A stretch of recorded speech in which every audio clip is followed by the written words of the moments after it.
Book 2, Birds of a Feather, Chapter 1 of an Educational Character. The school at which young Charlie Hexam had first learned from a book, the streets being, for pupils of his degree, the great preparatory establishment in which very much that is never unlearned is learned without and before book, was a miserable loft in an unsavoury yard. Its atmosphere was oppressive and disagreeable. It was crowded, noisy, and confusing. Half the pupils dropped asleep, or fell into a state of waking stupefaction. The other half kept them in either condition by maintaining a monotonous droning noise, as if they were performing, out of time and tune, on a ruder sort of bagpipe. The teachers, animated solely by good intentions, had no idea of execution, and a lamentable jumble was the upshot of their kind endeavours. It was a school for all ages and for both sexes. The latter were kept apart, and the former were partitioned off into square assortments. But all the place was pervaded by a grimly ludicrous pretence that every pupil was childish and innocent. This pretence, much favoured by the lady visitors, led to the ghastliest absurdities. Young women, old in the vices of the commonest and worst life, were expected to profess themselves enthralled by the good child's book, The Adventures of Little Margery, who resided in the village cottage by the mill, severely reproved and morally squashed the miller when she was 5 and he was 50, divided her porridge with singing birds, denied herself a new nankeen bonnet, on the ground that the turnips did not wear nankeen bonnets, neither did the sheep who ate them, who plaited straw and delivered the dreariest orations to all comers at all sorts of unseasonable times. So, unwieldy young dredgers and hulking mudlarks were referred to the experiences of Thomas Twopence, who, having resolved not to rob, under circumstances of uncommon atrocity, his particular friend and benefactor, of 18 pence, presently came into supernatural possession of 3 and 6pence, and lived a shining light ever afterwards. Note that the benefactor came to no good. Several swaggering sinners had written their own biographies in the same strain, it always appearing from the lessons of those very boastful persons that you were to do good, not because it was good, but because you were to make a good thing of it. Contrariwise, the adult pupils were taught to read, if they could learn, out of the New Testament, and by dint of stumbling over the syllables and keeping their bewildered eyes on the particular syllables coming round to their turn, were as absolutely ignorant of the sublime history as if they had never seen or heard of it.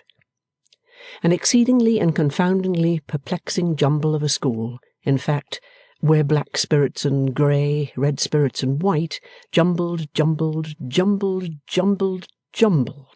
every night, and particularly every Sunday night.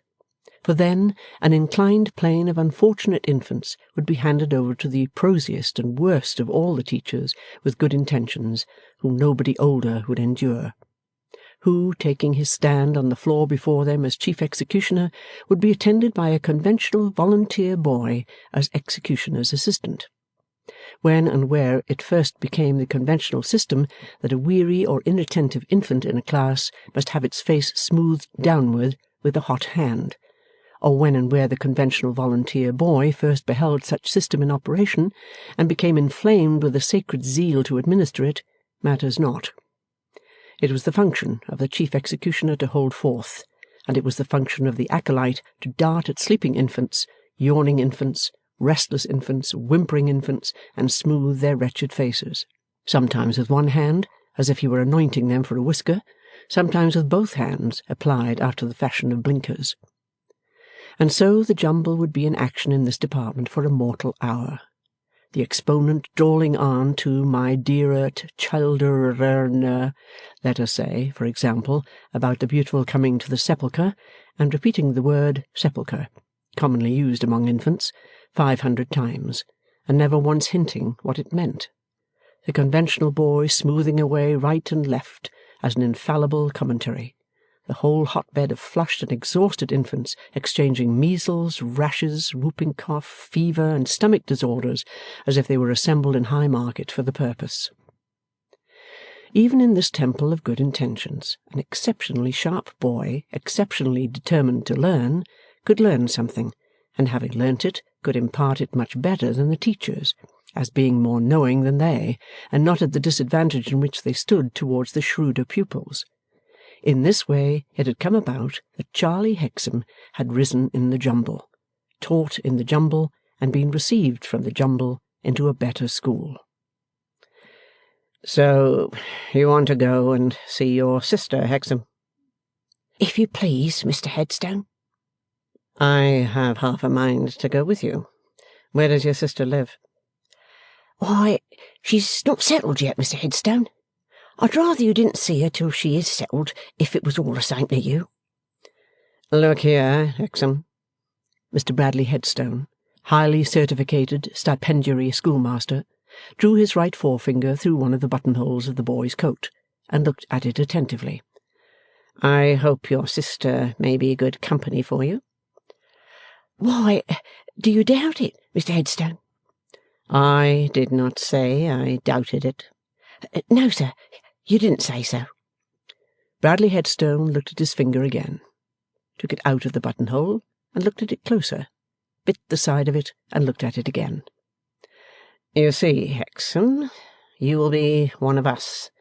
In good time you are sure to pass a creditable examination and become one of us.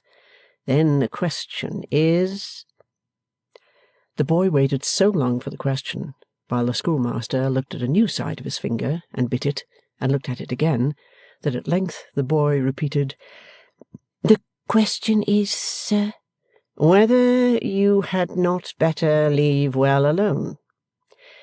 "Is it well to leave my sister alone, Mr. Headstone?" "I do not say so, because I do not know. I put it to you. I ask you to think of it. I want you to consider. You know how well you are doing here."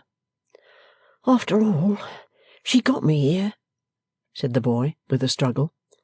"Perceiving the necessity of it," acquiesced the schoolmaster, "and making up her mind fully to the separation.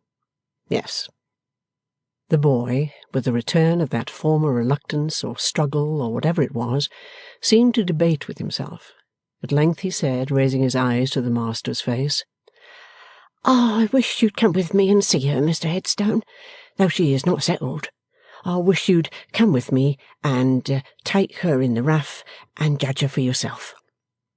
"You are sure you would not like," asked the schoolmaster, "to prepare her?" My sister Lizzie," said the boy proudly, "wants no preparing, Mr. Headstone. What she is, and shows herself to be. There's no pretending about my sister." His confidence in her sat more easily upon him than the indecision with which he had twice contended. It was his better nature to be true to her, if it were his worse nature to be wholly selfish, and as yet the better nature had the stronger hold. "Well, I can spare the evening," said the schoolmaster. "I am ready to walk with you." "Thank you, Mr. Headstone, and I'm ready to go." Bradley Headstone, in his decent black coat and waistcoat, and decent white shirt, and decent formal black tie, and decent pantaloons of pepper and salt, with his decent silver watch in his pocket and its decent hair-guard round his neck, looked a thoroughly decent young man of 26. He was never seen in any other dress, and yet there was a certain stiffness in his manner of wearing this, as if there were a want of adaptation between him and it, recalling some mechanics in their holiday clothes. He had acquired mechanically a great store of teacher's knowledge. He could do mental arithmetic mechanically, sing at sight mechanically, blow various wind instruments mechanically, even play the great church organ mechanically. From his early childhood up, his mind had been a place of mechanical stowage. The arrangement of his wholesale warehouse, so that it might be always ready to meet the demands of retail dealers, history here, geography there, astronomy to the right, political economy to the left, natural history, the physical sciences, figures, music, the lower mathematics, and what not, all in their several places. This care had imparted to his countenance a look of care, while the habit of questioning and being questioned had given him a suspicious manner, or a manner that would be better described as one of lying in wait. There was a kind of settled trouble in the face.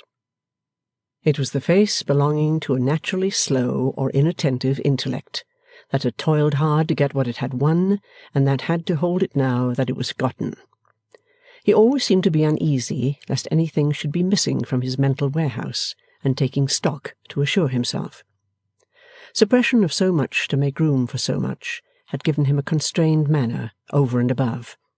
Yet there was enough of what was animal, and of what was fiery, though smouldering, still visible in him, to suggest that if young Bradley Headstone, when a pauper lad, had chanced to be told off for the sea, he would not have been the last man in a ship's crew. Regarding that origin of his, he was proud, moody, and sullen, desiring it to be forgotten, and few people knew of it. In some visits to the jumble, his attention had been attracted to this boy Hexam, an undeniable boy for a pupil-teacher, an undeniable boy to do credit to the master who should bring him on. Combined with this consideration there may have been some thought of the pauper lad now never to be mentioned. Be that how it might, he had with pains gradually worked the boy into his own school, and procured him some offices to discharge there, which were repaid with food and lodging. Such were the circumstances that had brought together Bradley Headstone and young Charlie Hexam that autumn evening. Autumn, because full half a year had come and gone since the bird of prey lay dead upon the river shore. The schools, for they were twofold, as the sexes, were down in that district of the flat country tending to the Thames, where Kent and Surrey meet, and where the railways still bestride the market gardens that will soon die under them. The schools were newly built, and there were so many like them all over the country that one might have thought the whole were but one restless edifice with the locomotive gift of Aladdin's palace. They were in a neighbourhood which looked like a toy neighbourhood, taken in blocks out of a box by a child of particularly incoherent mind, and set up anyhow. Here, one side of a new street; there, a large solitary public house facing nowhere; here, another unfinished street already in ruins; there, a church; here, an immense new warehouse; there, a dilapidated old country villa; then a medley of black ditch, sparkling cucumber frame, rank field, richly cultivated kitchen garden, brick viaduct, arch-spanned canal, and disorder of frowsiness and fog, as if the child had given the table a kick and gone to sleep. But, even among school buildings, school teachers, and school pupils, all according to pattern, and all engendered in the light of the latest gospel according to monotony, the old pattern into which so many fortunes have been shaped for good and evil comes out. It came out in Miss Peecher, the schoolmistress, watering her flowers as Mr. Bradley Headstone walked forth. It came out in Miss Peecher, the schoolmistress, watering the flowers in the little dusty bit of garden attached to her small official residence, with little windows like the eyes in needles, and little doors like the covers of school books. Small, shining, neat, methodical, and buxom was Miss Peecher, cherry-cheeked and tuneful of voice. A little pincushion, a little housewife, a little book, a little workbox, a little set of tables and weights and measures, and a little woman, all in one. She could write a little essay on any subject, exactly a slate long, beginning at the left-hand top of one side and ending at the right-hand bottom of the other, and the essay should be strictly according to rule. If Mr. Bradley Headstone had addressed a written proposal of marriage to her, she would probably have replied in a complete little essay on the theme exactly a slate long, but would certainly have replied yes, for she loved him. The decent hair-guard that went round his neck and took care of his decent silver watch was an object of envy to her. So would Miss Peecher have gone round his neck and taken care of him. Of him, insensible, because he did not love Miss Peecher. Miss Peecher's favourite pupil, who assisted her in her little household, was in attendance with a can of water to replenish her little watering pot, and sufficiently divined the state of Miss Peecher's affections to feel it necessary that she herself should love young Charlie Hexam. So, there was a double palpitation among the double stocks and double wallflowers, when the master and the boy looked over the little gate. "A fine evening, Miss Peecher," said the master. "A very fine evening, Mr. Headstone," said Miss Peecher. "Are you taking a walk?" "Hexam and I are going to take a long walk." Charming weather," remarked Miss Peecher, "for a long walk." "Ours is rather on business than mere pleasure," said the master. Miss Peecher, inverting her watering pot, and very carefully shaking out the few last drops over a flower, as if there were some special virtue in them which would make it a Jack's beanstalk before morning, called for replenishment to her pupil, who had been speaking to the boy. "Good night, Miss Peecher," said the master. "Good night, Mr. Headstone," said the mistress. The pupil had been, in her state of pupilage, so imbued with the class custom of stretching out an arm, as if to hail a cab or omnibus, whenever she found she had an observation on hand to offer to Miss Peecher, that she often did it in their domestic relations, and she did it now. "Well, Mary Ann," said Miss Peecher. "If you please, ma'am, Hexam said they were going to see his sister." "But that can't be, I think," returned Miss Peecher, "because Mr. Headstone can have no business with her." Mary Ann again hailed. "Well, Mary Ann?" "If you please, ma'am, perhaps it's Hexam's business." "That may be," said Miss Peecher. "I didn't think of that. Not that it matters at all." Mary Ann again hailed. "Well, Mary Ann?" "They say she's very handsome." "Oh, Mary Ann, Mary Ann," returned Miss Peecher, slightly colouring and shaking her head a little out of humour. "How often have I told you not to use that vague expression, not to speak in that general way? When you say they say, what do you mean? Part of speech, they?" Mary Ann hooked her right arm behind her in her left hand, as being under examination, and replied, "Personal pronoun. Person, they. Third person. Number, they. Plural number. Then how many do you mean, Mary Ann? 2 or more?" "I beg your pardon, ma'am," said Mary Ann, disconcerted now she came to think of it, "but I don't know that I mean more than her brother himself." As she said it, she unhooked her arm. "I felt convinced of it," returned Miss Peecher, smiling again. "Now, pray, Mary Ann, be careful another time. He says is very different from they say, remember. Difference between he says and they say. Give it me."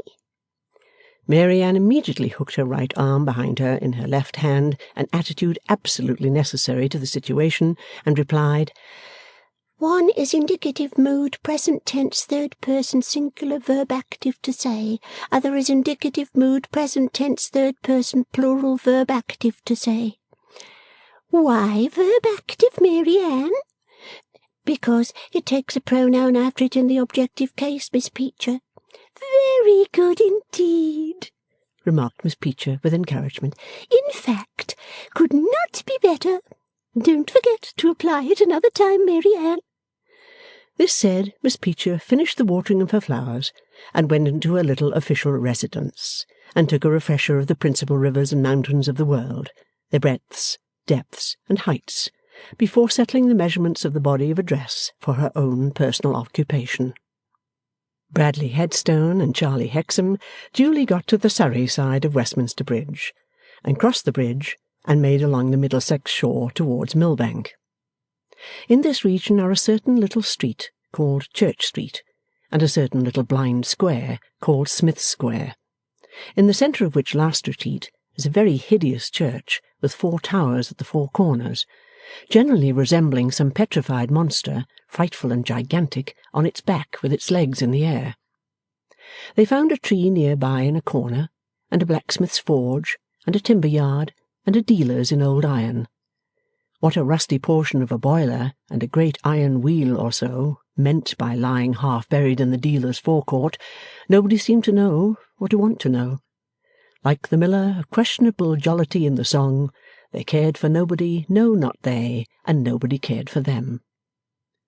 After making the round of this place, and noting that there was a deadly kind of repose on it, more as though it had taken laudanum and fallen into a natural rest, they stopped at the point where the street and the square joined, and where there were some little quiet houses in a row.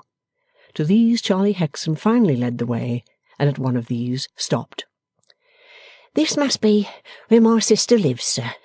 This is where she came for a temporary lodging soon after father's death." "How often have you seen her since?" "Why, only twice, sir," returned the boy with his former reluctance, "but that's as much her doing as mine." "How does she support herself?" "She was always a fair needlewoman, and she keeps the stockroom of a seaman's outfitter." "Does she ever work at her own lodging here?" "Sometimes, but her regular hours and regular occupation are at their place of business, I believe, sir. This is a number." The boy knocked at a door, and the door promptly opened with a spring and a click. A parlour door within a small entry stood open, and disclosed a child, a dwarf, a girl, a something, sitting on a little low old-fashioned armchair which had a kind of little working bench before it. "I can't get up," said the child, "because my back's bad and my legs are queer, but I'm the person of the house." "Who else is at home?" asked Charlie Hexam, staring. "Nobody's at home at present," returned the child, with a glib assertion of her dignity, "except the person of the house. What did you want, young man?" "I want to see my sister." "Many young men have sisters," returned the child. "Give me your name, young man." The queer little figure, and the queer but not ugly little face, with its bright grey eyes, were so sharp that the sharpness of the manner seemed unavoidable, as if, being turned out of that mould, it must be sharp. "Hexam is my name." "Ah, indeed," said the person of the house. "I thought it might be. Your sister will be in about a quarter of an hour. I'm very fond of your sister. She's my particular friend. Take a seat. And this gentleman's name?" "Mr. Headstone, my schoolmaster." "Take a seat. And would you please to shut the street door first? I can't very well do it myself, because my back's so bad and my legs are so queer." They complied in silence, and the little figure went on with its work of gumming or gluing together with a camel's hair brush certain pieces of cardboard and thin wood, previously cut into various shapes. The scissors and knives upon the bench showed that the child herself had cut them, and the bright scraps of velvet and silk and ribbon also strewn upon the bench showed that when duly stuffed, and stuffing too was there, she was to cover them smartly. The dexterity of her nimble fingers was remarkable, and as she brought two thin edges accurately together by giving them a little bite, she would glance at the visitors out of the corners of her grey eyes with a look that outsharpened all her other sharpness. "You can't tell me the name of my trade, I'll be bound," she said, after taking several of these observations. "You make pincushions," said Charlie. "What else do I make?" "Pen wipers," said Bradley Headstone. "What else do I make? You're a schoolmaster, but you can't tell me." "You do something," he returned, pointing to a corner of the little bench, "with straw, but I don't know what." "Well done, you!" cried the person of the house. "I only make pincushions and pen wipers to use up my waste, but my straw really does belong to my business. Try again. What do I make with my straw?" "Dinner mats." "A schoolmaster, and says dinner mats. I'll give you a clue to my trade in a game of forfeits. I love my love with a B because she's beautiful. I hate my love with a B because she is brazen. I took her to the sign of the Blue Boar, and I cheated her with bonnets. Her name is Bouncer, and she lives in Bedlam. Now, what do I make with my straw?" "Ladies' bonnets." "Fine ladies," said the person of the house, nodding assent. "Dolls. I'm a doll's dressmaker." "I hope it's a good business." The person of the house shrugged her shoulders and shook her head. "No, poorly paid, and I'm often so pressed for time. I had a doll married last week, and was obliged to work all night, and it's not good for me on account of my back being so bad and my legs so queer." They looked at the little creature with a wonder that did not diminish, and the schoolmaster said, "I'm sorry your fine ladies are so inconsiderate." "It's the way with them," said the person of the house, shrugging her shoulders again. And they take no care of their clothes, and they never keep to the same fashions a month. I work for a doll with 3 daughters. Bless you, she's enough to ruin her husband. The person of the house gave a weird little laugh here, and gave them another look out of the corners of her eyes. She had an elfin chin that was capable of great expression, and whenever she gave this look, she hitched this chin up, as if her eyes and her chin worked together on the same wires. Are you always as busy as you are now? Busier? I'm slack just now. I finished a large morning order the day before yesterday. Doll I worked for lost a canary bird. The person of the house gave another little laugh, and then nodded her head several times, as who should moralize. Oh, this world, this world. Are you alone all day? Asked Bradley Headstone. Don't any of the neighbouring children— Ah, lad! cried the person of the house with a little scream, as if the word had pricked her. Don't talk of children. I can't bear children. I know their tricks and their manners. She said this with an angry little shake of her tight fist close before her eyes. Perhaps it scarcely required the teacher habit to perceive that the doll's dressmaker was inclined to be bitter on the difference between herself and other children, but both master and pupil understood it so. Always running about and screeching, always playing and fighting, always skipping on the pavement and chalking it for their games.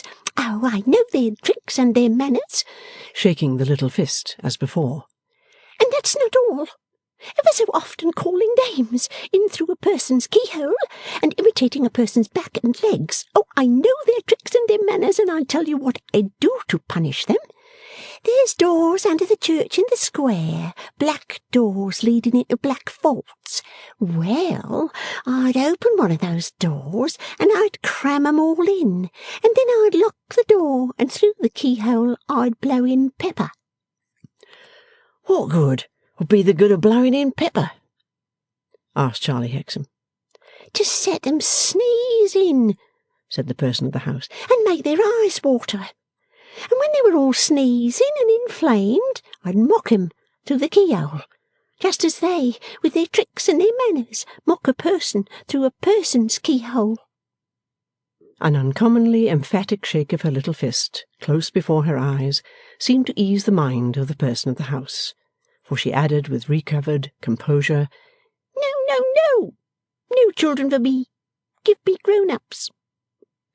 It was difficult to guess the age of this strange creature, for her poor figure furnished no clue to it, and her face was at once so young and so old. 12, or at the most 13, might be near the mark. I always did like grown-ups, she went on, and always kept company with them.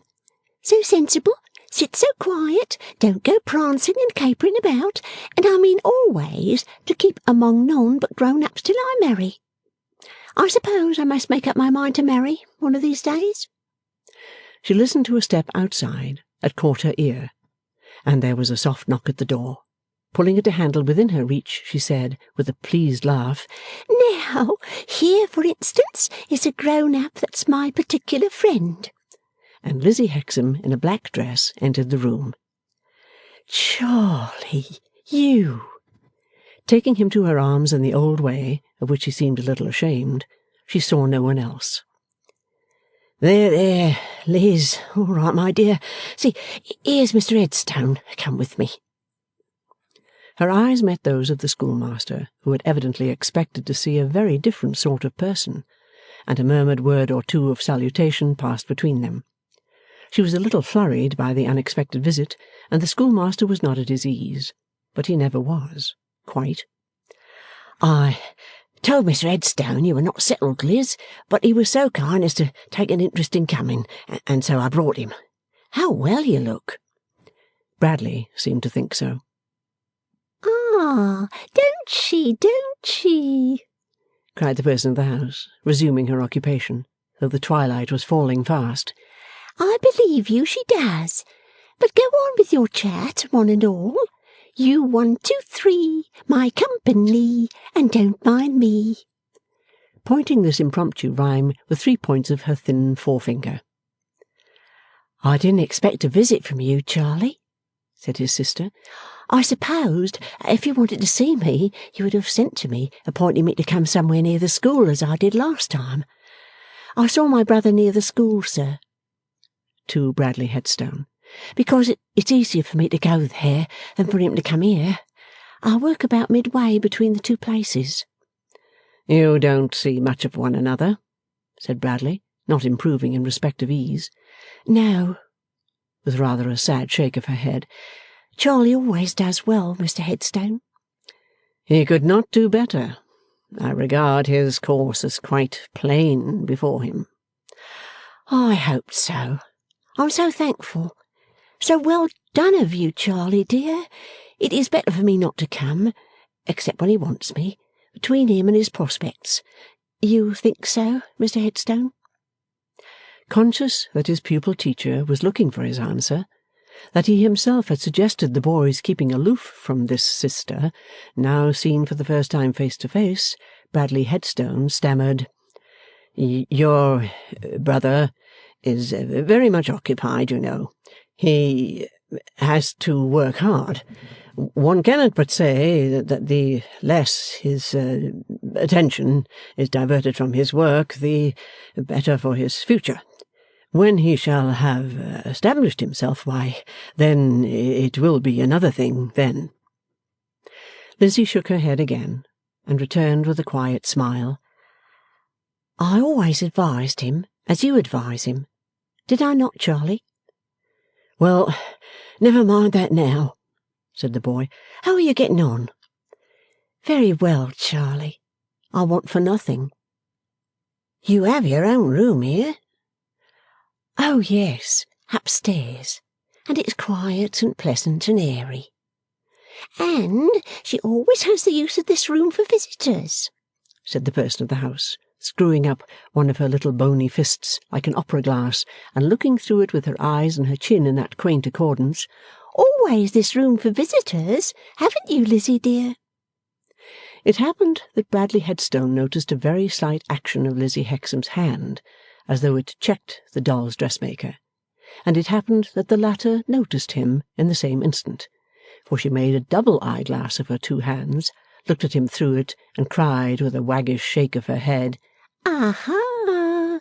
Caught you spying, did I?" It might have fallen out so, anyway, but Bradley Headstone also noticed that immediately after this, Lizzie, who had not taken off her bonnet, rather hurriedly proposed that as the room was getting dark, they should go out into the air. They went out, the visitor saying good night to the doll's dressmaker, whom they left leaning back in her chair with her arms crossed, singing to herself in a sweet, thoughtful little voice. "I'll saunter on by the river," said Bradley. "You will be glad to talk together." As his uneasy figure went on before them among the evening shadows, the boy said to his sister petulantly, "When are you going to settle yourself in some Christian sort of place, Liz? I thought you were going to do it before now." "I'm very well where I am, Charlie." "Very well where you are? I'm ashamed to have brought Mr. Headstone with me. How came you to get into such company as that little witch's?" "By chance at first, it seemed, Charlie, but I think it must have been by something more than chance. For that child, you remember the bills upon the walls at home?" "Confound the bills upon the walls at home! I want to forget the bills upon the walls at home, and it would be better for you to do the same," grumbled the boy. "Well, what of 'em?" "This child is the grandchild of the old man." "What old man?" "The terrible drunken old man in the list slippers and the nightcap." The boy asked, rubbing his nose in a manner that half expressed vexation at hearing so much, and half curiosity to hear more, "How came you to make that out? What a girl you are!" "The child's father is employed by the house that employs me. That's how I came to know it, Charlie. The father is like his own father, a weak, wretched, trembling creature, falling to pieces, never sober, but a good workman too, at the work he does. The mother is dead. This poor ailing little creature has come to be what she is, surrounded by drunken people from her cradle, if she ever had one, Charlie. I don't see what you have to do with her for all that, said the boy. Don't you, Charlie? The boy looked doggedly at the river. They were at Millbank, and the river rolled on their left. His sister gently touched him on the shoulder and pointed to it. Any compensation, restitution, never mind the word, you know my meaning. Father's grave. But he did not respond with any tenderness. After a moody silence, he broke out in an ill-used tone. It'll be a very hard thing, Liz, if, when I am trying my best to get up in the world, you pull me back. I, Charlie? Yes, you, Liz. Why can't you let bygones be bygones? Why can't you, as Mr. Headstone said to me this very evening about another matter, leave well alone? All we got to do is to turn our faces full in our new direction and keep straight on. And never look back, not even to try to make some amends. You are such a dreamer, said the boy with his former petulance. It's all very well when we sat before the fire, when we looked into the hollow down by the flare, but we are looking into the real world now. Ah, we were looking into the real world then, Charlie. I understand what you mean by that, but you're not justified in it. I don't want, as I raise myself, to shake you off, Liz. I want to carry you up with me. That's what I want to do, and mean to do. I know what I owe you. I said to Mr. Headstone this very evening. After all, my sister got me here. Well then, don't pull me back and hold me down. That's all I ask, and surely that's not unconscionable. She had kept a steadfast look upon him, and she answered with composure. I am not here selfishly, Charlie, to please myself. I could not be too far from that river. Nor could you be too far from it to please me. Let us get quit of it equally. Why should you linger about it any more than I? I give it a wide berth. I can't get away from it, I think, said Lizzie, passing her hand across her forehead. It's no purpose of mine that I live by it still. There you go, Liz, dreaming again. You lodge yourself of your own accord in a house with a drunken tailor, I suppose, or something of the sort, and a little crooked antic of a child, or old person, or whatever it is. And then you talk as if you were drawn or driven here. Now, do be more practical. She had been practical enough with him, in suffering and striving for him, but she only laid her hand upon his shoulder, not reproachfully, and tapped it twice or thrice. She had been used to do so to soothe him when she carried him about, a child as heavy as herself. Tears started to his eyes. Upon my word, Liz, drawing the back of his hand across them, I mean to be a good brother to you, and to prove that I know what I owe you. All I say is that I hope you control your fancies a little on my account. I'll get a school, and then you must come and live with me, and you'll have to control your fancies then. So why not now? Now, say I haven't vexed you. You haven't, Charlie, you haven't. And say I haven't hurt you. You haven't, Charlie. But this answer was less ready. Say you are sure I didn't mean to. Oh, come. There's Mr. Headstone stopping and looking over the wall at the tide to hint that it's time to go. Kiss me and tell me that you know I didn't mean to hurt you. She told him so, and they embraced, and walked on, and came up with the schoolmaster. But we go your sister's way, he remarked, when the boy told him he was ready. And with his cumbrous and uneasy action, he stiffly offered her his arm. Her hand was just within it, when she drew it back. He looked round with a start, as if he thought she had detected something that repelled her in the momentary touch. I will not go in just yet, said Lizzie, and you have a distance before you, and will walk faster without me. Being by this time close to Vauxhall Bridge, they resolved, in consequence, to take that way over the Thames, and they left her. Bradley Headstone giving her his hand at parting, and she thanking him for his care of her brother. The master and the pupil walked on, rapidly and silently. They had nearly crossed the bridge, when a gentleman came coolly sauntering towards them with a cigar in his mouth, his coat thrown back, and his hands behind him. Something in the careless manner of this person, and in a certain lazily arrogant air with which he approached, holding possession of twice as much pavement as another would have claimed, instantly caught the boy's attention. As the gentleman passed, the boy looked at him narrowly, and then stood still, looking after him. "Who is that you stare after?" asked Bradley. Why, said the boy, with a confused and pondering frown upon his face, it is that Rayburn one.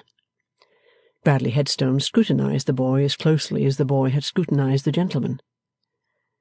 I beg your pardon, Mr. Headstone, but I couldn't help wondering what in the world brought him here.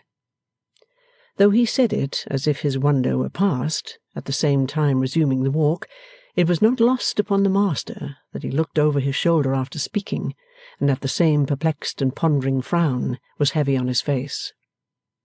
"You don't appear to like your friend, Hexam." I don't like him, said the boy. "Why not?" He took hold of me by the chin in a precious impertinent way the first time I ever saw him, said the boy. "Again, why?" For nothing. Or, it's much the same, because something I happened to say about my sister didn't happen to please him. "Then he knows your sister?" He didn't at the time, said the boy, still moodily pondering. "Does now?" The boy had so lost himself that he looked at Mr. Bradley Headstone as they walked on side by side, without attempting to reply until the question had been repeated. Then he nodded and answered, "Yes, sir."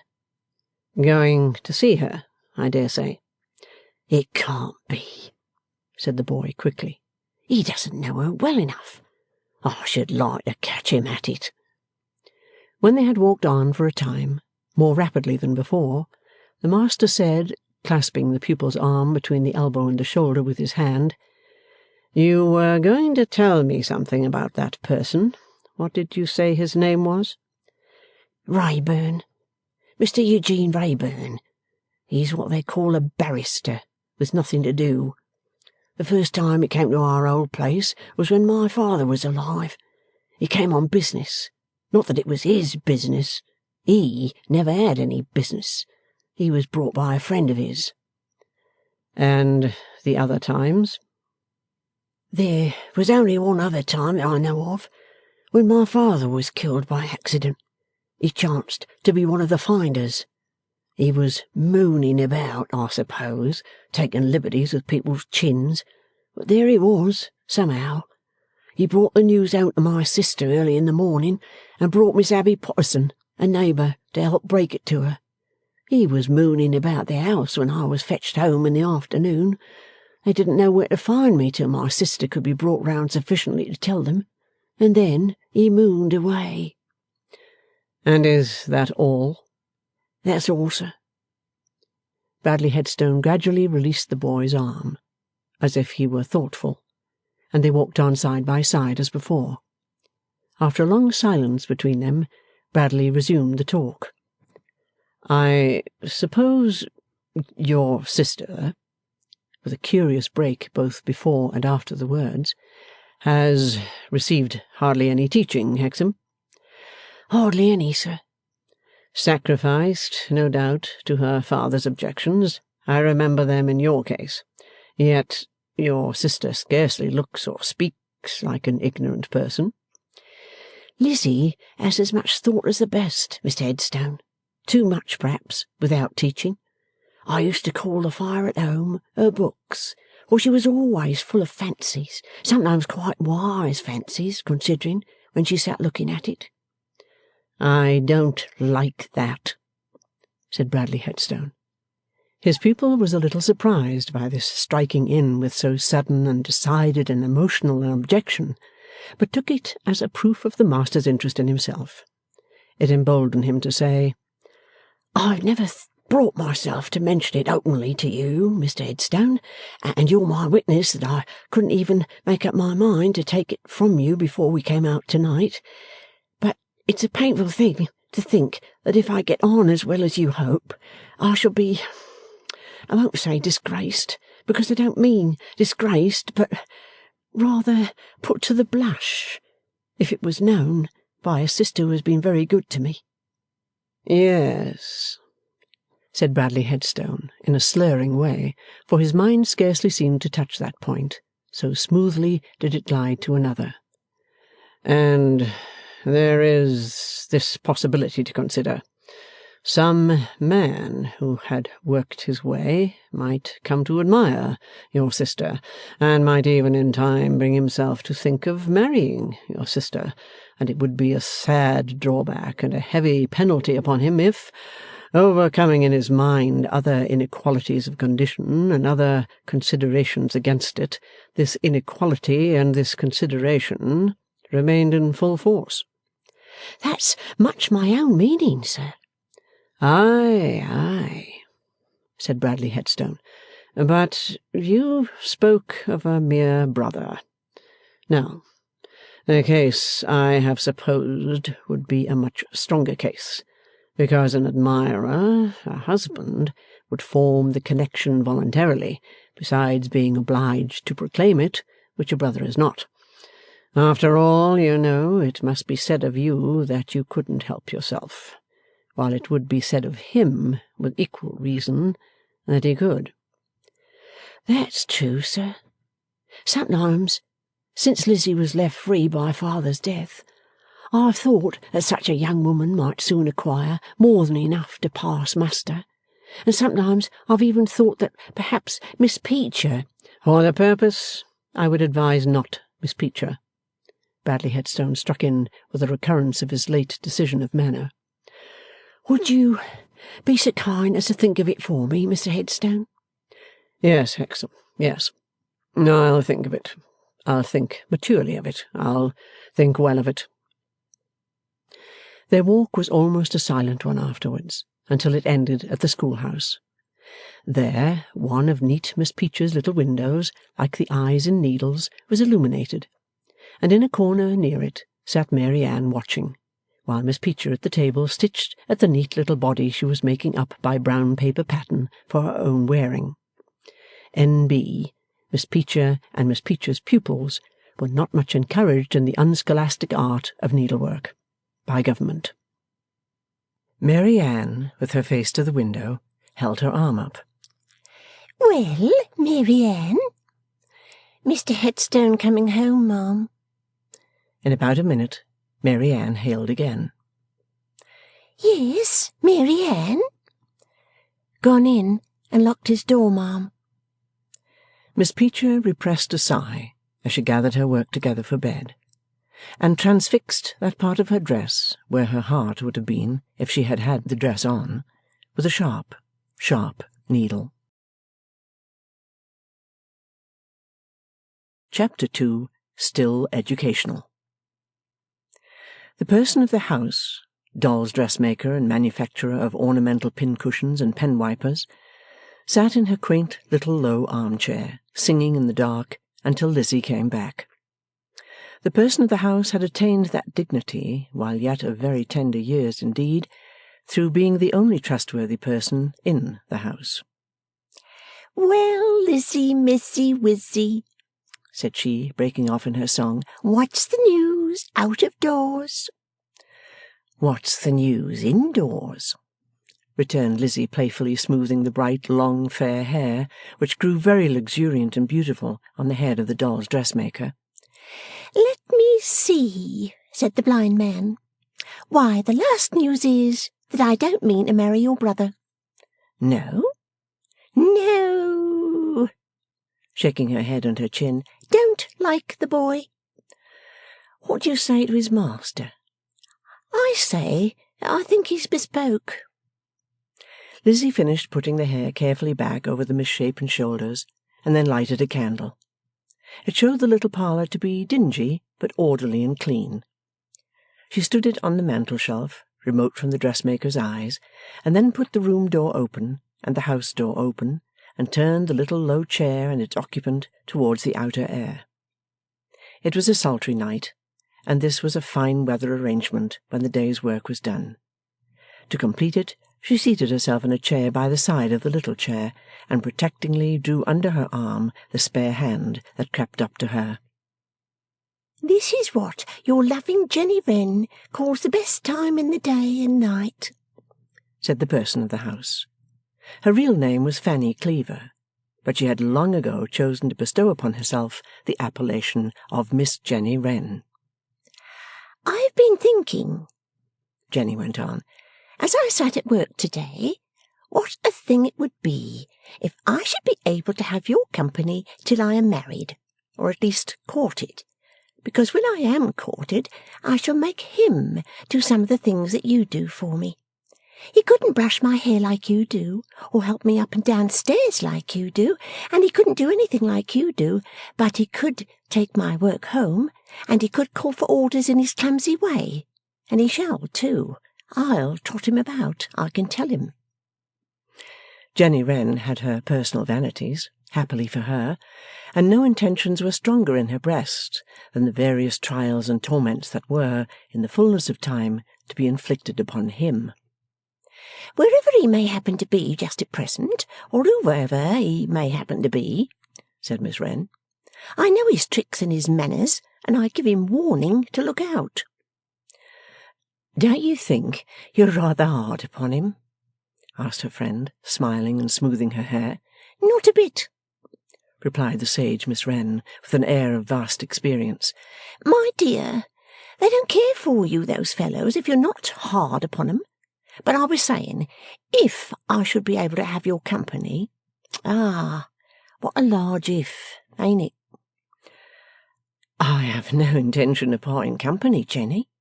"Don't say that, or you'll go directly." "Am I so little to be relied upon?" "You're more to be relied upon than silver and gold." As she said it, Miss Wren suddenly broke off, screwed up her eyes and her chin, and looked prodigiously knowing.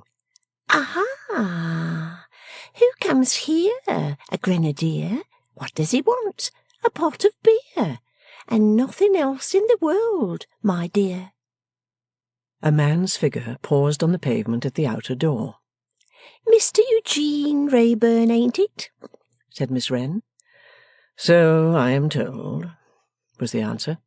"You may come in, if you're good." "I am not good," said Eugene, "but I'll come in." He gave his hand to Jenny Wren, and he gave his hand to Lizzie, and he stood leaning by the door at Lizzie's side. He had been strolling with his cigar, he said. It was smoked out and gone by this time, and he had strolled round to return in that direction that he might look in as he passed. Had she not seen her brother to-night? "Yes," said Lizzie, whose manner was a little troubled. Gracious condescension on our brother's part. Mr. Eugene Wrayburn thought he had passed my young gentleman on the bridge yonder. Who was his friend with him? "The schoolmaster." To be sure. Looked like it. Lizzie sat so still that one could not have said wherein the fact of her manner being troubled was expressed, and yet one could not have doubted it. Eugene was as easy as ever, but perhaps, as she sat with her eyes cast down, it might have been rather more perceptible that his attention was concentrated upon her for certain moments than its concentration upon any subject for any short time ever was elsewhere. "I have nothing to report, Lizzie," said Eugene, "but having promised you that an eye should be always kept on Mr. Riderhood through my friend Lightwood, I like occasionally to renew my assurance that I keep my promise, and keep my friend up to the mark." "I should not have doubted it, sir." "Generally, I confess myself a man to be doubted," returned Eugene coolly, "for all that." "Why are you?" asked the sharp Miss Wren. "Because, my dear," said the airy Eugene. "I am a bad, idle dog." Then why don't you reform and be a good dog?"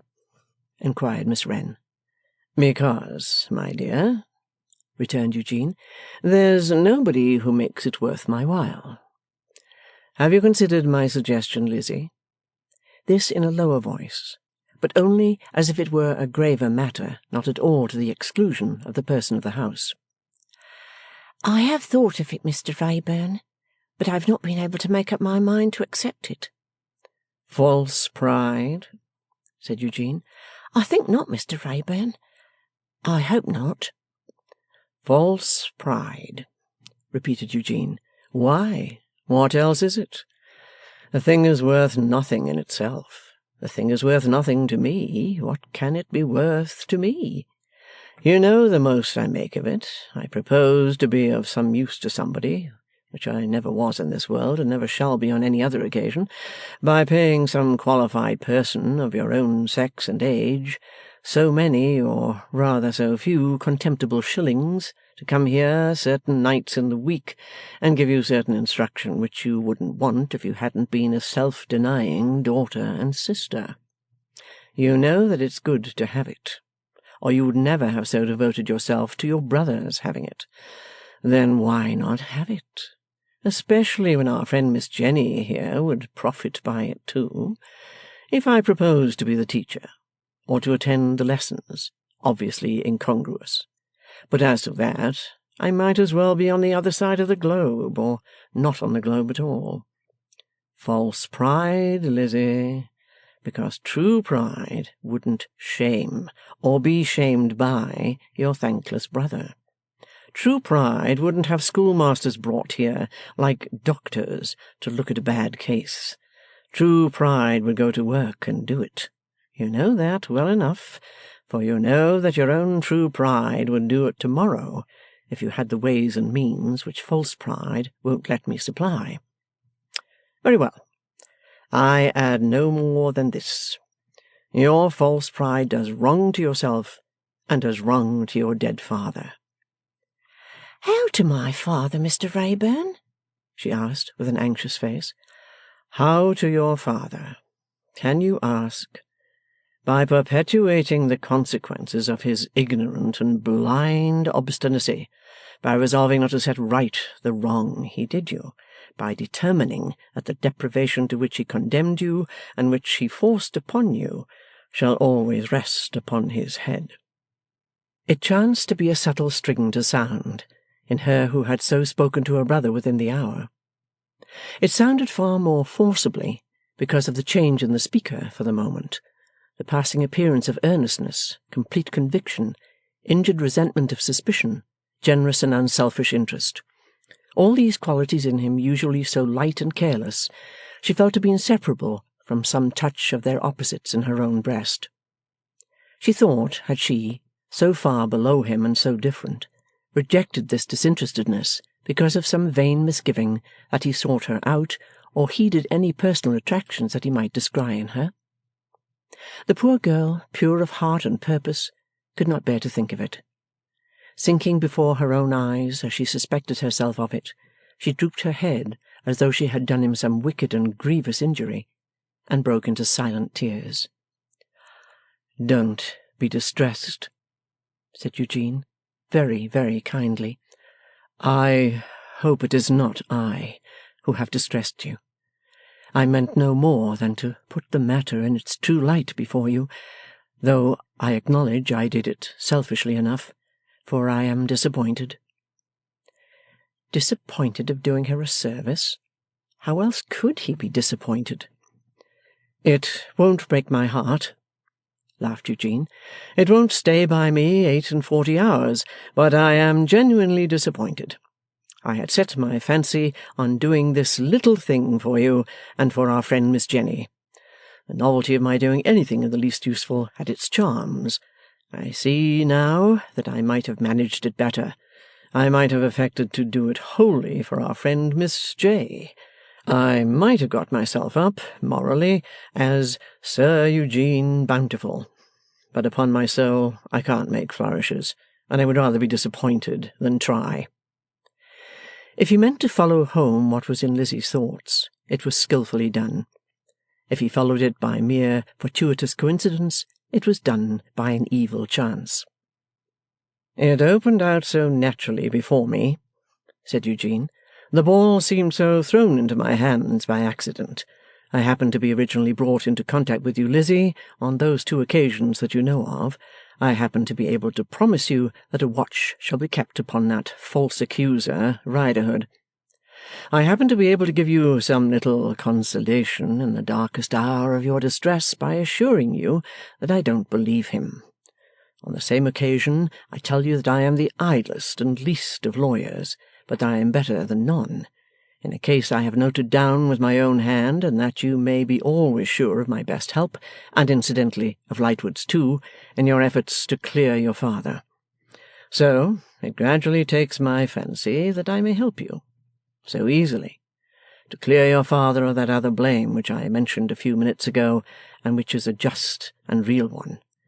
I hope I have explained myself, for I am heartily sorry to have distressed you. I hate to claim to mean well, but I really did mean honestly and simply well, and I want you to know it." "I've never doubted that, Mr. Wrayburn," said Lizzie, the more repentant the less he claimed. "I am very glad to hear it, though if you had quite understood my whole meaning at first, I think you would not have refused. Do you think you would?" "I don't know that I should, Mr. Wrayburn." "Well, then why refuse now you do understand it?" "It's not easy for me to talk to you," returned Lizzie in some confusion, "for you see all the consequences of what I say as soon as I say it." "Take all the consequences," laughed Eugene, "and take away my disappointment. Lizzie Hexam, as I truly respect you, and as I am your friend and a poor devil of a gentleman, I protest I don't even now understand why you hesitate." There was an appearance of openness, trustfulness, unsuspecting generosity in his words and manner that won the poor girl over, and not only won her over, but again caused her to feel as though she had been influenced by the opposite qualities, with vanity at their head. "I will not hesitate any longer, Mr. Wrayburn. I hope you will not think the worse of me for having hesitated at all. For myself and for Jenny. You let me answer for you, Jenny dear?" The little creature had been leaning back, attentive, with her elbows resting on the elbows of her chair, and her chin upon her hands. Without changing her attitude, she answered, "Yes," so suddenly that it rather seemed as if she had chopped the monosyllable and spoken it. "For myself and for Jenny, I thankfully accept your kind offer." "Agreed. Dismissed," said Eugene, giving Lizzie his hand before lightly waving it, as if he waved the whole subject away. "I hope it may not be often that so much is made of so little." Then he fell to talking playfully with Jenny Wren. "I think of setting up a doll, Miss Jenny," he said. "You had better not," replied the dressmaker. "Why not?" "You are sure to break it. All you children do." "But that makes good for trade, you know, Miss Wren," returned Eugene, "much as people's breaking promises and contracts and bargains of all sorts makes good for my trade." "I don't know about that," Miss Wren retorted, "but you'd better by half set up a pen-wiper and turn industrious and use it." "Why, if we were all as industrious as you, little busybody, we should begin to work as soon as we could crawl, and there would be a bad thing." "Do you mean," returned the little creature, with a flush suffusing her face, "bad for your backs and legs?" No, said Eugene, shocked to do him justice at the thought of trifling with her infirmity. "Bad for business. Bad for business. If we all set to work as soon as we could use our hands, it would be all over with the dolls' dressmakers." "There's something in that," replied Miss Wren. "You have a sort of an idea in your noddle sometimes." Then in a changed tone, "Talking of ideas, my Lizzie," they were sitting side by side as they had sat at first, "I wonder how it happens that when I am working here all alone in the summer time, I smell flowers. As a commonplace individual, I should say, Eugene suggested languidly, for he was growing weary of the person of the house, that you smell flowers because you do smell flowers. No, I don't, said the little creature, resting one arm upon the elbow of her chair, resting her chin upon that hand, and looking vacantly before her. This is not a flowery neighbourhood. It's anything but that. And yet, as I sit at work, I smell miles of flowers. I smell roses till I think I see the rose leaves lying in heaps, bushels, on the floor. I smell fallen leaves till I put down my hand, so, and expect to make them rustle. I smell the white and the pink may in the hedges, and all sorts of flowers that I never was among, for I have seen very few flowers indeed in my life. Pleasant fancies to have, Jenny dear, said her friend, with a glance towards Eugene, as if she would have asked him whether they were given the child in compensation for her losses. So I think, Lizzie, when they come to me. And the birds I hear. Oh, cried the little creature, holding out her hand and looking upward, how they sing! There was something in the face and action, for the moment, quite inspired and beautiful. Then the chin dropped musingly upon the hand again. I dare say my birds sing better than other birds, and my flowers smell better than other flowers. For when I was a little child, in a tone as though it were ages ago, the children that I used to see early in the morning were very different from any others that I ever saw. They were not like me. They were not chilled, anxious, ragged, or beaten. They were never in pain. They were not like the children of the neighbours. They never made me tremble all over by setting up shrill noises, and they never mocked me. Such numbers of them, too, all in white dresses and with something shining on the borders and on their heads that I have never been able to imitate with my work, though I know it so well. They used to come down in long, bright, slanting rows, and say all together, "Who is this in pain? Who is this in pain?" When I told them who it was, they answered, "Come and play with us." When I said, "I never play, I can't play," they swept about me and took me up and made me light. Then it was all delicious ease and rest till they laid me down and said all together, "Have patience, and we will come again." Whenever they came back, I used to know they were coming before I saw the long bright rows, by hearing them ask, all together a long way off, "Who is this in pain? Who is this in pain?" And I used to cry out, "Oh, my blessed children, it's poor me. Have pity on me. Take me up and make me light." By degrees, as she progressed in this remembrance, the hand was raised, the late ecstatic look returned, and she became quite beautiful. Having so paused for a moment, silent, with a listening smile upon her face, she looked round, and recalled herself. "Oh, what poor fun you think me, don't you, Mr. Wrayburn? You may well look tired of me, but it's Saturday night, and I won't detain you."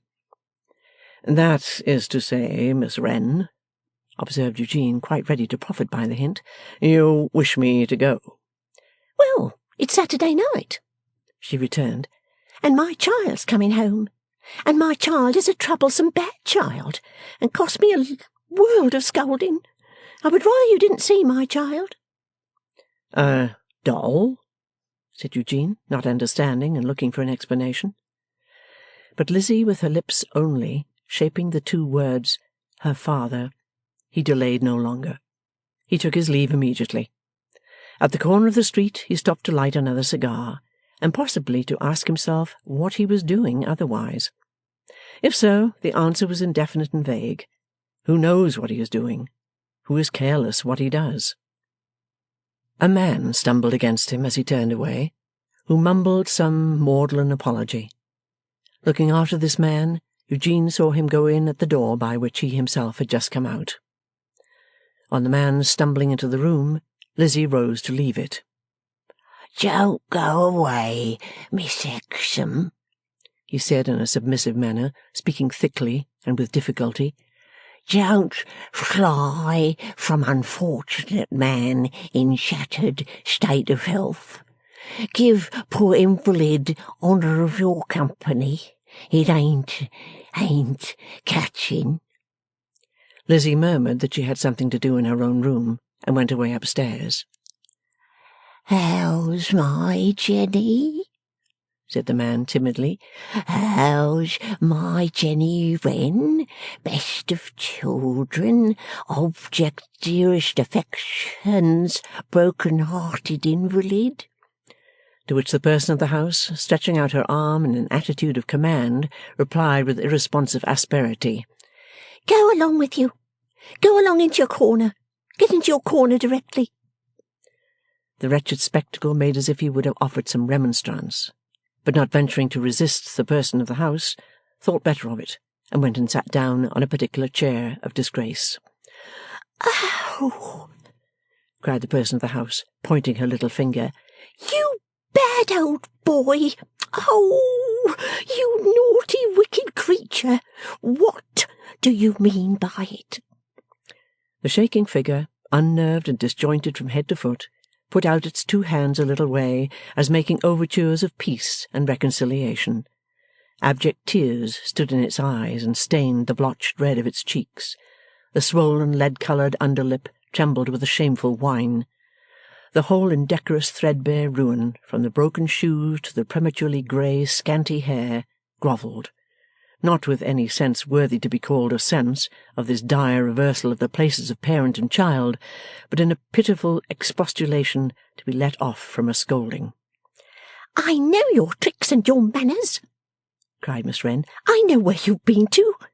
Which indeed it did not require discernment to discover. Oh, you disgraceful old chap! The very breathing of the figure was contemptible, as it laboured and rattled in that operation, like a blundering clock. Slave, slave, slave, from morning to night, pursued the person of the house. And all for this. What do you mean by it? There was something in that emphasized what which absurdly frightened the figure. As often as the person of the house worked her way round to it, even as soon as he saw it was coming, he collapsed in an extra degree. I wish you had been taken up and locked up, said the person of the house. I wish you had been poked into cells and black holes, and run over by rats and spiders and beetles. I know their tricks and their manners, and they'd have tickled you nicely. Ain't you ashamed of yourself? Yes, my dear, stammered the father. Then, said the person of the house, terrifying him by a grand muster of her spirits and forces before recurring to the emphatic word, what do you mean by it? Circumstances over which had no control, was the miserable creature's plea in extenuation. I'll circumstance you and control you, retorted the person of the house, speaking with vehement sharpness. If you talk in that way, I'll give you in charge to the police, and have you fined 5 shillings when you can't pay, and then I won't pay the money for you, and you'll be transported for life. How should you like to be transported for life? Shouldn't like it, poor shattered invalid, troubled overly long, cried the wretched figure. Come, come, said the person of the house, tapping the table near her in a businesslike manner and shaking her head and chin. You know what you've got to do. Put down your money this instant. The obedient figure began to rummage in its pockets. Spent a fortune out of your wages, I'll be bound, said the person of the house. Put it here, all you've got left, every farthing. Such a business as he made of collecting it from his dog's-eared pockets, of expecting it in this pocket and not finding it, of not expecting it in that pocket and passing it over, of finding no pocket where that other pocket ought to be. Is this all? Demanded the person of the house, when a confused heap of pence and shillings lay on the table. Got no more, was the rueful answer, with an accordant shake of the head. Let me make sure. You know what you've got to do. Turn all your pockets inside out and leave 'em so," cried the person of the house. He obeyed, and if anything could have made him look more abject or more dismally ridiculous than before, it would have been his so displaying himself. "Here's but 7 and 8pence halfpenny," exclaimed Miss Wren, after reducing the heap to order. "Oh, you prodigal old son! Now you shall be starved." "No, don't starve me," he urged, whimpering. "If you were treated as you ought to be," said Miss Wren, "you'd be fed upon the skewers of cat's meat. Only the skewers after the cats had had the meat. As it is, go to bed." When he stumbled out of the corner to comply, he again put out both his hands and pleaded, "Circumstances over which no control." "Get along with you to bed," cried Miss Wren, snapping him up. "Don't speak to me. I'm not going to forgive you. Go to bed this moment." Seeing another emphatic "what" upon its way, he evaded it by complying, and was heard to shuffle heavily upstairs, and shut his door, and throw himself on his bed. Within a little while afterwards, Lizzie came down. "Shall we have our supper, Jenny dear?" "Oh, bless us and save us! We need have something to keep us going," returned Miss Jenny, shrugging her shoulders. Lizzie laid a cloth upon the little bench, more handy for the person of the house than an ordinary table, and put upon it such plain fare as they were accustomed to have, and drew up a stool for herself. "Now, for supper. What are you thinking of, Jenny darling?" "I was thinking," she returned, coming out of a deep study, "what I would do to him if he should turn out a drunkard." "Oh, but he won't," said Lizzie. "You'll take care of that beforehand." "I shall try to take care of it beforehand, but he might deceive me. Oh, my dear, all those fellows with their tricks and their manners do deceive," with the little fist in full action. "And if so, I'll tell you what I think I'd do. When he was asleep, I'd make a spoon red hot, and I'd have some boiling liquor bubbling in a saucepan, and I'd take it out hissing, and I'd open his mouth with the other hand, or perhaps he'd sleep with his mouth ready open, and I'd pour it down his throat and blister it and choke him." "I am sure you would do no such horrible thing," said Lizzie. "Shouldn't I?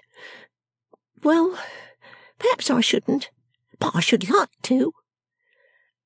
"I am equally sure you would not." "Not even like to? Well, you generally know best. Only you haven't always lived among it as I have lived, and your back isn't bad, and your legs are not queer." As they went on with their supper, Lizzie tried to bring her round to that prettier and better state. But the charm was broken. The person of the house was the person of a house full of sordid shames and cares, with an upper room in which that abased figure was infecting even innocent sleep with sensual brutality and degradation. The doll's dressmaker had become a little quaint shrew, of the world worldly, of the earth earthy. Poor doll's dressmaker! How often so dragged down by hands that should have raised her up! How often so misdirected when losing her way on the eternal road and asking guidance! Poor, poor little doll's dressmaker! Chapter 3. A Piece of Work. Britannia, sitting meditating one fine day, perhaps in the attitude in which she is presented on the copper coinage, discovers all of a sudden that she wants Veneering in Parliament. It occurs to her that Veneering is a representative man, which cannot in these times be doubted, and that Her Majesty's faithful Commons are incomplete without him.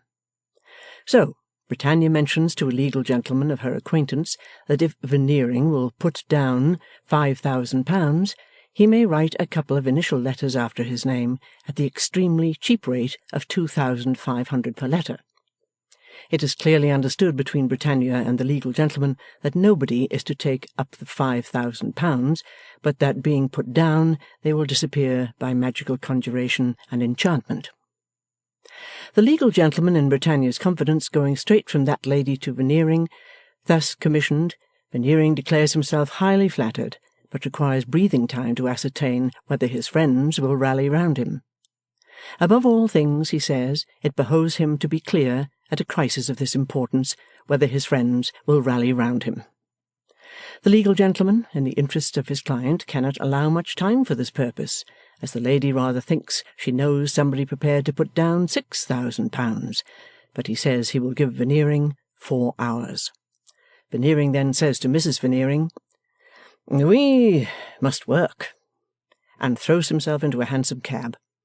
Mrs. Veneering in the same moment relinquishes baby to nurse, presses her aquiline hands upon her brow to arrange the throbbing intellect within, orders out the carriage, and repeats in a distracted and devoted manner, compounded of Ophelia and any self-immolating female of antiquity you may prefer, "We must work." Veneering, having instructed his driver to charge at the public in the streets like the Life Guards at Waterloo, is driven furiously to Duke Street, St. James's. There he finds Twemlow in his lodgings, fresh from the hands of a secret artist who has been doing something to his hair with yolks of eggs. The process requiring that Twemlow shall, for 2 hours after the application, allow his hair to stick upright and dry gradually, he is in an appropriate state for the receipt of startling intelligence, looking equally like the monument on Fish Street Hill and King Priam on a certain incendiary occasion not wholly unknown as a neat point from the classics. "My dear Twemlow," says Veneering, grasping both his hands, "as the dearest and oldest of my friends—" Then there can be no more doubt about it in future, thinks Twemlow, and I am. "Are you of opinion that your cousin Lord Snigsworth would give his name as a member of my committee? I don't go so far as to ask for his lordship, I only ask for his name. Do you think he would give me his name?"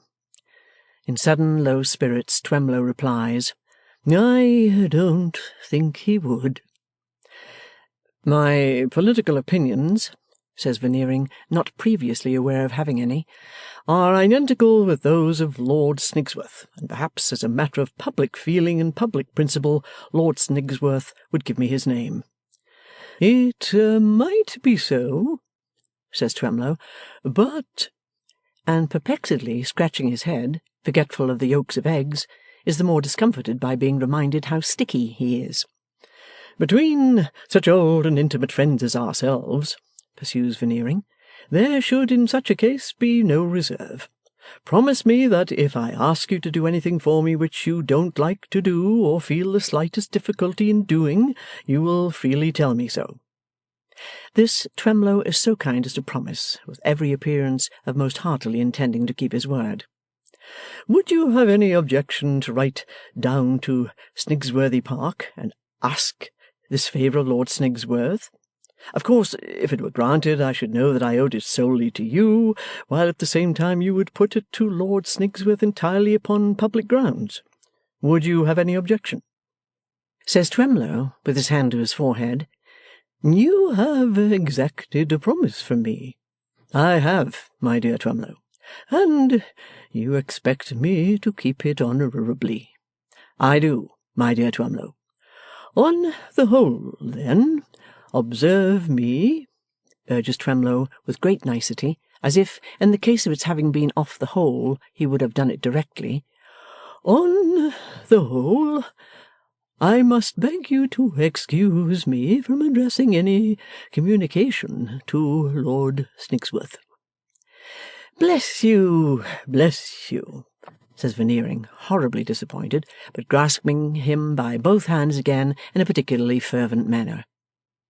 It is not to be wondered at that poor Twemlow should decline to inflict a letter on his noble cousin, who has gout in the temper, inasmuch as his noble cousin, who allows him a small annuity on which he lives, takes out of him, as the phrase goes, in extreme severity, putting him, when he visits at Snigsworthy Park, under a kind of martial law, ordaining that he shall hang his hat on a particular peg, sit on a particular chair, talk on particular subjects to particular people, and perform particular exercises, such as sounding the praises of the family varnish, not to say pictures, and abstaining from the choicest of the family wines, unless expressly invited to partake.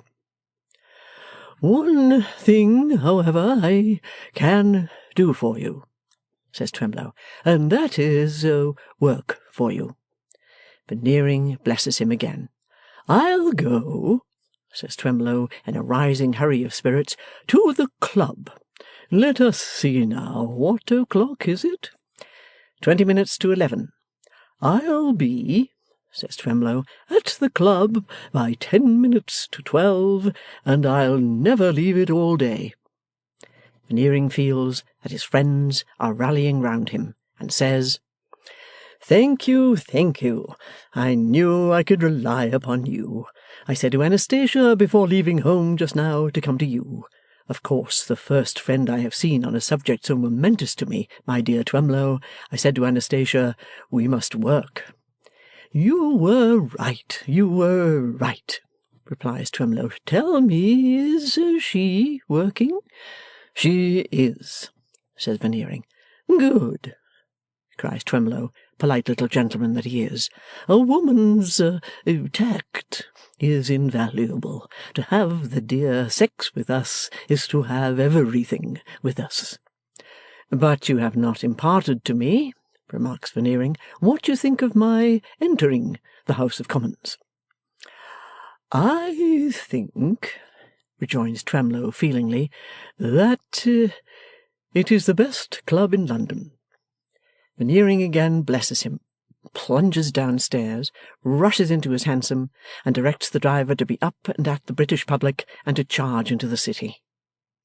Meanwhile, Twemlow, in an increasing hurry of spirits, gets his hair down as well as he can, which is not very well, for after these glutinous applications it is restive and has a surface on it somewhat in the nature of pastry, and gets to the club by the appointed time. At the club he promptly secures a large window, writing materials, and all the newspapers, and establishes himself immovable to be respectfully contemplated by Pall Mall. Sometimes when a man enters who nods to him, Twemlow says, Do you know Veneering? Man says, No. Member of the club? Twemlow says, Yes, coming in for pocket breeches. Man says, hope he may find it worth the money. Yawns and saunters out. Towards 6 o'clock of the afternoon, Twemlow begins to persuade himself that he is positively jaded with work, and thinks it much to be regretted that he was not brought up as a parliamentary agent. From Twemlow's, Veneering dashes at Podsnap's place of business, finds Podsnap reading the paper, standing and inclined to be oratorical over the astonishing discovery he has made that Italy is not England. Respectfully entreats Podsnap's pardon for stopping the flow of his words of wisdom, and informs him what is in the wind. Tells Podsnap that their political opinions are identical. Gives Podsnap to understand that he, Veneering, formed his political opinions while sitting at the feet of him, Podsnap. Seeks earnestly to know whether Podsnap will rally round him. Says Podsnap, something sternly, Now, first of all, Veneering, do you ask my advice? Veneering falters that, as so old and so dear a friend, Yes, that's all very well, says Podsnap, but have you made up your mind to take this borough of pocket breeches on its own terms, or do you ask my opinion whether you shall take it or leave it alone? Veneering repeats that his heart's desire and his soul's thirst are that Podsnap shall rally round him. Now, I'll be plain with you, Veneering, says Podsnap, knitting his brows. You will infer that I don't care about Parliament from the fact of my not being there. Why, of course, Veneering knows that. Of course, Veneering knows that if Podsnap chose to go there, he would be there, in a space of time that might be stated by the light and thoughtless as a jiffy. It is not worth my while, pursues Podsnap, becoming handsomely mollified, and it is the reverse of important to my position. But it is not my wish to set myself up as law for another man, differently situated. You think it is worth your while, and is important to your position. Is that so? Always with the proviso that Podsnap will rally round him. Veneering thinks it is so. Then you don't ask my advice, says Podsnap. Good, and I won't give it to you. But you do ask my help. Good, then I'll work for you. Veneering instantly blesses him, and apprises him that Twemlow is already working. Podsnap does not quite approve that anybody should be already working, regarding it rather in the light of a liberty, but tolerates Twemlow and says he is a well-connected old female who will do no harm. I have nothing very particular to do today, adds Podsnap, and I'll mix with some influential people. I had engaged myself to dinner, but I'll send Mrs. Podsnap and get off going myself. And I'll dine with you at 8. It's important we should report progress and compare notes. Now, let me see. You ought to have a couple of active, energetic fellows of gentlemanly manners to go about. Veneering, after cogitation, thinks of Boots and Brewer. Whom I have met at your house, says Podsnap. Yes, they'll do very well. Let them each have a cab and go about. Veneering immediately mentions what a blessing he feels it to possess a friend capable of such grand administrative suggestions, and really is elated at this going about of Boots and Brewer, as an idea wearing an electioneering aspect and looking desperately like business. Leaving Podsnap at a hand gallop, he descends upon Boots and Brewer, who enthusiastically rally round him by at once bolting off in cabs, taking opposite directions. Then Veneering repairs to the legal gentleman in Britannia's confidence, and with him transacts some delicate affairs of business, and issues an address to the independent electors of Pocket Breaches, announcing that he is coming among them for their suffrages, as the mariner returns to the home of his early childhood. A phrase which is none the worse for his never having been near the place in his life, and not even now distinctly knowing where it is. Mrs. Veneering, during the same eventful hours, is not idle. No sooner does the carriage turn out, all complete, than she turns into it, all complete, and gives the word to Lady Tippins's. That charmer dwells over a staymaker's in the Belgravian borders, with a life-size model in the window on the ground floor of a distinguished beauty in a blue petticoat, stay-lace in hand, looking over her shoulder at the town in innocent surprise, as well she may, to find herself dressing under the circumstances. Lady Tippins at home? Lady Tippins at home, with the room darkened, and her back, like the lady's at the ground-floor window, though for a different reason, cunningly turned towards the light. Lady Tippins is so surprised by seeing her dear Mrs. Veneering so early, in the middle of the night, the pretty creature calls it, that her eyelids almost go up under the influence of that emotion. To whom Mrs. Veneering incoherently communicates how that Veneering has been offered Pocket Breaches, how that it is the time for rallying round, how that Veneering has said, "We must work," how that she is here as a wife and mother to entreat Lady Tippins to work, how that the carriage is at Lady Tippins' disposal for purposes of work, how that she, proprietress of said brand-new elegant equipage, will return home on foot, on bleeding feet if need be, to work, not specifying how, until she drops by the side of baby's crib. "My love," says Lady Tippins, "compose yourself. We'll bring him in." And Lady Tippins really does work, and work the Veneering horses too, for she clatters about town all day, calling upon everybody she knows, and showing her entertaining powers and green fan to immense advantage by rattling on with, "My dear soul, what do you think? What do you suppose me to be? You'll never guess. I'm pretending to be an electioneering agent. And for what place of all places? Pocket Breaches. And why? Because the dearest friend I have in the world has bought it. And who is the dearest friend I have in the world? A man of the name of Veneering. Not omitting his wife, who is the other dearest friend I have in the world. And I positively declare I forgot their baby, who was the other. And we are carrying on this little farce to keep up appearances, and isn't it refreshing? Then, my precious child, the fun of it is that nobody knows who these Veneerings are, and that they know nobody, and that they have a house out of the Tales of the Genie, and give dinners out of the Arabian Nights. Curious to see 'em, my dear. Say, you know 'em. Come and dine with 'em. They shan't bore you. Say who shall meet you.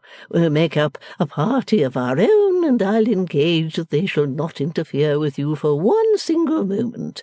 You really ought to see their gold and silver camels. I call their dinner table the caravan. Do come and dine with my Veneerings, my own Veneerings, my exclusive property, the dearest friends I have in the world.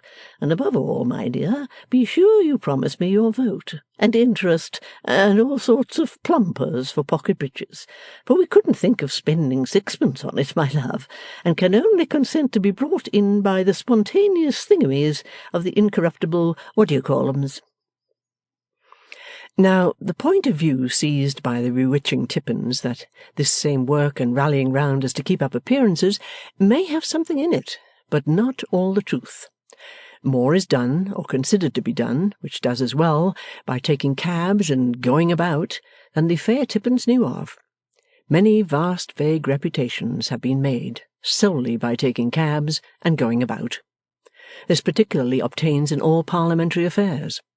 Whether the business in hand be to get a man in, or get a man out, or get a man over, or promote a railway, or jockey a railway, or what else, nothing is understood to be so effectual as scouring nowhere in a violent hurry, in short, as taking cabs and going about.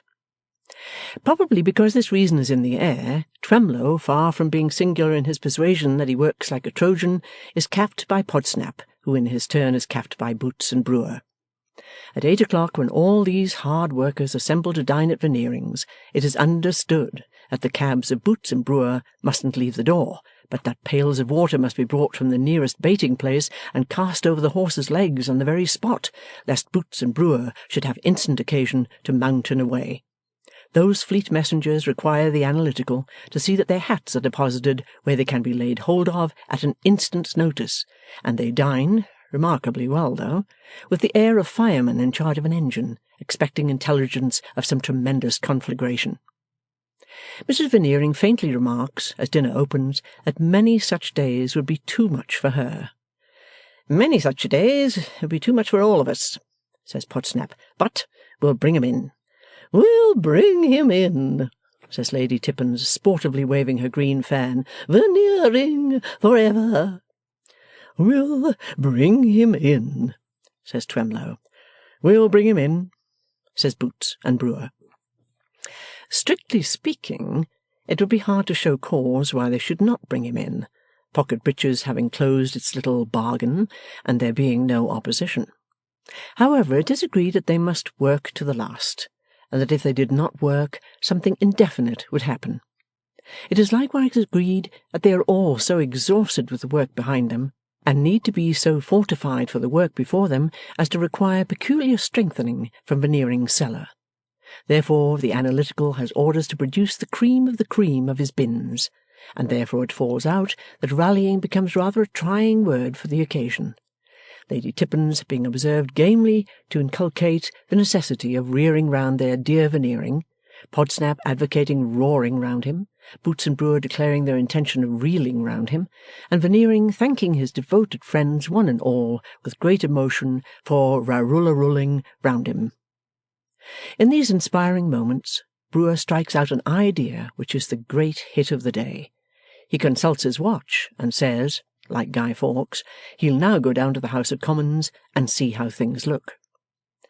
"I'll keep about the lobby for an hour or so," says Brewer with a deeply mysterious countenance, "and if things look well I won't come back, but will order my cab for 9 in the morning." "You couldn't do better," says Podsnap. Veneering expresses his inability ever to acknowledge this last service.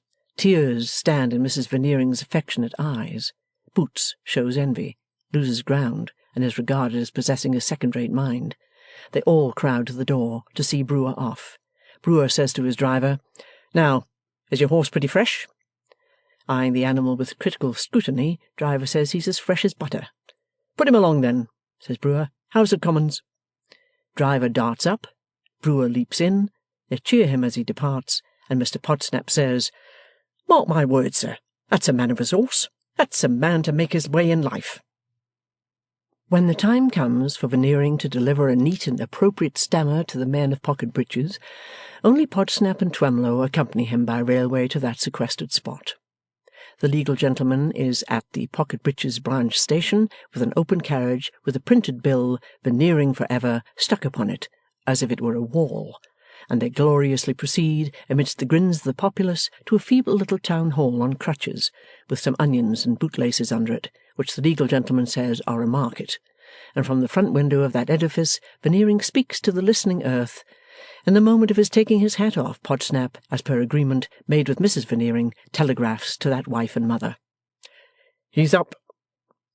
Veneering loses his way in the usual no thoroughfares of speech, and Podsnap and Twemlow say, "Hear, hear," and sometimes, when he can't by any means back himself out of some very unlucky no thoroughfare, "Hear, hear," with an air of facetious conviction, as if the ingenuity of the thing gave them a sensation of exquisite pleasure. But Veneering makes two remarkably good points, so good that they are supposed to have been suggested to him by the legal gentleman in Britannia's confidence, while briefly conferring on the stairs. Point the first is this. Veneering institutes an original comparison between the country and a ship, pointedly calling the ship the vessel of the state, and the minister the man at the helm. Veneering's object is to let Pocket Breeches know that his friend on his right, Podsnap, is a man of wealth. Consequently, says he, "And, gentlemen, when the timbers of the vessel of the state are unsound and the man at the helm is unskilful, would those great marine insurers, who rank among our world-famed merchant princes, would they insure her, gentlemen? Would they underwrite her? Would they incur a risk in her? Would they have confidence in her? Why, gentlemen, if I appealed to my honourable friend upon my right, himself among the greatest and most respected of that great and much respected class, he would answer no." Point the second is this. The telling fact that Twemlow is related to Lord Snigsworth must be let off. Veneering supposes a state of public affairs that probably never could by any possibility exist, though this is not quite certain in consequence of his picture being unintelligible to himself and everybody else, and thus proceeds. "Why, gentlemen, if I were to indicate such a programme to any class of society, I say it would be received with derision, would be pointed at by the finger of scorn. If I indicated such a programme to any worthy and intelligent tradesman of your town, nay, I will here be personal, and say our town, what would he reply? He would reply, 'Away with it.' That's what he would reply, gentlemen. In his honest indignation he would reply, 'Away with it.' But suppose I mounted higher in the social scale. Suppose I drew my arm through the arm of my respected friend upon my left, and, walking with him through the ancestral woods of his family, and under the spreading beeches of Snigsworthy Park, approached the noble hall, crossed the courtyard, entered by the door, went up the staircase, and, passing from room to room, found myself at last in the august presence of my friend's near kinsman, Lord Snigsworth. And suppose I said to that venerable Earl, 'My lord, I am here before your lordship, presented by your lordship's near kinsman, my friend upon my left, to indicate that programme,' what was his lordship answer? Why, he would answer, 'Away with it.' That's what he would answer, gentlemen. Away with it. Unconsciously using in his exalted sphere the exact language of the worthy and intelligent tradesman of our town, the near and dear kinsman of my friend upon my left would answer in his wrath, 'Away with it.'" Veneering finishes with this last success, and Mr. Podsnap telegraphs to Mrs. Veneering, "He's down." Then dinner is had at the hotel with the legal gentleman, and then there are in due succession nomination and declaration. Finally, Mr. Podsnap telegraphs to Mrs. Veneering, "We have brought him in." Another gorgeous dinner awaits them on their returning to the Veneering halls, and Lady Tippins awaits them, and Boots and Brewer await them. There is a modest assertion on everybody's part that everybody single-handed brought him in, but in the main it is conceded by all that that stroke of business on Brewer's part in going down to the house that night to see how things looked was the master-stroke. A touching little incident is related by Mrs. Veneering in the course of the evening. Mrs. Veneering is habitually disposed to be tearful, and has an extra disposition that way after her late excitement. Previous to withdrawing from the dinner-table with Lady Tippins, she says, in a pathetic and physically weak manner, "You will all think it foolish of me, I know, but I must mention it. As I sat by Baby's crib on the night before the election, Baby was very uneasy in her sleep." The analytical chemist, who is gloomily looking on, has diabolical impulses to suggest wind and throw up his situation, but represses them.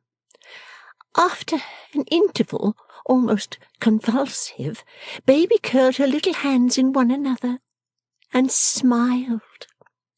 Mrs. Veneering stopping here, Mr. Podsnap deems it incumbent on him to say, "I wonder why."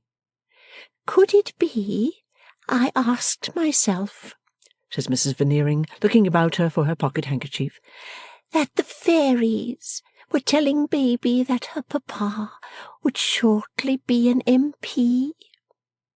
So overcome by the sentiment is Mrs. Veneering that they all get up to make a clear stage for Veneering, who goes round the table to the rescue and bears her out backward, with her feet impressively scraping the carpet, after remarking that her work has been too much for her strength.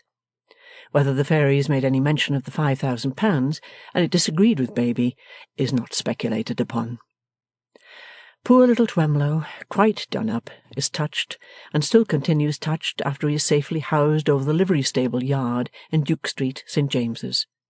But there, upon his sofa, a tremendous consideration breaks in upon the mild gentleman, putting all softer considerations to the rout.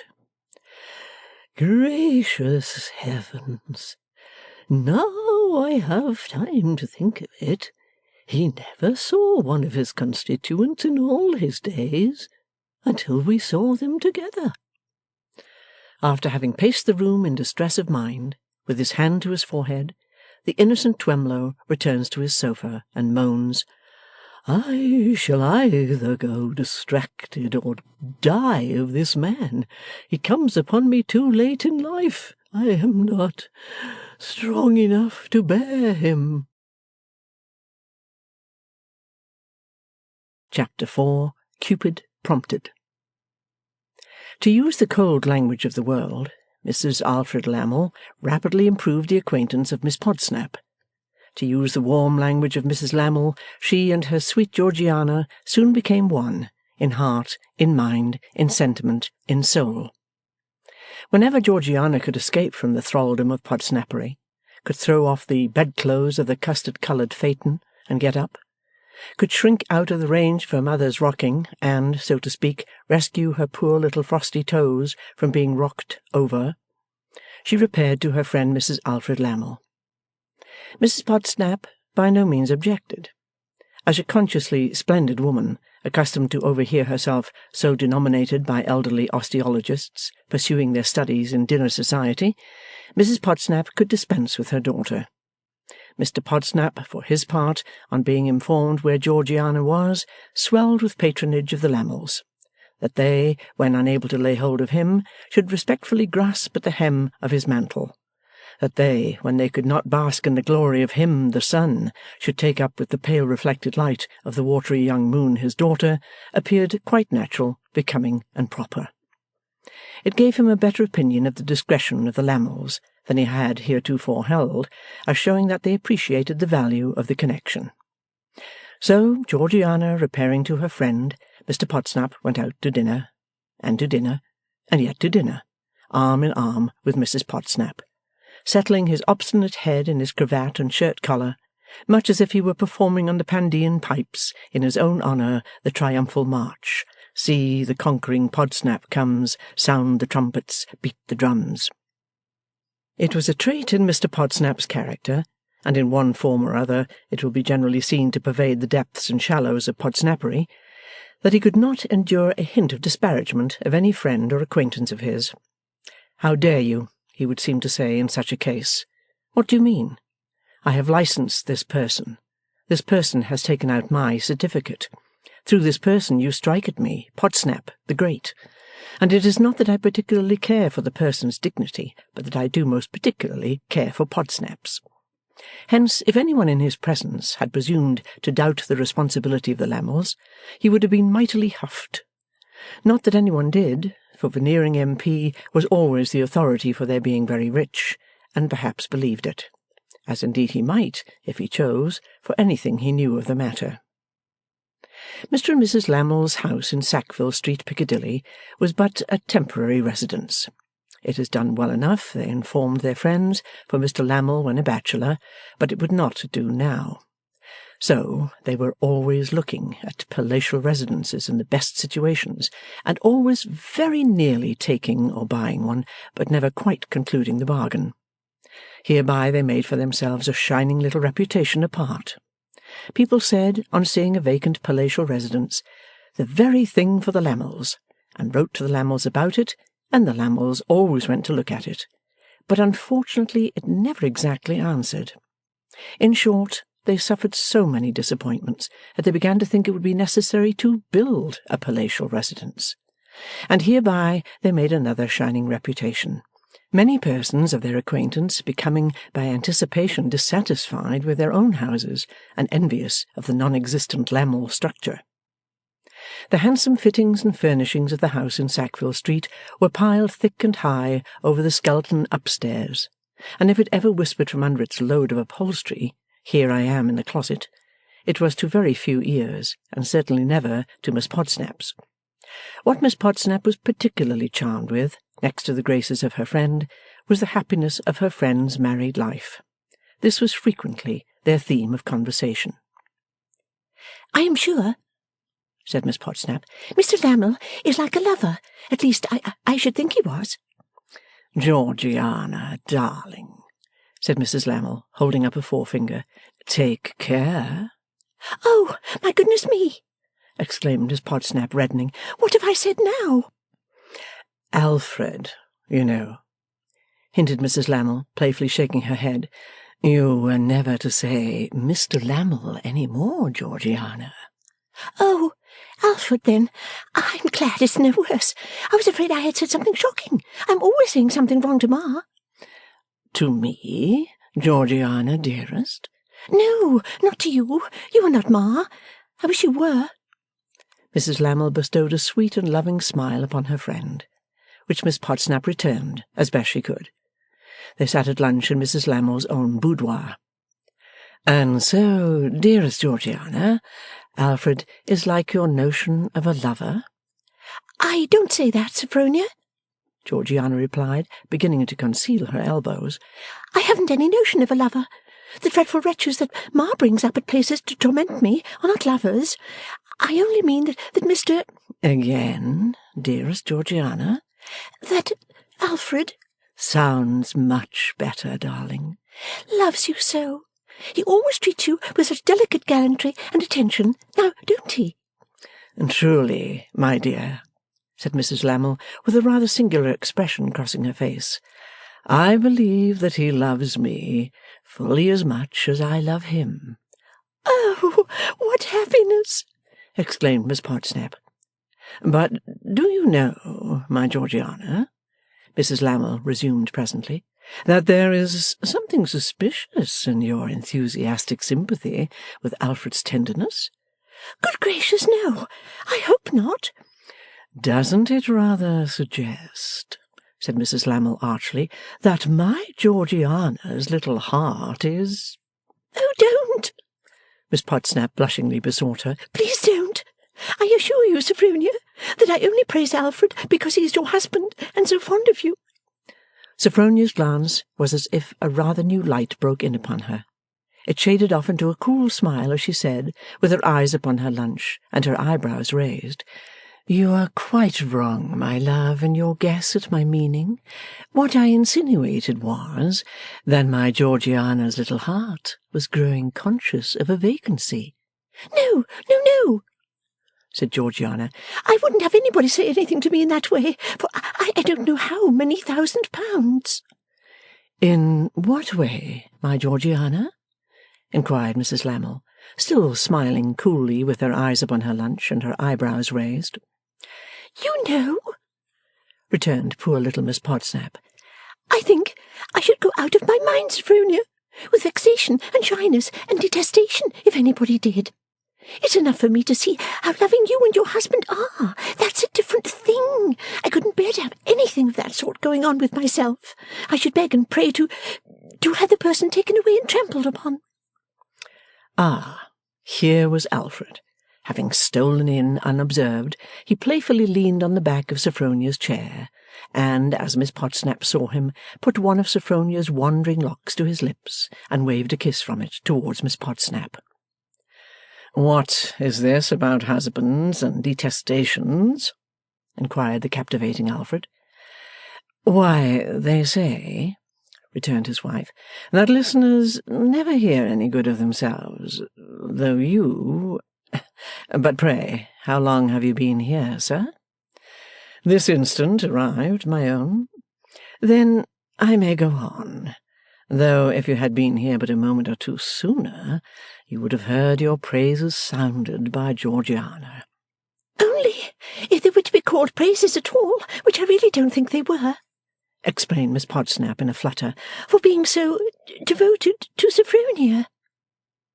Sophronia, murmured Alfred, my life, and kissed her hand, in return for which she kissed his watch-chain. But it was not I who was to be taken away and trampled upon, I hope, said Alfred, drawing a seat between them.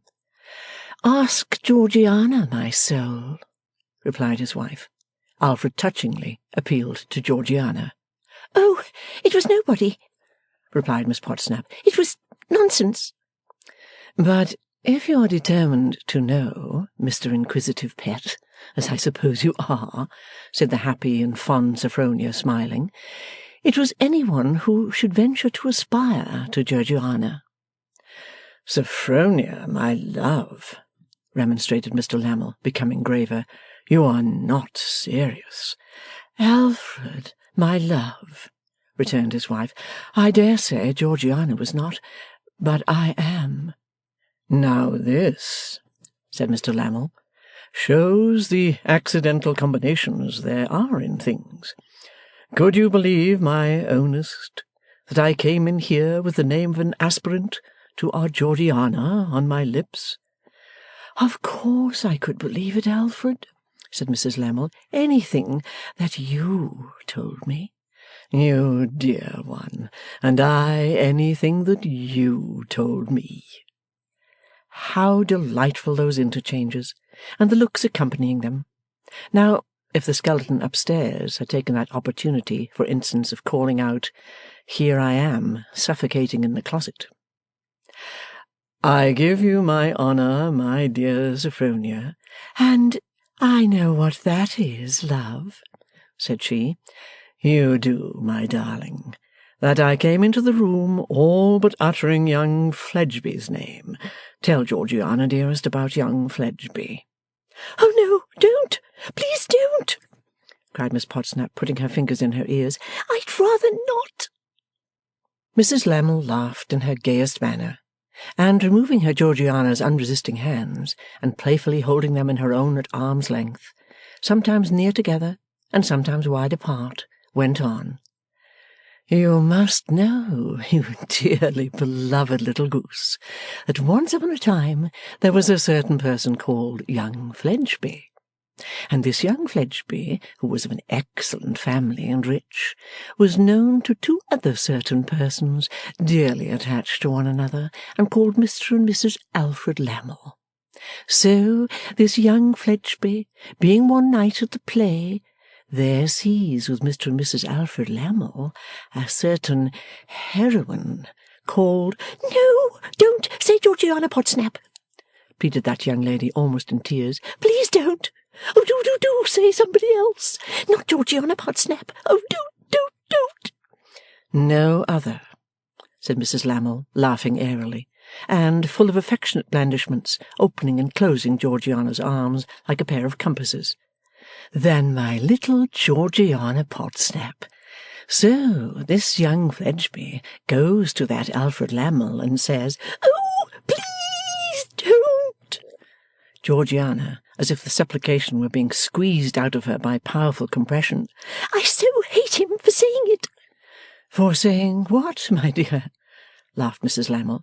Oh, I don't know what he said, cried Georgiana wildly. But I hate him all the same for saying it.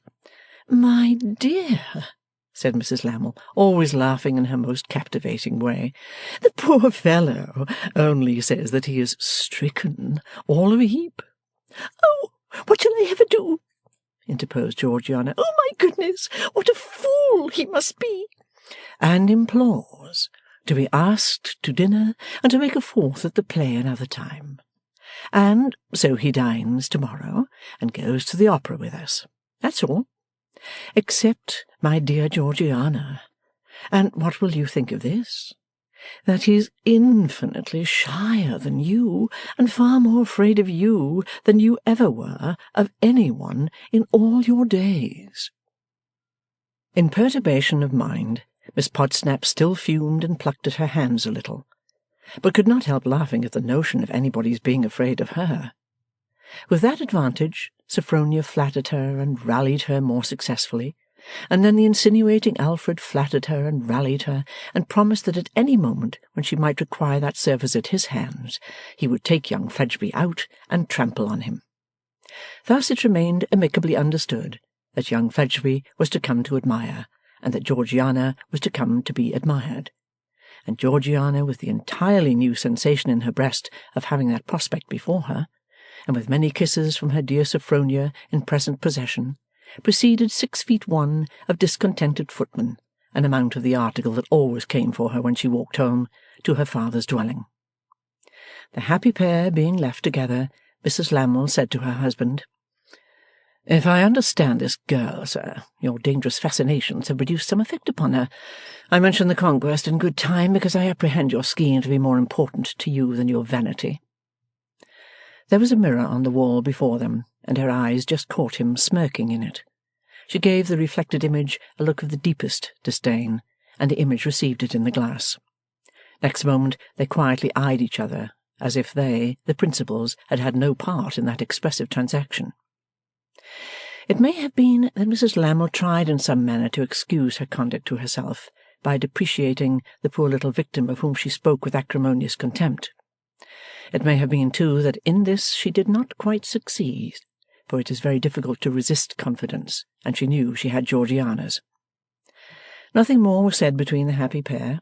Perhaps conspirators who have once established an understanding may not be over fond of repeating the terms and objects of their conspiracy. Next day came Georgiana, and came Fledgeby. Georgiana had by this time seen a good deal of the house and its frequenters, as there was a certain handsome room with a billiard table in it on the ground floor, eating out a backyard, which might have been Mr. Lammle's office or library, but was called by neither name, but simply Mr. Lammle's room, so it would have been hard for stronger female heads than Georgiana's to determine whether its frequenters were men of pleasure or men of business. Between the room and the men there were strong points of general resemblance. Both were too gaudy, too slangy, too odorous of cigars, and too much given to horseflesh, the latter characteristic being exemplified in the room by its decorations and in the men by their conversation. High stepping horses seemed necessary to all Mr. Lammle's friends, as necessary as their transaction of business to gather in a gipsy way at untimely hours of the morning and evening, and in rushes and snatches. There were friends who seemed to be always coming and going across the Channel, on errands about the Bourse, and Greek and Spanish and India and Mexican and par and premium and discount and 3/4 and 7/8. There were other friends who seemed to be always lolling and lounging in and out of the city on questions of the Bourse and Greek and Spanish and India and Mexican and par and premium and discount and 3/4 and 7/8. They were all feverish, boastful, and indefinably loose, and they all ate and drank a great deal, and made bets in eating and drinking. They all spoke of sums of money, and only mentioned the sums and left the money to be understood as 45,000 Tom, or 222 on every individual share in the lot Joe. They seemed to divide the world into two classes of people, people who were making enormous fortunes, and people who were being enormously ruined. They were always in a hurry, and yet seemed to have nothing tangible to do, except a few of them, these mostly asthmatic and thick-lipped, who were for ever demonstrating to the rest, with gold pencil cases which they could hardly hold because of the big rings on their forefingers, how money was to be made. Lastly, they all swore at their grooms, and the grooms were not quite as respectful or complete as other men's grooms, seeming somehow to fall short of the groom point as their masters fell short of the gentleman point. Young Fledgeby was none of these. Young Fledgeby had a peachy cheek, or a cheek compounded of the peach and the red wall on which it grows, and was an awkward, sandy-haired, small-eyed youth, exceeding slim, his enemies would have said lanky, and prone to self-examination in the articles of whisker and moustache. While feeling for the whisker that he anxiously expected, Fledgeby underwent remarkable fluctuations of spirits, ranging along the whole scale from confidence to despair. There were times when he started, as exclaiming, "By Jupiter, here it is at last!" There were other times when, being equally depressed, he would be seen to shake his head and give up hope. To see him at those periods leaning on a chimney-piece, like as on an urn containing the ashes of his ambition, with a cheek that would not sprout upon the hand on which that cheek had forced conviction, was a distressing sight. Not so was Fledgeby seen on this occasion. Arrayed in superb raiment, with his opera hat under his arm, he concluded his self-examination hopefully, awaiting the arrival of Miss Podsnap, and talked small talk with Mrs. Lammle. In facetious homage to the smallness of his talk and the jerky nature of his manners, Fledgeby's familiars had agreed to confer upon him, behind his back, the honorary title of Fascination Fledgeby. "Warm weather, Mrs. Lammle," said Fascination Fledgeby. Mrs. Lammle thought it scarcely as warm as it had been yesterday. "Perhaps not," said Fascination Fledgeby with great quickness of repartee, "but I expect it will be devilish warm tomorrow." He threw off another little scintillation. "Been out to-day, Mrs. Lammle?" Mrs. Lammle answered, "For a short drive." "Some people," said Fascination Fledgeby, "are accustomed to take long drives, but it generally appears to me that if they make 'em too long, they overdo it." Being in such feather, he might have surpassed himself in his next sally, had not Miss Podsnap been announced. Mrs. Lammle flew to embrace her darling little Georgy, and when the first transports were over, presented Mr. Fledgeby. Mr. Lammle came on the scene last, for he was always late, and so were the frequenters always late, all hands being bound to be made late by private information about the Bourse, and Greek, and Spanish, and India, and Mexican, and par, and premium, and discount, and 3/4 and 7/8. A handsome little dinner was served immediately, and Mr. Lammle sat sparkling at his end of the table, with his servant behind his chair, and his ever-lingering doubts about the subject of his wages behind himself. Mr. Lammle's utmost powers of sparkling were in requisition to-day, for Fascination Fledgeby and Georgiana not only struck each other speechless, but struck each other into astonishing attitudes.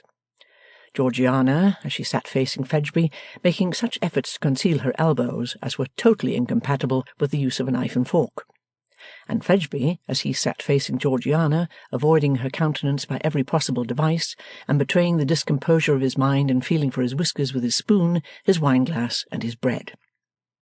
So Mr. and Mrs. Alfred Lammle had to prompt, and this is how they prompted. "Georgiana," said Mr. Lammle, low and smiling and sparkling all over like a harlequin, "you are not in your usual spirits. Why are you not in your usual spirits, Georgiana?"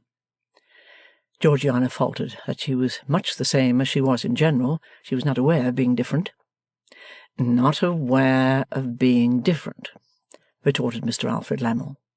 "You, my dear Georgiana, who are always so natural and unconstrained with us, who are such a relief from the crowd that are all alike, who are the embodiment of gentleness, simplicity, and reality."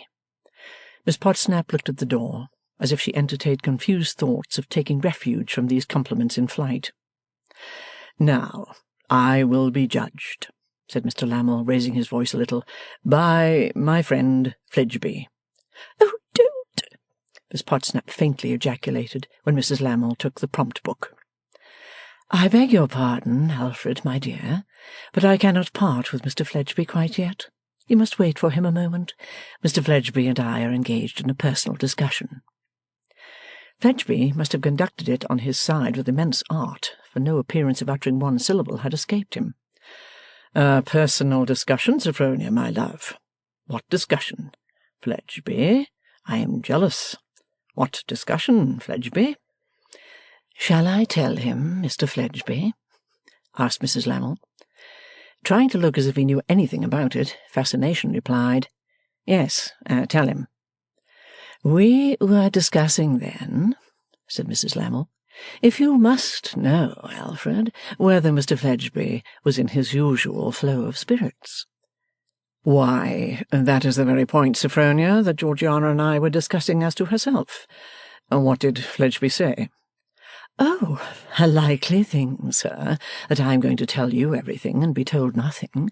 What did Georgiana say? Georgiana said she was doing her usual justice to herself today, and I said she was not. Precisely, exclaimed Mrs. Lammle, what I said to Mr. Fledgeby. Still, it wouldn't do. They would not look at one another. No, not even when the sparkling host proposed that the quartet should take an appropriately sparkling glass of wine. Georgiana looked from her wine-glass at Mr. Lammle and at Mrs. Lammle, but mightn't, couldn't, shouldn't, wouldn't look at Mr. Fledgeby. Fascination looked from his wine-glass at Mrs. Lammle and at Mr. Lammle, but mightn't, couldn't, shouldn't, wouldn't look at Georgiana. More prompting was necessary. Cupid must be brought up to the mark.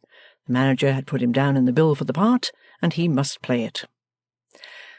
Sophronia, my dear, said Mr. Lammle, I don't like the colour of your dress. I appeal, said Mrs. Lammle, to Mr. Fledgeby. And I, said Mr. Lammle, to Georgiana. Georgie, my love, remarked Mrs. Lammle aside to her dear girl, I rely upon you not to go over to the opposition. Now, Mr. Fledgeby. Fascination wished to know if the colour were not called rose-colour. Yes, said Mr. Lammle, actually he knew everything. It was really rose-colour. Fascination took rose-colour to mean the colour of roses. In this he was very warmly supported by Mr. and Mrs. Lammle. Fascination had heard the term Queen of Flowers applied to the rose. Similarly, it might be said that the dress was the Queen of Dresses. Very happy Fledgeby from Mr. Lammle. Notwithstanding, Fascination's opinion was that we all had our eyes, or at least a large majority of us, and that and his farther opinion was several ands, was nothing beyond them. Oh, Mr. Fledgeby, said Mrs. Lammle, to desert me in that way. Oh, Mr. Fledgeby, to abandon my poor dear injured rose and declare for blue. Victory, victory, cried Mr. Lammle. Your dress is condemned, my dear. But what, said Mrs. Lammle, stealing her affectionate hand towards her dear girl's, what does Georgie say? She says, replied Mr. Lammle, interpreting for her, that in her eyes you look well in any colour, Sophronia, and that if she had expected to be embarrassed by so pretty a compliment as she has received, she would have worn another colour herself. Though I tell her, in reply, that it would not have saved her, for whatever colour she had worn would have been Fledgeby's colour.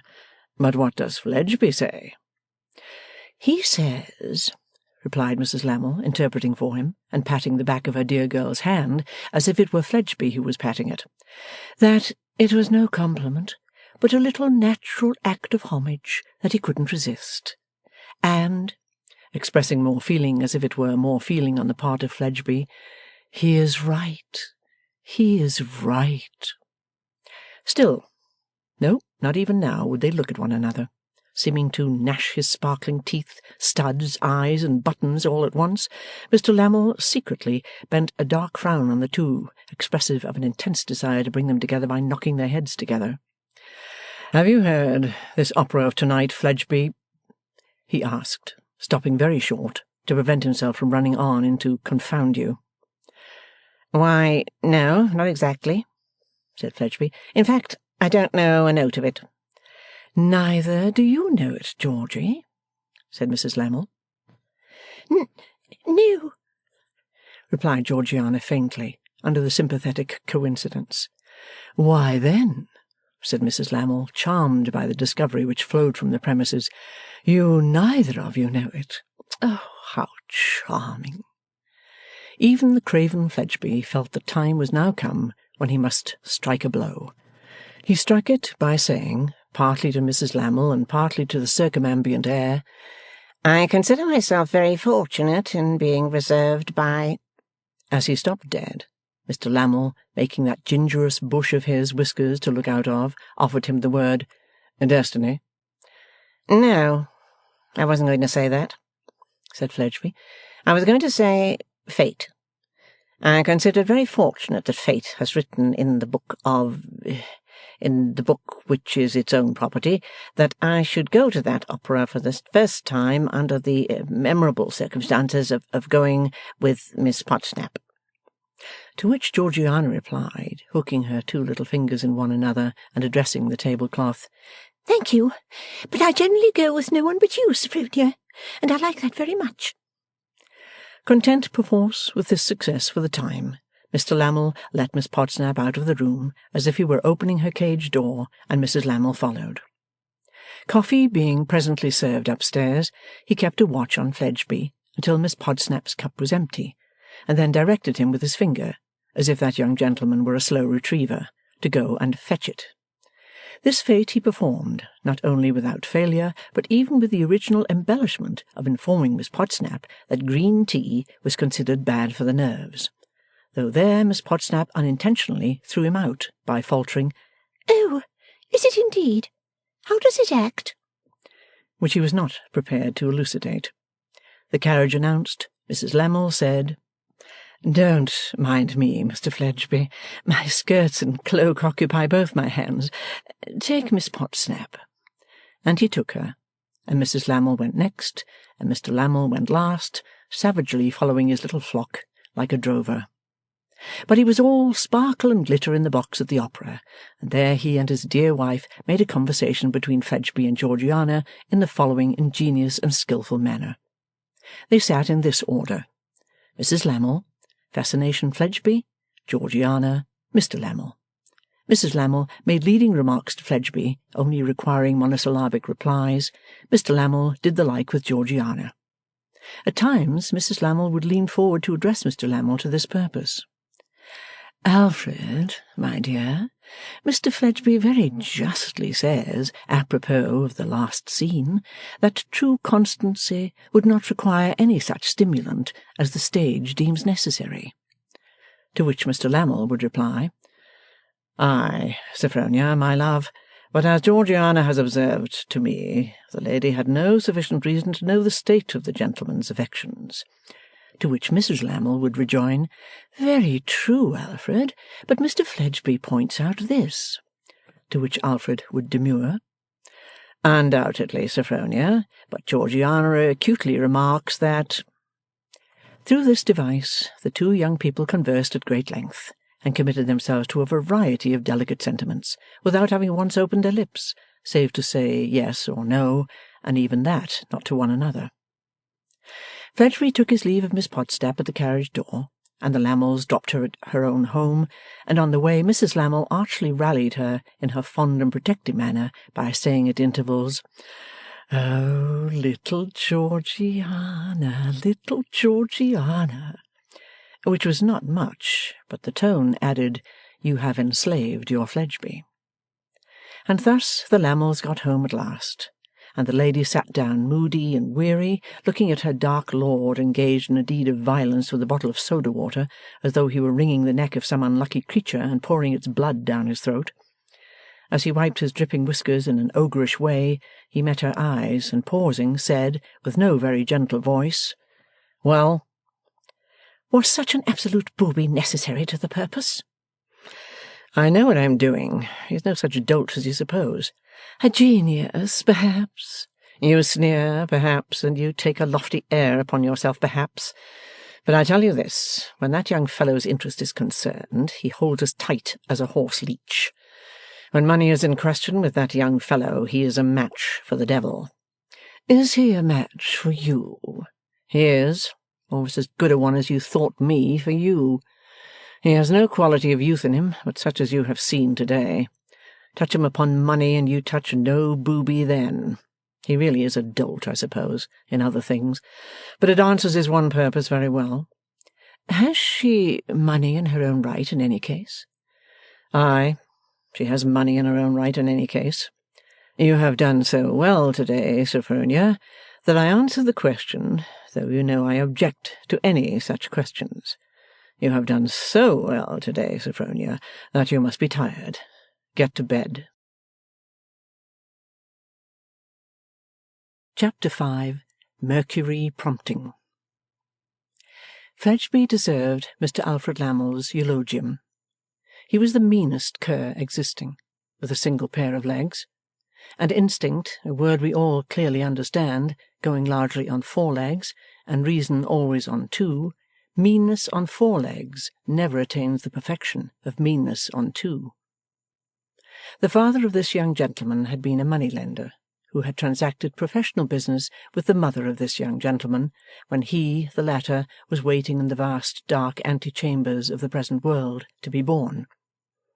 The lady, a widow, being unable to pay the money-lender, married him, and in due course Fledgeby was summoned out of the vast dark antechambers to come and be presented to the Registrar General.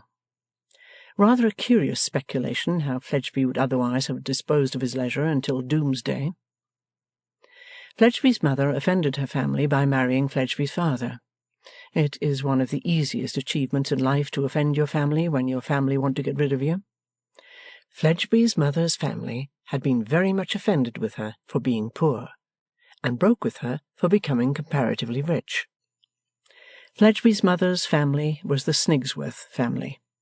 She had even the high honour to be cousin to Lord Snigsworth, so many times removed that the noble Earl would have had no compunction in removing her 1 time more and dropping her clean outside the cousinly pale, but cousin for all that. Among her pre-matrimonial transactions with Fledgeby's father, Fledgeby's mother had raised money of him at a great disadvantage on a certain reversionary interest. The reversion falling in soon after they were married, Fledgeby's father laid hold of the cash for his separate use and benefit. This led to subjective differences of opinion, not to say objective interchanges of bootjacks, backgammon boards, and other such domestic missiles between Fledgeby's father and Fledgeby's mother, and those led to Fledgeby's mother spending as much money as she could, and to Fledgeby's father doing all he couldn't to restrain her. Fledgeby's childhood had been, in consequence, a stormy one, but the winds and the waves had gone down in the grave, and Fledgeby flourished alone.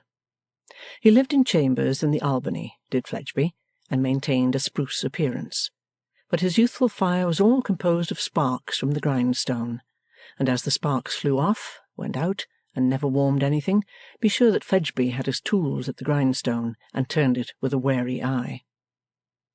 Mr. Alfred Lammle came round to the Albany to breakfast with Fledgeby.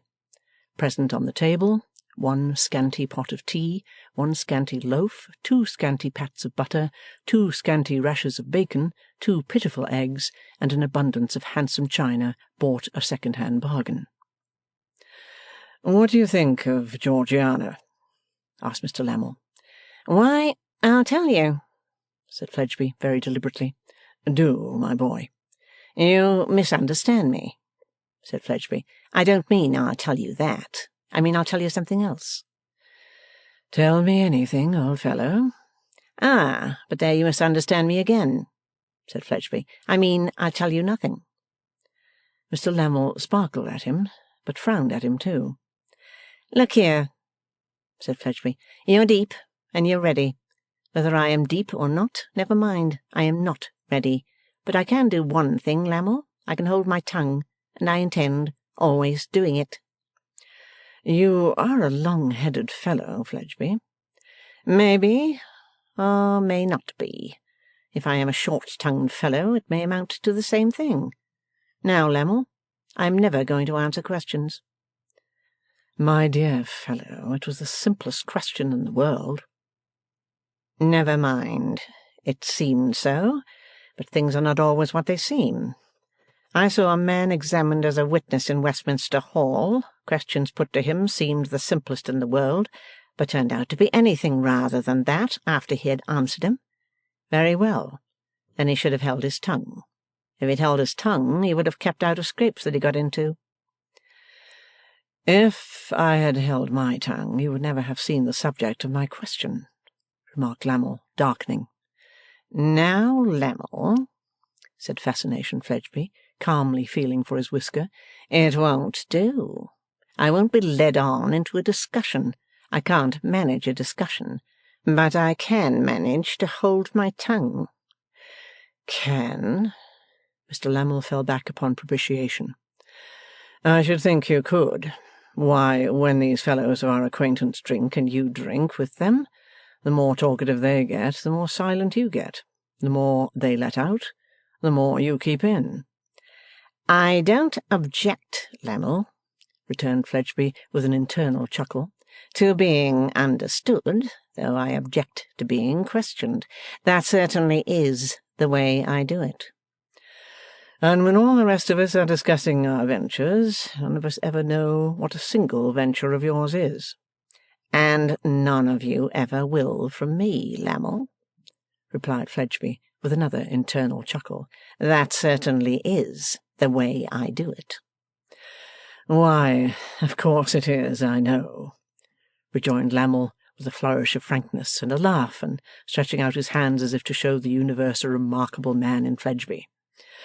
If I hadn't known it of my Fledgeby, should I have proposed our little compact of advantage to my Fledgeby? Ah, remarked Fascination, shaking his head slyly, but I am not to be got at in that way. I am not vain. That sort of vanity don't pay, Lammle. No, no, no.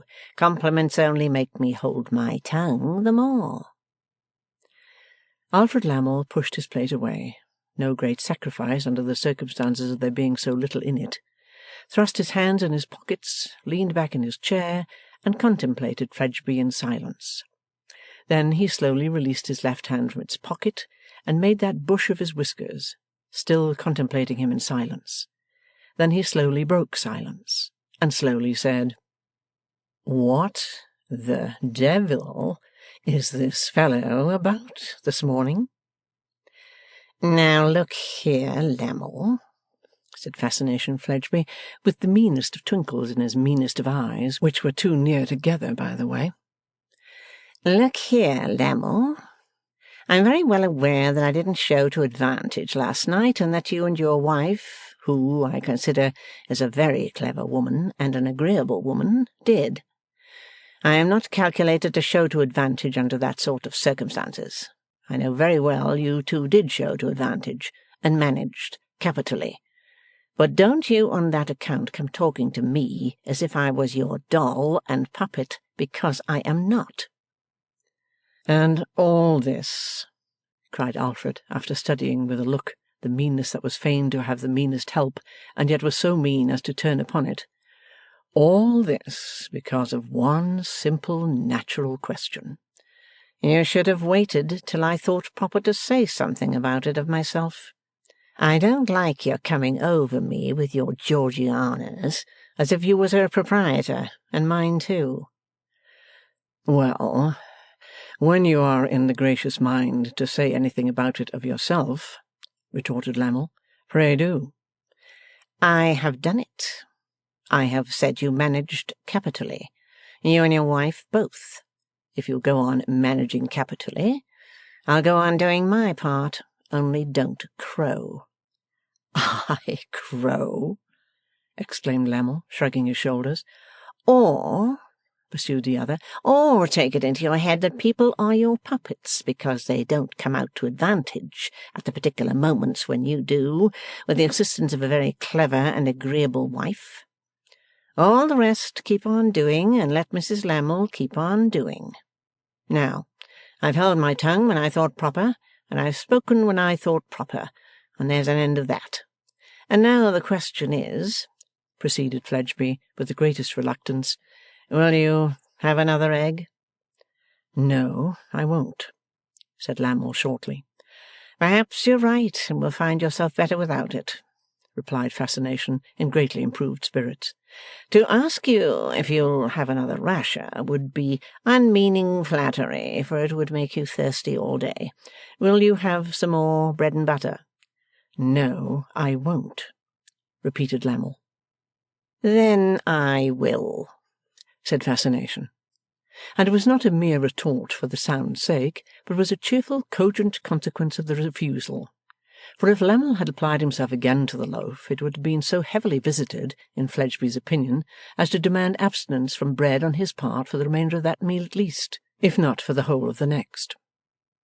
Whether this young gentleman, for he was but 23, combined with the miserly vice of an old man, any of the open-handed vices of a young one, was a moot point, so very honourably did he keep his own counsel. He was sensible of the value of appearances as an investment, and liked to dress well, but he drove a bargain for every movable about him, from the coat on his back to the china on his breakfast table, and every bargain, by representing somebody's ruin or somebody's loss, acquired a peculiar charm for him. It was a part of his avarice to take, within narrow bounds, long odds at races. If he won, he drove harder bargains. If he lost, he half-starved himself until next time. Why money should be so precious to an ass too dull and mean to exchange it for any other satisfaction is strange, but there is no animal so sure to get laden with it as the ass, who sees nothing written on the face of the earth and sky but 3 letters LSD, not luxury, sensuality, dissoluteness, which they often stand for, but the 3 dry letters. Your concentrated fox is seldom comparable to your concentrated ass in money-breeding. Fascination Fledgeby feigned to be a young gentleman living on his means, but was known secretly to be a kind of outlaw in the bill-broking line, and to put money out at high interest in various ways. His circle of familiar acquaintance, from Mr. Lammle round, all had a touch of the outlaw as to their rovings in the merry greenwood of Jobbery Forest, lying on the outskirts of the share market and the stock exchange. "I suppose you, Lammle," said Fledgeby, eating his bread and butter, "always did go in for female society?" "Always," replied Lammle, glooming considerably under his late treatment. "Came natural to you, eh?" said Fledgeby. "The sex were pleased to like me, sir," said Lammle sulkily, but with the air of a man who had not been able to help himself. "Made a pretty good thing of marrying, didn't you?" asked Fledgeby. The other smiled, an ugly smile, and tapped 1 tap upon his nose. "My late governor made a mess of it," said Fledgeby. "But is the right name Georgina or Georgiana?" "Georgiana." "I was thinking yesterday. I didn't know there was such a name. I thought it must end in Ina." "Why?" "Why? You play, if you can, the concertina, you know," replied Fledgeby, meditating very slowly, "and you have, when you catch it, the scarlatina, and you can come down from a balloon in a parish. No, you can't, though. Well, say Georgette. I mean Georgiana." "You were going to remark of Georgiana," Lammle moodily hinted, after waiting in vain. "I was going to remark of Georgiana, sir," said Fledgeby, not at all pleased to be reminded of his having forgotten it, "that she don't seem to be violent, don't seem to be of the pitching in order." "She has the gentleness of the dove, Mr. Fledgeby." "Of course you'll say so," replied Fledgeby, sharpening the moment his interest was touched by another.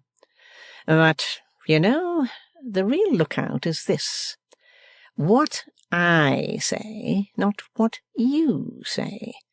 I say, having my late governor and my late mother in my eye, that Georgiana don't seem to be of the pitching in order." The respected Mr. Lammle was a bully, by nature and by usual practice.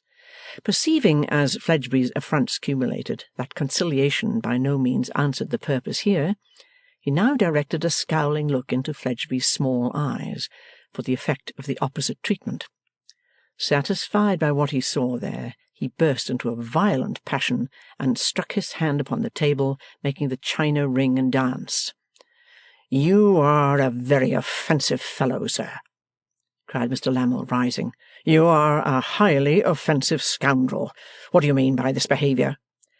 "I say," remonstrated Fledgeby, "don't break out." "You are a very offensive fellow, sir," repeated Mr. Lammle. "You are a highly offensive scoundrel." "I say, you know," urged Fledgeby, quailing. "Why, you coarse and vulgar vagabond," said Mr. Lammle, looking fiercely about him, If your servant was here to give me sixpence of your money to get my boots cleaned afterwards, for you are not worth the expenditure, I'd kick you.' 'No, you wouldn't,' pleaded Fledgeby. 'I am sure you'd think better of it.' 'I tell you what, Mr. Fledgeby,' said Lammle, advancing on him, 'since you presume to contradict me, I'll assert myself a little. Give me your nose.' Fledgeby covered it with his hand instead, and said, retreating, 'I beg you won't.' 'Give me your nose, sir,' repeated Lammle. Still covering that feature, and backing, Mr. Fledgeby reiterated, apparently with a severe cold in his head, 'I beg you won't.' 'And this fellow,' exclaimed Lammle, stopping and making the most of his chest, 'this fellow presumes on my having selected him, out of all the young fellows I know, for an advantageous opportunity. This fellow presumes on my having in my desk round the corner his dirty note of hand for a wretched sum, payable on the occurrence of a certain event, which event can only be of my and my wife's bringing about. This fellow, Fledgeby, presumes to be impertinent to me, Lammle. Give me your nose, sir.' 'No, stop! I beg your pardon,' said Fledgeby with humility. 'What do you say, sir?' demanded Mr. Lammle, seeming too furious to understand. 'I beg your pardon,' repeated Fledgeby. 'Repeat your words louder, sir. The just indignation of a gentleman has sent the blood boiling to my head. I don't hear you.'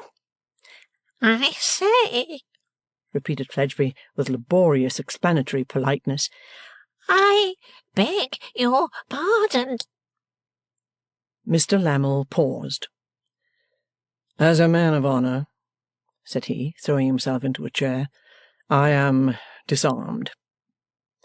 Mr. Fledgeby also took a chair, though less demonstratively, and by slow approaches removed his hand from his nose. Some natural diffidence assailed him as to blowing it, so shortly after its having assumed a personal and delicate, not to say public, character, but he overcame his scruples by degrees, and modestly took that liberty under an implied protest. 'Lammle,' he said sneakingly, when that was done, 'I hope we are friends again.' 'Mr. Fledgeby,' returned Lammle, 'say no more.' 'I must have gone too far in making myself disagreeable,' said Fledgeby, 'but I never intended it.' 'Say no more, say no more,' Mr. Lammle repeated in a magnificent tone. 'Give me your—' Fledgeby started. 'Hand.' They shook hands, and on Mr. Lammle's part in particular there ensued great geniality. For he was quite as much of a dastard as the other, and had been in equal danger of falling into the second place for good, when he took heart, just in time, to act upon the information conveyed to him by Fledgeby's eye. The breakfast ended in a perfect understanding. Incessant machinations were to be kept at work by Mr. and Mrs. Lammle, love was to be made for Fledgeby, and conquest was to be ensured to him. He on his part very humbly admitting his defects as to the softer social arts, and entreating to be backed to the utmost by his two able coadjutors. Little recked Mr. Podsnap of the traps and toils besetting his young person. He regarded her as safe within the temple of Podsnappery, hiding the fullness of time when she, Georgiana, should take him, Fitz Podsnap, who with all his worldly goods should her endow. It would call a blush into the cheek of his standard young person to have anything to do with such matters, save to take as directed, and with worldly goods as per settlement to be endowed. Who giveth this woman to be married to this man? I, Podsnap.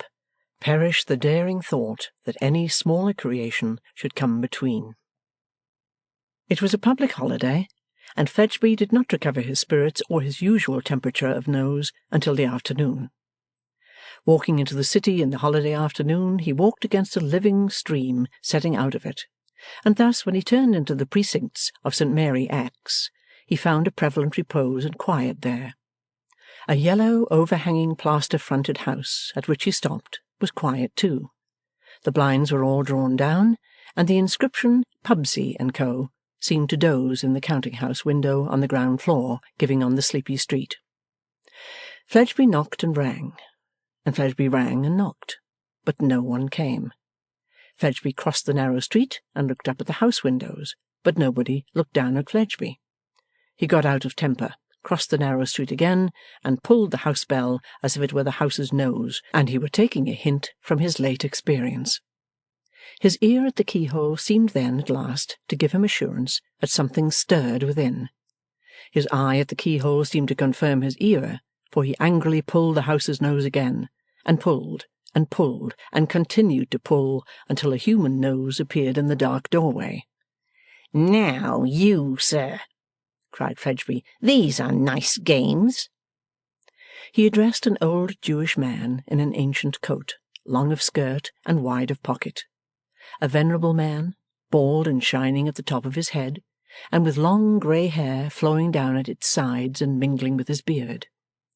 A man who, with a graceful Eastern action of homage, bent his head, and stretched out his hands with the palms downward, as if to deprecate the wrath of a superior.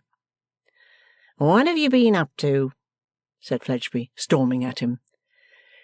"Generous Christian master," urged the Jewish man, "it being holiday, I looked for no one." "Holiday be blowed," said Fledgeby, entering. "What have you got to do with holidays? Shut the door." With his former action, the old man obeyed. In the entry hung his rusty, large-brimmed, low-crowned hat, as long out of date as his coat. In the corner near it stood his staff, no walking-stick, but a veritable staff. Fledgeby turned into the counting-house, perched himself on a business stool, and cocked his hat. There were light boxes on shelves in the counting-house, and strings of mock beads hanging up. There were samples of cheap clocks, and samples of cheap vases of flowers, foreign toys all. Perched on the stool, with his hat cocked on his head and one of his legs dangling, the youth of Fledgeby hardly contrasted to advantage with the age of the Jewish man as he stood with his bare head bowed, and his eyes, which he only raised in speaking, on the ground. His clothing was worn down to the rusty hue of the hat in the entry, but though he looked shabby, he did not look mean. Now, Fledgeby, though not shabby, did look mean. "You have not told me what you are up to, sir," said Fledgeby, scratching his head with the brim of his hat. "Sir, I was breathing the air." "In the cellar that you didn't hear?" "On the housetop." "Upon my soul, that's a way of doing business." "Sir," the old man represented with a grave and patient air, "there must be two parties to the transaction of business, and the holiday has left me alone." "Ah, can't be buyer and seller too. That's what the Jews say, ain't it?" "At least we say truly, if we say so," answered the old man with a smile. "Your people need speak the truth sometimes, for they lie enough," remarked Fascination Fledgeby. "Sir, there is," returned the old man with quiet emphasis, "too much untruth among all denominations of men." Rather dashed, Fascination Fledgeby took another scratch at his intellectual head with his hat, to gain time for rallying. "For instance," he resumed, as though it were he who had spoken last, "who but you and I ever heard of a poor Jew?"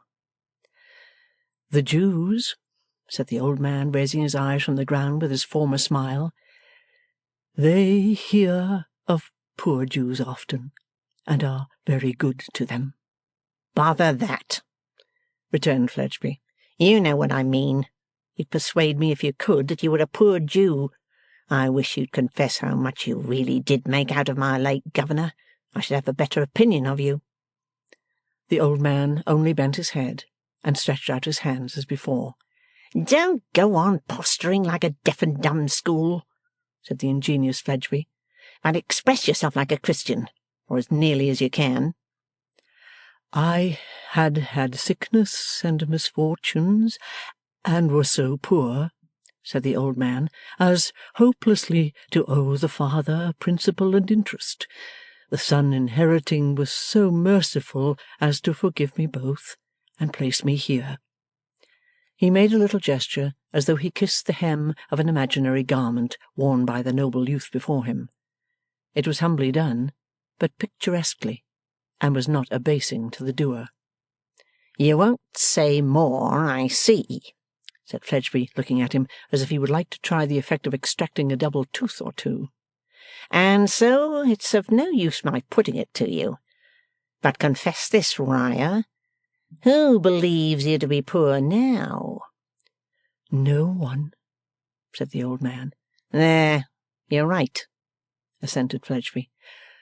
'No one,' repeated the old man with a grave slow wave of his head. 'All scout it as a fable.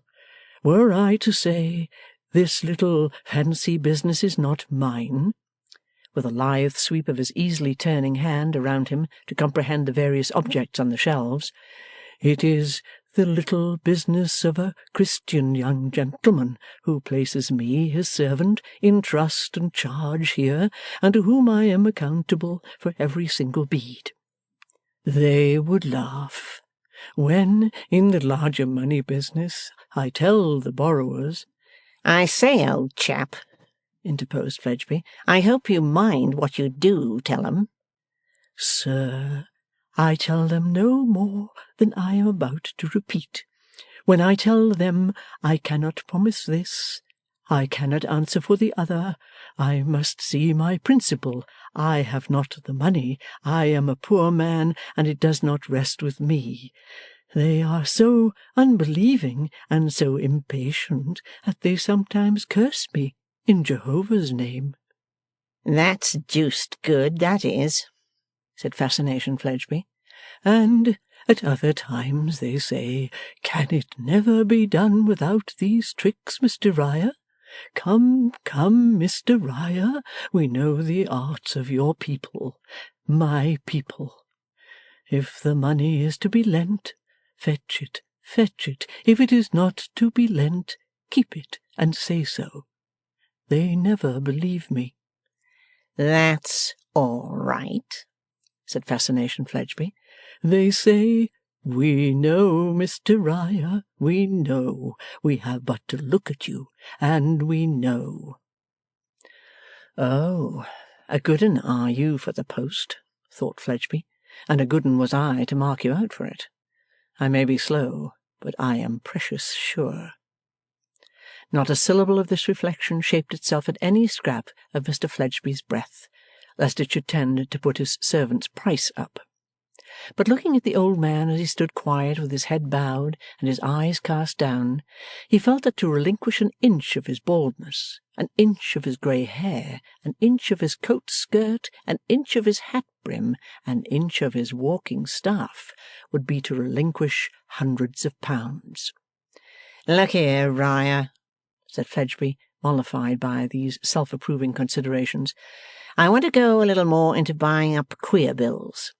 Look out in that direction.' 'Sir, it shall be done.' Casting my eye over the accounts, I find that branch of business pays pretty fairly, and I'm game for extending it. I like to know people's affairs likewise, so look out.' 'Sir, I will promptly.' 'Put it about in the right quarters, that you'll buy queer bills by the lump, by the pound weight, if that's all. Supposing you see your way to a fair chance on looking over the parcel. And there's one thing more. Come to me with the books for periodical inspection as usual at 8 on Monday morning.' Riah drew some folding tablets from his breast and noted it down.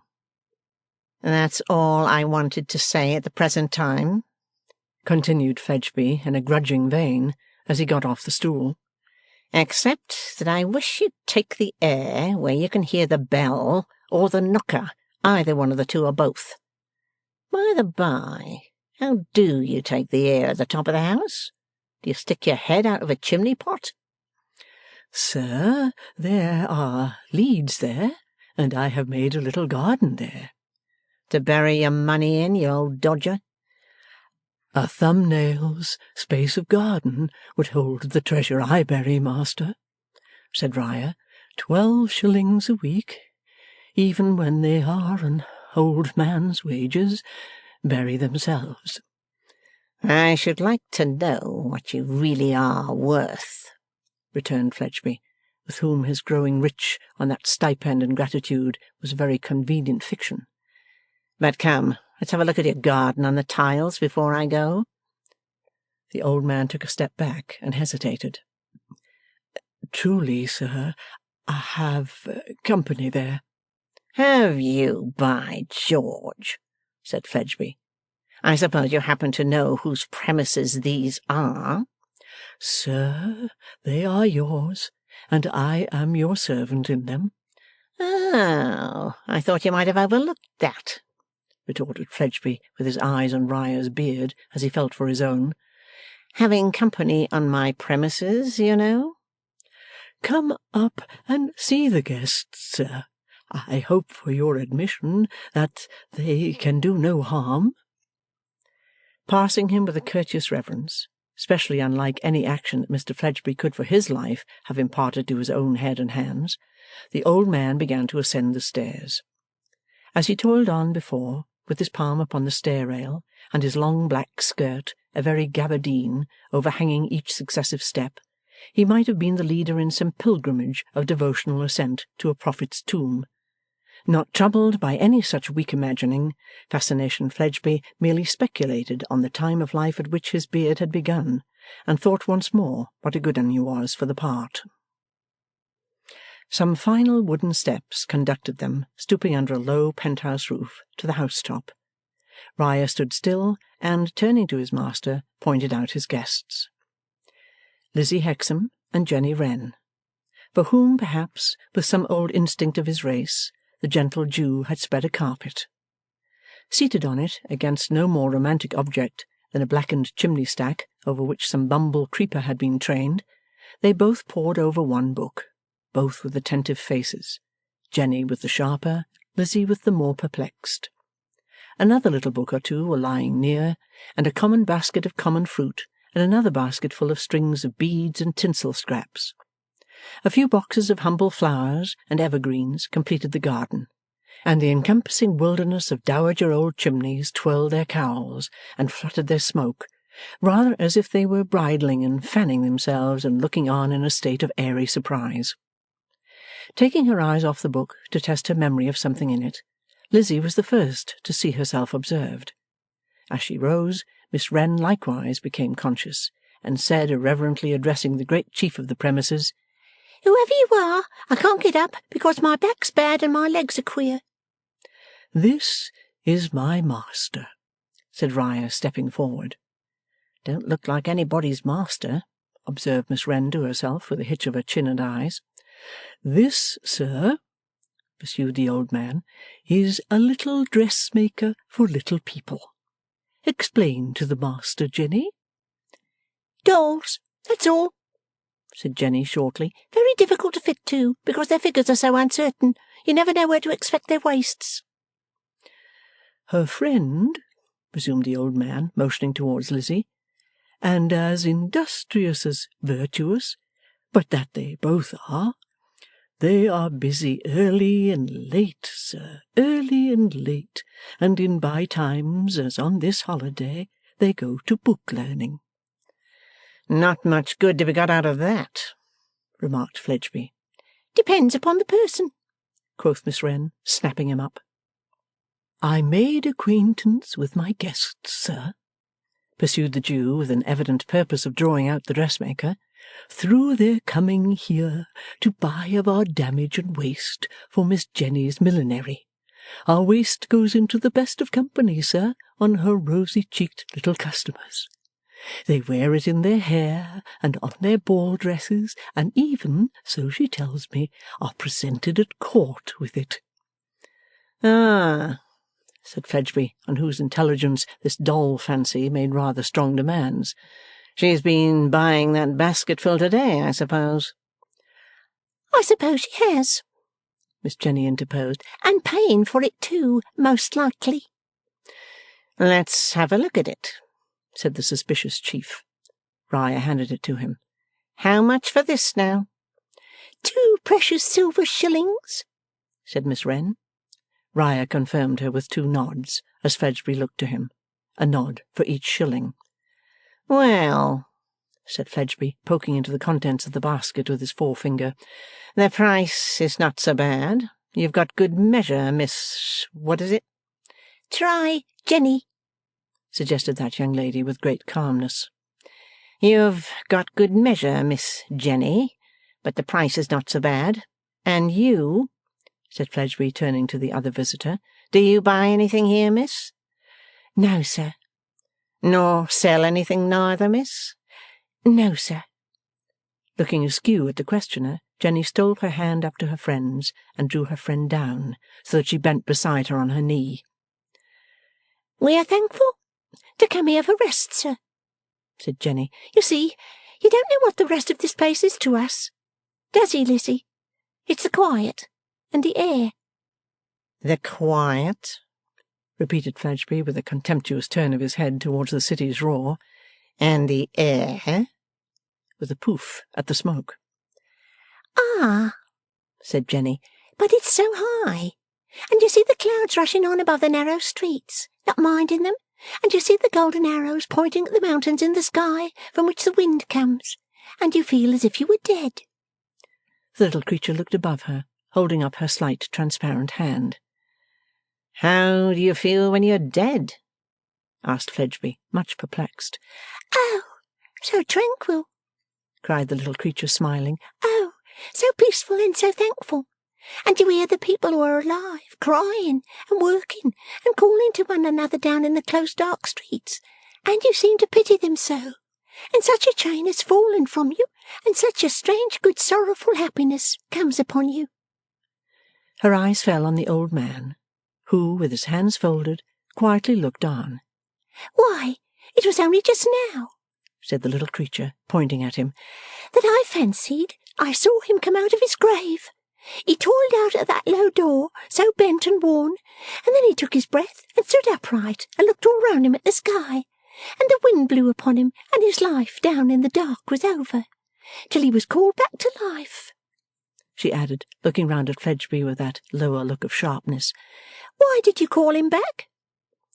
He was long enough coming, anyhow, grumbled Fledgeby. But you were not dead, you know, said Jenny Wren. Get down to life. Mr. Fledgeby seemed to think it rather a good suggestion, and with a nod turned round. As Riah followed to attend him down the stairs, the little creature called out to the Jew in a silvery tone, Don't be long gone. Come back and be dead. And still as they went down, they heard the little sweet voice more and more faintly, half calling and half singing, Come back and be dead. Come back and be dead. When they got down into the entry, Fledgeby, pausing under the shadow of the broad old hat and mechanically poising the staff, said to the old man, That's a handsome girl, at one in her senses. And as good as handsome, answered Riah. At all events, observed Fledgeby with a dry whistle, I hope she ain't bad enough to put any chap up to the fastenings and get the premises broken open. You look out. Keep your weather eye awake, and don't make any more acquaintances, however handsome. Of course, you always keep my name to yourself. Sir, assuredly I do. If they ask it, say it's Pubsy, or say it's Co, or say it's anything you like, but what it is. His grateful servant, in whose race gratitude is deep, strong, and enduring, bowed his head, and actually did now put the hem of his coat to his lips, though so lightly that the wearer knew nothing of it. Thus Fascination Fledgeby went his way, exulting in the artful cleverness with which he had turned his thumb down on a Jew, and the old man went his different way upstairs. As he mounted, the call or song began to sound in his ears again, and, looking above, he saw the face of the little creature looking down out of a glory of her long, bright, radiant hair, and musically repeating to him, like a vision, Come up and be dead. Come up and be dead. Chapter 6. Riddle without an answer. Again Mr. Mortimer Lightwood and Mr. Eugene Wrayburn sat together in the Temple. This evening, however, they were not together in the place of business of the eminent solicitor, but in another dismal set of chambers facing it on the same second floor, on whose dungeon-like black outer door appeared the legend, Private Mr. Eugene Wrayburn, Mr. Mortimer Lightwood, Mr. Lightwood's offices opposite. Appearances indicated that this establishment was a very recent institution. The white letters of the inscription were extremely white and extremely strong to the sense of smell. The complexion of the tables and chairs was, like Lady Tippins's, a little too blooming to be believed in, and the carpets and floor-cloth seemed to rush at the beholder's face in the unusual prominency of their patterns. But the Temple, accustomed to tone down both the still life and the human life that has much to do with it, would soon get the better of all that. "Well," said Eugene, on one side of the fire, "I feel tolerably comfortable. I hope the upholsterer may do the same." "Why shouldn't he?" asked Lightwood from the other side of the fire. "To be sure," pursued Eugene, reflecting, "he is not in the secret of our pecuniary affairs, so perhaps he may be in an easy frame of mind." "We shall pay him," said Mortimer. "Shall we really?" returned Eugene, indolently surprised. "You don't say so." "I mean to pay him, Eugene, for my part," said Mortimer, in a slightly injured tone. "Ah, I mean to pay him too," retorted Eugene. "But then I mean so much that I don't mean." "Don't mean?"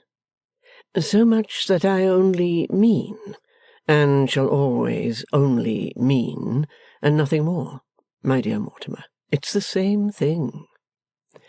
His friend, lying back in his easy chair, watched him lying back in his easy chair as he stretched out his legs on the hearthrug, and said, with the amused look that Eugene Wrayburn could always awaken in him without seeming to try or care, "Anyhow, your vagaries have increased the bill." "Calls the domestic virtues vagaries!" exclaimed Eugene, raising his eyes to the ceiling. "This very complete little kitchen of ours," said Mortimer, "in which nothing will ever be cooked." "My dear, dear Mortimer," returned his friend, lazily lifting his head a little to look at him, "how often have I pointed out to you that its moral influence is the important thing?" "Its moral influence on this fellow!" exclaimed Lightwood, laughing. "Do me the favour," said Eugene, getting out of his chair with much gravity, "to come and inspect that feature of our establishment which you rashly disparage." With that, taking up a candle, he conducted his chum into the fourth room of the set of chambers, a little narrow room which was very completely and neatly fitted as a kitchen.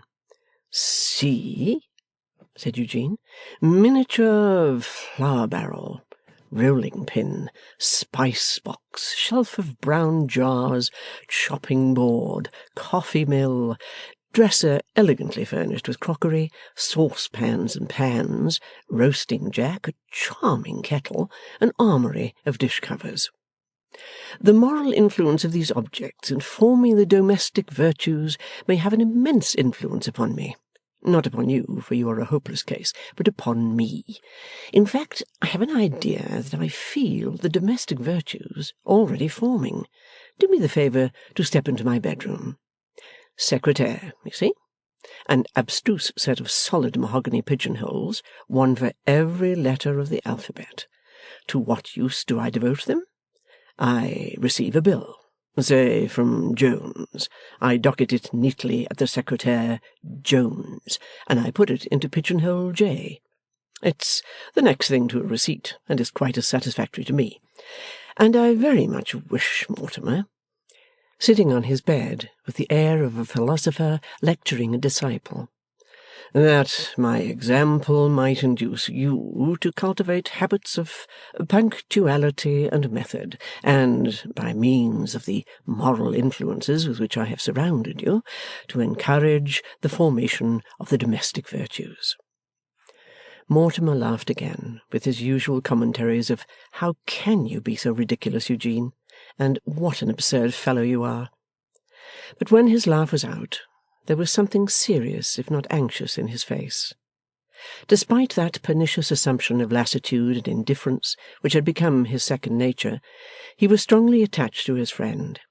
He had founded himself upon Eugene when they were yet boys at school, and at this hour imitated him no less, admired him no less, loved him no less, than in those departed days. "Eugene," said he, "if I could find you in earnest for a minute, I would try to say an earnest word to you." "An earnest word?" repeated Eugene. "The moral influences are beginning to work. Say on." "Well, I will," returned the other, "though you are not earnest yet." "In this desire for earnestness," murmured Eugene with the air of one who was meditating deeply, "I trace the happy influences of the little flour barrel and the coffee mill. Gratifying." "Eugene," resumed Mortimer, disregarding the light interruption, and laying a hand upon Eugene's shoulder as he, Mortimer, stood before him, seated on his bed, "you are withholding something from me."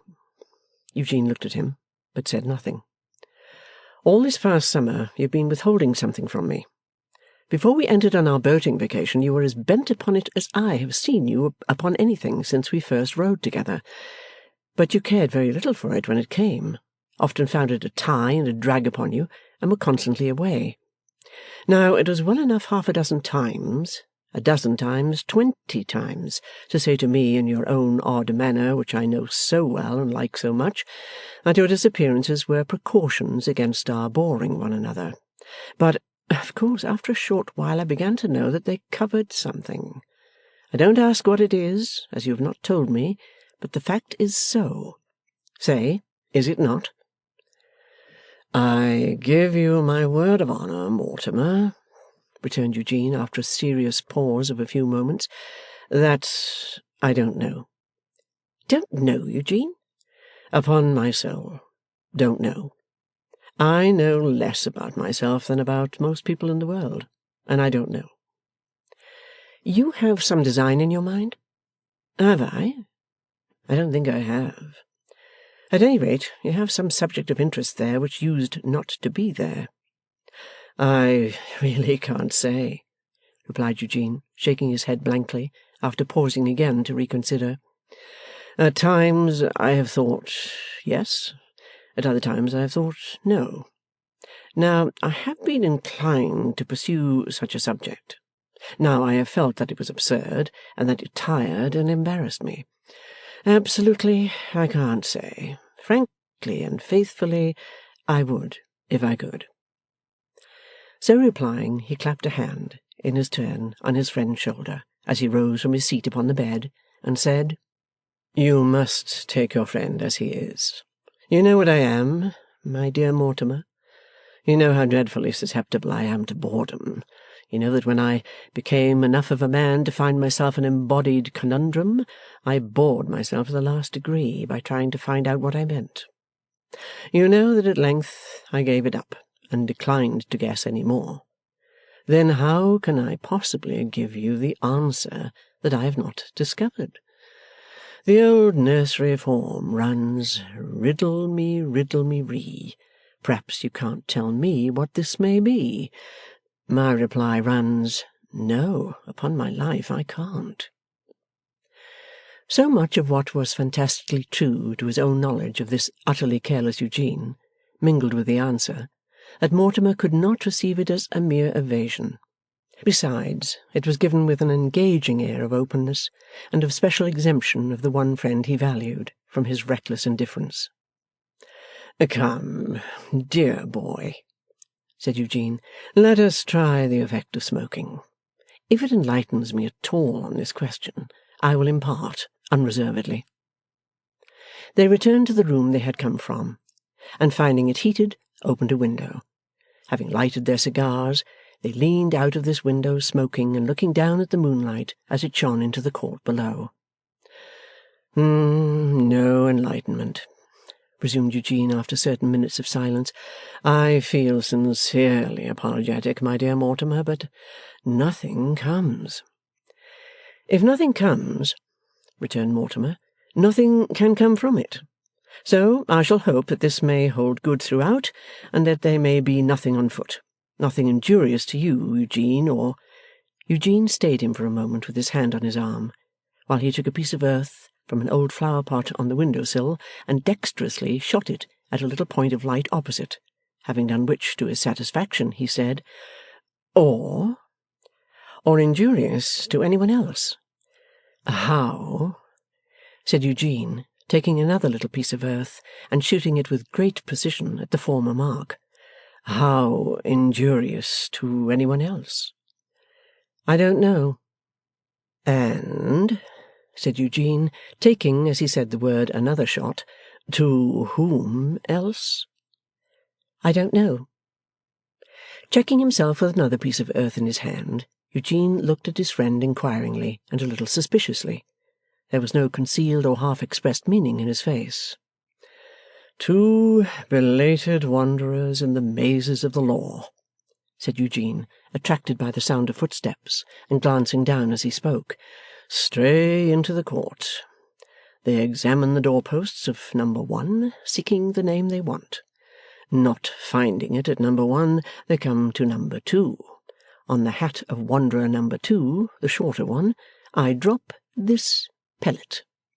Hitting him on the hat, I smoke serenely and become absorbed in contemplation of the sky." Both the wanderers looked up towards the window, but, after interchanging a mutter or two, soon applied themselves to the doorposts below.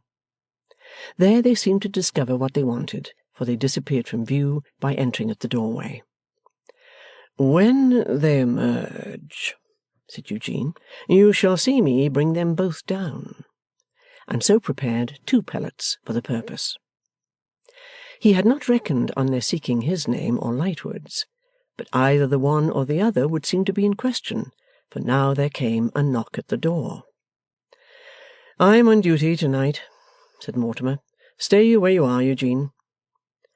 Requiring no persuasion, he stayed there, smoking quietly, and not at all curious to know who knocked, until Mortimer spoke to him from within the room and touched him.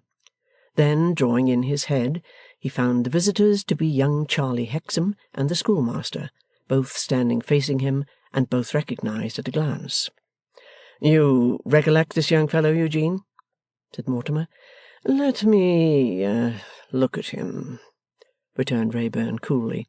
"Oh, yes, I recollect him." He had not been about to repeat that former action of taking him by the chin, but the boy had suspected him of it, and had thrown up his arm with an angry start. Laughingly, Wrayburn looked to Lightwood for an explanation of this odd visit. "He says he has something to say." "Surely it must be to you, Mortimer." "So I thought, but he says no.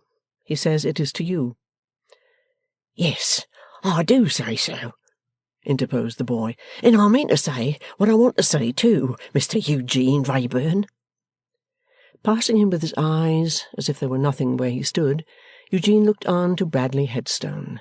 With consummate indolence, he turned to Mortimer, inquiring, "And who may this other person be?" "I am Charles Hexam's friend," said Bradley. "I am Charles Hexam's schoolmaster." "My good sir, you should teach your pupils better manners," returned Eugene. Composedly smoking, he leaned an elbow on the chimney-piece at the side of the fire, and looked at the schoolmaster. It was a cruel look, in its cold disdain of him as a creature of no worth. The schoolmaster looked at him, and that, too, was a cruel look, though of the different kind, that it had a raging jealousy and fiery wrath in it. Very remarkably, neither Eugene Wrayburn nor Bradley Headstone looked at all at the boy.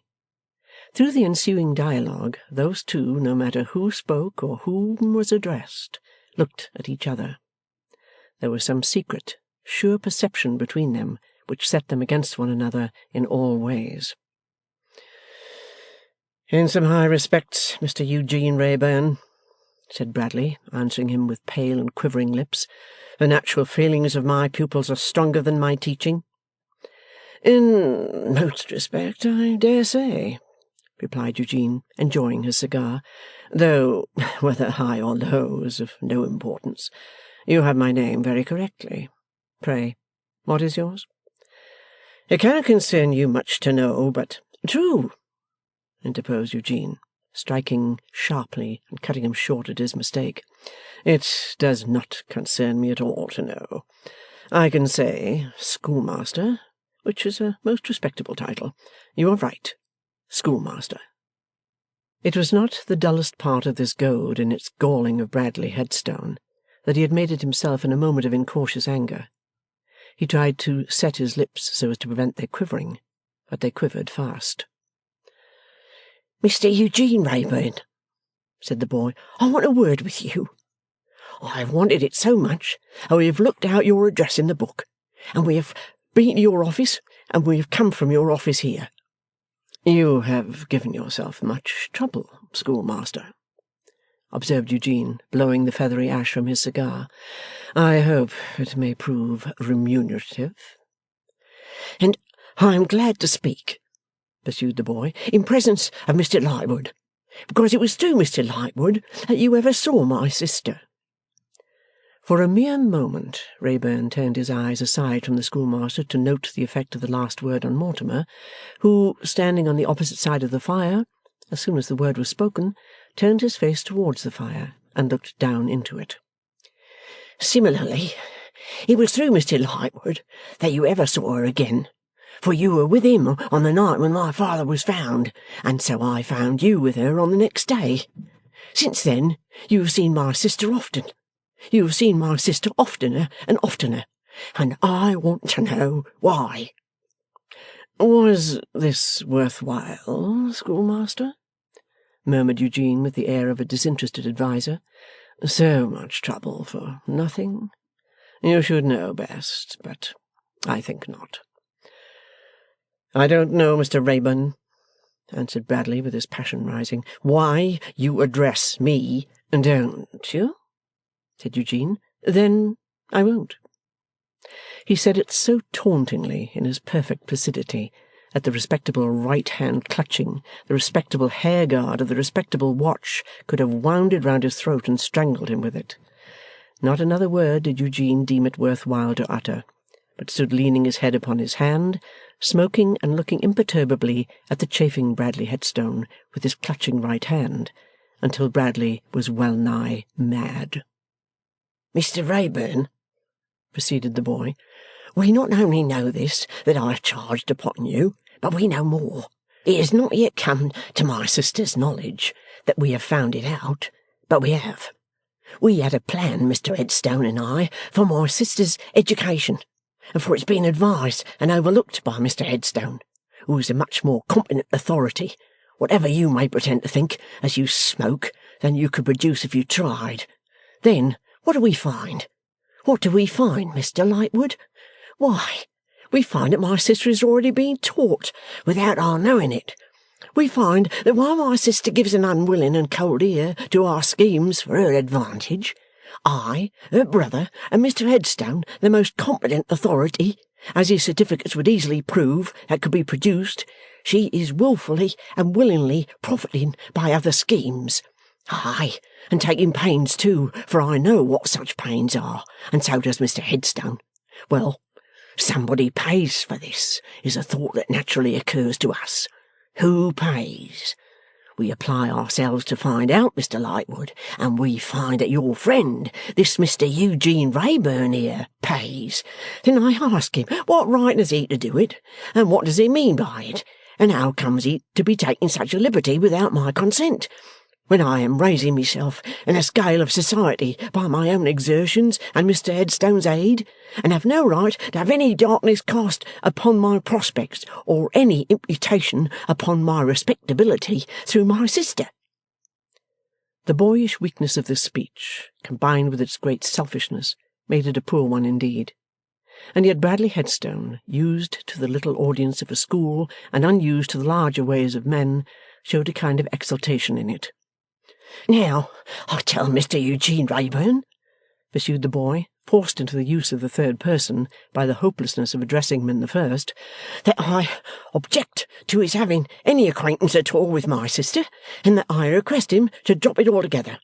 He is not to take it into his head that I am afraid of my sister's caring for him.' As the boy sneered, the master sneered, and Eugene blew off the feathery ash again. 'But I object to it, and that's enough. I am more important to my sister than he thinks. As I raise myself, I intend to raise her. She knows that, and she has to look to me for her prospects. Now, I understand all this very well, and so does Mr. Headstone. My sister is an excellent girl, but she has some romantic notions, not about such things as your Mr. Eugene Wrayburn's, but about the death of my father and other matters of that sort. Mr. Wrayburn encourages those notions to make himself of importance, and so she thinks she ought to be grateful to him, and perhaps even likes to be. Now, I don't choose her to be grateful to him, or to be grateful to anybody but me, except Mr. Headstone. And I tell Mr. Wrayburn that if he don't take heed of what I say, it will be worse for her. Let him turn that over in his memory, and make sure of it. Worse for her.' A pause ensued, in which the schoolmaster looked very awkward. 'May I suggest, schoolmaster,' said Eugene, removing his fast-waning cigar from his lips to glance at it, 'that you can now take your pupil away.'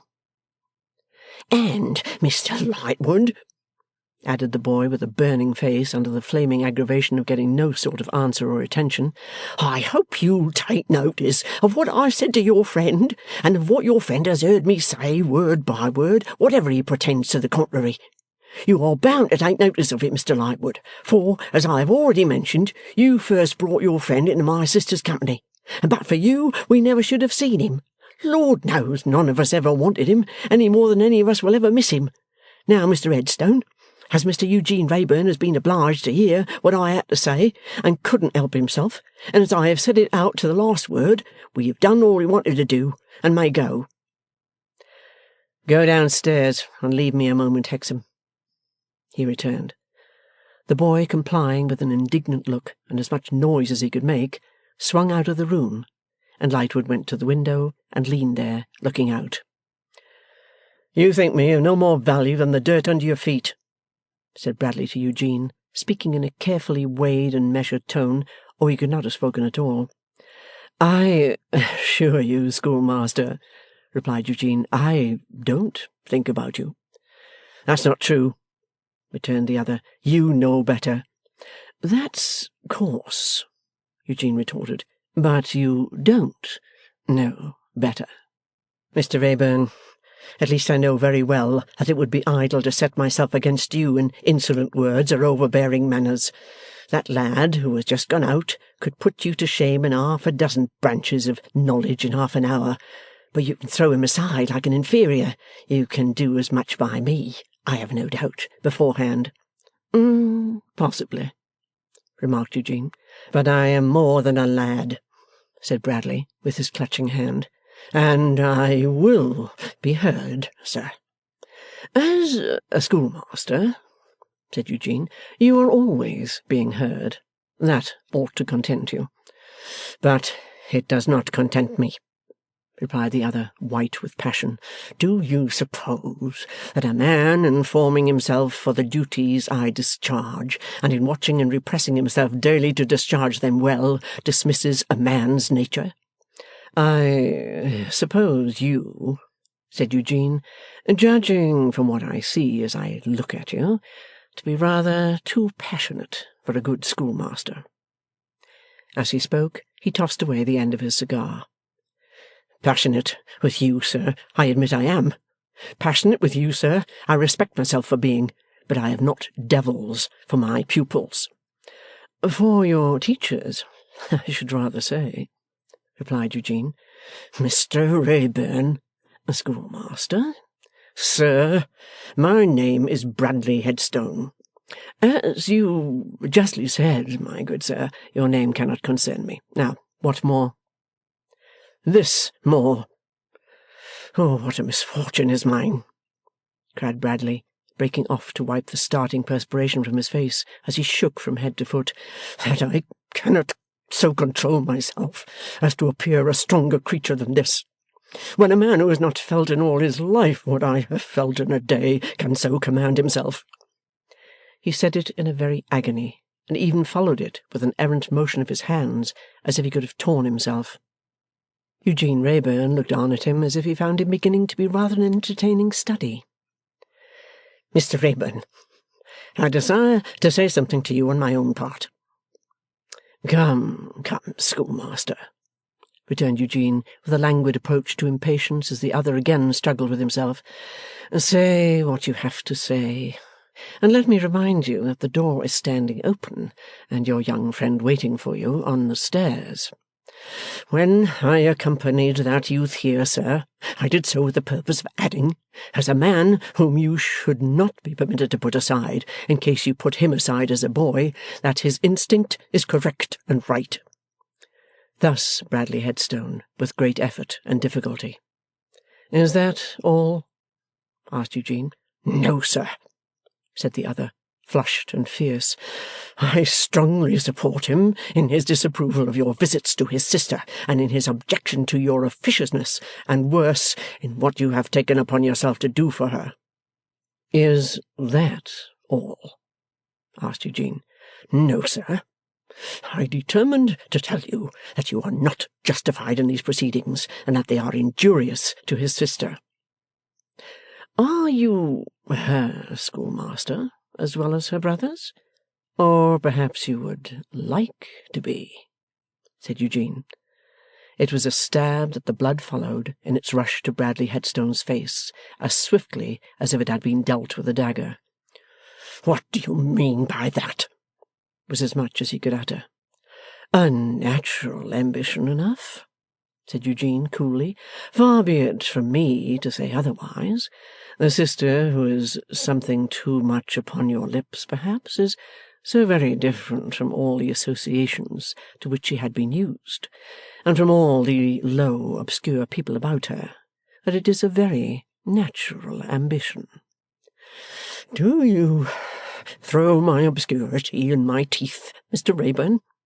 "That can hardly be, for I know nothing concerning it, schoolmaster, and seek to know nothing." "You reproach me with my origin," said Bradley Headstone. "You cast insinuations at my bringing up. But I tell you, sir, I have worked my way onward, out of both and in spite of both, and have a right to be considered a better man than you, with better reasons for being proud."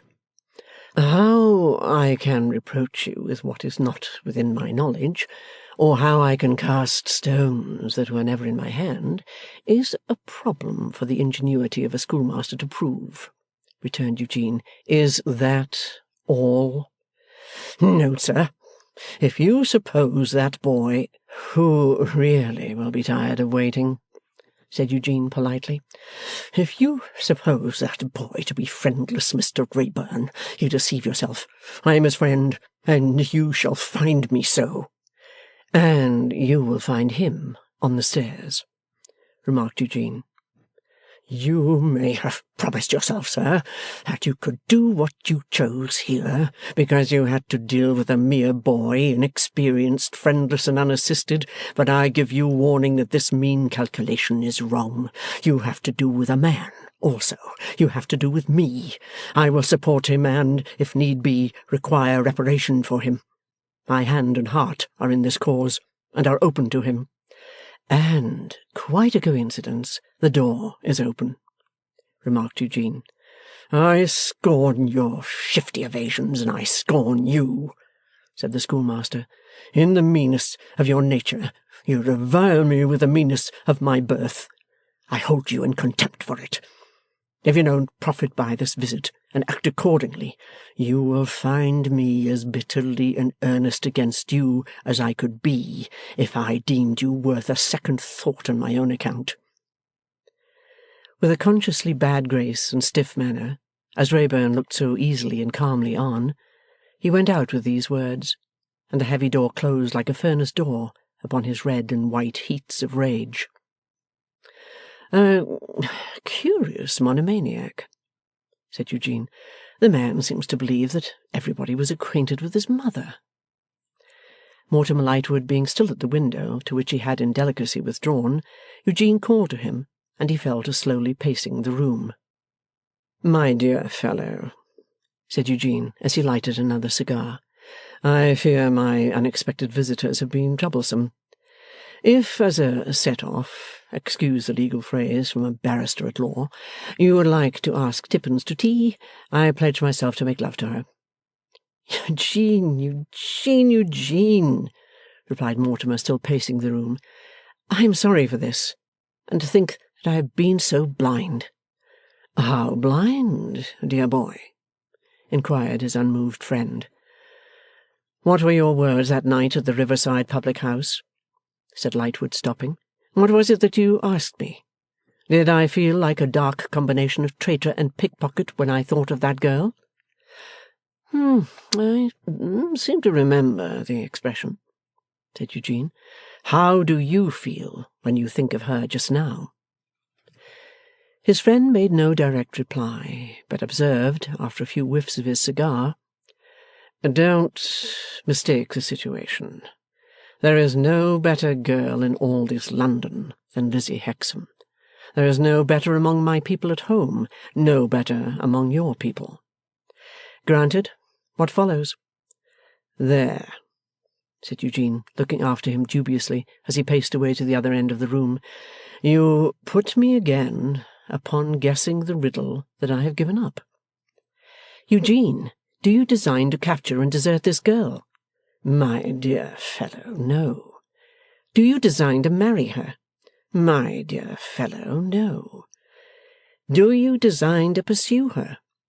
'My dear fellow, I don't design anything. I have no design whatever. I am incapable of designs. If I conceive a design, I should speedily abandon it, exhausted by the operation.' 'Oh, Eugene, Eugene!' 'My dear Mortimer, not that tone of melancholy reproach, I entreat.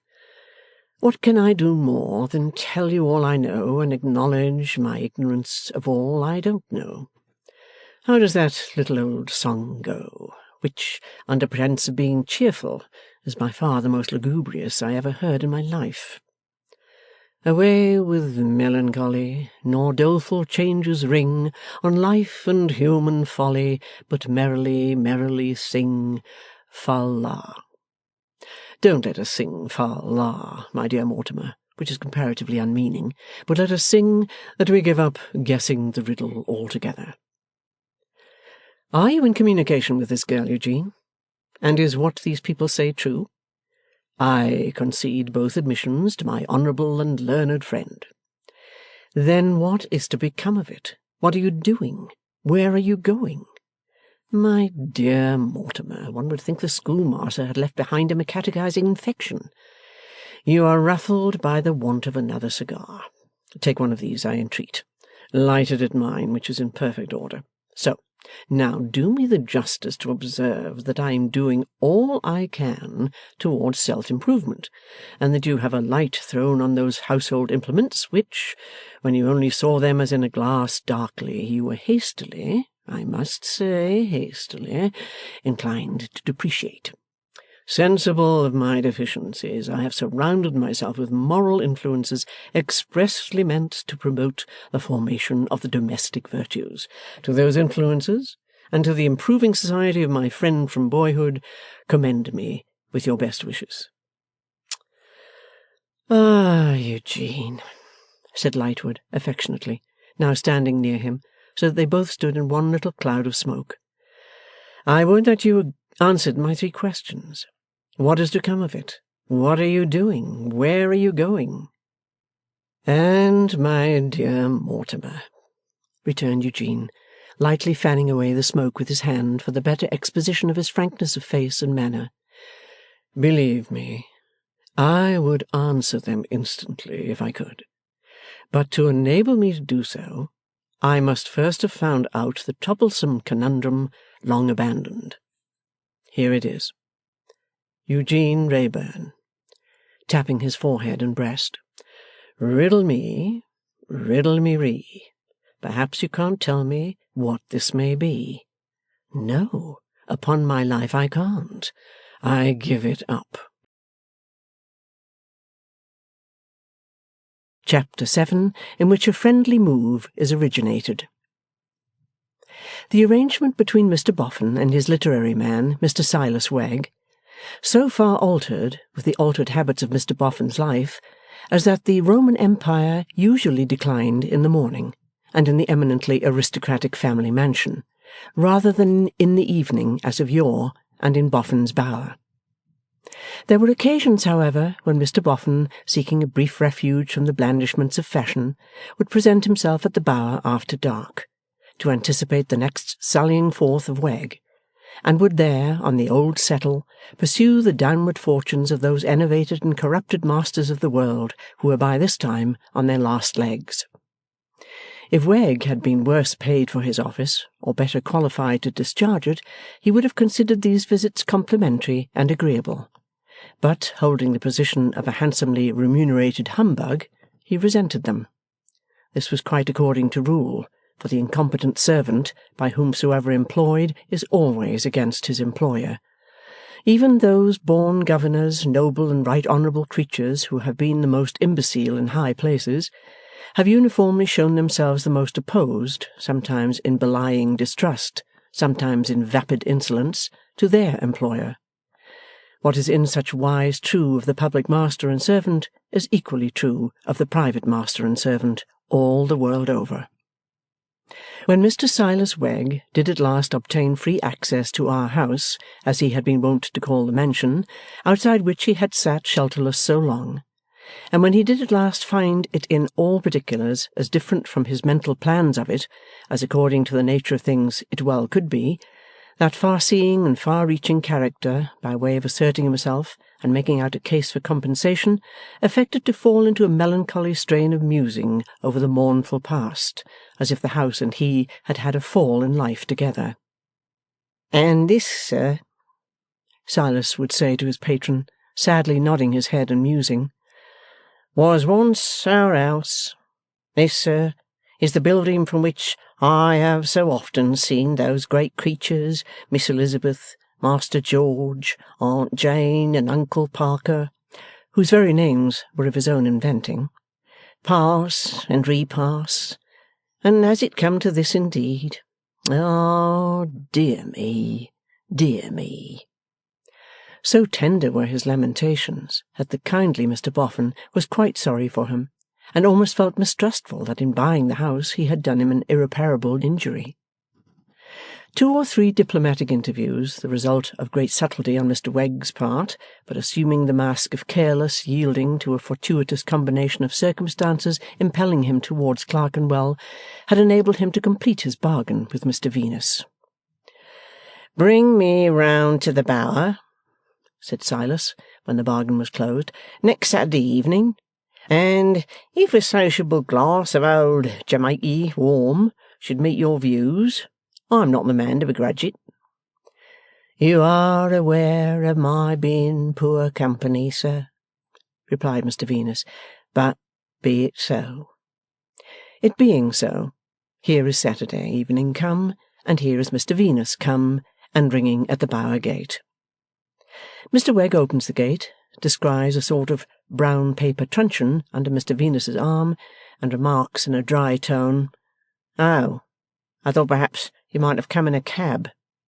"No, Mr Wegg," replies Venus, "I am not above a parcel." "Above a parcel, no," says Wegg with some dissatisfaction, but does not openly growl. "A certain sort of parcel might be above you."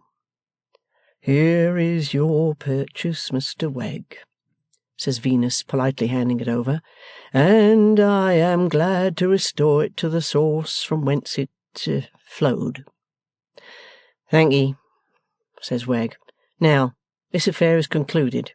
I may mention to you in a friendly way that I've my doubts whether, if I had consulted a lawyer, you could have kept this article back from me. I only throw it out as a legal point." "Do you think so, Mr Wegg?" I bought you an open contract. You can't buy human flesh and blood in this country, sir, not alive you can't,' says Wegg, shaking his head. 'Then query bone.' 'As a legal point?' asks Venus. 'As a legal point.' 'I am not competent to speak upon that, Mr Wegg,' says Venus, reddening and growing something louder. 'But upon a point of fact I think myself competent to speak, and as a point of fact I would have seen you. Will you allow me to say further?' 'I wouldn't say more than further if I was you,' Mr Wegg suggests pacifically. 'Before I'd have given that packet into your hand without being paid my price for it.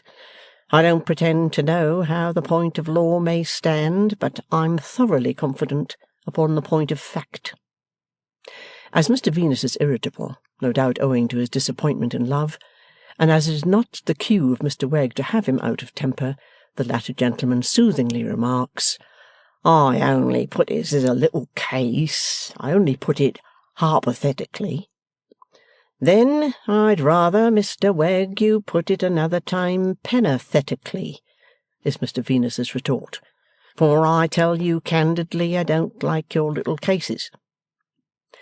Arrived by this time in Mr Wegg's sitting-room, made bright on the chilly evening by gaslight and fire, Mr Venus softens and compliments him on his abode, profiting by the occasion to remind Wegg that he, Venus, told him he had got into a good thing.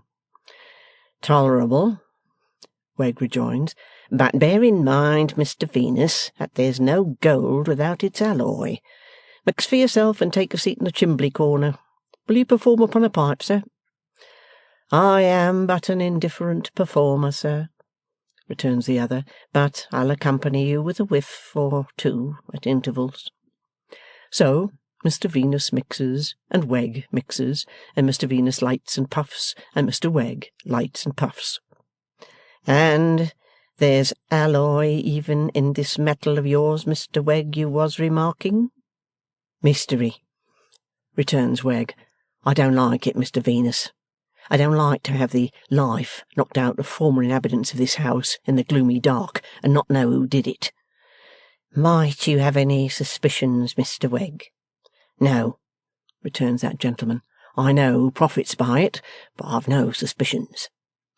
Having said which, Mr Wegg smokes and looks at the fire with a most determined expression of charity, as if he had caught that cardinal virtue by the skirts as she felt it her painful duty to depart from him, and held her by main force.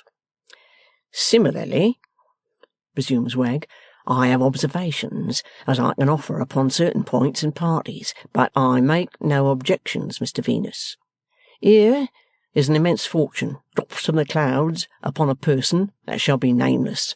Here is a weekly allowance with a certain weight of coals dropped from the clouds upon me. Which of us is the better man? Not the person that shall be nameless. That's an observation of mine, but I don't make it an objection. I take my allowance and my certain weight of coals. He takes his fortune. That's the way it works.' 'It would be a good thing for me if I could see things in the calm light you do, Mr Wegg.'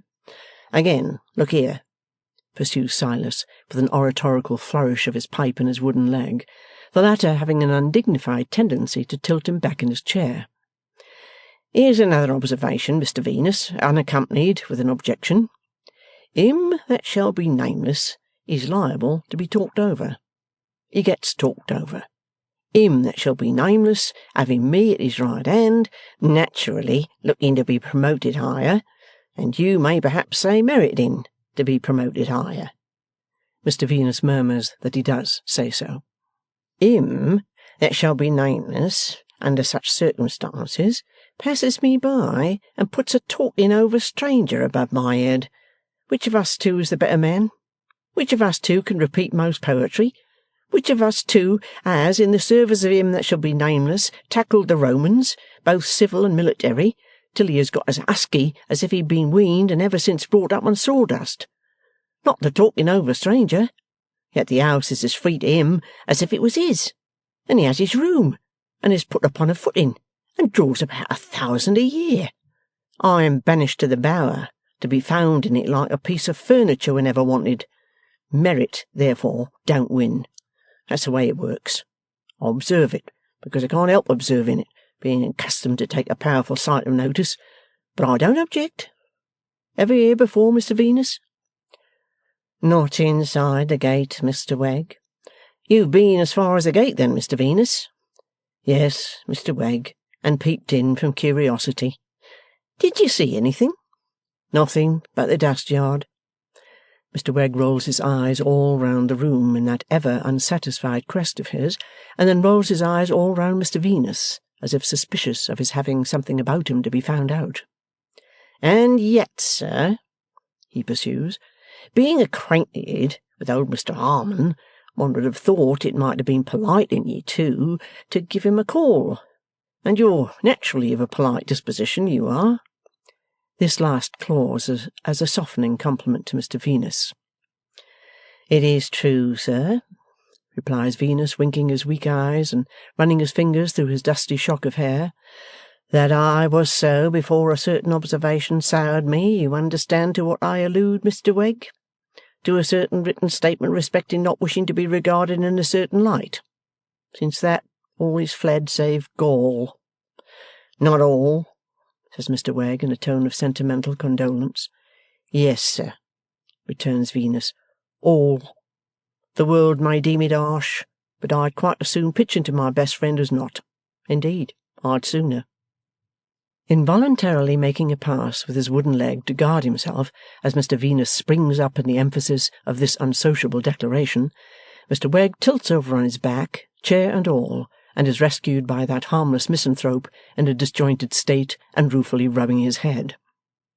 Why, you lost your balance, Mr. Wegg, says Venus, handing him his pipe.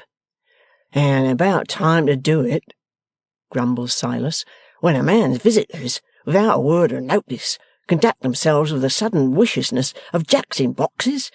Don't come flying out of your chair like that, Mr. Venus. Ask your pardon, Mr. Wegg. I'm so soured. Yes, but hang it, says Wegg argumentatively, a well-governed mind can be soured sitting. And as to being regarded in lights, there's bumpy lights as well as bony, in which, again rubbing his head, I object to regard myself. I'll bear it in memory, sir, if you'll be so good. Mr. Wegg slowly subdues his ironical tone and his lingering irritation, and resumes his pipe. We were talking of old Mr. Harmon being a friend of yours. Not a friend, Mr. Wegg, only known to speak to, and to have a little deal with now and then. A very inquisitive character, Mr. Wegg, regarding what was found in the dust. As inquisitive as secret. Ah, you found him secret? Returns Wegg with a greedy relish. He had always the look of it and the manner of it. Ah, with another roll of his eyes. As to what was found in the dust now, did you ever hear him mention how he found it, my dear friend? Living on the mysterious premises, one would like to know, for instance, where he found things, or, for instance, how he set about it, whether he began at the top of the mounds, or whether he began at the bottom, whether he prodded, Mr. Wegg's pantomime is skilful and expressive here, or whether he scooped. Should you say scooped, my dear Mr. Venus, or should you, as a man, say prodded? I should say neither, Mr. Wegg. As a fellow man, Mr. Venus, mix again. Why neither? Because I suppose, sir, that what was found in the sorting and sifting. All the mounds are sorted and sifted. You shall see him and pass your opinion. Mix again. On each occasion of his saying mix again, Mr. Wegg, with a hop on his wooden leg, hitches his chair a little nearer, more as if he were proposing that himself and Mr. Venus should mix again than that they should replenish their glasses. Living, as I said before, on the mysterious premises, says Wegg, when the other has acted on his hospitable entreaty, one likes to know, would you be inclined to say now, as a brother, that he ever hid things in the dust as well as found them? Mr Wegg, on the whole, I should say he might. Mr Wegg claps on his spectacles and admiringly surveys Mr Venus from head to foot. As a mortal, equally with myself, whose hand I take in mine for the first time this day, having unaccountably overlooked that act so full of boundless confidence binding a fellow creature to a fellow creature, says Wegg, holding Mr Venus's palm out, flat and ready for smiting, and now smiting it, as such, and no other, for I scorn all lowlier ties betwixt myself and the man walking with his face erect, that alone I call me twin, regarded and regarding in this trustful bond. What do you think he might have hid? It is but a supposition, Mr Wegg. As a being with his hand upon his heart, cries Wegg, and the apostrophe is not the less impressive for the being's hand being actually upon his rum and water. Put your supposition into language, and bring it out, Mr Venus. He was the species of old gentleman, sir, slowly returns that practical anatomist after drinking, that I should judge likely to take such opportunities as this place offered of stowing away money, valuables, maybe papers. As one that was ever an ornament to human life, says Mr Wegg, again holding out Mr Venus's palm, as if he were going to tell his fortune by chiromancy, and holding his own up ready for smiting it when the time should come. As one that the poet might have had his eye on in writing the national naval words, helm a-weather, now lay her close, yard-arm and yard-arm she lies. Again, cried I, Mr Venus, give her t'other doze, man shrouds and grapples her, or she flies. That is to say, regarded in the light of true British oak, or such you are, explain, Mr Venus, the expression papers. Seeing that the old gentleman was generally cutting off some near relation or blocking out some natural affection, Mr Venus rejoins, he most likely made a good many wills and codicils. The palm of Silas Wegg descends with a sounding smack upon the palm of Venus, and Wegg lavishly exclaims, Twin in opinion equally with feeling. Mix a little more. Having now hitched his wooden leg and his chair close in front of Mr Venus, Mr Wegg rapidly mixes for both, gives his visitor his glass, touches its rim with the rim of his own, puts his own to his lips, puts it down, and spreading his hands on his visitor's knees, thus addresses him. Mr Venus, it ain't that I object to being passed over for a stranger, though I regard the stranger as more than doubtful customer. It ain't for the sake of making money, though money is ever welcome. It ain't for myself, though I'm not so haughty as to be above doing myself a good turn. It's for the cause of the right. Mr Venus, passively winking his weak eyes both at once, demands, What is, Mr Wegg? The friendly move, sir, that I now propose. You see the move, sir?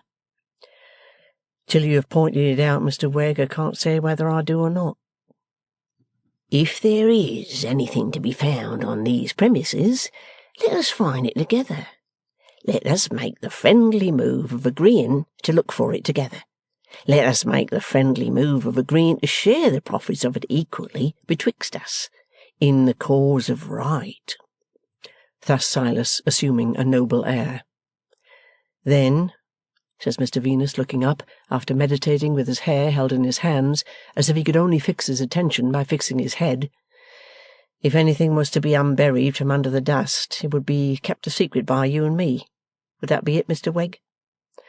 That would depend upon what it was, Mr Venus. Say it was money, or plate, or jewellery, it would be as much ours as anybody else's. Mr Venus rubs an eyebrow interrogatively.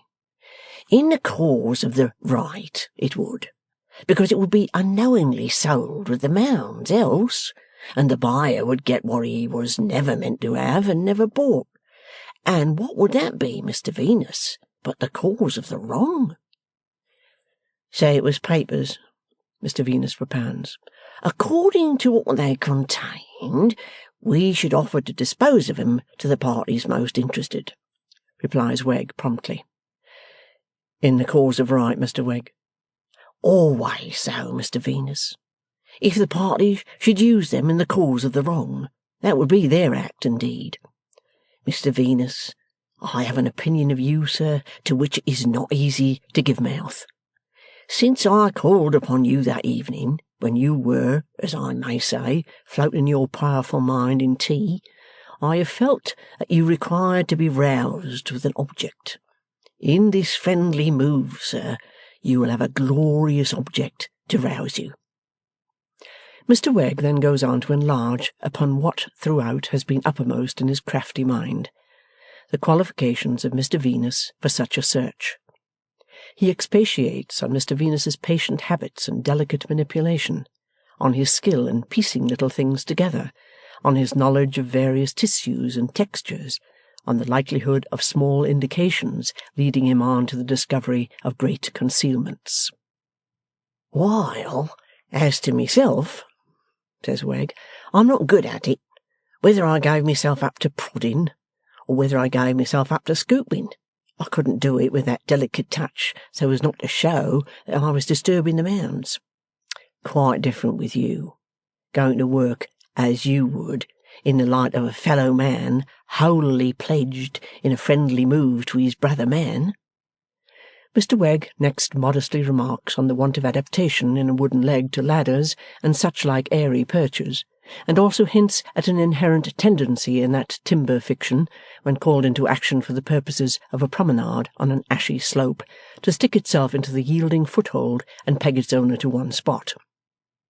Then, leaving this part of the subject, he remarks on the special phenomenon that before his installation in the Bower, it was from Mr Venus that he first heard of the legend of hidden wealth in the mounds, which, he observes with a vaguely pious air, was surely never meant for nothing.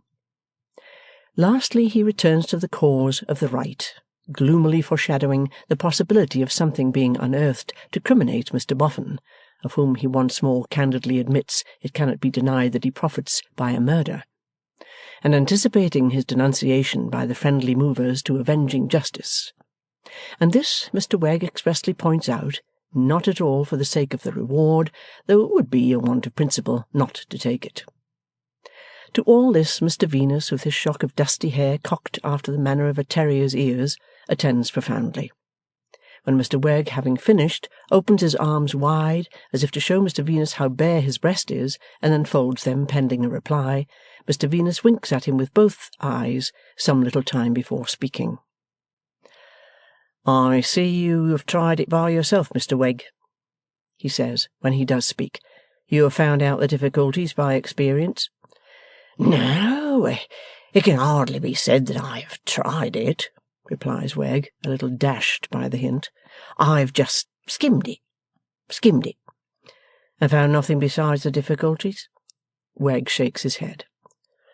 'I scarcely know what to say to this, Mr Wegg,' observes Venus, after ruminating for a while. 'Say yes,' Wegg naturally urges. 'If I wasn't soured, my answer would be no. But being soured, Mr Wegg, and driven to reckless madness and desperation, I suppose it's yes.' Wegg joyfully reproduces the two glasses, repeats the ceremony of clinking their rims, and inwardly drinks with great heartiness to the health and success in life of the young lady who has reduced Mr Venus to his present convenient state of mind. The articles of the friendly move are then severally recited and agreed upon. They are but secrecy, fidelity, and perseverance. The Bower to be always free of access to Mr Venus for his researches, and every precaution to be taken against their attracting observation in the neighbourhood. 'There's a footstep!' exclaimed Venus. 'Where?' cries Wegg, starting. 'Outside. St!' They are in the act of ratifying the treaty of friendly move by shaking hands upon it. They softly break off, light their pipes which have gone out, and lean back in their chairs. No doubt a footstep. It approaches the window, and a hand taps at the glass. 'Come in!' calls Wegg, meaning come round by the door. But the heavy old-fashioned sash is slowly raised, and a head slowly looks in out of the dark background of night. "Pray, is Mr. Silas Wegg here? Oh, I see him."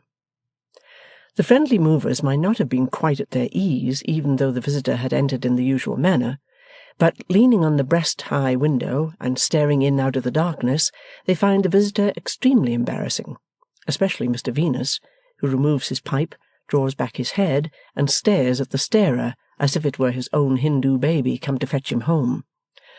"Good evening, Mr. Wegg. The yard gate lock should be looked to, if you please. It don't catch." "Is it Mr. Rokesmith?" falters Wegg. "It is Mr. Rokesmith. Don't let me disturb you. I'm not coming in. I have only a message for you, which I undertook to deliver on my way home to my lodgings. I was in two minds about coming beyond the gate without ringing, not knowing but you might have a dog about." "I wish I had," mutters Wegg with his back turned as he rose from his chair. "St! Hush! They're talking over a stranger, Mr. Venus." "Is that anyone I know?" inquires the staring secretary. "No, Mr. Rokesmith, friend of mine, passing the evening with me." "Oh, I beg his pardon.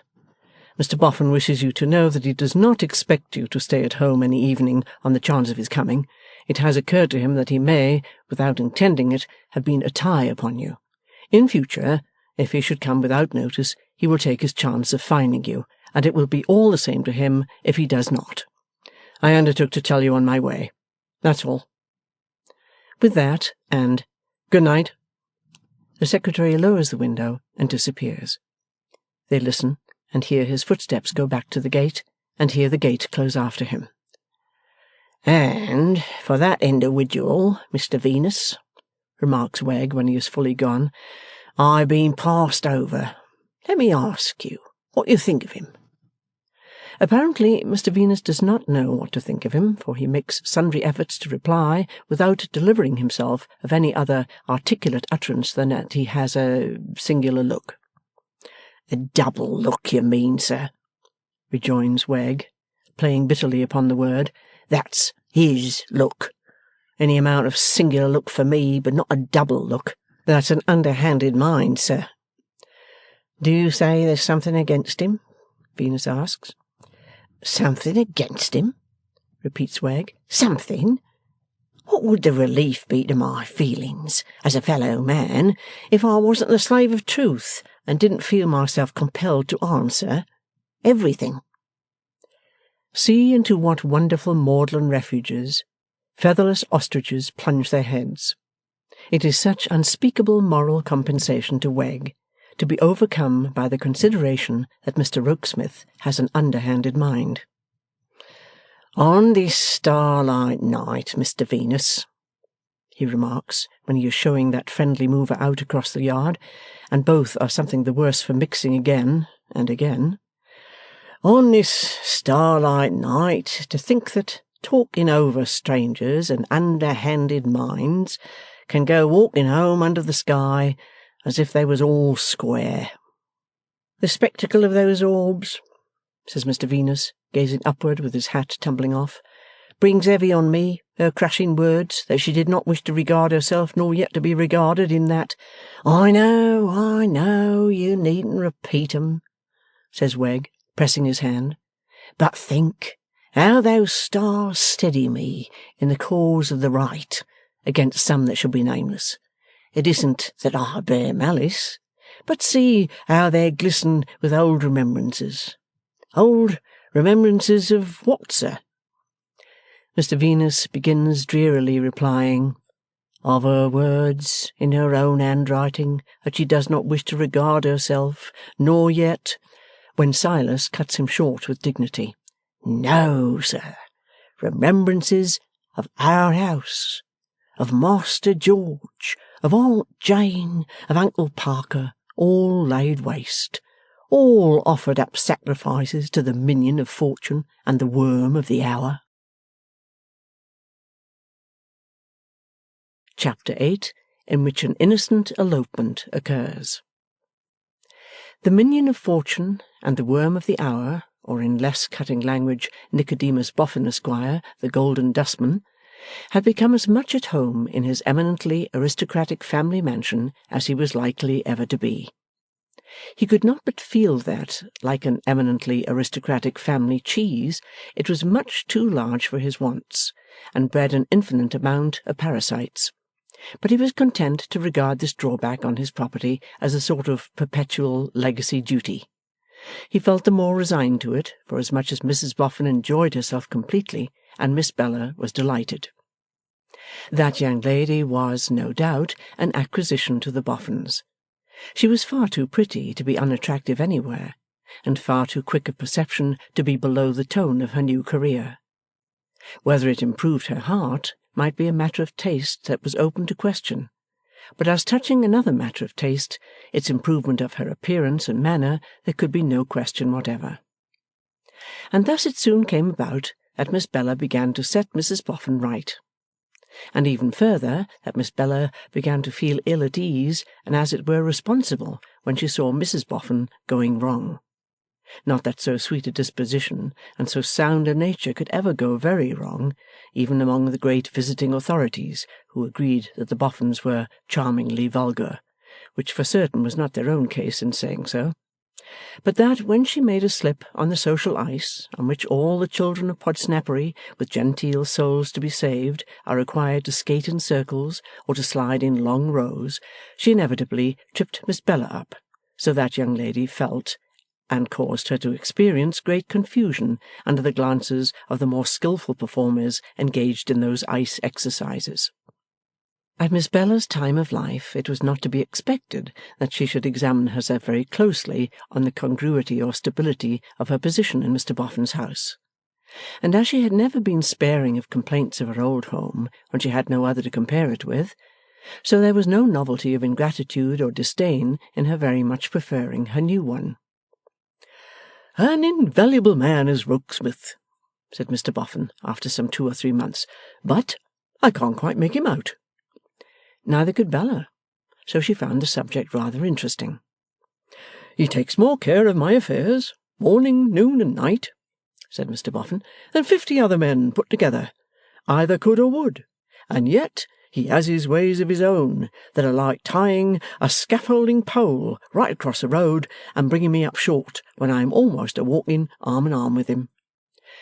"May I ask how so, sir?" inquired Bella. "Well, my dear," said Mr Boffin, "he won't meet any company here but you. When we have visitors, I should wish him to have his regular place at the table like ourselves, but no, he won't take it." "If he considers himself above it," said Miss Bella with an airy toss of her head, "I should leave him alone." "It ain't that, my dear," replied Mr Boffin, thinking it over.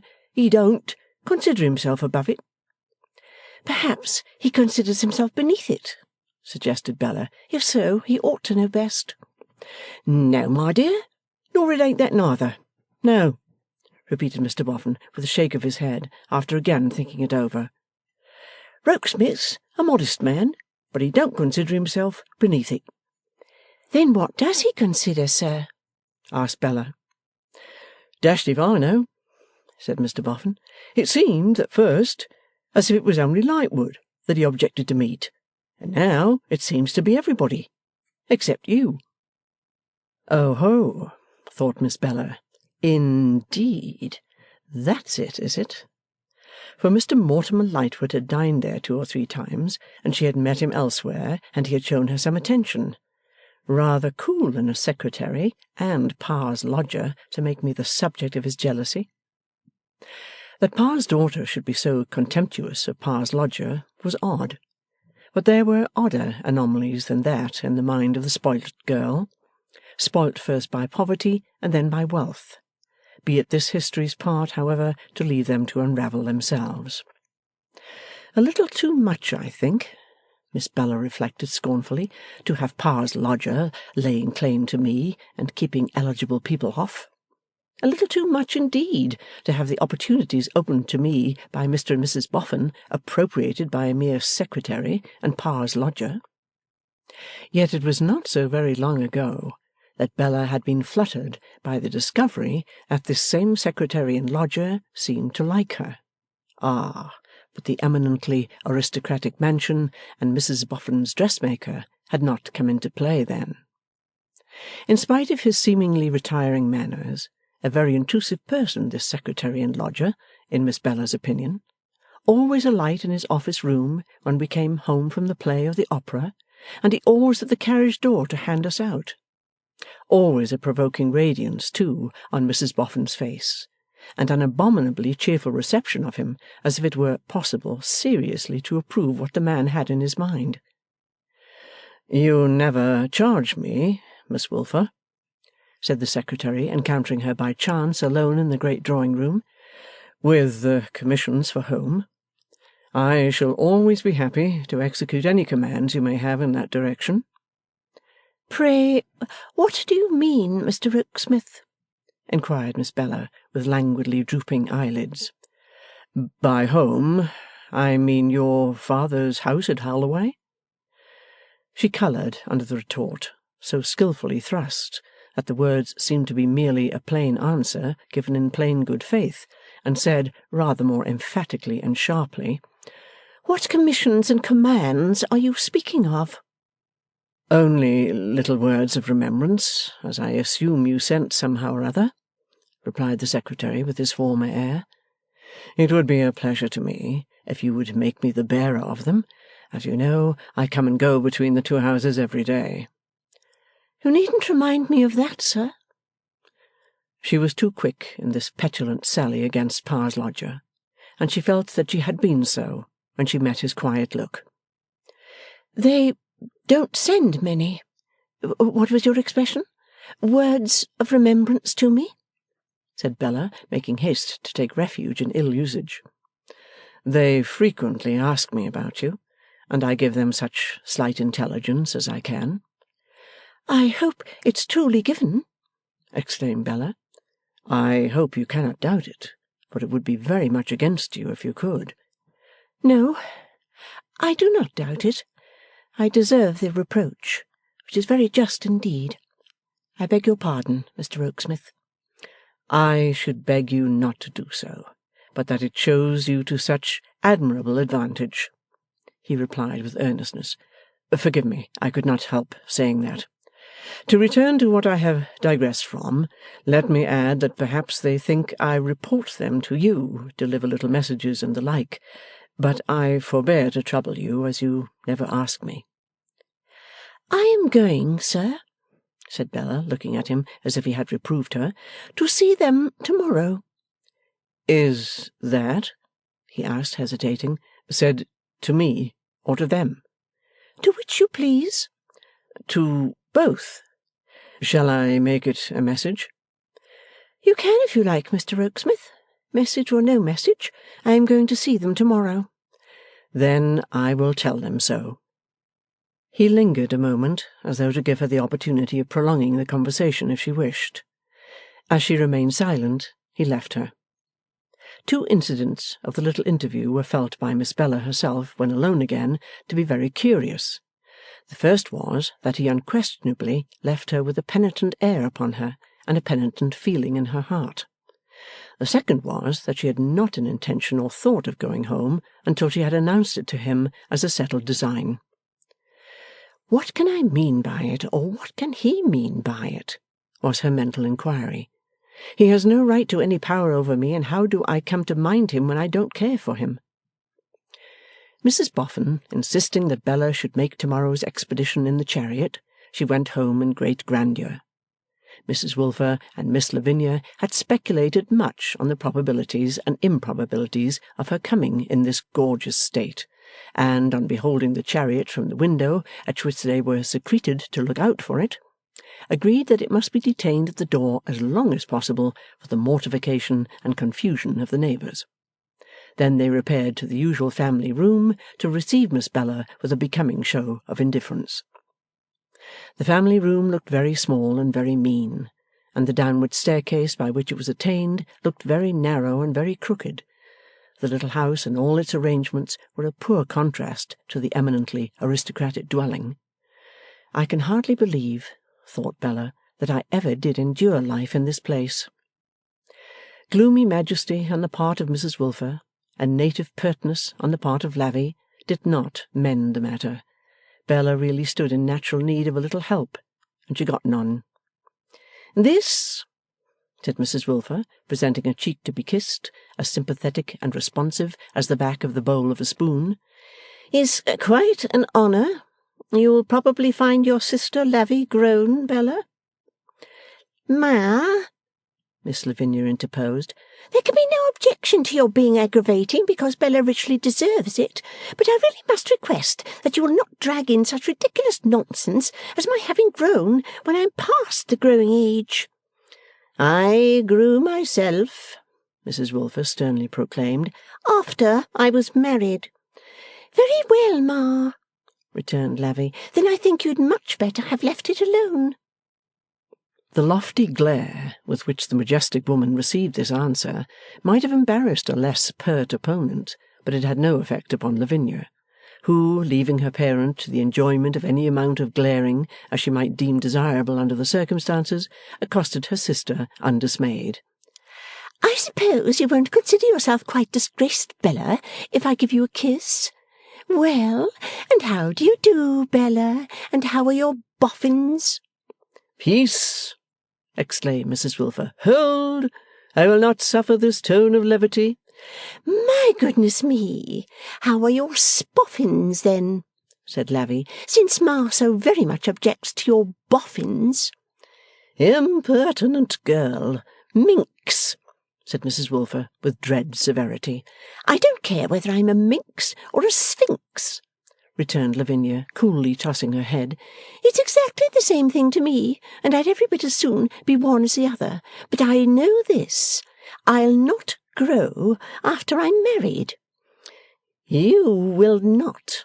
You will not," repeated Mrs Wilfer, solemnly. "No, Ma, I will not. Nothing shall induce me." Mrs Wilfer, having waved her gloves, became loftily pathetic. "But it was to be expected." Thus she spake. "A child of mine deserts me for the proud and prosperous, and another child of mine despises me. It is quite fitting." "Ma," Bella struck in, "Mr. and Mrs. Boffin are prosperous, no doubt, but you've no right to say they're proud. You must know very well that they're not." "In short, Ma," said Lavvy, bouncing over to the enemy without a word of notice, "you must know very well, or if you don't, more shame for you, that Mr. and Mrs. Boffin are just absolute perfection." "Truly," returned Mrs Wilfer, courteously receiving the deserter. "It would seem that we are required to think so, and this, Lavinia, is my reason for objecting to a tone of levity. Mrs Boffin, of whose physiognomy I can never speak with the composure I would desire to preserve, and your mother are not on terms of intimacy. It is not for a moment to be supposed that she and her husband dare to presume to speak of this family as the Wilfers. I cannot therefore condescend to speak of them as the Boffins. No, for such a tone, call it familiarity, levity, equality, or what you will, would imply those social interchanges which do not exist. Do I render myself intelligible?" Without taking the least notice of this inquiry, albeit delivered in an imposing and forensic manner, Lavinia reminded her sister, "After all, you know, Bella, you haven't told us how your what's-his-names are." "I don't want to speak of them here," replied Bella, suppressing indignation and tapping her foot on the floor. "They are much too kind and too good to be drawn into these discussions." "Why put it so?" demanded Mrs Wilfer, with biting sarcasm. "Why adopt a circuitous form of speech? It is polite and it is obliging, but why do it? Why not openly say that they are much too kind and too good for us?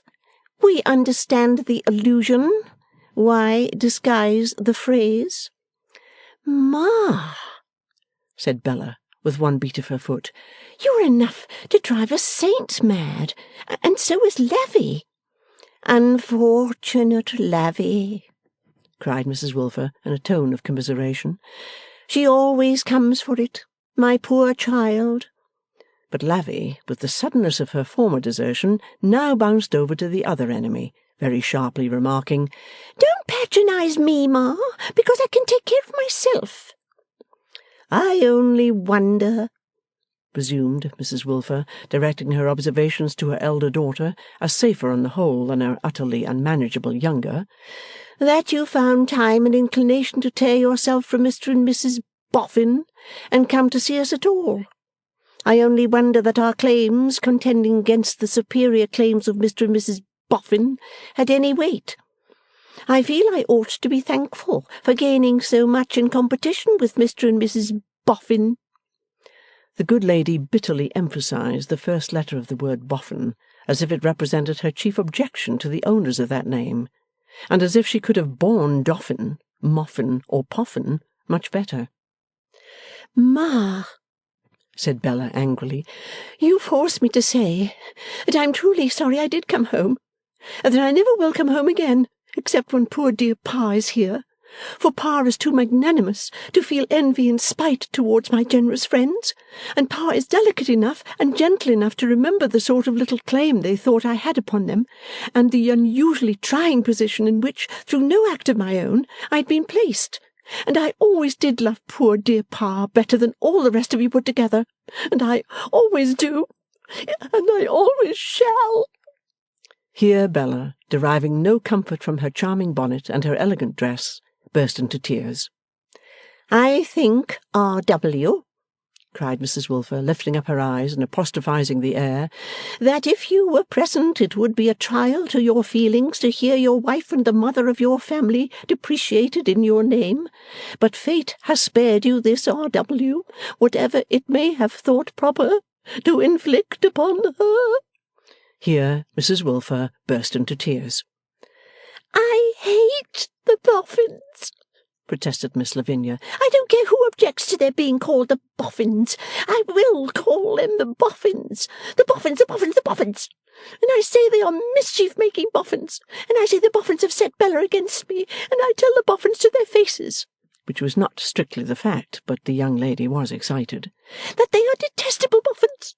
Disreputable Boffins. Odious Boffins. Beastly Boffins. There!" Here Miss Lavinia burst into tears. The front garden gate clanked, and the secretary was seen coming at a brisk pace up the steps. "Leave me to open the door to him," said Mrs. Wilfer, rising with stately resignation, as she shook her head and dried her eyes. "We have at present no stipendiary girl to do so. We have nothing to conceal. If he sees these traces of emotion on our cheeks, let him construe them as he may." With those words she stalked out. In a few moments she stalked in again, proclaiming in her heraldic way, "Mr. Rokesmith is the bearer of a packet for Miss Bella Wilfer." Mr. Rokesmith followed close upon his name, and of course saw what was amiss, but he discreetly affected to see nothing, and addressed Miss Bella. "Mr. Boffin intended to have placed this in the carriage for you this morning. He wished you to have it as a little keepsake he had prepared. It is only a purse, Miss Wilfer, but as he was disappointed in his fancy, I volunteered to come after you with it." Bella took it in her hand and thanked him. "We have been quarrelling here a little, Mr. Rokesmith, but not more than we used. You know our agreeable ways among ourselves. You find me just going. Good-bye, Mamma. Good-bye, Lavvy." And with a kiss for each, Miss Bella turned to the door. The secretary would have attended her, but Mrs. Wilfer advancing and saying with dignity, "Pardon me. Permit me to assert my natural right to escort my child to the equipage which is in waiting for her." He begged pardon and gave place. It was a very magnificent spectacle indeed, to see Mrs. Wilfer throw open the house door and loudly demand with extended gloves, "The male domestic of Mrs. Boffin," to whom, presenting himself, she delivered the brief but majestic charge, "Miss Wilfer, coming out," and so delivered her over, like a female lieutenant of the Tower relinquishing a state prisoner. The effect of this ceremonial was for some quarter of an hour afterwards perfectly paralysing on the neighbours. and was much enhanced by the worthy lady airing herself for that term in a kind of splendidly serene trance on the top step. When Bella was seated in the carriage, she opened the little packet in her hand. It contained a pretty purse, and the purse contained a bank-note for £50. "This will be a joyful surprise for poor dear Pa," said Bella, "and I'll take it myself into the city." As she was uninformed respecting the exact locality of the place of business of Chicksey Veneering and Stobbles, but knew it to be near Mincing Lane, she directed herself to be driven to the corner of that darksome spot. Then she dispatched the male domestic of Mrs Boffin in search of the counting-house of Chicksey Veneering and Stobbles, with a message importing that if R. Wilfer could come out, there was a lady waiting who would be glad to speak with him. The delivery of these mysterious words from the mouth of a footman caused so great an excitement in the counting-house that a youthful scout was instantly appointed to follow Rumty, observe the lady, and come in with his report. Nor was the agitation by any means diminished, when the scout rushed back with the intelligence that the lady was a slap-up gal in a bang-up chariot. Rumty himself, with his pen behind his ear under his rusty hat, arrived at the carriage door in a breathless condition, and had been fairly lugged into the vehicle by his cravat and embraced almost unto choking before he recognized his daughter. "My dear child," he then panted incoherently, "good gracious me, what a lovely woman you are! I thought you had been unkind and forgotten your mother and sister." "I have just been to see them, Pa dear." "Oh, and how did you find your mother?" asked R.W. dubiously. "Very disagreeable, Pa, and so was Lavvy." "They are sometimes a little liable to it," observed the patient cherub. "But I hope you made allowances, Bella, my dear?" "No, I was disagreeable too, Pa. We were all of us disagreeable together. But I want you to come and dine with me somewhere, Pa." "Why, my dear, I have already partaken of if one might mention such an article in this superb chariot, of a saveloy," replied R. Wilfer, modestly dropping his voice on the word as he eyed the canary-coloured fittings. "Oh, that's nothing, Pa." "Truly it ain't as much as one could sometimes wish it to be, my dear," he admitted, drawing his hand across his mouth. "Still, when circumstances over which you have no control interpose obstacles between yourself and small Germans, you can't do better than bring a contented mind to hear on," again dropping his voice in deference to the chariot, "saveloys." "You poor good Pa! Pa, do, I beg and pray, get leave for the rest of the day, and come and pass it with me." "Well, my dear, I'll cut back and ask for leave."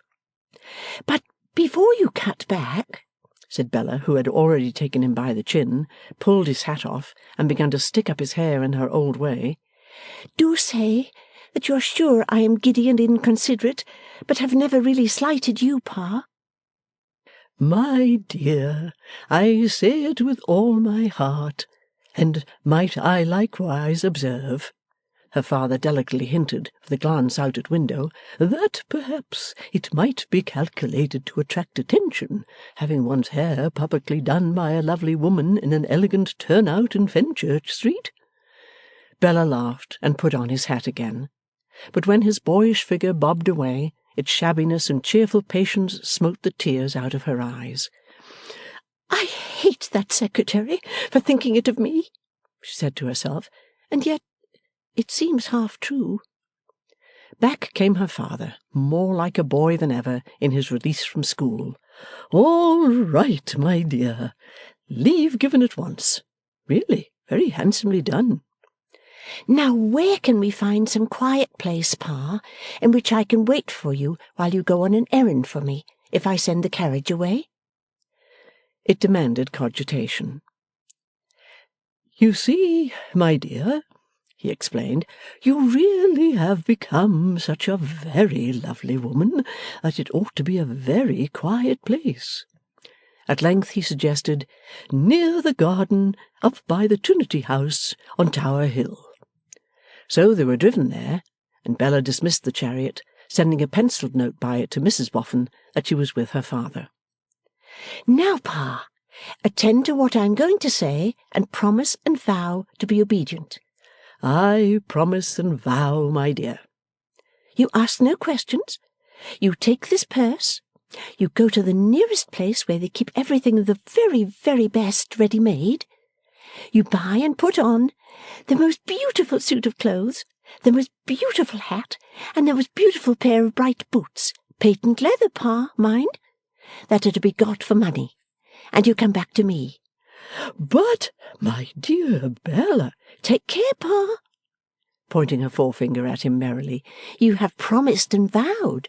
It's perjury, you know." There was water in the foolish little fellow's eyes, but she kissed them dry, though her own were wet, and he bobbed away again. After half an hour, he came back so brilliantly transformed that Bella was obliged to walk round him in ecstatic admiration 20 times before she could draw her arm through his and delightedly squeeze it. "Now, Pa," said Bella, hugging him close, "take this lovely woman out to dinner." "Where shall we go, my dear?" "Greenwich," said Bella valiantly. "And be sure to treat this lovely woman with everything of the best." While they were going along to take boat, "Don't you wish, my dear," said R.W. timidly, "that your mother was here?" "No, I don't, Pa, for I like to have you all to myself to-day. I was always your little favourite at home, and you were always mine. We have run away together often before now, haven't we, Pa?" "Ah, to be sure we have. Many a Sunday when your mother was a little liable to it," repeating his former delicate expression after pausing to cough. "Yes, and I'm afraid I was seldom or never as good as I ought to have been, Pa. I made you carry me, over and over again, when you should have made me walk. And I often drove you in harness when you would much rather have sat down and read your newspapers. Didn't I?" Sometimes, but law, what a child you were, what a companion you were." "Companion? That's just what I want to be to-day, Pa." "You are safe to succeed, my love. Your brothers and sisters have all in their turns been companions to me to a certain extent, but only to a certain extent. Your mother has, throughout life, been a companion that any man might look up to and commit the sayings of to memory and form himself upon if he—" "If he liked the model?" suggested Bella. "Well, yes," he returned, thinking about it, not quite satisfied with the phrase. "Or perhaps I might say, if it was in him. Supposing, for instance, that a man wanted to be always marching, he would find your mother an inestimable companion. But if he had any taste for walking, or should wish at any time to break into a trot, he might sometimes find it a little difficult to keep step with your mother. Or take it this way, Bella," he added after a moment's reflection. "Supposing that a man had to go through life, we won't say with a companion, but we'll say to a tune. Very good. Supposing that tune allotted to him was the Dead March in Saul. Well, it would be a very suitable tune for particular occasions, none better, but it would be difficult to keep time with in the ordinary run of domestic transactions. For instance, if he took his supper after a hard day to the Dead March in Saul, his food might be likely to sit heavy on him. Or if he was at any time inclined to relieve his mind by singing a comic song or dancing a hornpipe, and was obliged to do it to the Dead March in Saul, he might find himself put out in the execution of his lively intentions." "Poor Pa!" thought Bella, as she hung upon his arm. "Now, what I will say for you, my dear," the cherub pursued, mildly and without a notion of complaining, "is that you are so adaptable. So adaptable." "Indeed, I am afraid I have shown a wretched temper, Pa. I am afraid I have been very complaining and very capricious. I seldom or never thought of it before, but when I sat in the carriage just now and saw you coming along the pavement, I reproached myself." "Not at all, my dear. Don't speak of such a thing." A happy and a chatty man was Pa in his new clothes that day. Take it for all in all, it was perhaps the happiest day he had ever known in his life, not even excepting that on which his heroic partner had approached the nuptial altar to the tune of the Dead March in Saul. The little expedition down the river was delightful, and the little room overlooking the river into which they were shown for dinner was delightful. Everything was delightful. The park was delightful, the punch was delightful, the dishes of fish were delightful, the wine was delightful. Bella was more delightful than any other item in the festival, drawing Pa out in the gayest manner, making a point of always mentioning herself as the lovely woman, stimulating Pa to order things by declaring that the lovely woman insisted on being treated with them, and in short causing Pa to be quite enraptured with the consideration that he was the Pa of such a charming daughter. And then, as they sat looking at the ships and steamboats making their way to the sea with the tide that was running down, the lovely woman imagined all sorts of voyages for herself and Pa. Now Pa, in the character of owner of a lumbering square-sailed collier, was tacking away to Newcastle to fetch black diamonds to make his fortune with. Now Pa was going to China in that handsome three-masted ship to bring home opium with which he could for ever cut out Chicksey Veneering and Stobbles, and to bring home silks and shawls without end for the decoration of his charming daughter. Now John Harmon's disastrous fate was all a dream, and he had come home and found the lovely woman just the article for him, and the lovely woman had found him just the article for her, and they were going away on a trip in their gallant bark to look after their vines, with streamers flying at all points, a band playing on deck, and Pa established in the great cabin. Now John Harmon was consigned to his grave again, and a merchant of immense wealth, name unknown, had courted and married the lovely woman, and he was so enormously rich that everything you saw upon the river sailing or steaming belonged to him, and he kept a perfect fleet of yachts for pleasure. And that little impudent yacht which you saw over there, with the great white sail, was called the Bella, in honour of his wife, and she held her state aboard when it pleased her, like a modern Cleopatra. Anon they would embark in that troop ship when she got to Gravesend, a mighty general of large property, name also unknown, who wouldn't hear of going to victory without his wife, and whose wife was the lovely woman. And she was destined to become the idol of all the redcoats and bluejackets alow and aloft. And then again you saw that ship being towed out by a steam tug? Well, where did you suppose she was going to? She was going among the coral reefs, and coconuts, and all that sort of thing, and she was chartered for a fortunate individual of the name of Pa, himself on board, and much respected by all hands. And she was going, for his sole profit and advantage, to fetch a cargo of sweet-smelling woods, the most beautiful that ever were seen, and the most profitable that ever were heard of. And her cargo would be a great fortune, as indeed it ought to be. The lovely woman who had purchased her and fitted her expressly for this voyage, being married to an Indian prince, who was a something or other, and who wore cashmere shawls all over himself, and diamonds and emeralds blazing in his turban, and was beautifully coffee-coloured and excessively devoted, though a little too jealous. Thus Bella ran on merrily, in a manner perfectly enchanting to Pa, who was as willing to put his head into the Sultan's tub of water as the beggar boys below the window were to put their heads in the mud. "I suppose, my dear," said Pa after dinner, "we may come to the conclusion at home that we have lost you for good?" Bella shook her head. Didn't know. Couldn't say. All she was able to report was that she was most handsomely supplied with everything she could possibly want, and that whenever she hinted at leaving Mr. and Mrs. Boffin, they wouldn't hear of it. And now, Pa, pursued Bella, I'll make a confession to you. I am the most mercenary little wretch that ever lived in the world.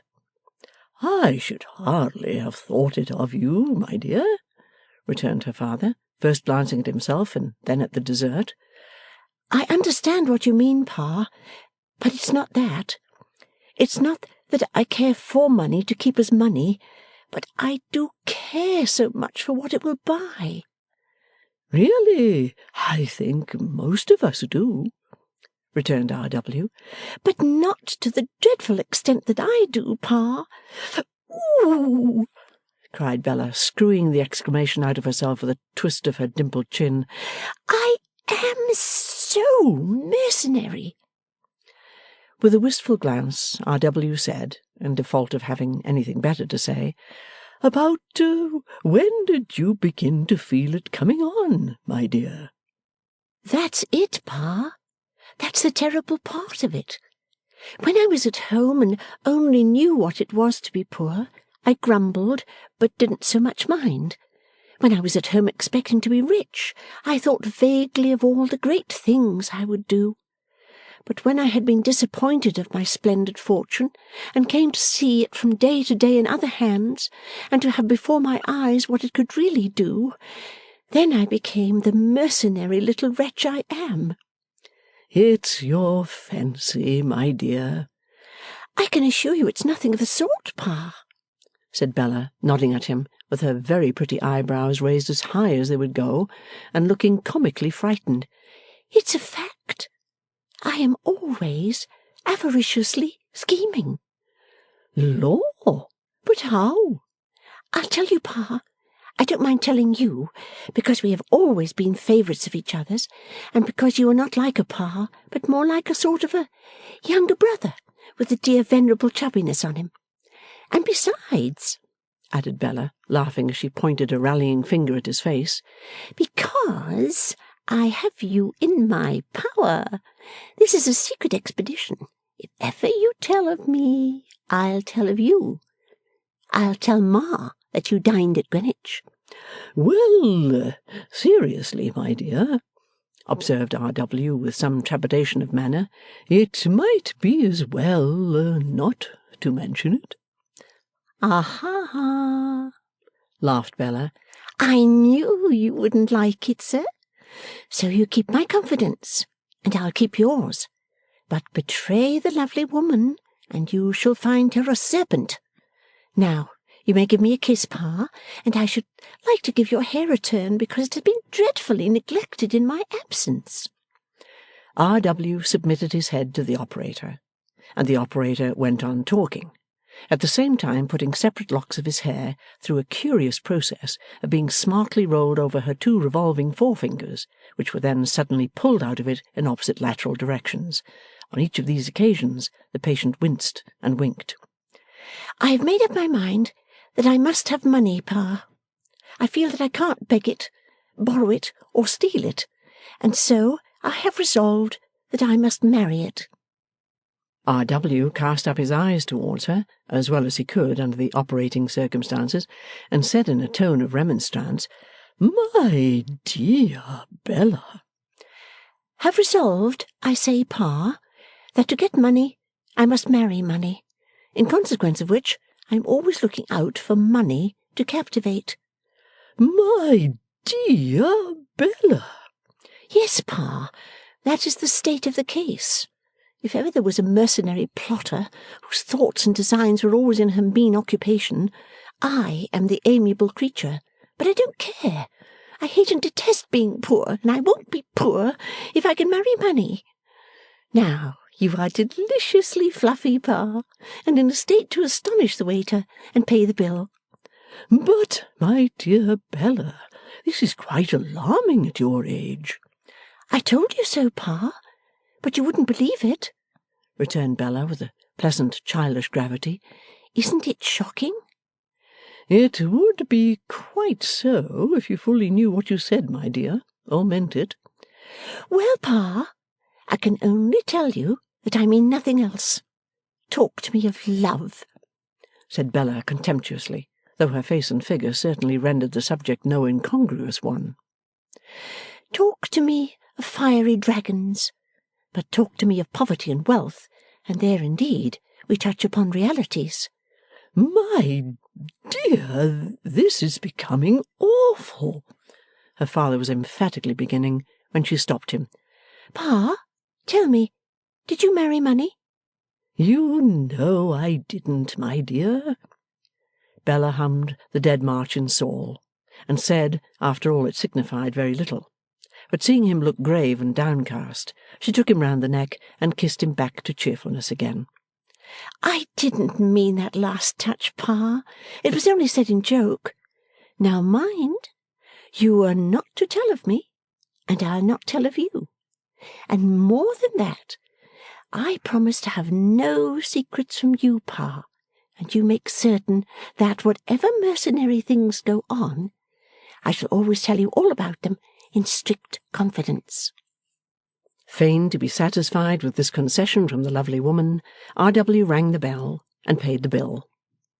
Now, all the rest of this, Pa, said Bella, rolling up the purse when they were alone again, hammering it small with her little fist on the table, and cramming it into one of the pockets of his new waistcoat, is for you to buy presents with for them at home, and to pay bills with, and to divide as you like, and spend exactly as you think proper.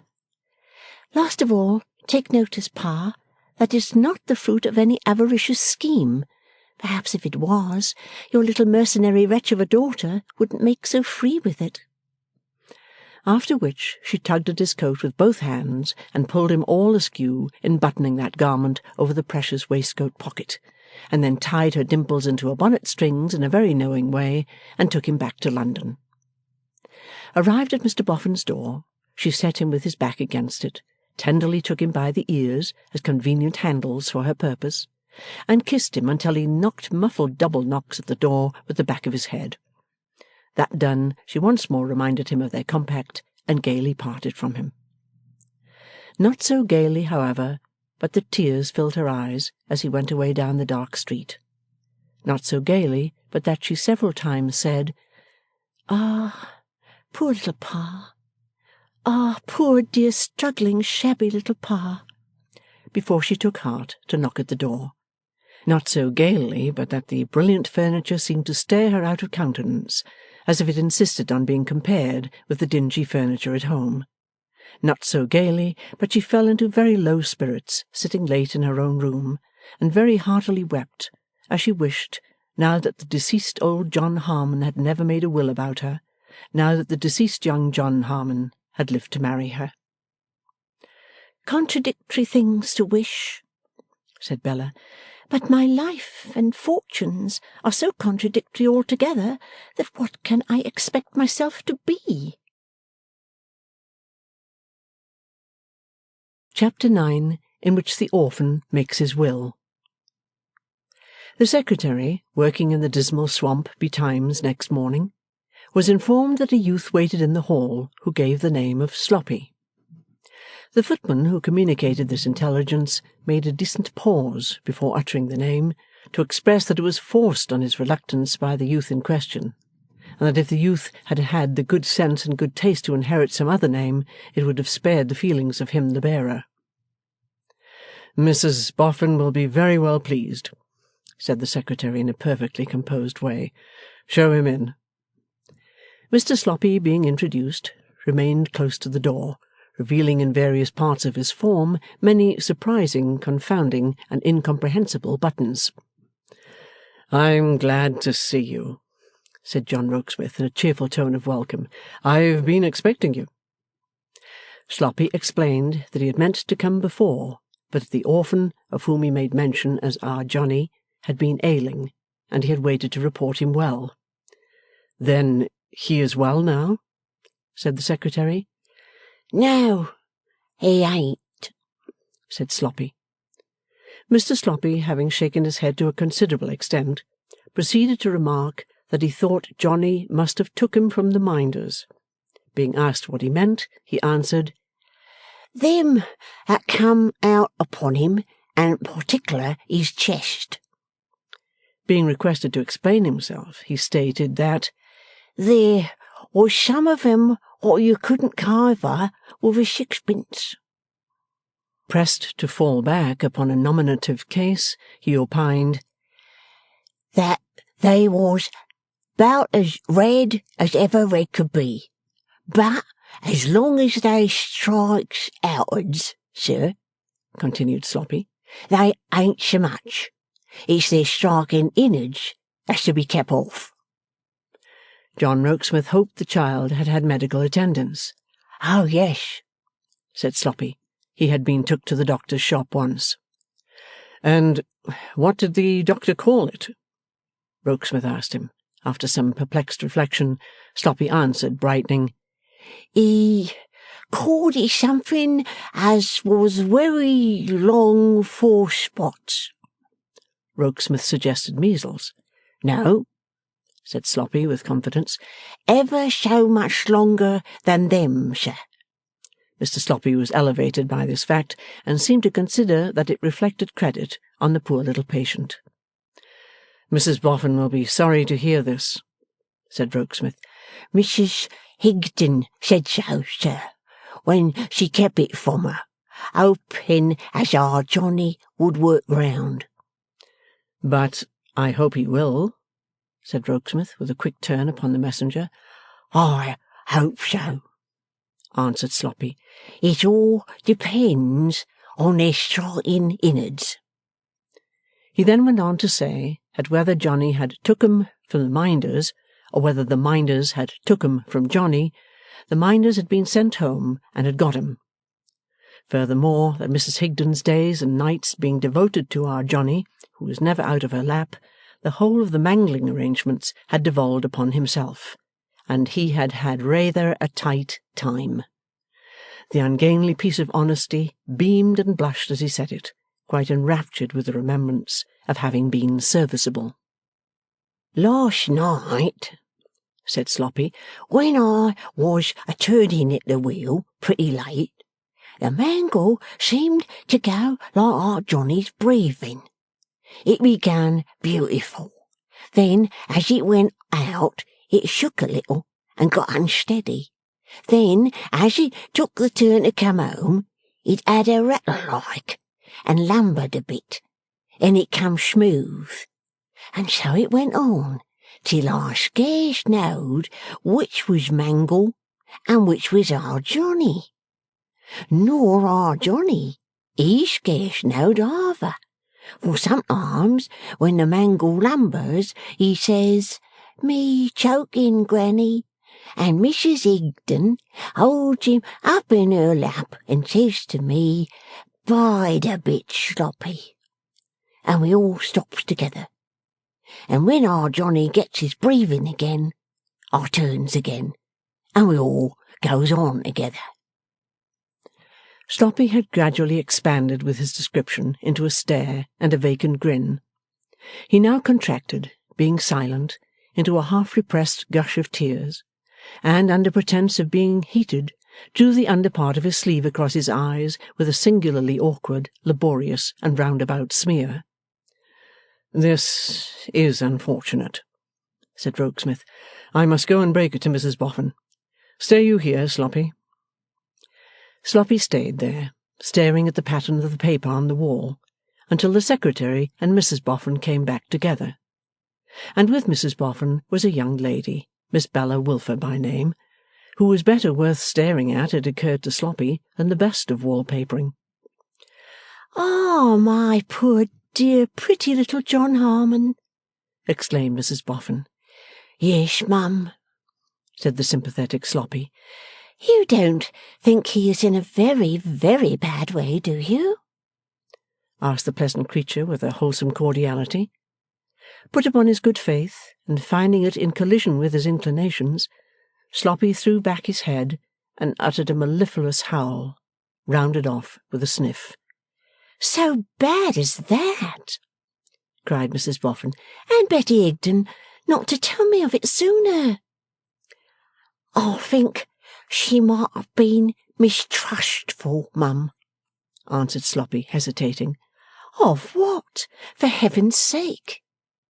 I think she might have been mistrustful, mum, returned Sloppy with submission, of standing in our Johnny's light.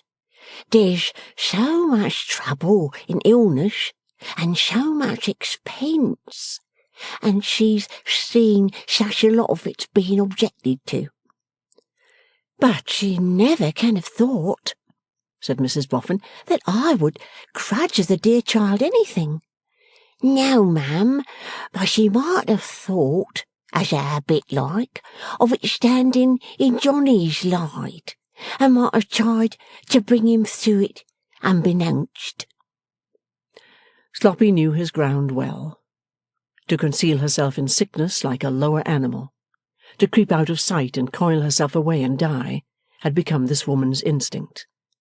To catch up in her arms the sick child who was dear to her, and hide it as if it were a criminal, and keep off all ministration but such as her own ignorant tenderness and patience could supply, had become this woman's idea of maternal love, fidelity, and duty. The shameful accounts we read every week in the Christian year, my lords and gentlemen and honourable boards, the infamous records of small official inhumanity, do not pass by the people as they pass by us, and hence these irrational, blind, and obstinate prejudices, so astonishing to our magnificence, and having no more reason in them, God save the Queen and confound their politics, no, than smoke has in coming from fire. It's not a right place for the poor child to stay in, said Mrs Boffin. Tell us, dear Mr Rokesmith, what to do for the best. He had already thought what to do, and the consultation was very short. He could pave the way, he said, in half an hour, and then they would go down to Brentford. Pray, take me, said Bella. Therefore a carriage was ordered of capacity to take them all, and in the meantime Sloppy was regaled, feasting alone in the secretary's room, with a complete realization of that fairy vision, meat, beer, vegetables, and pudding. In consequence of which his buttons became more importunate of public notice than before, with the exception of 2 or 3 about the region of the waistband, which modestly withdrew into a creasy retirement. Punctual to the time appeared the carriage, and the secretary. He sat on the box, and Mr Sloppy graced the rumble. So to the 3 magpies as before, where Mrs Boffin and Miss Bella were handed out, and whence they all went on foot to Mrs Betty Higden's. But on the way down they had stopped at a toy shop, and had bought that noble charger, a description of whose points and trappings had on the last occasion conciliated the then worldly-minded orphan, and also a Noah's Ark, and also a yellow bird with an artificial voice in him, and also a military doll, so well dressed that if he had only been of life-size, his brother officers in the Guards might never have found him out. Bearing these gifts, they raised the latch of Betty Higden's door, and saw her sitting in the dimmest and furthest corner with poor Johnny in her lap. And how's my boy, Betty? asked Mrs Boffin, sitting down beside her. He's bad, said Betty. I begin to be afeard he'll not be yours any more than mine. All others belonging to him have gone to the power and the glory, and I have a mind that they're drawing him to them, leading him away. No, said Mrs Boffin.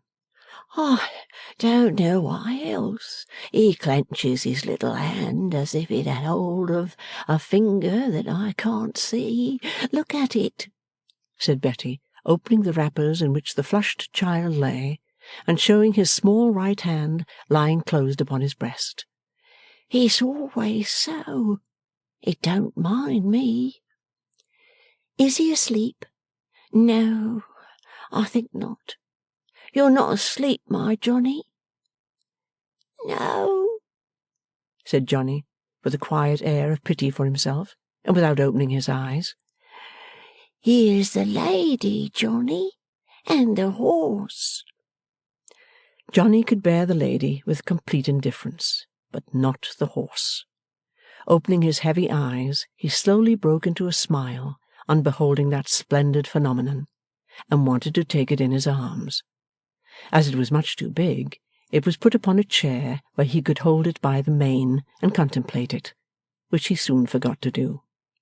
But, Johnny murmuring something with his eyes closed, and Mrs Boffin not knowing what, old Betty bent her ear to listen and took pains to understand. Being asked by her to repeat what he had said, he did so 2 or 3 times, and then it came out that he must have seen more than they supposed when he looked up to see the horse, for the murmur was, "Who is the boofer lady?" Now, the boofer, or beautiful, lady was Bella, and whereas this notice from the poor baby would have touched her of itself, it was rendered more pathetic by the late melting of her heart to her poor little father, and their joke about the lovely woman.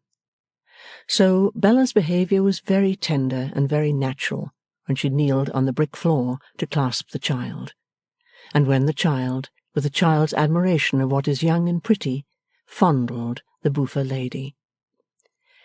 "Now, my good dear Betty," said Mrs Boffin, hoping that she saw her opportunity, and laying her hand persuasively on her arm, "we have come to remove Johnny from this cottage to where he can be taken better care of." Instantly, and before another word could be spoken, the old woman started up with blazing eyes and rushed at the door with the sick child. "Stand away from me, every one of ye!" she cried out wildly. "I see what you mean now. Let me go my way, all of ye. I'll sooner kill the pretty than kill myself." "Stay, stay," said Rokesmith, soothing her. "You don't understand." "I understand too well. I know too much about it, sir. I've run from it too many a year. No, never for me, nor for the child, while there's water enough in England to cover us." The terror, the shame, the passion of horror and repugnance, firing the worn face and perfectly maddening it, would have been a quite terrible sight, if embodied in one old fellow creature alone.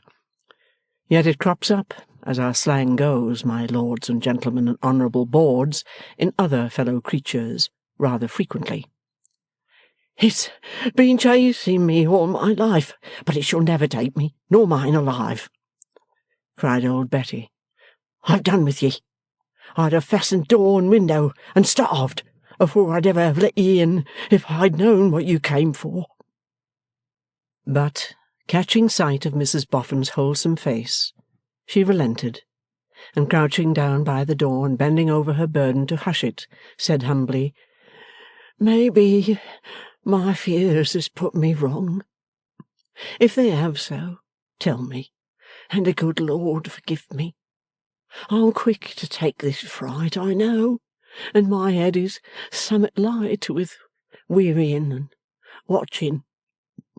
"There, there, there," returned Mrs Boffin. "Come, come. Say no more of it, Betty. It was a mistake, a mistake. Any one of us might have made it in your place, and felt just as you do." "The Lord bless ye," said the old woman, stretching out her hand. "Now, see, Betty," pursued the sweet compassionate soul, holding the hand kindly, "what I really did mean, and what I should have begun by saying out if I'd only been a little wiser and handier. We want to move Johnny to a place where there are none but children, a place set up on purpose for sick children, where the good doctors and nurses pass their lives with children, talk to none but children, touch none but children, comfort and cure none but children." "Is there really such a place?" asked the old woman with a gaze of wonder. "Yes, Betty, on my word, and you shall see it. If my home was a better place for the dear boy, I'd take him to it, but indeed, it's not." "You shall take him," returned Betty, fervently kissing the comforting hand, "where you will, my dearie, I'm not so hard but that I believe your face and voice, and I will, as long as I can see and hear.' This victory gained, Rokesmith made haste to profit by it, for he saw how woefully time had been lost. He dispatched Sloppy to bring the carriage to the door, caused the child to be carefully wrapped up, bade old Betty to get her bonnet on, collected the toys, enabling the little fellow to comprehend that his treasures were to be transported with him, and had all things prepared so easily that they were ready for the carriage as soon as it appeared, and in a minute afterwards were on their way. Sloppy they left behind, relieving his overcharged breast with a paroxysm of mangling. At the Children's Hospital, the gallant steed, the Noah's Ark, Yellow Bird, and the officer in the Guards were made as welcome as their child owner. But the doctor said aside to Rokesmith, "This should have been days ago. Too late." However, they were all carried up into a fresh, airy room, and there Johnny came to himself, out of a sleep or a swoon or whatever it was, to find himself lying in a little quiet bed, with a little platform over his breast, on which were already arranged, to give him heart and urge him to cheer up, the Noah's Ark, the noble steed, and the Yellow Bird, with the officer in the Guards doing duty over the whole, quite as much to the satisfaction of his country as if he had been upon parade. And at the bed's head was a coloured picture, beautiful to see, representing, as it were, another Johnny seated on the knee of some angel surely who loved little children. And, marvellous fact to lie and stare at, Johnny had become one of a little family, all in little quiet beds, except two playing dominoes in little armchairs at a little table on the hearth. And on all the little beds were little platforms, whereon were to be seen dolls' houses, woolly dogs with mechanical barks in them, not very dissimilar from the artificial voice pervading the bowels of the Yellow Bird, tin armies, Moorish tumblers, wooden tea-things, and the riches of the earth. As Johnny murmured something in his placid admiration, the ministering women at his bed's head asked him what he said. It seemed that he wanted to know whether all these were brothers and sisters of his, so they told him yes. It seemed then that he wanted to know whether God had brought them all together there, so they told him yes again. They made out then that he wanted to know whether they would all get out of pain, so they answered yes to that question likewise, and made him understand that the reply included himself. Johnny's powers of sustaining conversation were as yet so very imperfectly developed, even in a state of health, that in sickness they were little more than monosyllabic. But he had to be washed and tended, and remedies were applied, and though those offices were far, far more skilfully and lightly done than ever anything had been done for him in his little life, so rough and short, they would have hurt and tired him but for an amazing circumstance which laid hold of his attention. This was no less than the appearance on his own little platform in pairs of all creation on its way into his own particular ark, the elephant leading, and the fly, with a diffident sense of his size, politely bringing up the rear. A very little brother lying in the next bed with a broken leg was so enchanted by this spectacle that his delight exalted its enthralling interest, and so came rest and sleep. "I see you're not afraid to leave the dear child here, Betty," whispered Mrs Boffin. "No, ma'am, most willingly, most thankfully, with all my heart and soul." So they kissed him and left him there, and old Betty was to come back early in the morning. And nobody but Rokesmith knew for certain how that the doctor had said, "This should have been days ago. Too late."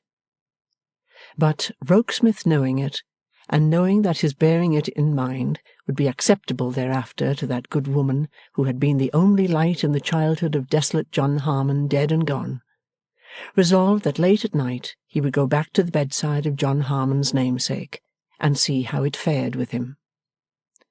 The family whom God had brought together were not all asleep, but were all quiet.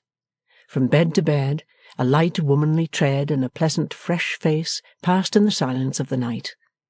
A little head would lift itself up into the softened light here and there to be kissed as the face went by, for these little patients are very loving, and would then submit itself to be composed to rest again. The mite with the broken leg was restless and moaned, but after a while turned his face towards Johnny's bed, to fortify himself with a view of the ark, and fell asleep. Over most of the beds the toys were yet grouped as the children had left them when they last laid themselves down, and, in their innocent grotesqueness and incongruity, they might have stood for the children's dreams. The doctor came in, too, to see how it fared with Johnny, and he and Rokesmith stood together, looking down with compassion on him. What is it, Johnny? Rokesmith was the questioner, and put an arm round the poor baby as he made a struggle. Him, said the little fellow. Those.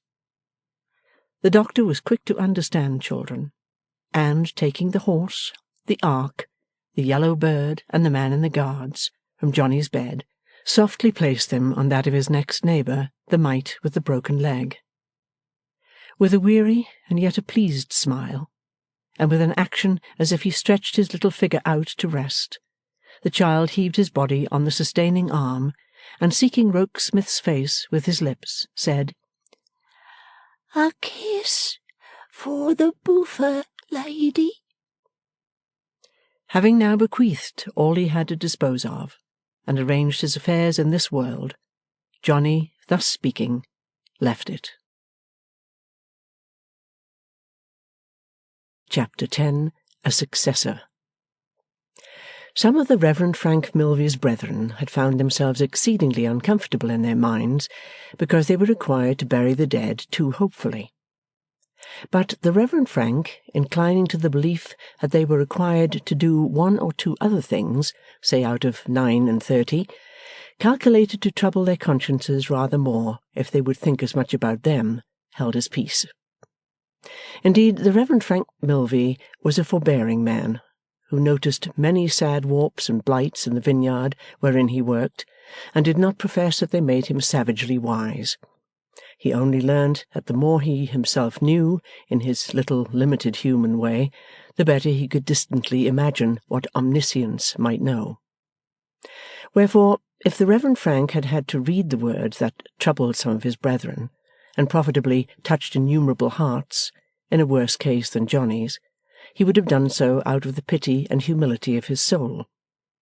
Reading them over Johnny, he thought of his own 6 children, but not of his poverty, and read them with dimmed eyes. And very seriously did he and his bright little wife, who had been listening, look down into the small grave, and walk home arm in arm. There was grief in the aristocratic house, and there was joy in the bower. Mr. Wegg argued, if an orphan were wanted, was he not an orphan himself, and could a better be desired? And why go beating about Brentford bushes, seeking orphans forsooth, who had established no claims upon you, and made no sacrifices for you, when here was an orphan ready to your hand, who had given up in your cause Miss Elizabeth, Master George, Aunt Jane, and Uncle Parker? Mr. Wegg chuckled, consequently, when he heard the tidings. Nay, it was afterwards affirmed by a witness who shall at present be nameless, that in the seclusion of the bower he poked out his wooden leg, in the stage ballet manner, and executed a taunting or triumphant pirouette on the genuine leg remaining to him. John Rokesmith's manner towards Mrs. Boffin at this time was more the manner of a young man towards a mother than that of a secretary towards his employer's wife. It had always been marked by a subdued affectionate deference that seemed to have sprung up on the very day of his engagement. Whatever was odd in her dress or her ways had seemed to have no oddity for him. He had sometimes borne a quietly amused face in her company, but still it had seemed as if the pleasure her genial temper and radiant nature yielded him could have been quite as naturally expressed in a tear as in a smile. The completeness of his sympathy with her fancy for having a little John Harmon to protect and rear he had shown in every act and word, and now that the kind fancy was disappointed, he treated it with a manly tenderness and respect for which she could hardly thank him enough. But I do thank you, Mr. Rokesmith, said Mrs Boffin, and I thank you most kindly. You love children? I hope everybody does.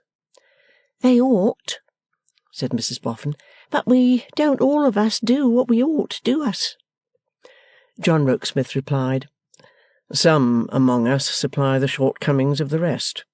You have loved children well, Mr Boffin has told me. Not a bit better than he has, but that's his way. He puts all the good upon me. You speak rather sadly, Mr Rokesmith. Do I? It sounds to me so. Were you one of many children? He shook his head. An only child? No, there was another, dead long ago. Father or mother alive? Dead. And the rest of your relations?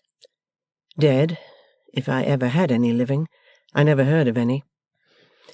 At this point of the dialogue, Bella came in with a light step. She paused at the door a moment, hesitating whether to remain or retire, perplexed by finding that she was not observed. Now, don't mind an old lady's talk, said Mrs Boffin, but tell me, are you quite sure, Mr Rokesmith, that you have never had a disappointment in love? Quite sure. Why do you ask me? Why, for this reason. Sometimes you have a kind of kept-down manner with you, which is not like your age. You can't be 30. I am not yet 30. Deeming it high time to make her presence known, Bella coughed here to attract attention, begged pardon, and said she would go, fearing that she interrupted some matter of business. Oh, no, don't go, rejoined Mrs Boffin, because we are coming to business, instead of having begun it, and you belong to it as much now, my dear Bella, as I do. But I want my Noddy to consult with us.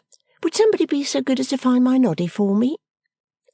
Rokesmith departed on that errand, and presently returned accompanied by Mr Boffin at his jog-trot.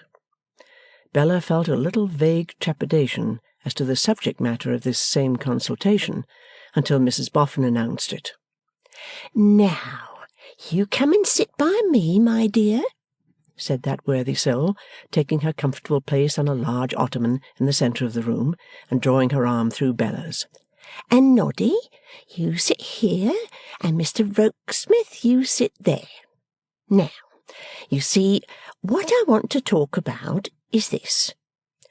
Mr and Mrs Milvey have sent me the kindest note possible, which Mr Rokesmith just now read to me out aloud, for I ain't good at handwritings, offering to find me another little child to name and educate and bring up. Well, this has set me thinking. And she's a steam engine at it, murmured Mr Boffin in an admiring parenthesis. When she once begins, it might be so easy to start her, but once started, she's a engine. This has set me thinking, I say, repeated Mrs Boffin, cordially beaming under the influence of her husband's compliment. And I have thought two things. First of all, that I have grown timid of reviving John Harmon's name. It's an unfortunate name, and I fancy I should reproach myself if I gave it to another dear child, and it proved again unlucky.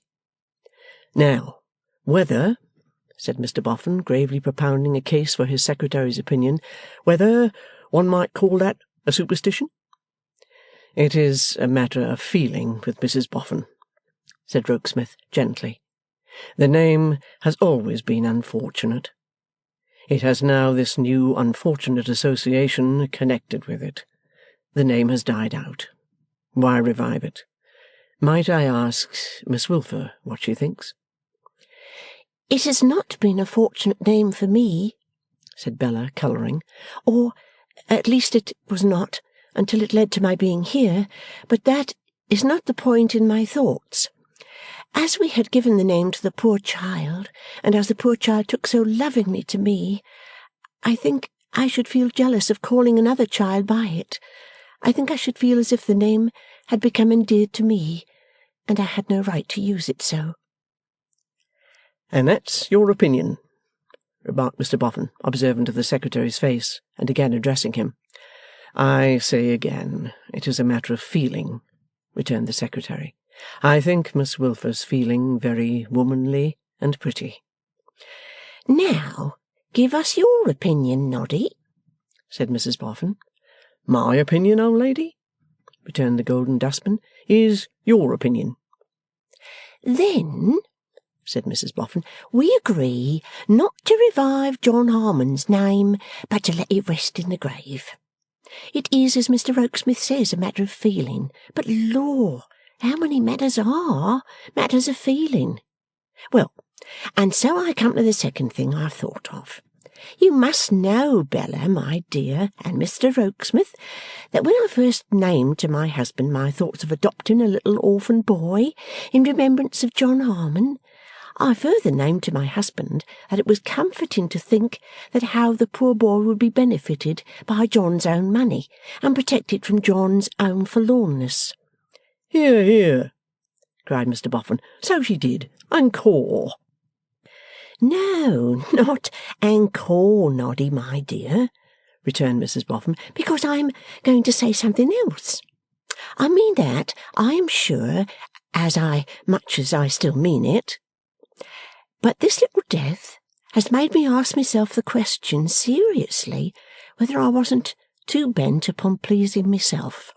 Else, why did I seek out so much for a pretty child, and a child quite to my liking?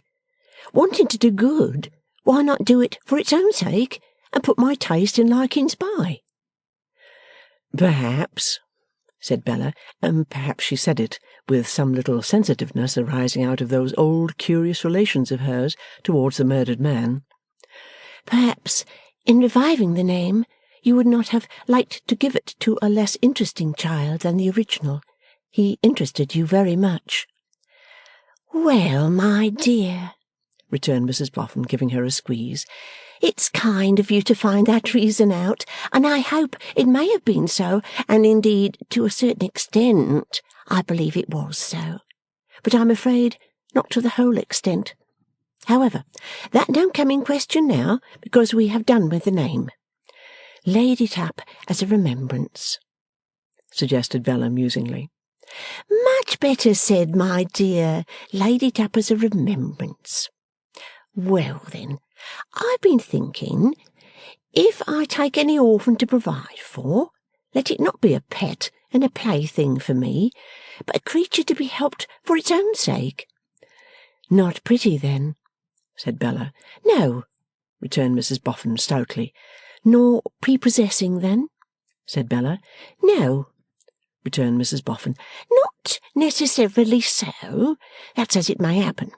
A well-disposed boy comes in my way, who may be even a little wanting in such advantages for getting on in life, but is honest and industrious, and requires a helping hand, and deserves it. If I am very much in earnest, and quite determined to be unselfish, let me take care of him.' Here the footman, whose feelings had been hurt on the former occasion, appeared, and crossing to Rokesmith, apologetically announced the objectionable Sloppy.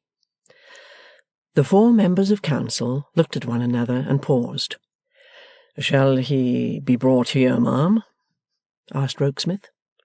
'Yes,' said Mrs Boffin, whereupon the footman disappeared, reappeared presenting Sloppy, and retired, much disgusted. The consideration of Mrs Boffin had clothed Mr Sloppy in a suit of black, on which the tailor had received personal directions from Rokesmith to expend the utmost cunning of his art with a view to the concealment of the cohering and sustaining buttons. But, so much more powerful were the frailties of Sloppy's form and the strongest resources of tailoring science, that he now stood before the council a perfect Argus in the way of buttons, shining and winking and gleaming and twinkling out of 100 of those eyes of bright metal at the dazzled spectators. The artistic taste of some unknown hatter had furnished him with a hatband of wholesale capacity, which was fluted behind, from the crown of his hat to the brim, and terminated in a black bunch, from which the imagination shrunk discomforted, and the reason revolted. Some special powers with which his legs were endowed had already hitched up his glossy trousers at the ankles, and bagged them at the knees, while similar gifts in his arms had raised his coat sleeves from his wrists and accumulated them at his elbows. Thus set forth, with the additional embellishments of a very little tail to his coat and a yawning gulf at his waistband, Sloppy stood confessed. "And how is Betty, my good fellow?" Mrs Boffin asked him.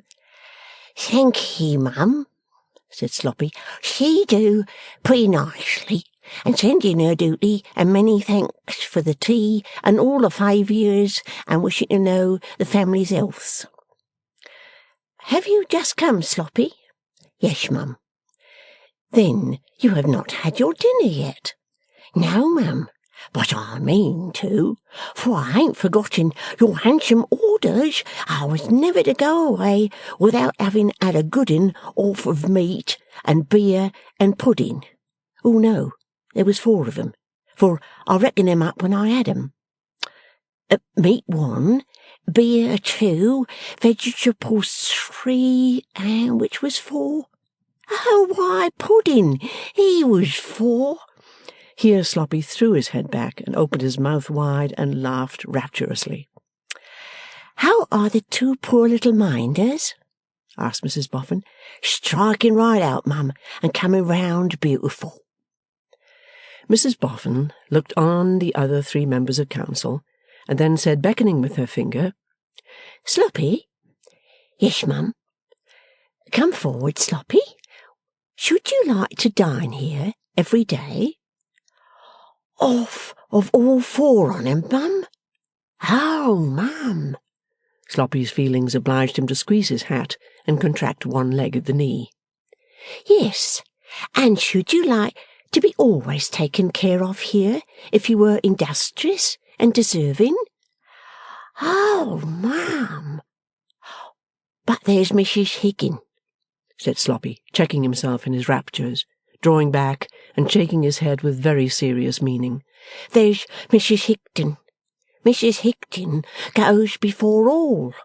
None can ever be better friends to me than Mrs Higden's been, and she must be turned for, must Mrs Higden.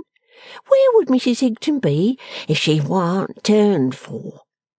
At the mere thought of Mrs Higden in this inconceivable affliction, Mr Sloppy's countenance became pale, and manifested the most distressful emotions. "You are as right can be, Sloppy," said Mrs Boffin, "and far be it from me to tell you otherwise.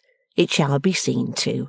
If Betty Higden can be turned for all the same, you shall come here and be taken care of for life, and be made able to keep her in other ways than the turning."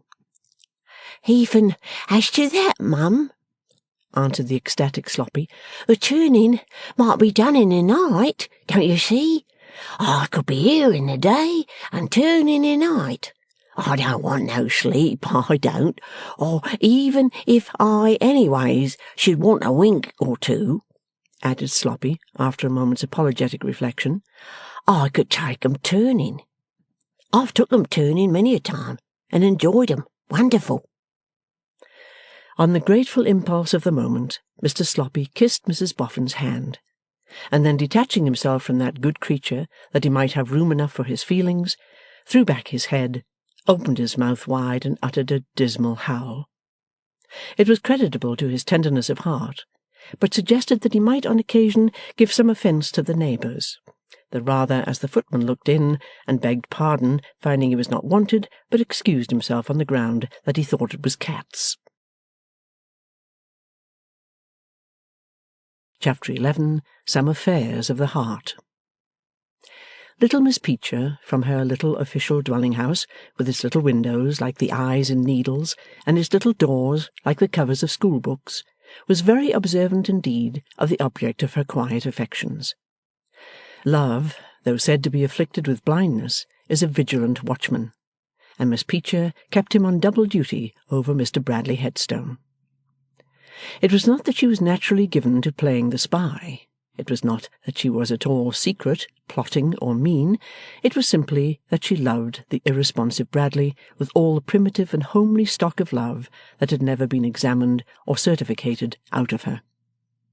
If her faithful slate had had the latent qualities of sympathetic paper, and its pencil those of invisible ink, Many a little treatise calculated to astonish the pupils would have come bursting through the dry sums in school-time under the warming influence of Miss Peecher's bosom. For oftentimes when school was not, and her calm leisure and calm little house were her own, Miss Peecher would commit to the confidential slate an imaginary description of how, upon a balmy evening at dusk, two figures might have been observed in the market garden ground round the corner, of whom one, being a manly form, bent over the other, being a womanly form of short stature and some compactness, and breathed in a low voice the words, "Emma Peecher, wilt thou be my own?" After which the womanly form's head reposed upon the manly form's shoulder, and the nightingales tuned up. Though all unseen and unsuspected by the pupils, Bradley Headstone even pervaded the school exercises. Was geography in question, he would come triumphantly flying out of Vesuvius and Etna ahead of the lava, and would boil unharmed in the hot springs of Iceland, and would float majestically down the Ganges and the Nile. Did history chronicle a king of men? Behold him in pepper and salt pantaloons, with his watch-guard round his neck. Were copies to be written? In capital B's and H's, most of the girls under Miss Peecher's tuition were half a year ahead of every other letter in the alphabet. And mental arithmetic, administered by Miss Peecher, often devoted itself to providing Bradley Headstone with a wardrobe of fabulous extent. 84 neckties at 2 and 9 halfpenny, 2 gross of silver watches at £4 15 and 6, 74 black hats at 18 shillings, and many similar superfluities. The vigilant watchman, using his daily opportunities of turning his eyes in Bradley's direction, soon apprised Miss Peecher that Bradley was more preoccupied than had been his wont, and more given to strolling about with a downcast and reserved face, turning something difficult in his mind that was not in the scholastic syllabus.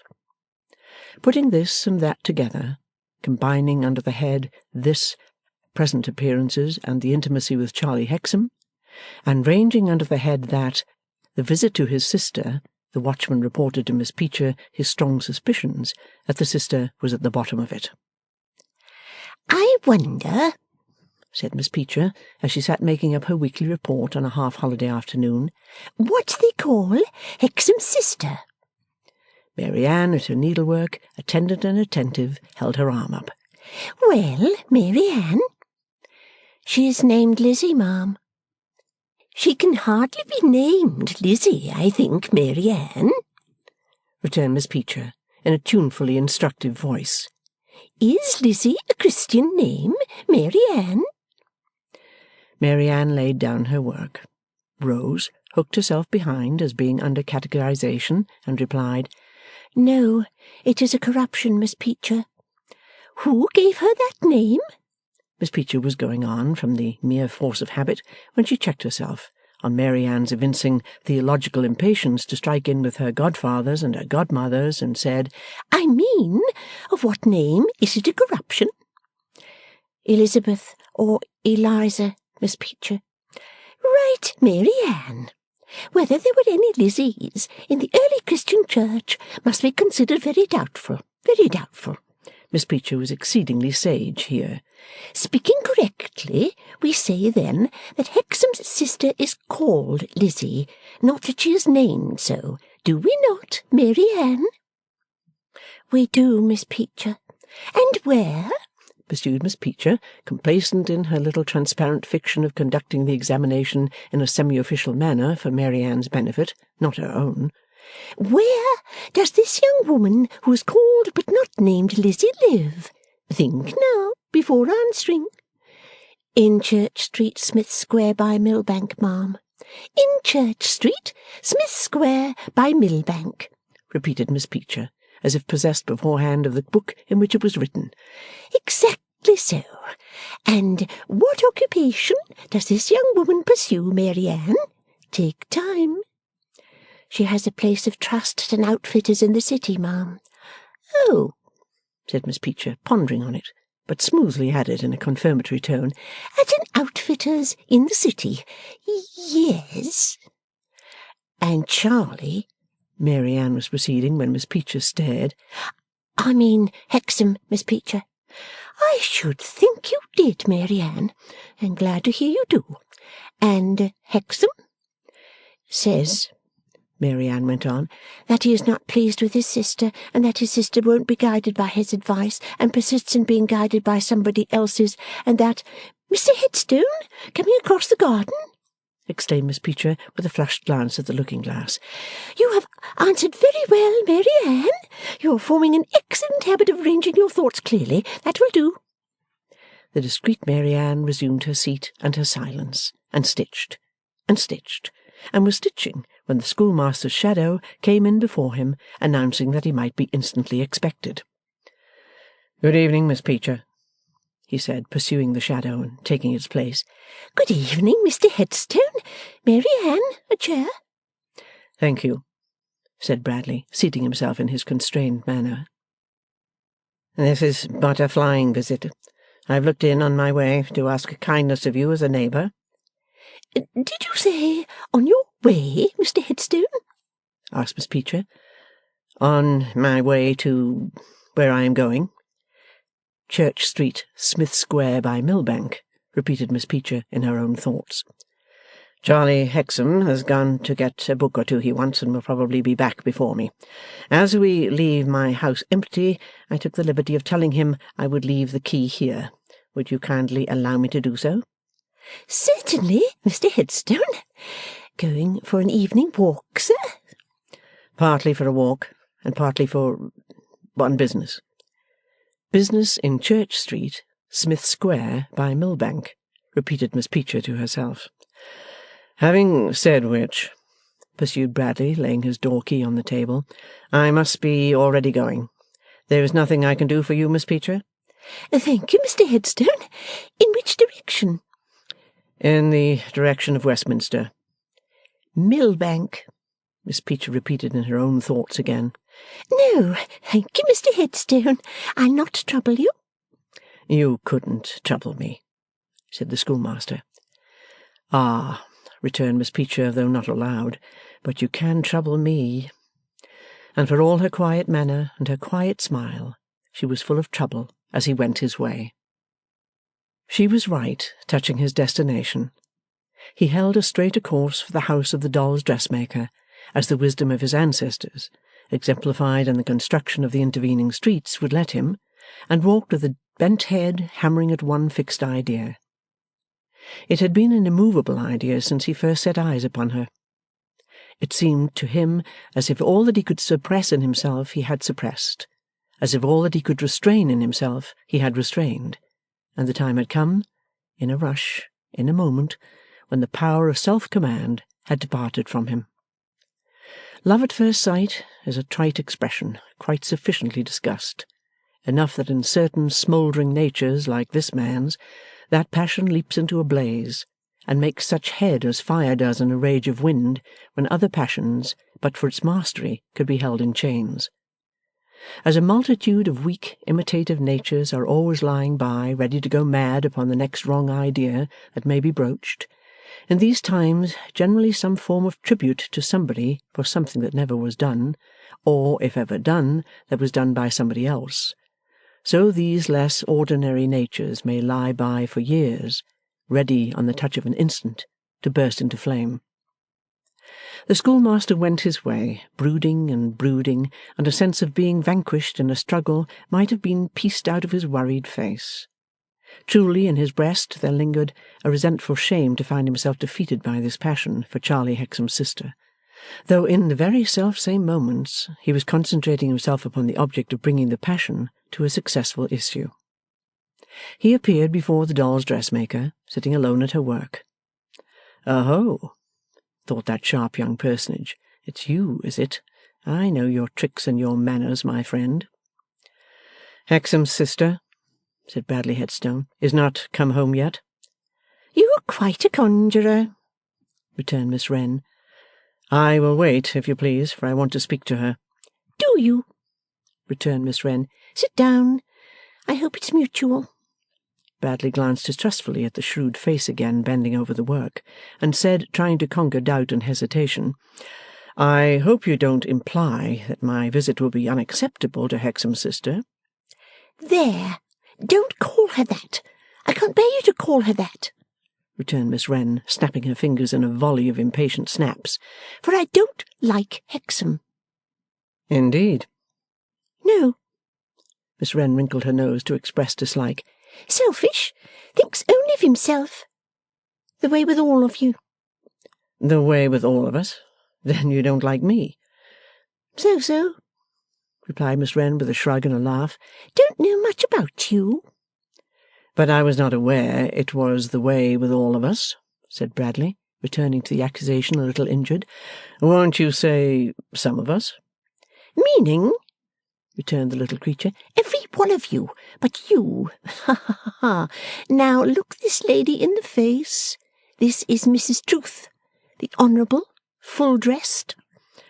Bradley glanced at the doll she held up for his observation, which had been lying on its face on her bench, while with a needle and thread she fastened the dress on at the back, and looked from it to her.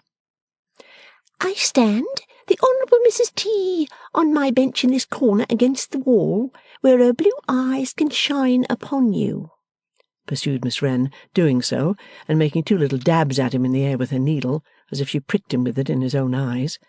And I defy you to tell me, with Mrs. T for a witness, what you have come here for. To see Hexam's sister. You don't say so, retorted Miss Wren, hitching her chin. But on whose account? Her own. Oh, Mrs. T, exclaimed Miss Wren. You hear him.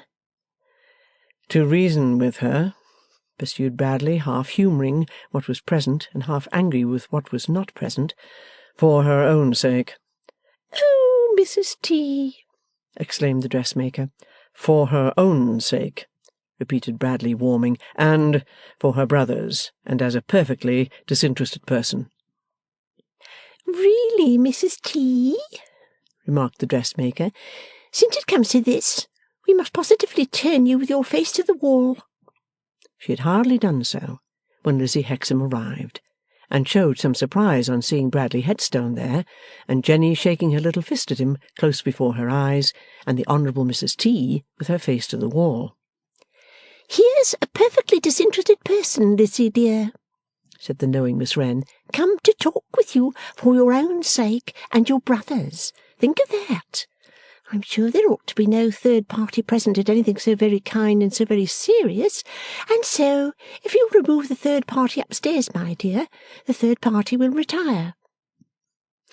Lizzie took the hand which the doll's dressmaker held out to her for the purpose of being supported away, but only looked at her with an inquiring smile, and made no other movement. The third party hobbles awfully, you know, when she's left to herself, said Miss Wren, her back being so bad and her legs so queer, so she can't retire gracefully unless you help her, Lizzie. She can do no better than stay where she is, returned Lizzie, releasing the hand and laying her own lightly on Miss Jenny's curls, and then to Bradley. From Charlie, sir? In an irresolute way, and stealing a clumsy look at her, Bradley rose to place a chair for her, and then returned to his own. Strictly speaking, said he, I come from Charlie because I left him only a little while ago, but I am not commissioned by Charlie. I come of my own spontaneous act.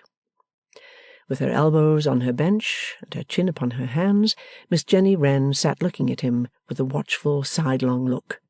Lizzie, in her different way, sat looking at him too.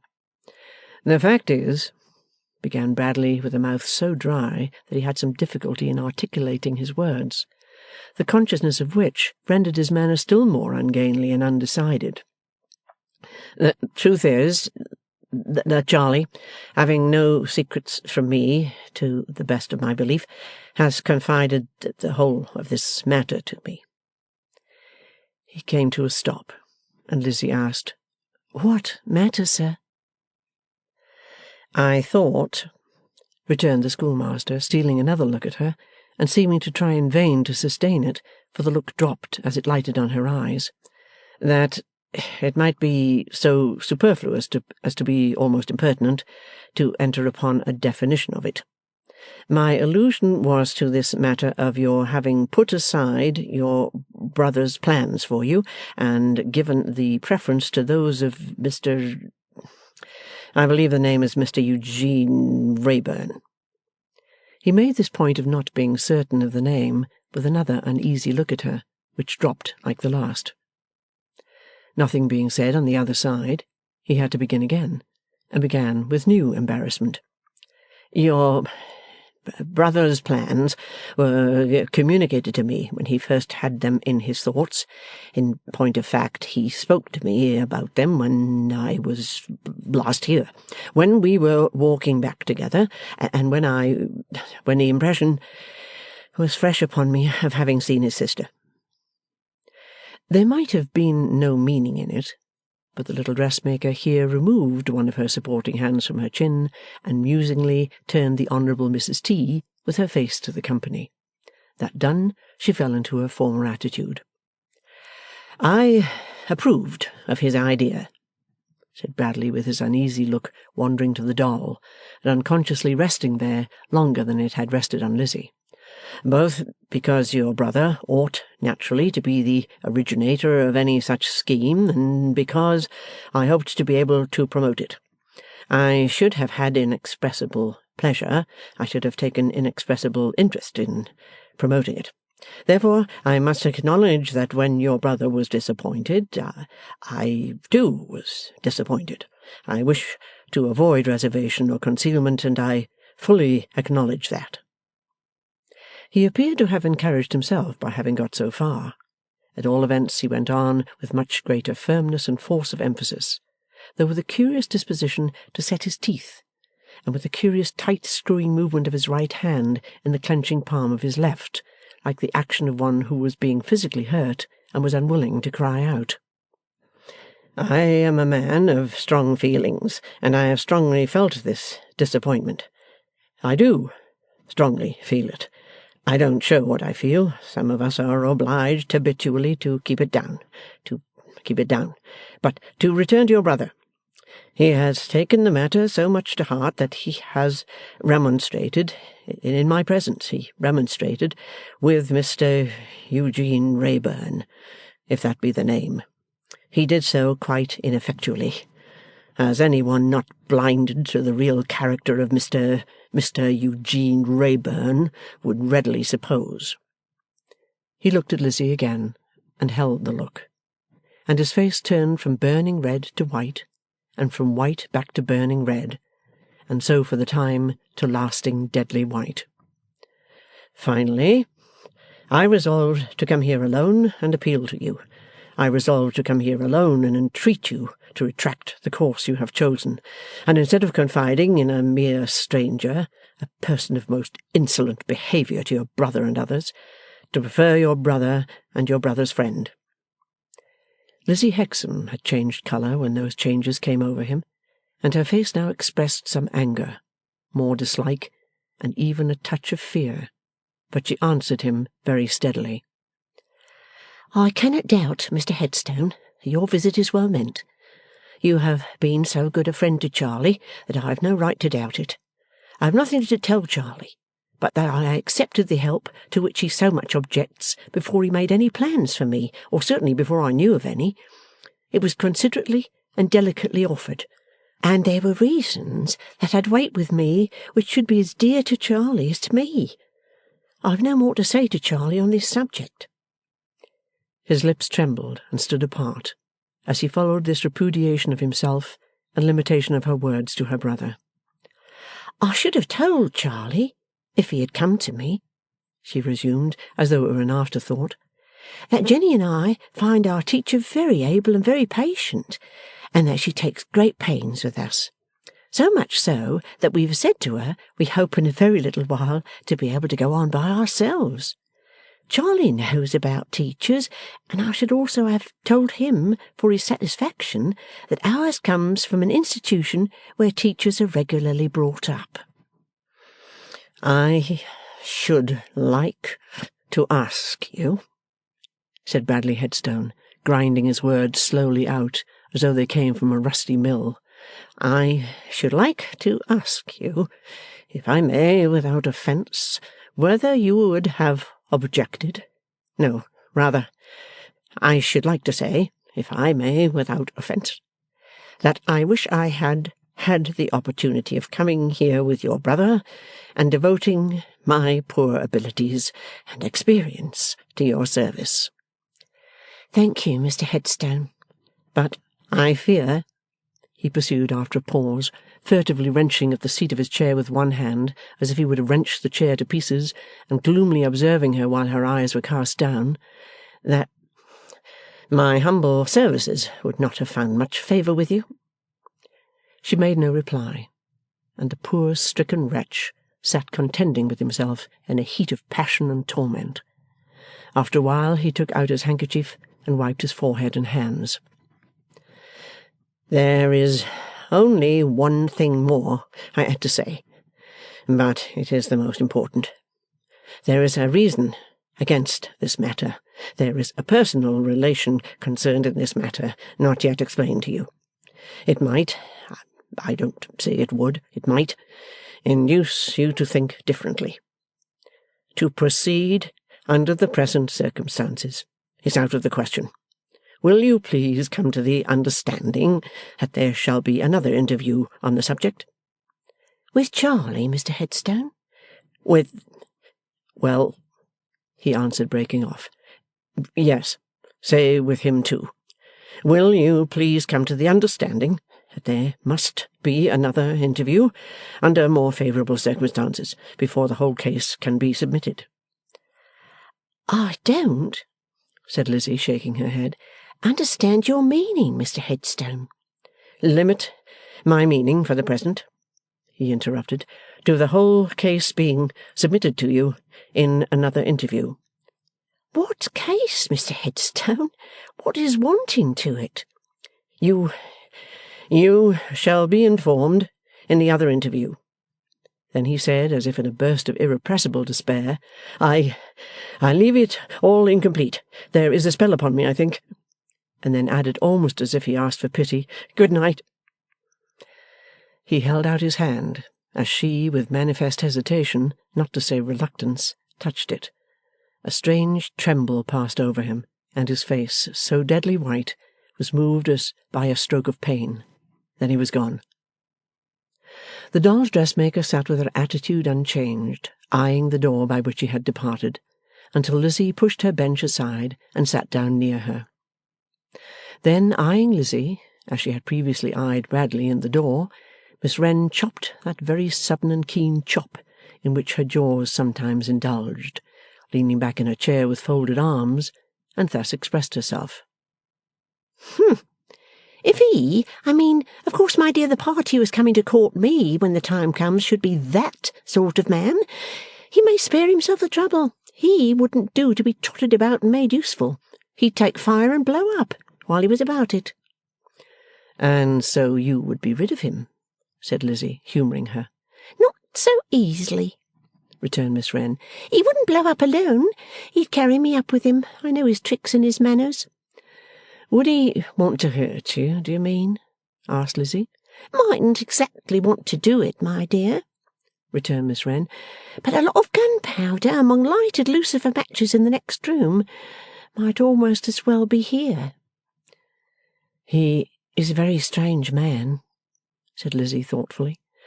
"I wish he was so very strange a man as to be a total stranger," answered the sharp little thing. It being Lizzie's regular occupation, when they were alone of an evening, to brush out and smooth the long fair hair of the doll's dressmaker, she unfastened a ribbon that kept it back while the little creature was at her work, and it fell in a beautiful shower over the poor shoulders that were much in need of such a dawning rain. "Not now, Lizzie dear," said Jenny. "Let us have a talk by the fire." With those words she in her turn loosened her friend's dark hair, and it dropped of its own weight over her bosom in two rich masses. Pretending to compare the colours and admire the contrast, Jenny so managed a mere touch or two of her nimble hands as that she herself, laying a cheek on one of the dark folds, seemed blinded by her own clustering curls to all but the fire, while the fine handsome face and brow of Lizzie were revealed without obstruction in the sombre light. "Let us have a talk," said Jenny, "about Mr. Eugene Wrayburn." Something sparkled down among the fair hair resting on the dark hair, and if it were not a star, which it couldn't be. It was an eye. And if it were an eye, it was Jenny Wren's eye, bright and watchful as the bird's whose name she had taken. "Why, about Mr. Wrayburn?" Lizzie asked. For no better reason than because I'm in the humour. I wonder whether he's rich. No, not rich. Poor? I think so, for a gentleman. Ah, to be sure, yes, he's a gentleman. Not of our sort, is he? A shake of the head, a thoughtful shake of the head, and the answer softly spoken, Oh, no, oh, no. The doll's dressmaker had an arm round her friend's waist. Adjusting the arm, she slyly took the opportunity of blowing at her own hair where it fell over her face. Then the eye down there, under lighter shadows, sparkled more brightly and appeared more watchful. When he turns up, he shan't be a gentleman. I'll very soon send him packing if he is. However, he's not Mr. Wrayburn. I haven't captivated him. I wonder whether anybody has, Lizzie.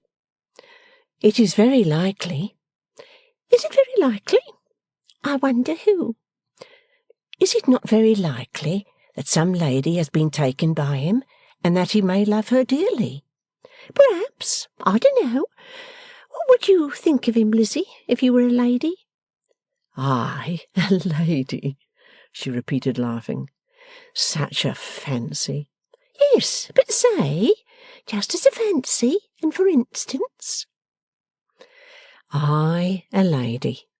I, a poor girl who used to row poor father on the river. I, who had rowed poor father out and home on the very night when I saw him for the first time. I, who was made so timid by his looking at me that I got up and went out. He did look at you, even that night, though you were not a lady, thought Miss Wren. I, a lady, Lizzie went on in a low voice with her eyes upon the fire.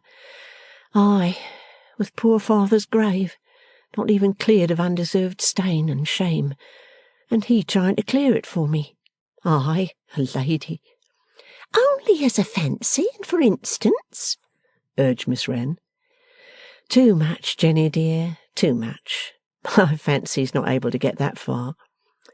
As the low fire gleamed upon her, it showed her smiling mournfully and abstractedly. But I'm in the humour, and I must be humoured, Lizzie, because after all I am a poor little thing, and I have a hard day with my bad child. Look in the fire, as I like to hear you tell how you used to do, when you lived in that dreary old house that had once been a windmill. Look in the... What was its name when you told fortunes with your brother that I don't like? The hollow, down by the flare. Ah, that's the name. You can find a lady there, I know. More easily than I can make one of such material as myself, Jenny. The sparkling eye looked steadfastly up, as the musing face looked thoughtfully down. Well, said the doll's dressmaker, we have found our lady. Lizzie nodded and asked, Shall she be rich? She had better be, as he's poor. She is very rich. Shall she be handsome? Even you can be that, Lizzie, so she ought to be. She is very handsome. What does she say about him? Asked Miss Jenny in a low voice, watchful through an intervening silence of the face looking down at the fire. She is glad to be rich, that he may have the money. She's glad to be beautiful, that he may be proud of her. Her poor heart. Eh? Her poor heart, said Miss Wren. Her heart is given him with all its love and truth. She would joyfully die with him, or, better than that, die for him. She knows he has failings, but she thinks they have grown up through his being like one cast away for the want of something to trust in and care for and think well of. And she says, that lady rich and beautiful that I can never come near. Only put me in that empty place, only try how little I mind myself, only prove what a world of things I will do and bear for you, and I hope that you might even come to be much better than you are. through me, who am so much worse and hardly worth the thinking of beside you.' As the face looking at the fire had become exalted and forgetful in the rapture of these words, the little creature, openly clearing away her fair hair with her disengaged hand, had gazed at it with earnest attention and something like alarm. Now that the speaker ceased, the little creature laid down her head again and moaned, 'Oh me! Oh me! Oh me!' 'In pain, dear Jenny?' asked Lizzie, as if awakened. 'Yes, but not the old pain. Lay me down, lay me down. Don't go out of my sight to-night. Lock the door and keep close to me.'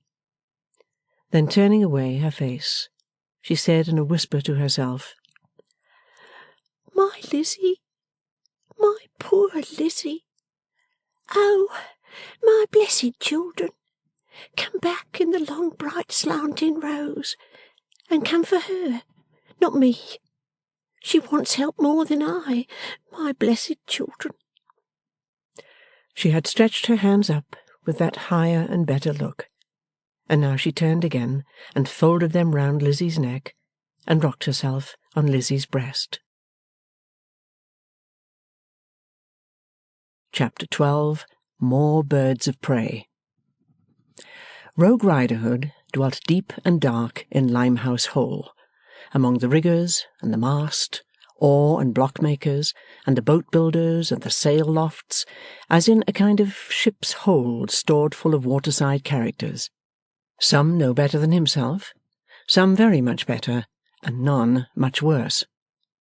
The whole, albeit in a general way not over-nice in its choice of company, was rather shy in reference to the honour of cultivating the rogue's acquaintance, more frequently giving him the cold shoulder than the warm hand, and seldom or never drinking with him unless at his own expense.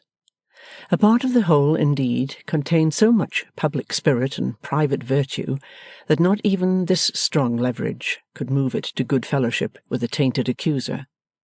But there may have been the drawback on this magnanimous morality, that its exponents held a true witness before justice to be the next unneighbourly and accursed character to a false one. Had it not been for the daughter whom he often mentioned, Mr. Riderhood might have found the whole a mere grave as to any means it would yield him of getting a living. But Miss Pleasant Riderhood had some little position and connection in Limehouse Hole. Upon the smallest of small scales, she was an unlicensed pawnbroker, keeping what was popularly called a leaving shop, by lending insignificant sums on insignificant articles of property deposited with her as security. In her 24th year of life, Pleasant was already in her 5th year of this way of trade. Her deceased mother had established the business, and on that parent's demise she had appropriated a secret capital of 15 shillings to establishing herself in it. The existence of such capital in a pillow being the last intelligible confidential communication made to her by the departed before succumbing to dropsical conditions of snuff and gin, incompatible equally with coherence and existence. Why christened Pleasant? The late Mrs. Riderhood might possibly have been at some time able to explain, and possibly not. Her daughter had no information on that point. Pleasant she found herself, and she couldn't help it. She had not been consulted on the question any more than on the question of her coming into these terrestrial parts to want a name. Similarly, she found herself possessed of what is colloquially termed a swivel eye, derived from her father, which she might perhaps have declined if her sentiments on the subject had been taken. She was not otherwise positively ill-looking, though anxious, meagre, of a muddy complexion, and looking as old again as she really was. As some dogs have it in the blood, or are trained, to worry certain creatures to a certain point, so, not to make the comparison disrespectfully, Pleasant Riderhood had it in the blood, or had been trained to regard seamen within certain limits as her prey. Show her a man in a blue jacket, and, figuratively speaking, she pinned him instantly. Yet, all things considered, she was not of an evil mind or an unkindly disposition. For, observe how many things were to be considered according to her own unfortunate experience. Show Pleasant Riderhood a wedding in the street, and she only saw two people taking out a regular licence to quarrel and fight. Show her a christening, and she saw a little heathen personage having a quiet superfluous name bestowed upon it, inasmuch as it would be commonly addressed by some abusive epithet, which little personage was not in the least wanted by anybody, and would be shoved and banged out of everybody's way until it should grow big enough to shove and bang.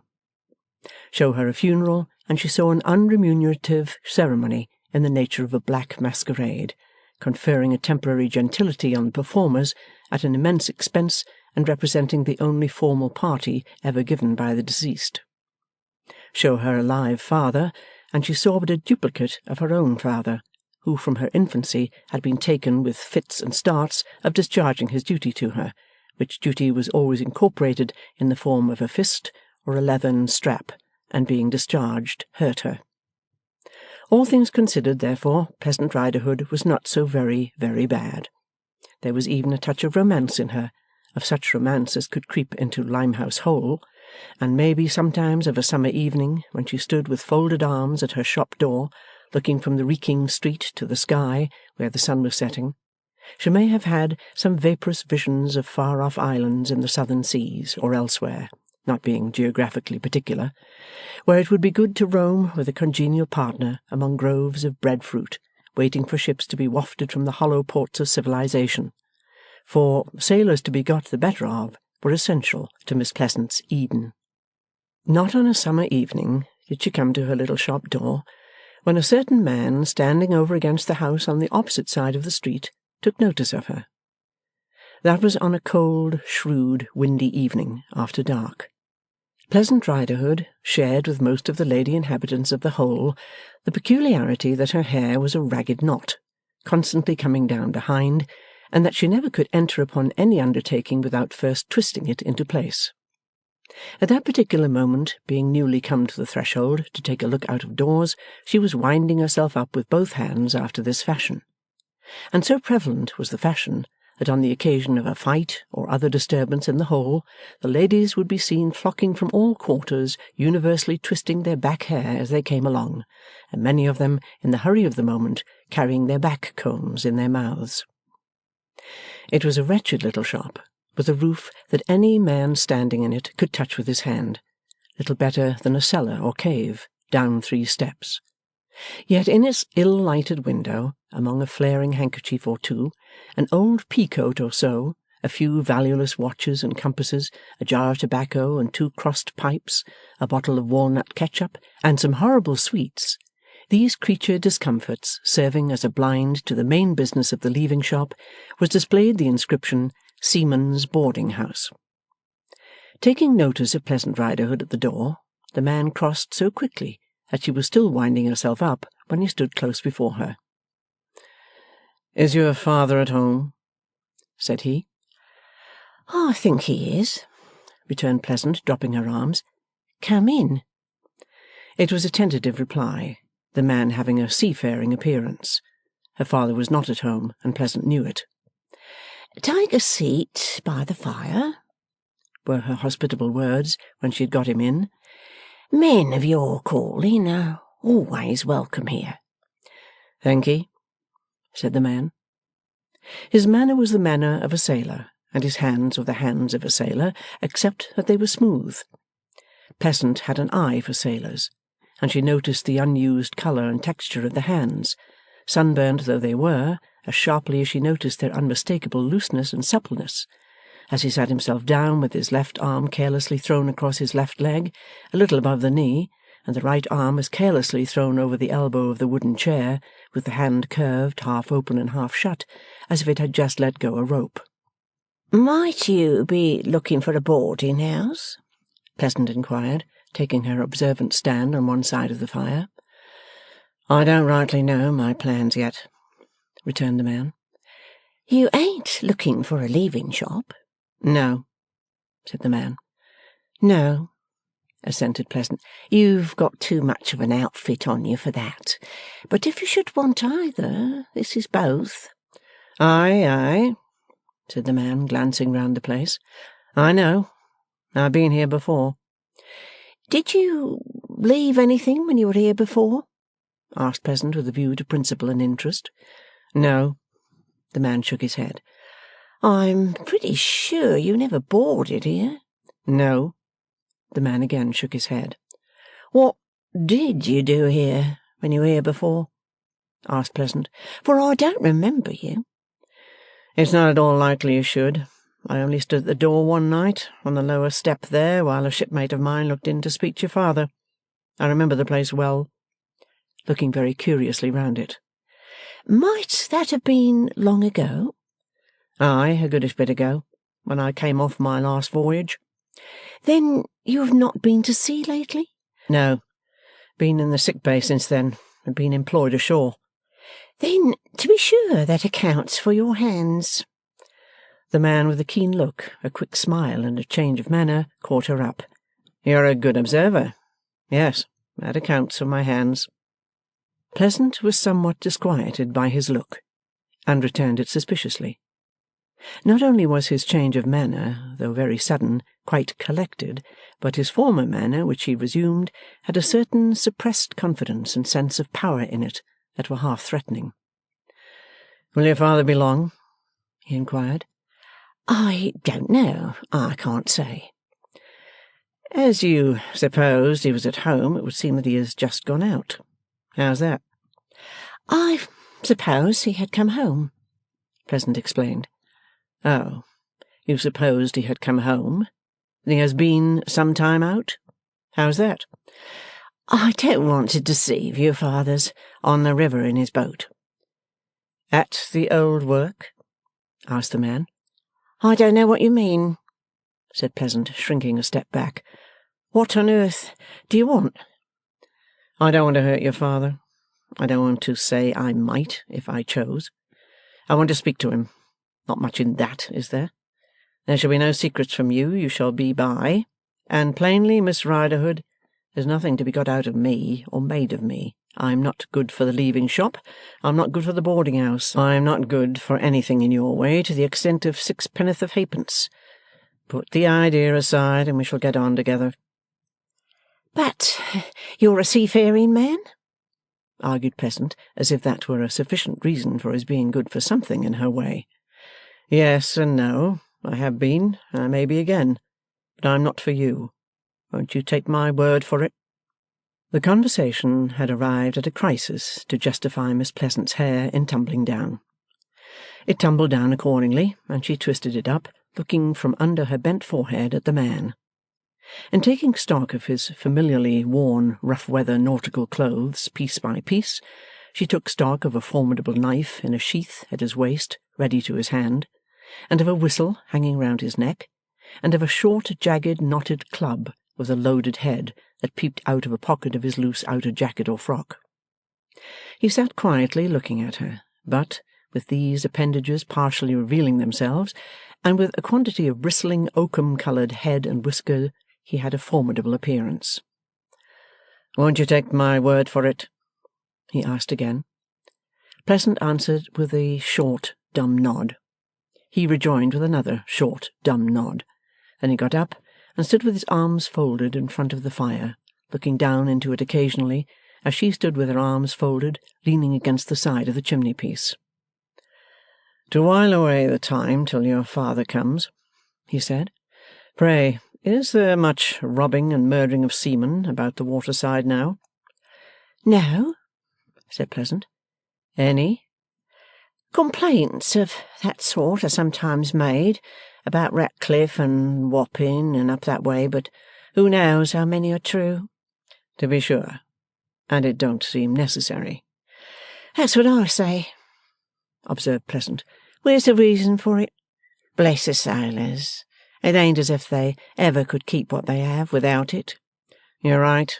Their money may be soon got out of them without violence, said the man. Of course it may, said Pleasant.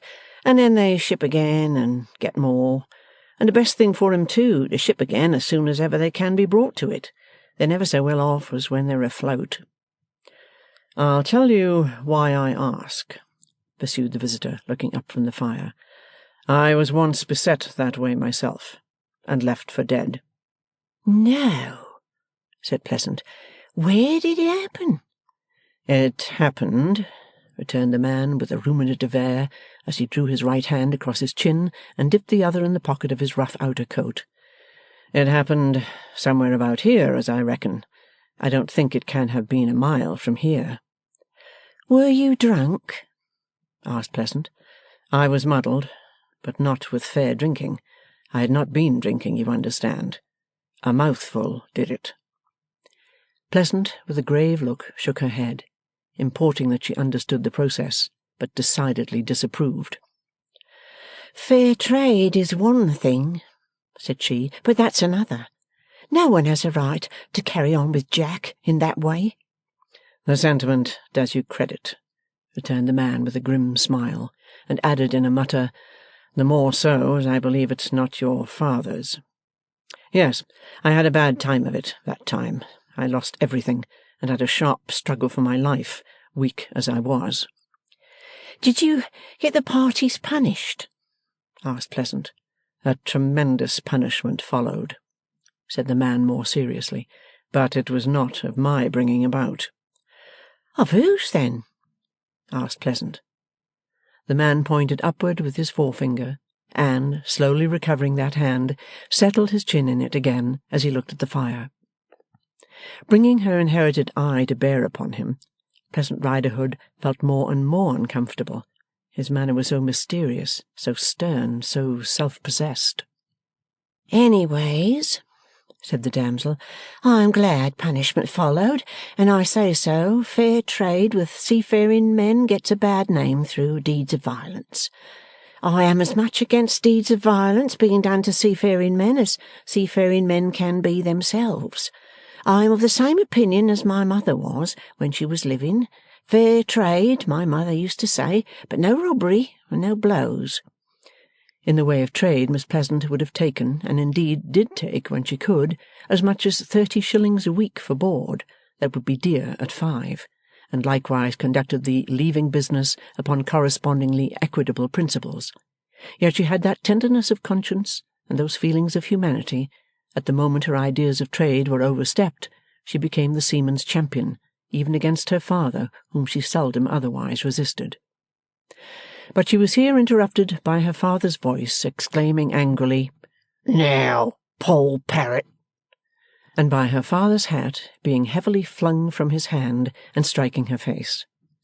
Accustomed to such occasional manifestations of his sense of parental duty, Pleasant merely wiped her face on her hair, which of course had tumbled down, before she twisted it up. This was another common procedure on the part of the ladies of the whole, when heated by verbal or fistic altercation. 'Blest if I believe such a poll parrot as you was ever learned to speak,' growled Mr Riderhood, stooping to pick up his hat, and making a feint at her with his head and right elbow, for he took the delicate subject of robbing seamen in extraordinary dudgeon, and was out of humour too. 'What are you poll parroting at now? Ain't you got nothing to do but fold your arms and stand a poll parroting all night?' 'Let her alone,' urged the man. 'She was only speaking to me.' 'Let her alone too?' retorted Mr Riderhood, eyeing him all over. 'Do you know she's my daughter?' 'Yes.' 'And don't you know that I won't have no poll parroting on the part of my daughter? No, nor yet that I won't take no poll parroting from no man. And who may you be, and what may you want?' 'How can I tell you until you're silent?' returned the other fiercely. 'Well,' said Mr Riderhood, quailing a little, 'I am willing to be silent for the purpose of hearing, but don't poll parrot me.' 'Are you thirsty, you?' the man asked in the same fierce short way, after returning his look. 'Why, naturally,' said Mr Riderhood, 'ain't I always thirsty?' indignant at the absurdity of the question. 'What will you drink?' demanded the man. 'Sherry wine,' returned Mr Riderhood in the same sharp tone, 'if you're capable of it.' The man put his hand in his pocket, took out half a sovereign, and begged the favour of Miss Pleasant that she would fetch a bottle. 'With the cork undrawn,' he added, emphatically, looking at her father.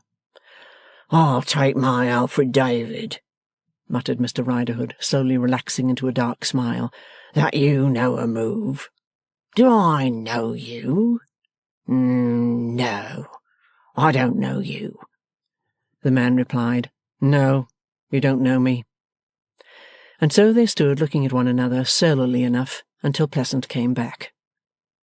"There's small glasses on the shelf," said Riderhood to his daughter. "Give me the one without a foot. I gets me living by the sweat of my brow, and it's good enough for me." This had a modest self-denying appearance, but it soon turned out that as, by reason of the impossibility of standing the glass upright while there was anything in it, it required to be emptied as soon as filled, Mr Riderhood managed to drink in the proportion of 3 to 1. With his Fortunatus's goblet ready in his hand, Mr Riderhood sat down on one side of the table before the fire, and the strange man on the other, Pleasant occupying a stool between the latter and the fireside. The background, composed of handkerchiefs, coats, shirts, hats, and other old articles, on leaving, had a general dim resemblance to human listeners, especially where a shiny black sou'wester suit and hat hung, looking very like a clumsy mariner with his back to the company, who was so curious to overhear that he paused for the purpose with his coat half pulled on and his shoulders up to his ears in the uncompleted action. The visitor first held the bottle against the light of the candle, and next examined the top of the cork. Satisfied that it had not been tampered with, he slowly took from his breast pocket a rusty clasp knife, and, with a corkscrew in the handle, opened the wine. That done, he looked at the cork, unscrewed it from the corkscrew, laid each separately on the table, and, with the end of the sailor's knot of his neckerchief, dusted the inside of the neck of the bottle. All this with great deliberation. At first Riderhood had sat with his footless glass extended at arm's length for filling, while the very deliberate stranger seemed absorbed in his preparations. But, gradually his arm reverted home to him, and his glass was lowered and lowered until he rested it upside down upon the table. By the same degrees his attention became concentrated on the knife. And now, as the man held out the bottle to fill all round, Riderhood stood up, leaned over the table to look closer at the knife, and stared from it to him. "What's the matter?" asked the man. "Why, I know that knife," said Riderhood.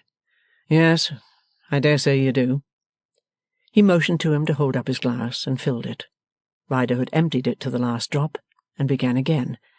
"That there knife—" "Stop," said the man composedly. "I was going to drink to your daughter. Your health, Miss Riderhood." "That knife was the knife of a seaman named George Redfoot." "It was." "That seaman was well beknown to me." "He was."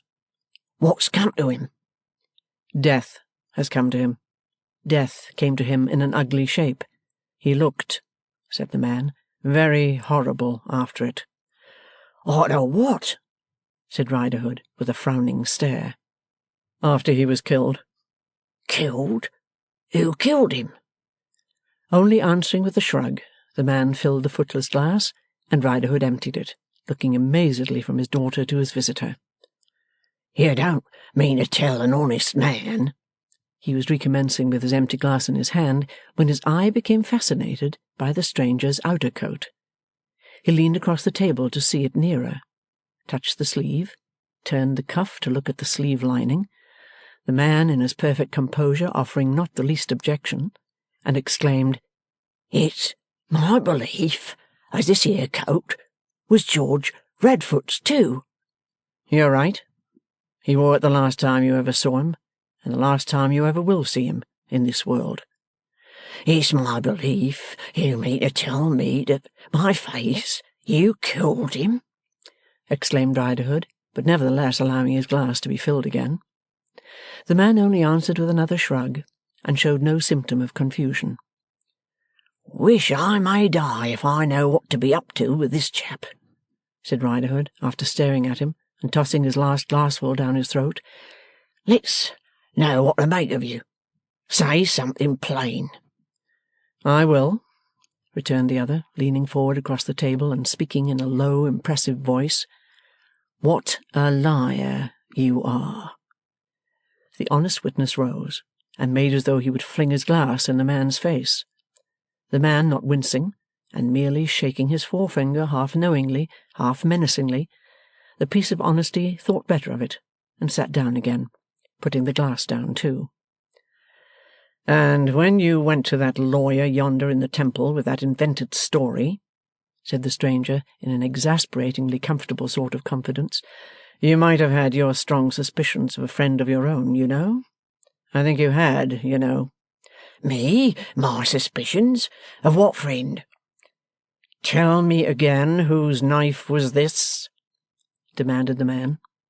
It was possessed by, and was the property of, him, as I have made mention on," said Riderhood, stupidly evading the actual mention of the name. "Tell me again whose coat was this?" "That there article of clothing likewise belonged to, and was wore by, him as I have made mention on," was again the dull Old Bailey evasion. "I suspect that you gave him the credit of the deed, and of keeping cleverly out of the way. But there was small cleverness in his keeping out of the way. The cleverness would have been to have got back for one single instant to the light of the sun." "Things is come to a pretty pass," growled Mr. Riderhood, rising to his feet, goaded to stand at bay, "when bulliers as is wearing dead men's clothes, and bulliers as is armed with dead men's knives, is to come into the houses of honest live men, getting their livings by the sweats of their brows, and is to make this here sort of charges with no rhyme and no reason, neither the one nor yet the other. Why should I have had my suspicions of him?" "Because you knew him," replied the man. "Because you had been one with him, and knew his real character under a fair outside. Because on the night which you had afterwards reason to believe to be the very night of the murder, he came in here, within an hour of his having left his ship in the docks, and asked you in what lodgings he could find room. Was there no stranger with him?" "I'll take my world without end everlasting, Alfred David, that you warn't with him," answered Riderhood. "You talk big, you do, but things look pretty black against yourself, to my thinking. You charge again me that George Radfoot got lost sight of, and was no more thought of. What's that for a sailor? Why, there's 50 such, out of sight and out of mind, 10 times as long as him, through entering in different names, reshipping when the outward voyage is made, and what not, a turning up to light every day about here, and no matter made of it. Ask my daughter. You could go on Poll Parroting enough with her when I weren't come in. Poll Parrot a little with her on this pint. You and your suspicions of my suspicions of him. What are my suspicions of you? You tell me George Radfoot got killed. I ask you who done it, and how you know it.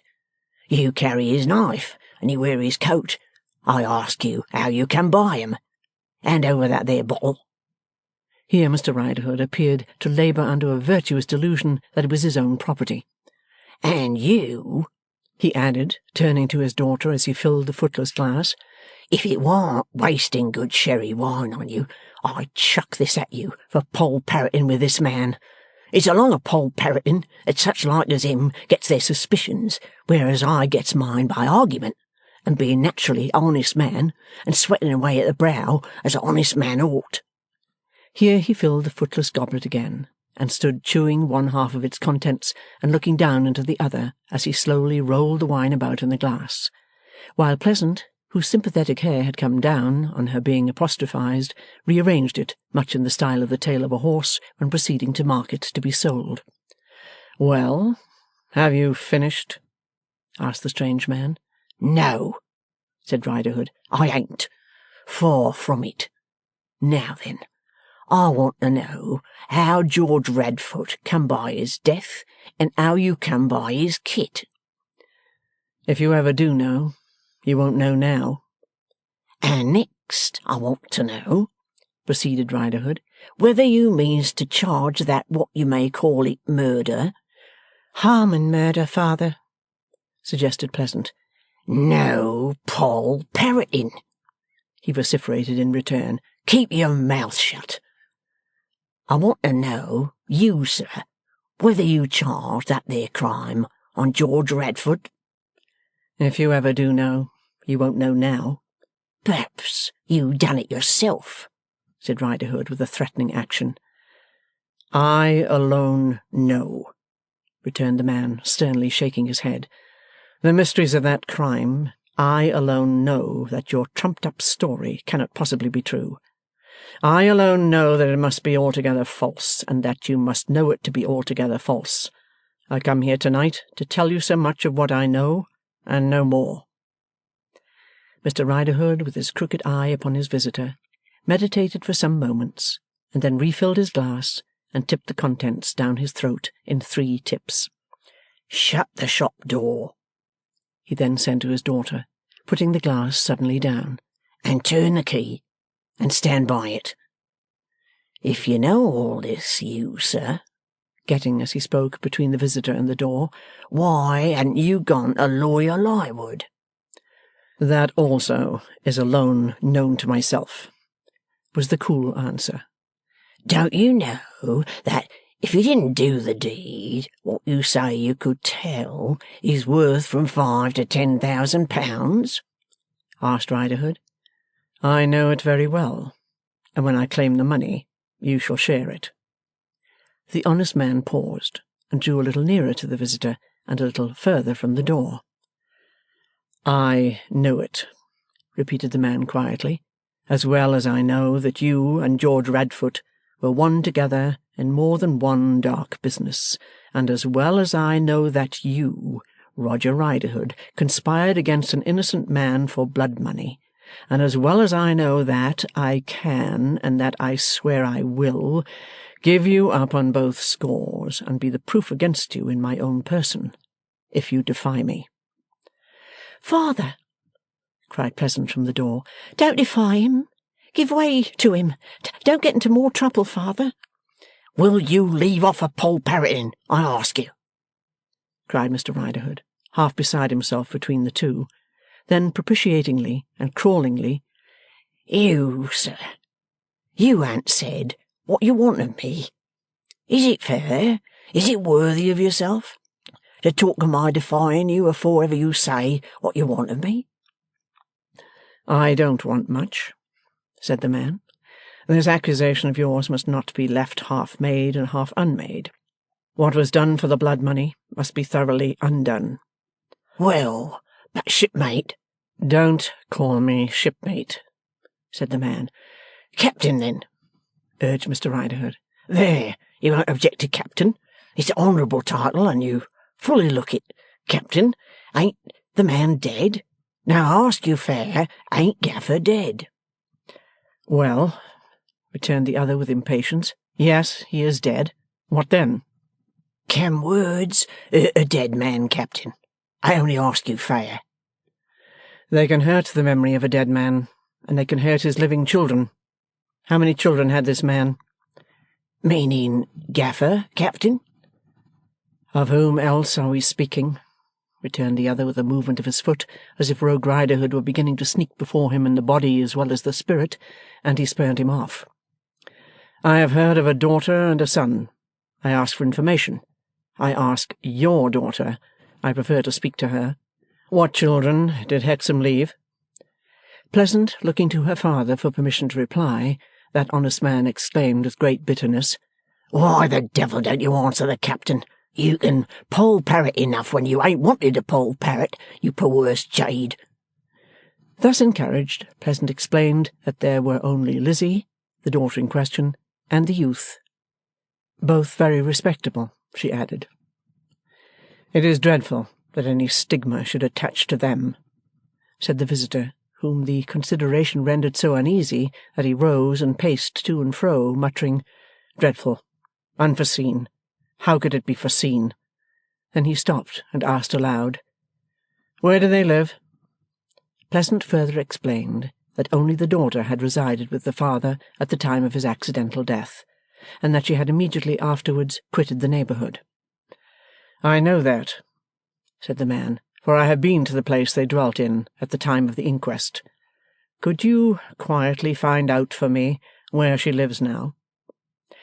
Pleasant had no doubt she could do that. Within what time did she think? Within a day. The visitor said that was well, and he would return for the information, relying on its being obtained. To this dialogue Riderhood had attended in silence, and he now obsequiously bespake the captain. Captain, mentioning them unfortunate words of mine respecting Gaffer, it is contrarily to be bore in mind that Gaffer always were a precious rascal, and that his line were a thieving line. Likewise, when I went to them two governors, Lawyer Lightwood and the t'other governor, with my information, I may have been little over eager for the cause of justice, or, to put it another way, a little overstimulated by them feelings which rouses a man up when a pot of money is going about to get his hand into that pot of money for his family's sake. Besides which, I think the wine of them two governors was, I will not say a hocussed wine, but fur from a wine as was healthy for the mind. And there's another thing to be remembered, Captain. Did I stick to them words when Gaffer was no more? And did I say bold to them two governors? Governors both. What I informed, I still inform. What was took down, I hold to. No, I says frank and open. No shuffling, mind you, Captain. I may have been mistook. I've been a-thinking of it. It mayn't have been took down correct on this and that, and I won't swear to thick and thin. I'd rather forfeit your good opinions than do it. And so far as I know, concluded Mr. Riderhood, by way of proof and evidence to character, I have actually forfeited the good opinions of several persons, even your own, Captain, if I understand your words, but I'd sooner do it than be forswore. There, if that's conspiracy, call me conspirator. You shall sign, said the visitor, taking very little heed of this oration, a statement that it was all utterly false, and the poor girl shall have it. I'll bring it with me for your signature when I come again. When might you be expected, Captain? Inquired Riderhood again, dubiously getting between him and the door. Quite soon enough for you. I shall not disappoint you. Don't be afraid. Might you be inclined to leave any name, Captain? No, not at all. I have no such intention. Shall is summat of a hard word, Captain, urged Riderhood, still feebly dodging between him and the door as he advanced. When you say a man shall sign this and that and t'other, Captain, you order him about in a grand sort of a way. Don't it seem so to yourself? The man stood still and angrily fixed him with his eyes. Father, father, entreated Pleasant from the door, with her disengaged hand nervously trembling at her lips. Don't get into trouble any more. Hear me out, Captain, hear me out. All I was wishing to mention, Captain, afore you took your departure, said the sneaking Mr. Riderhood, falling out of his path, was your handsome words relating to the reward. When I claim it, said the man, in a tone which seemed to leave some such words as you dog very distinctly understood, you shall share it. Looking steadfastly at Riderhood, he once more said in a low voice, this time with a grim sort of admiration of him as a perfect piece of evil, What a liar you are! And, nodding his head twice or thrice over the compliment, passed out of the shop. But to Pleasant he said good night kindly. The honest man who gained his living by the sweat of his brow remained in a state akin to stupefaction until the footless glass and the unfinished bottle conveyed themselves into his mind. From his mind he conveyed them into his hands, and so conveyed the last of the wine into his stomach. When that was done, he awoke to a clear perception that Poll Parroting was solely chargeable with what had passed. Therefore, not to be remiss in his duty as a father, he threw a pair of sea-boots at Pleasant, which she ducked to avoid, and then cried, poor thing, using her hair for a pocket-handkerchief.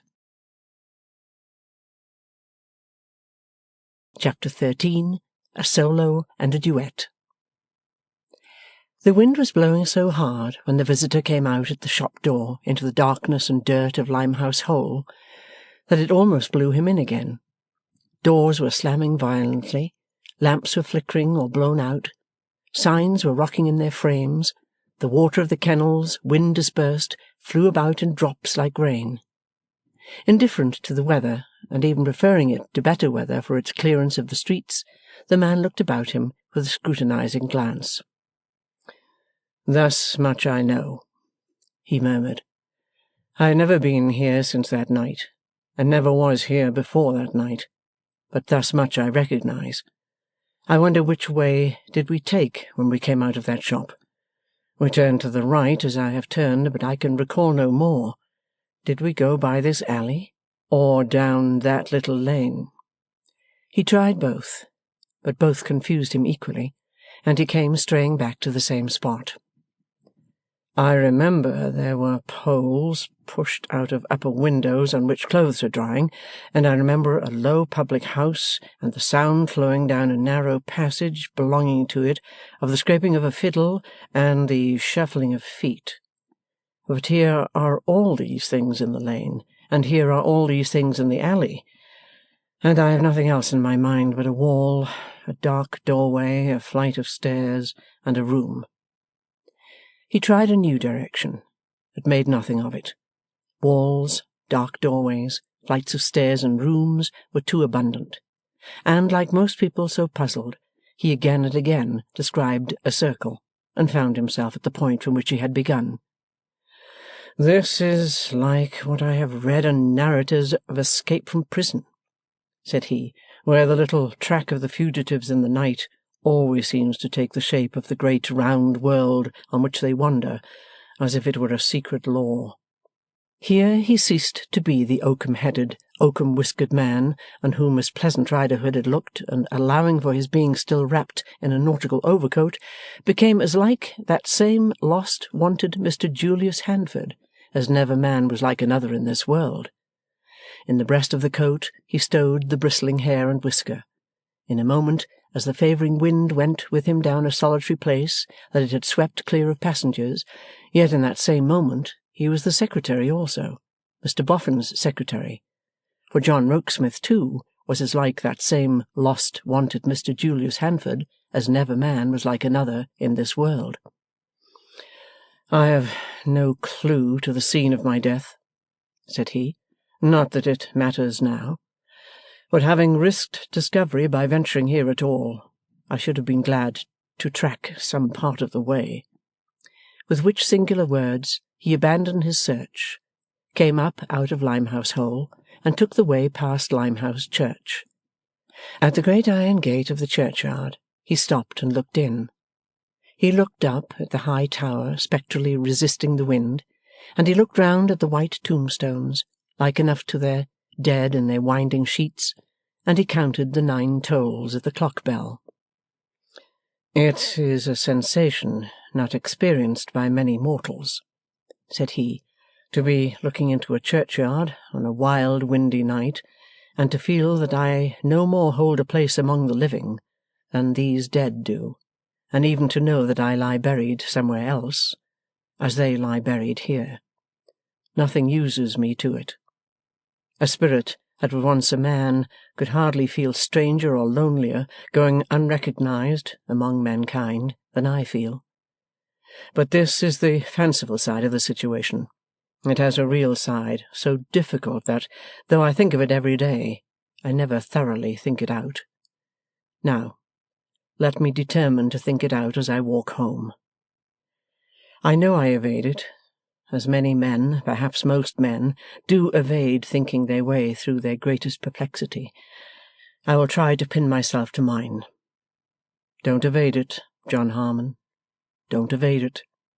Think it out.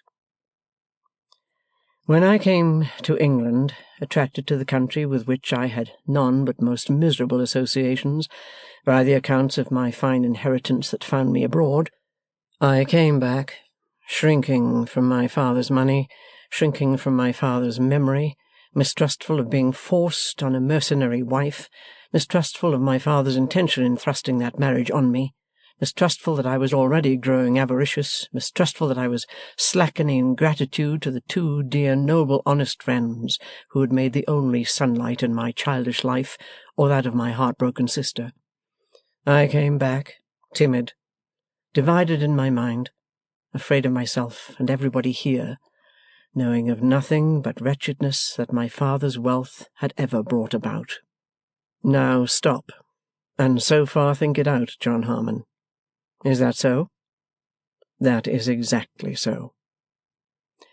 On board, serving as third mate, was George Redfoot. I knew nothing of him. His name first became known to me about a week before we sailed, through my being accosted by one of the ship agent's clerks as Mr. Radfoot. It was one day when I had gone aboard to look to my preparations, and the clerk, coming behind me as I stood on deck, tapped me on the shoulder and said, "Mr. Radfoot, look here," referring to some papers that he had in his hand, and my name first became known to Radfoot through another clerk within a day or two, and while the ship was yet in port, coming up behind him, tapping him on the shoulder, and beginning, "I beg your pardon, Mr. Harmon." I believe we were alike in bulk and stature, but not otherwise, and that we were not strikingly alike even in those respects when we were together and could be compared.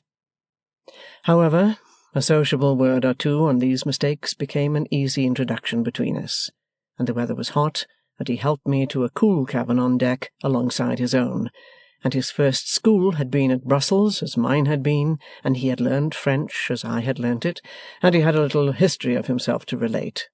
God only knows how much of it was true, and how much of it false, that had its likeness to mine. I had been a seaman too, so we got to be confidential together, and the more easily yet, because he and every one on board had known by general rumour what I was making the voyage to England for.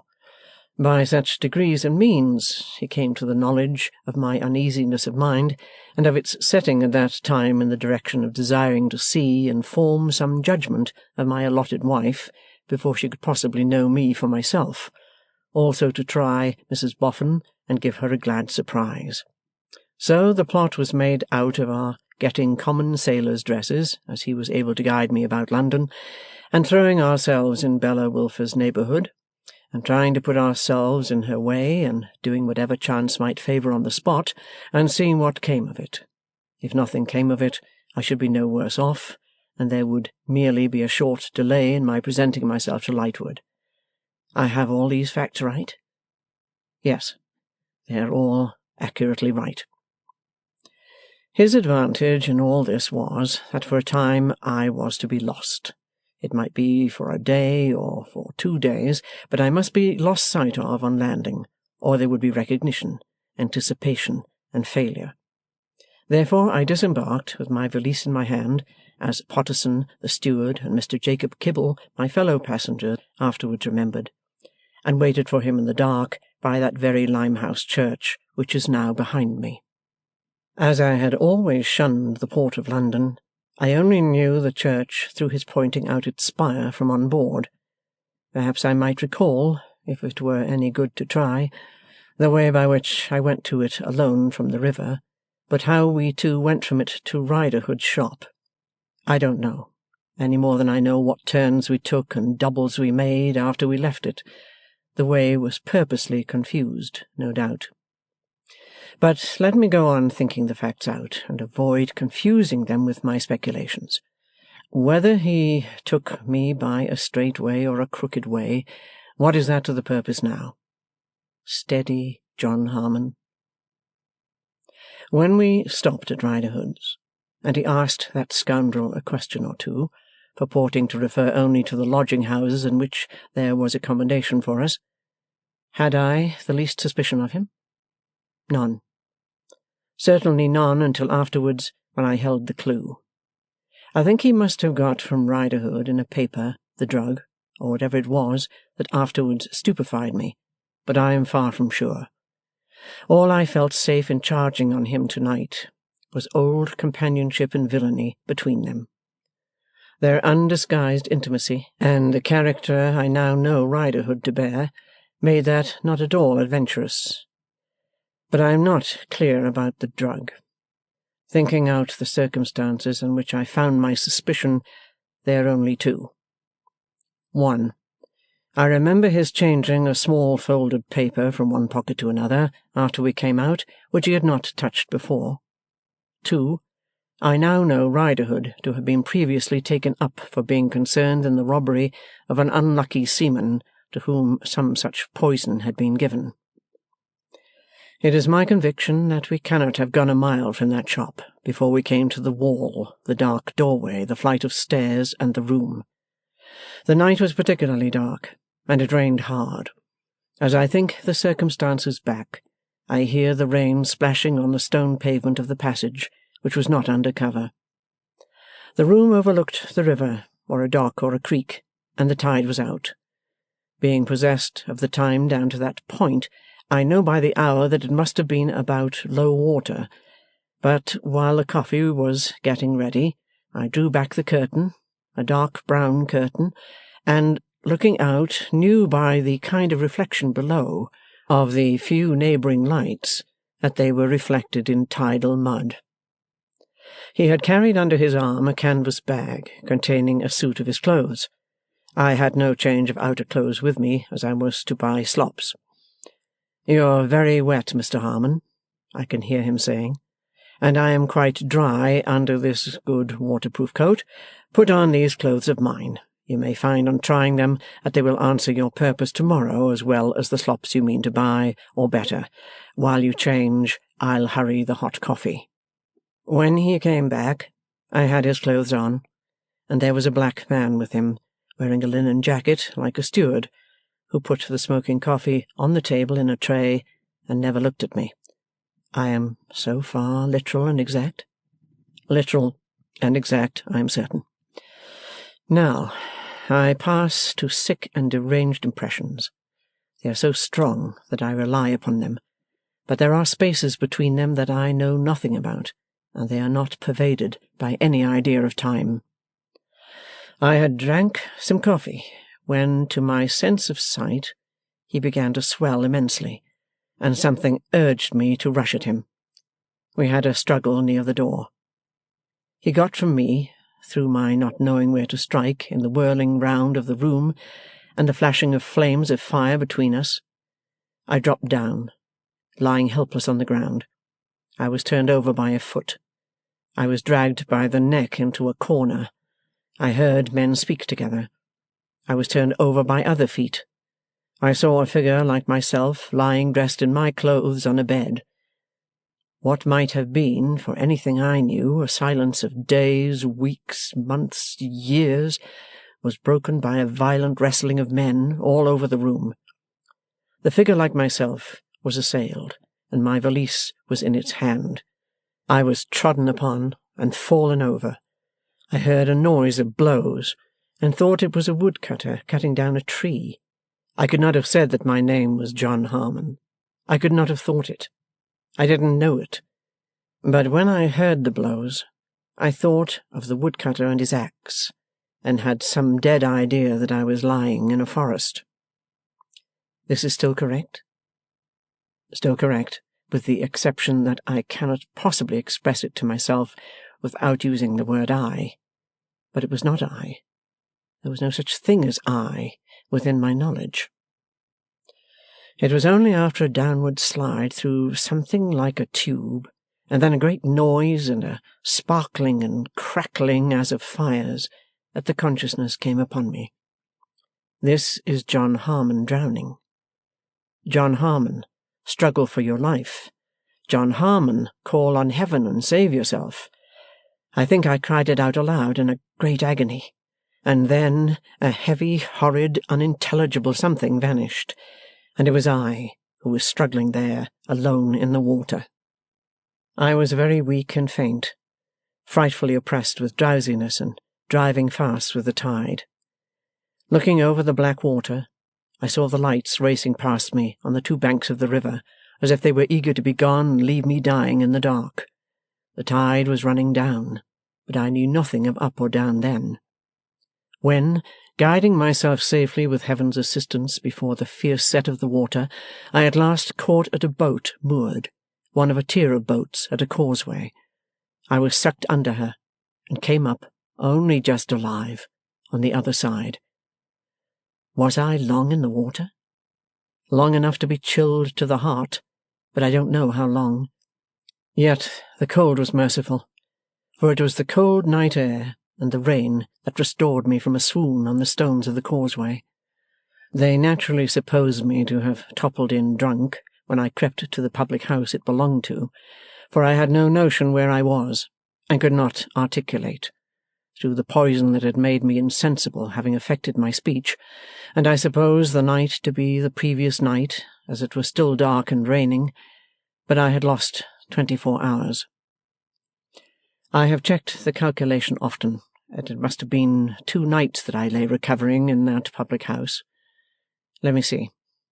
Yes, I am sure it was while I lay in that bed there that the thought entered my head of turning the danger I had passed through to the account of being for some time supposed to have disappeared mysteriously, and of proving Bella. The dread of our being forced on one another, and perpetuating the fate that seemed to have fallen on my father's riches, the fate that they should lead to nothing but evil, was strong upon the moral timidity that dates from my childhood with my poor sister. As to this hour, I cannot understand that side of the river where I recovered the shore, being the opposite side to that on which I was ensnared. I shall never understand it now. Even at this moment, while I leave the river behind me going home, I cannot conceive that it rolls between me and that spot, or that the sea is where it is. But this is not thinking it out, this is making a leap to the present time. I could not have done it but for the fortune in the waterproof belt round my body. Not a great fortune, 40 and odd pounds for the inheritor of 100 and odd thousand, but it was enough. Without it, I must have disclosed myself. Without it, I could never have gone to that Exchequer coffee-house or taken Mrs. Wilfer's lodgings. Some 12 days I lived at that hotel, before the night when I saw the corpse of Radfoot at the police station. The inexpressible mental horror that I laboured under, as one of the consequences of the poison, makes the interval seem greatly longer, but I know it cannot have been longer. That suffering has gradually weakened and weakened since, and has only come upon me by starts, and I hope I am free from it now. But even now, I have sometimes to think, constrain myself, and stop before speaking, or I could not say the words I want to say. Again I ramble away from thinking it out to the end. It is not so far to the end that I need be tempted to break off. Now, on straight. I examined the newspapers every day for tidings that I was missing, but saw none. Going out that night to walk, for I kept retired while it was light, I found a crowd assembled round a placard posted at Whitehall. It described myself, John Harmon, as found dead and mutilated in the river under circumstances of strong suspicion, described my dress, described the papers in my pockets, and stated where I was lying for recognition. In a wild incautious way I hurried there, and there, with the horror of the death I had escaped before my eyes in its most appalling shape, added to the inconceivable horror tormenting me at that time, when the poisonous stuff was strongest on me, I perceived that Radfoot had been murdered by some unknown hands for the money for which he would have murdered me, and that probably we had both been shot into the river from the same dark place into the same dark tide, when the stream ran deep and strong. That night I almost gave up my mystery, though I suspected no one, could offer no information, knew absolutely nothing save that the murdered man was not I, but Radfoot. Next day, while I hesitated, and next day while I hesitated, it seemed as if the whole country were determined to have me dead. The inquest declared me dead. The government proclaimed me dead. I could not listen at my fireside for 5 minutes to the outer noises, but it was borne into my ears that I was dead. So John Harmon died, and Julius Handford disappeared, and John Rokesmith was born. John Rokesmith's intent tonight has been to repair a wrong that he could never have imagined possible, coming to his ears through the Lightwood talk related to him, and which he is bound by every consideration to remedy. In that intent, John Rokesmith will persevere, as his duty is. Now, is it all thought out? All to this time? Nothing omitted? No, nothing. But beyond this time, to think it out through the future is a harder though a much shorter task than to think it out through the past. John Harmon is dead. Should John Harmon come to life? If yes, why? If no, why? Take yes first. To enlighten human justice concerning the offence of one far beyond it who may have a living mother, to enlighten it with the lights of a stone passage, a flight of stairs, a brown window curtain, and a black man, to come into possession of my father's money, and with it, sordidly, to buy a beautiful creature whom I love. I cannot help it. Reason has nothing to do with it. I love her against reason. But who would as soon love me for my own sake as she would love the beggar at the corner? What a use for the money, and how worthy of its old misuses. Now, take no. The reasons why John Harmon should not come to life. Because he has passively allowed these dear old faithful friends to pass into possession of the property. Because he sees them happy with it, making a good use of it, effacing the old rust and tarnish on the money. Because they have virtually adopted Bella, and will provide for her. Because there is affection enough in her nature, and warmth enough in her heart, to develop into something enduringly good, under favourable conditions. Because her faults have been intensified by her place in my father's will, and she is already growing better. Because her marriage with John Harmon, after what I have heard from her own lips, would be a shocking mockery, of which both she and I must always be conscious, and which would degrade her in her mind, and me in mine, and each of us in the others. Because if John Harmon comes to life and does not marry her, the property falls into the very hands that hold it now. What would I have? Dead, I have found the true friends of my lifetime still as true, as tender, and as faithful as when I was alive, and making my memory an incentive to good actions done in my name. Dead, I have found them when they might have slighted my name and passed greedily over my grave to ease and wealth, lingering by the way like single-hearted children to recall their love for me when I was a poor frightened child. Dead, I have heard from the woman who would have been my wife if I had lived, the revolting truth that I should have purchased her, caring nothing for me, as a sultan buys a slave. What would I have? If the dead could know, or do know, how the living use them, who among the hosts of dead has found a more disinterested fidelity on earth than I, is not that enough for me? If I had come back, these noble creatures would have welcomed me, wept over me, given up everything to me with joy. I did not come back, and they have passed unspoiled into my place. Let them rest in it, and let Bella rest in hers. What course for me, then? This: to live the same quiet secretary life, carefully avoiding chances of recognition, until they shall have become more accustomed to their altered state, and until the great swarm of swindlers under many names shall have found newer prey.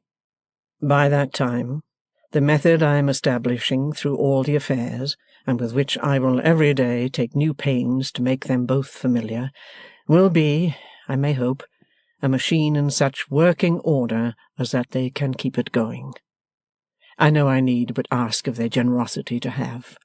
When the right time comes, I will ask no more than will replace me in my former path of life, and John Rokesmith shall tread it as contentedly as he may. But John Harmon shall come back no more. That I may never, in the days to come afar off, have any weak misgiving that Bella might, in any contingency, have taken me for my own sake if I had plainly asked her, I will plainly ask her, proving beyond all question what I already know too well. And now it is all thought out, from the beginning to the end, and my mind is easier." So deeply engaged had the living dead man been in thus communing with himself, that he had regarded neither the wind nor the way, and had resisted the former instinctively as he had pursued the latter. But being now come into the city where there was a coach-stand, he stood irresolute whether to go to his lodgings or to go first to Mr Boffin's house. He decided to go round by the house, arguing as he carried his overcoat upon his arm that it was less likely to attract notice if left there than if taken to Holloway, both Mrs Wilfer and Miss Lavinia being ravenously curious touching every article of which the lodger stood possessed. Arriving at the house, he found that Mr and Mrs Boffin were out, but that Miss Wilfer was in the drawing-room. Miss Wilfer had remained at home in consequence of not feeling very well, and had inquired in the evening if Mr Rokesmith were in his room.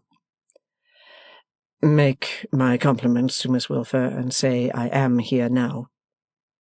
Miss Wilfer's compliments came down in return, and, if it were not too much trouble, would Mr Rokesmith be so kind as to come up before he went? It was not too much trouble, and Mr Rokesmith came up. Oh, she looked very pretty. She looked very, very pretty. If the father of the late John Harmon had but left his money unconditionally to his son, and if his son had but lighted on this lovable girl for himself, and had the happiness to make her loving as well as lovable. "Dear me, are you not well, Mr Rokesmith?" "Yes, quite well. I was sorry to hear when I came in that you were not." "A mere nothing. I had a headache, gone now, and was not quite fit for a hot theatre, so I stayed at home. I asked you if you were not well, because you look so white." "Do I? I have had a busy evening." She was on a low ottoman before the fire, with a little shining jewel of a table, and her book and her work beside her. Ah, what a different life the late John Harmon's, if it had been his happy privilege to take his place upon that ottoman, and draw his arm about that waist, and say, "I hope the time has been long without me. What a home goddess you look, my darling." But the present John Rokesmith, far removed from the late John Harmon, remained standing at a distance. A little distance in respect of space, but a great distance in respect of separation. "Mr Rokesmith," said Bella, taking up her work and inspecting it all round the corners, "I wanted to say something to you when I could have the opportunity, as an explanation why I was so rude to you the other day. You have no right to think ill of me, sir." The sharp little way in which she darted a look at him, half sensitively injured and half pettishly, would have been very much admired by the late John Harmon. "You don't know how well I think of you, Miss Wilfer." "Truly, you must have a very high opinion of me, Mr Rokesmith, when you believe that in prosperity I neglect and forget my old home." "Do I believe so?"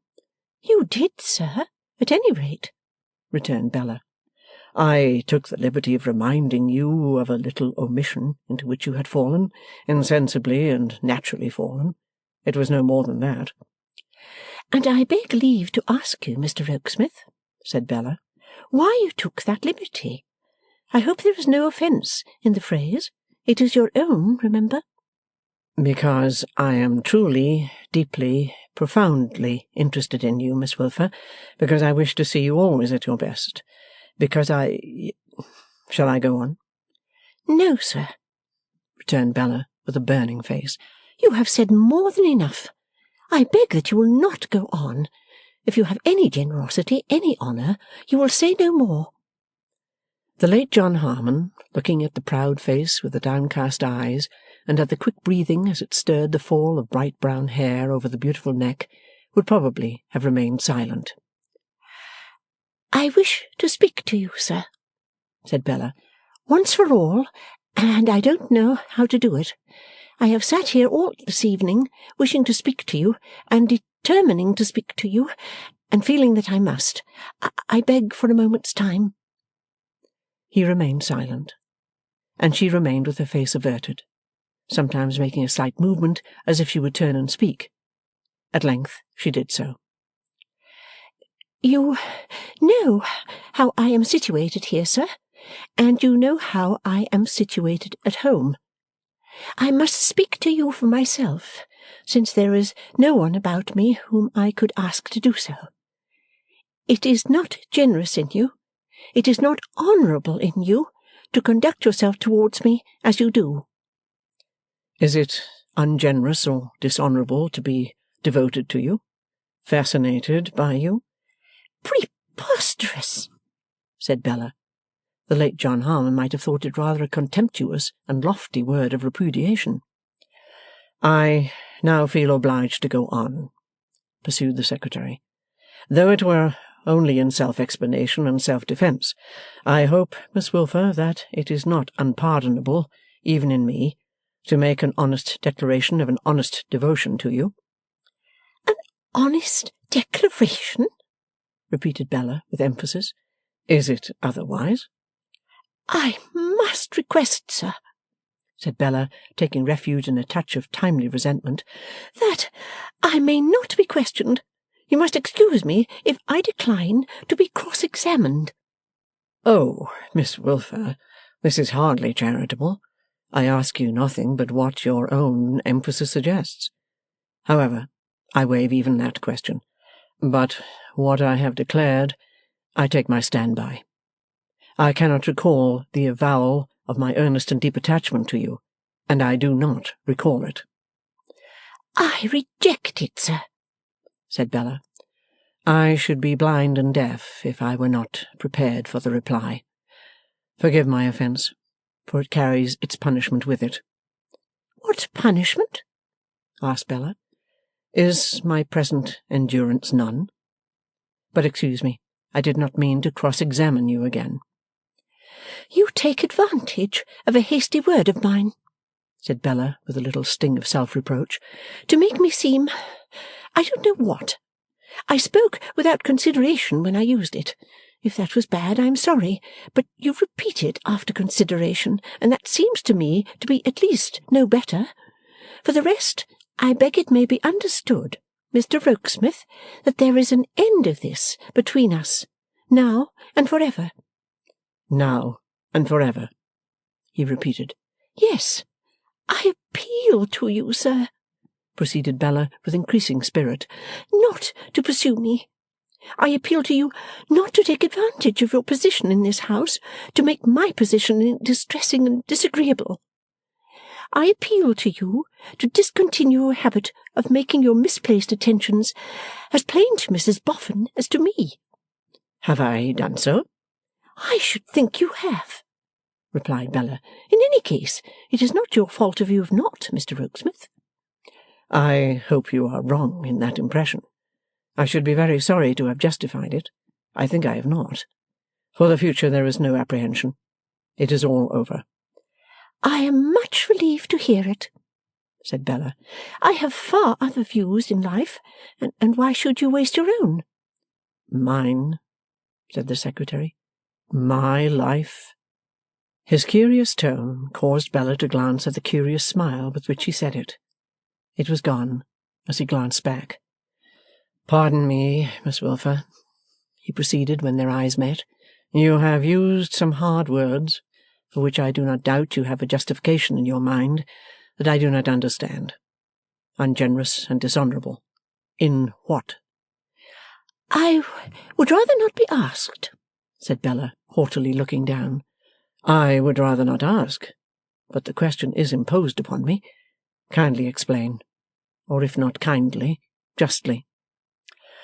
Oh, sir, said Bella, raising her eyes to his after a little struggle to forbear. Is it generous and honourable to use the power here which your favour with Mr. and Mrs. Boffin and your ability in your place give you against me? Against you? Is it generous and honourable to form a plan for gradually bringing their influence to bear upon a suit which I have shown you that I do not like, and which I tell you that I utterly reject? The late John Harmon could have borne a good deal, but he would have been cut to the heart by such a suspicion as this. Would it be generous and honourable to step into your place, if you did so, for I don't know that you did, and I hope you did not, anticipating, or knowing beforehand that I should come here, and designing to take me at this disadvantage?" "This mean and cruel disadvantage?" said the Secretary. "Yes," assented Bella. The Secretary kept silence for a little while, then merely said, "You are wholly mistaken, Miss Wilfer, wonderfully mistaken. I cannot say, however, that it is your fault. If I deserve better things of you, you do not know it." "At least, sir," retorted Bella, with her old indignation rising, "you know the history of my being here at all. I have heard Mr. Boffin say that you are master of every line and word of that will, as you are master of all his affairs.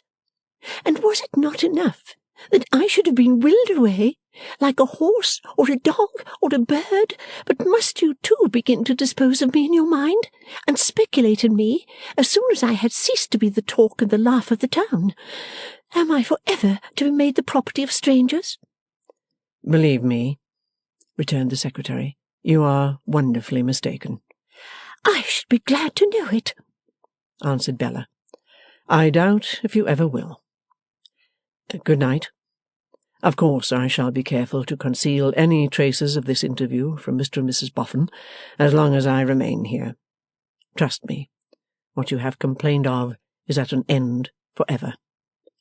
"I am glad I have spoken, then, Mr. Rokesmith. It has been painful and difficult, but it is done.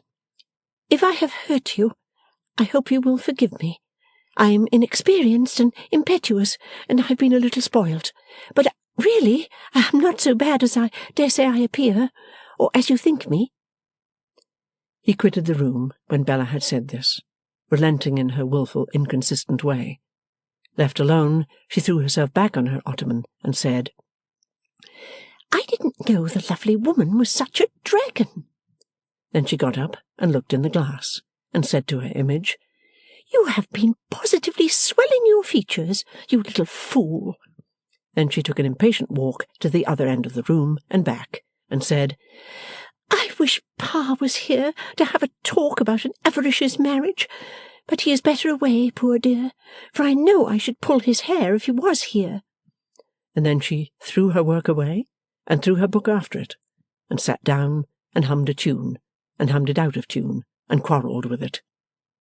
And John Rokesmith, what did he? He went down to his room, and buried John Harmon many additional fathoms deep.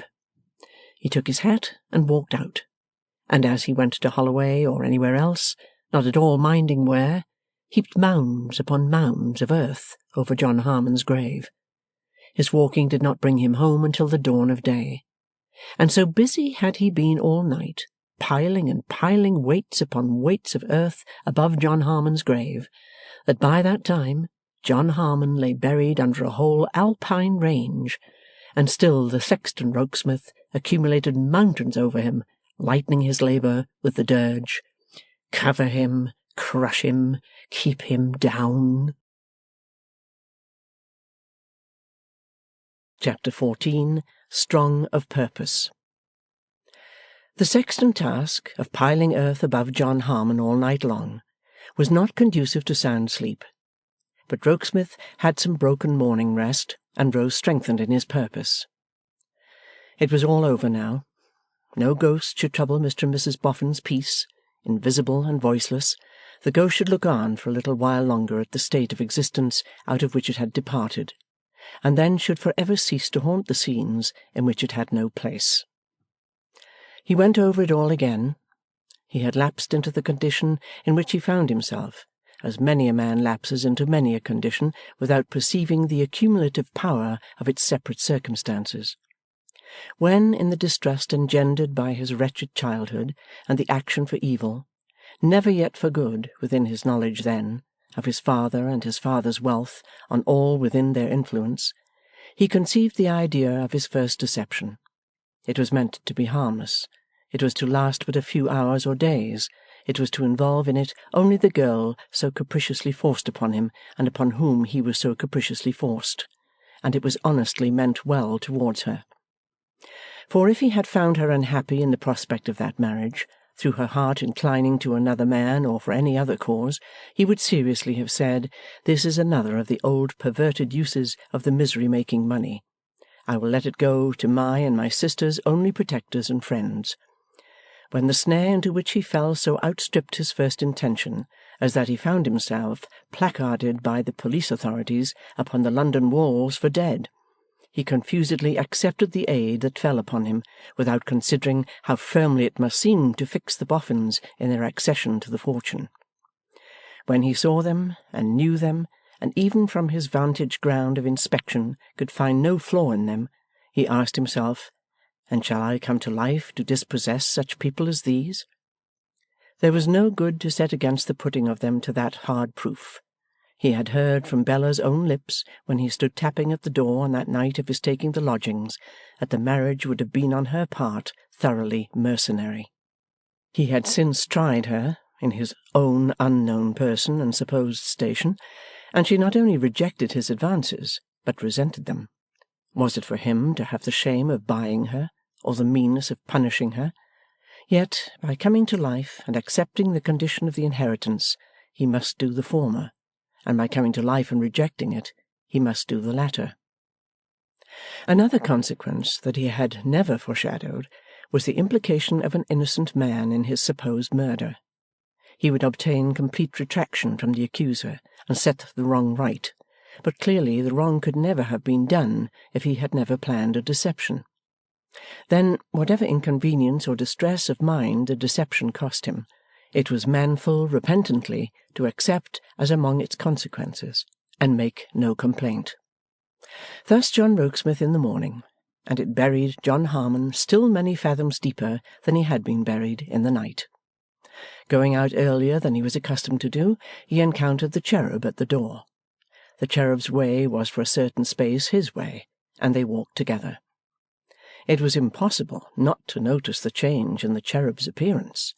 The cherub felt very conscious of it, and modestly remarked, "A present from my daughter Bella, Mr. Rokesmith." The words gave the secretary a stroke of pleasure, for he remembered the £50, and he still loved the girl. No doubt it was very weak, it always is very weak, some authorities hold, but he loved the girl. "I don't know whether you happen to have read many books of African travel, Mr. Rokesmith?" said R.W. "I have read several." "Well, you know, there's usually a King George, or a King Boy, or a King Sambo, or a King Bill, or Bull, or Rum, or Junk, or whatever name the sailors may have happened to give him." "Where?" asked Rokesmith. "Anywhere. Anywhere in Africa, I mean. Pretty well everywhere, I may say, for black kings are cheap, and I think," said R.W. with an apologetic air, "nasty." "I am much of your opinion, Mr. Wilfer. You were going to say?" "I was going to say, the king is generally dressed in a London hat only, or a Manchester pair of braces, or one epaulette, or an uniform coat with his legs in the sleeves, or something of that kind." "Just so," said the secretary. "In confidence, I assure you, Mr. Rokesmith," observed the cheerful cherub, "that when more of my family were at home and to be provided for, I used to remind myself immensely of that king. You have no idea, as a single man, of the difficulty I have had in wearing more than one good article at a time." "I can easily believe it, Mr. Wilfer." "I only mention it," said R.W. in the warmth of his heart, "as a proof of the amiable, delicate, and considerate affection of my daughter Bella. If she had been a little spoilt, I couldn't have thought so very much of it under the circumstances, but no, not a bit, and she is so very pretty. I hope you agree with me in finding her very pretty, Mr. Rokesmith?" "Certainly I do. Every one must." "I hope so," said the cherub. "Indeed, I have no doubt of it. This is a great advancement for her in life, Mr. Rokesmith, a great opening of her prospects." Miss Wilfer could have no better friends than Mr. and Mrs. Boffin. Impossible, said the gratified cherub. Really, I begin to think things are very well as they are. If Mr. John Harmon had lived— He is better dead, said the secretary. No, I won't go so far as to say that, urged the cherub, a little remonstrant against the very decisive and unpitying tone. But he mightn't have suited Bella, or Bella mightn't have suited him, or 50 things, whereas now I hope she can choose for herself. Has she, as you place the confidence in me of speaking on the subject, you will excuse my asking, has she, perhaps, chosen? Faltered the secretary. Oh dear, no, returned R.W. Young ladies sometimes, Rokesmith hinted, choose without mentioning their choice to their fathers. Not in this case, Mr. Rokesmith. Between my daughter Bella and me there is a regular league and covenant of confidence. It was ratified only the other day. The ratification dates from these, said the cherub, giving a little pull at the lapels of his coat and the pockets of his trousers. Oh no, she is not chosen. To be sure, young George Sampson, in the days when Mr. John Harmon— Who I wish had never been born, said the secretary, with a gloomy brow. R.W. looked at him with surprise, as thinking he had contracted an unaccountable spite against the poor deceased, and continued. In the days when Mr. John Harmon was being sought out, young George Sampson certainly was hovering about Bella, and Bella let him hover. But it never was seriously thought of, and it's still less than ever to be thought of now.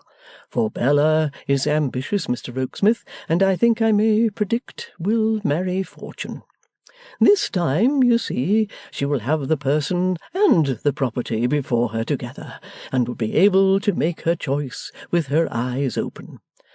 This is my road. I'm very sorry to part company so soon. Good morning, sir. The secretary pursued his way, not very much elevated in spirits by this conversation, and arriving at the Boffin mansion, found Betty Higden waiting for him.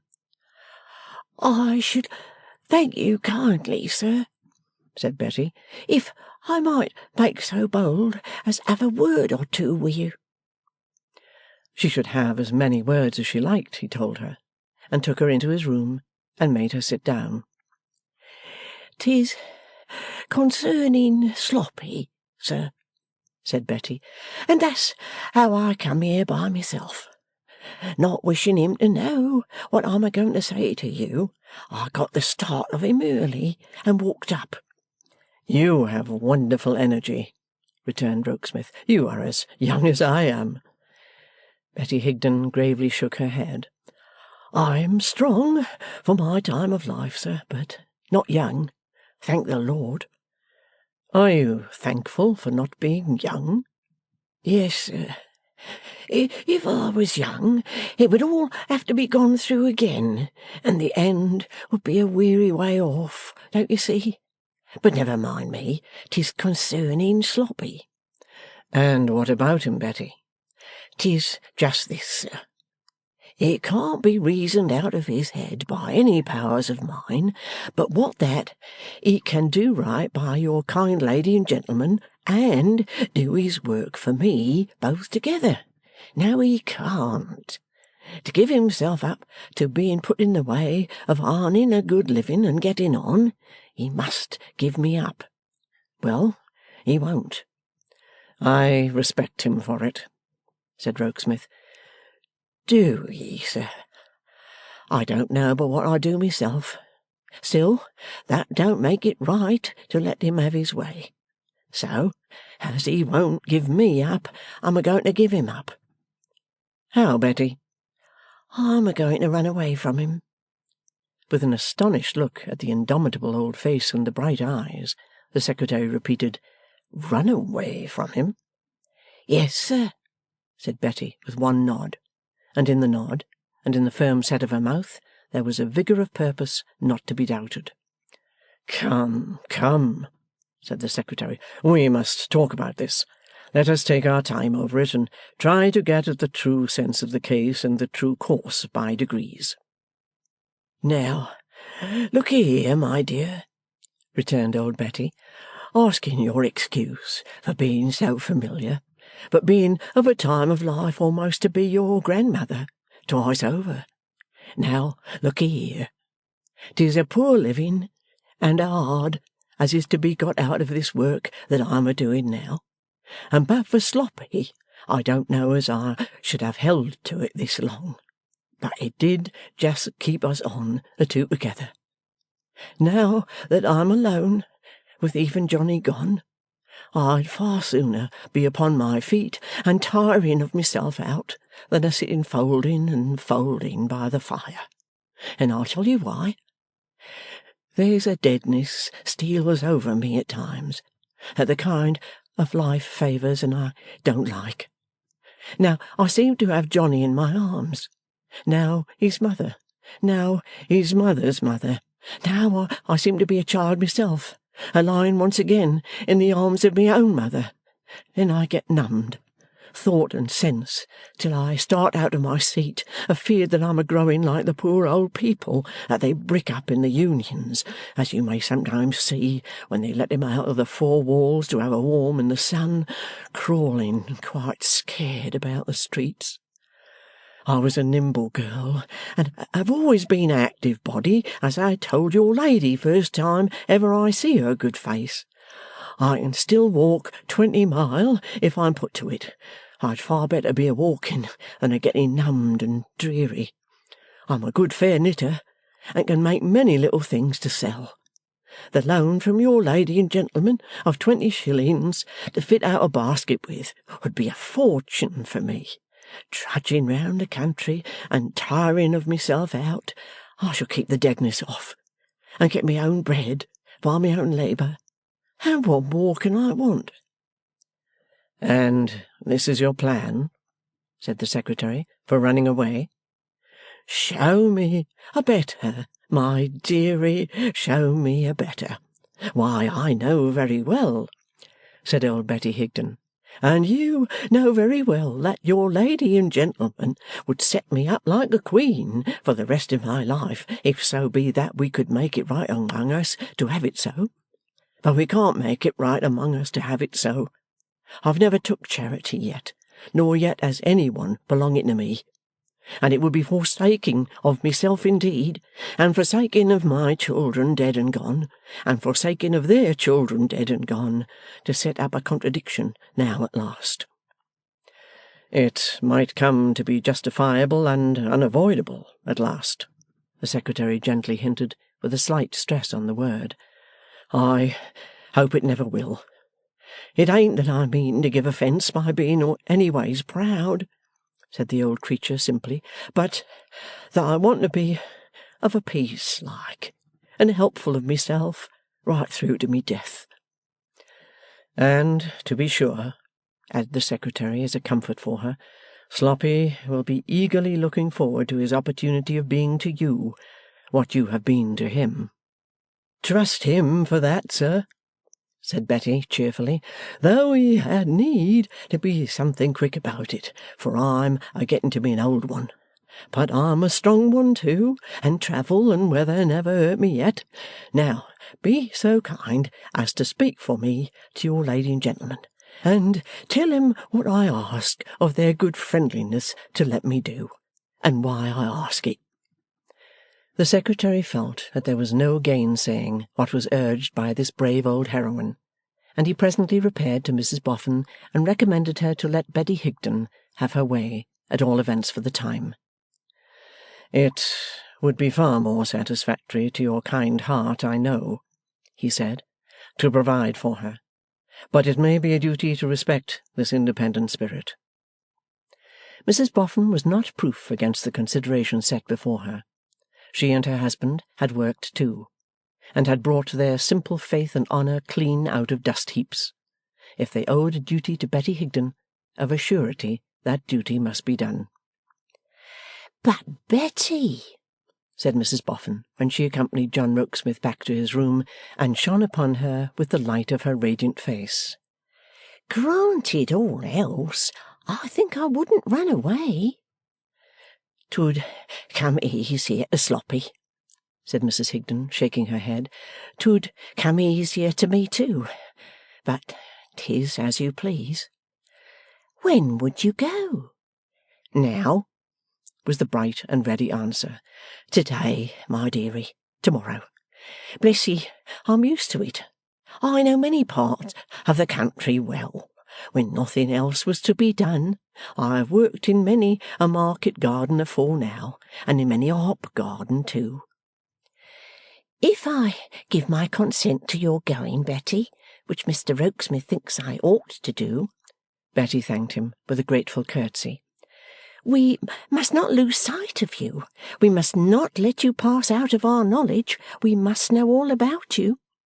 Yes, my dearie, but not through letter writing, because letter writing, indeed, writing of most sorts hadn't much come up for such as me when I was young. But I shall be to and fro. No fear of my missing a chance of giving myself a sight of your reviving face. Besides, said Betty, with logical good faith, I shall have a debt to pay off by littles, and naturally that would bring me back, if nothing else would. Must it be done? Asked Mrs Boffin, still reluctant, of the secretary. I think it must.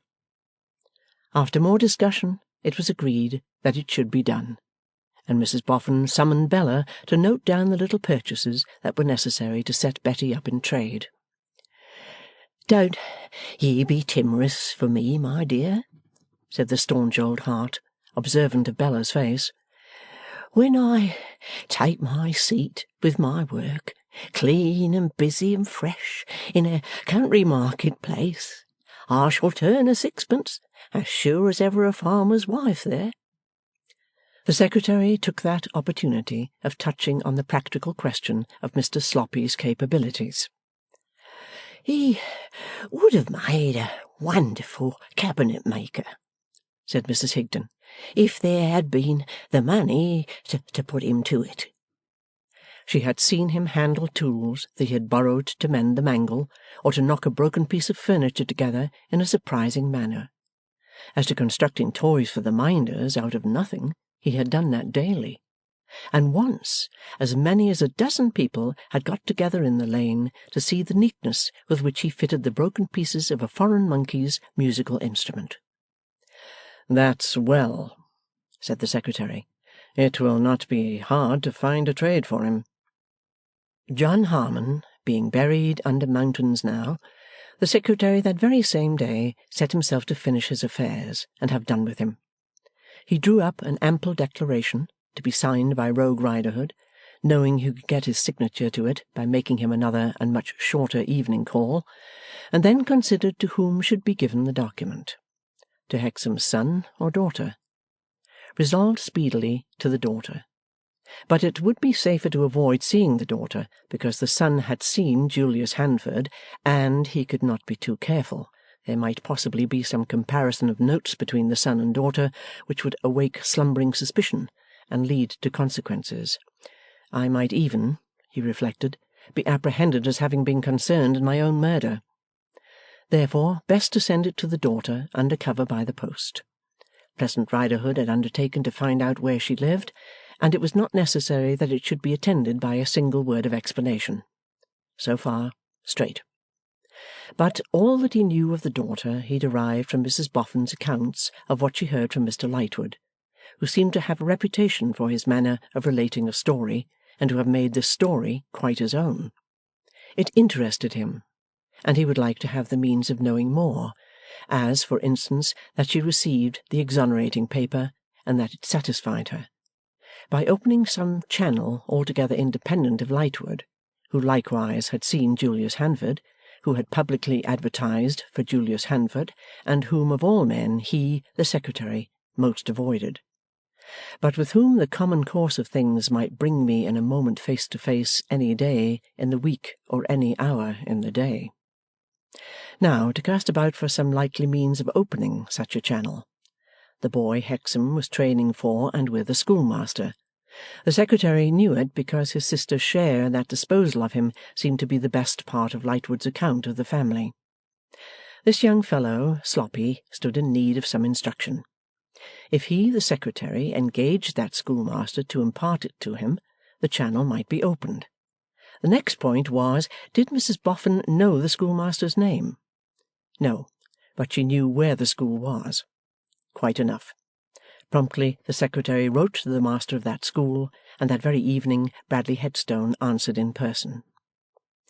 The Secretary stated to the schoolmaster how the object was to send to him for certain occasional evening instruction a youth whom Mr. and Mrs Boffin wished to help to an industrious and useful place in life. The schoolmaster was willing to undertake the charge of such a pupil. The Secretary inquired on what terms. The schoolmaster stated on what terms, agreed and disposed of. "May I ask, sir," said Bradley Headstone, "to whose good opinion I owe a recommendation to you?" "You should know that I am not the principal here. I am Mr Boffin's secretary. Mr Boffin is a gentleman who inherited a property of which you may have heard some public mention, the Harmon property." "Mr Harmon," said Bradley, who would have been a great deal more at a loss than he was if he had known to whom he spoke, "was murdered and found in the river." "Was murdered and found in the river. It was not—" "No," interposed the Secretary, smiling. "It was not he who recommended you. Mr Boffin heard of you through a certain Mr Lightwood. I think you know Mr Lightwood, or know of him." "I know as much of him as I wish to know, sir. I have no acquaintance with Mr Lightwood, and I desire none. I have no objection to Mr Lightwood, but I have a particular objection to some of Mr Lightwood's friends, in short, to one of Mr Lightwood's friends, his great friend." He could hardly get the words out even then and there, so fierce did he grow, though keeping himself down with an infinite pains of repression, when the careless and contemptuous bearing of Eugene Wrayburn rose before his mind. The Secretary saw there was a strong feeling here on some sore point, and he would have made a diversion from it, but for Bradley's holding to it in his cumbersome way. "I have no objection to mention the friend by name," he said doggedly. "The person I object to is Mr Eugene Wrayburn." The Secretary remembered him. In his disturbed recollection of that night when he was striving against the drugged drink, there was but a dim image of Eugene's person, but he remembered his name, and his manner of speaking, and how he had gone with them to view the body, and where he had stood, and what he had said. "Pray, Mr Headstone, what is the name?" he asked again, trying to make a diversion, "of young Hexam's sister?" "Her name is Lizzie," said the schoolmaster, with a strong contraction of his whole face. "She is a young woman of a remarkable character, is she not?" "She is sufficiently remarkable to be very superior to Mr Eugene Wrayburn, though an ordinary person might be that," said the schoolmaster, "and I hope you will not think it impertinent in me, sir, to ask why you put the two names together." "By mere accident," returned the Secretary. "Observing that Mr Wrayburn was a disagreeable subject with you, I tried to get away from it, though not very successfully, it would appear." "Do you know Mr Wrayburn, sir?" "No." "Then perhaps the names cannot be put together on the authority of any representation of his." "Certainly not." "I took the liberty to ask," said Bradley, after casting his eyes on the ground, "because he is capable of making any representation in the swaggering levity of his insolence. I hope you will not misunderstand me, sir. I am much interested in this brother and sister, and the subject awakens very strong feelings within me. Very, very strong feelings." With a shaking hand, Bradley took out his handkerchief and wiped his brow. The Secretary thought, as he glanced at the schoolmaster's face, that he had opened a channel here indeed, and that it was an unexpectedly dark and deep and stormy one, and difficult to sound. All at once, in the midst of his turbulent emotions, Bradley stopped, and seemed to challenge his look. much as though he suddenly asked him, "What do you see in me?" "The brother, young Hexam, was your real recommendation here," said the Secretary, quietly going back to the point. "Mr. and Mrs. Boffin happening to know, through Mr. Lightwood, that he was your pupil, anything that I ask respecting the brother and sister, or either of them, I ask for myself, out of my own interest in the subject, and not in my official character, or on Mr. Boffin's behalf. How I come to be interested, I need not explain. You know the father's connection with the discovery of Mr. Harmon's body." "Sir," replied Bradley, very restlessly indeed, "I know all the circumstances of that case." "Pray tell me, Mr. Headstone," said the Secretary, "does the sister suffer under any stigma because of the impossible accusation groundless would be a better word that was made against the father, and substantially withdrawn?" "No, sir," returned Bradley with a kind of anger. "I'm very glad to hear it." "The sister," said Bradley, separating his words over carefully, and speaking as if he were repeating them from a book, "suffers under no reproach that repels a man of unimpeachable character who had made for himself every step of his way in life from placing her in his own station. I will not say raising her to his own station, I say placing her in it. The sister labours under no reproach, unless she should unfortunately make it for herself. When such a man is not deterred from regarding her as his equal, and when he has convinced himself that there is no blemish on her, I think the fact must be taken to be pretty expressive." "And there is such a man?" said the Secretary. Bradley Headstone knotted his brows, and squared his large lower jaw, and fixed his eyes on the ground with an air of determination that seemed unnecessary to the occasion, as he replied, "And there is such a man." The Secretary had no reason or excuse for prolonging the conversation, and it ended here. Within 3 hours, the oakum-headed apparition once more dived into the leaving shop, and that night Rogue Riderhood's recantation lay in the post office, addressed under cover to Lizzie Hexam at her right address. All these proceedings occupied John Rokesmith so much that it was not until the following day that he saw Bella again.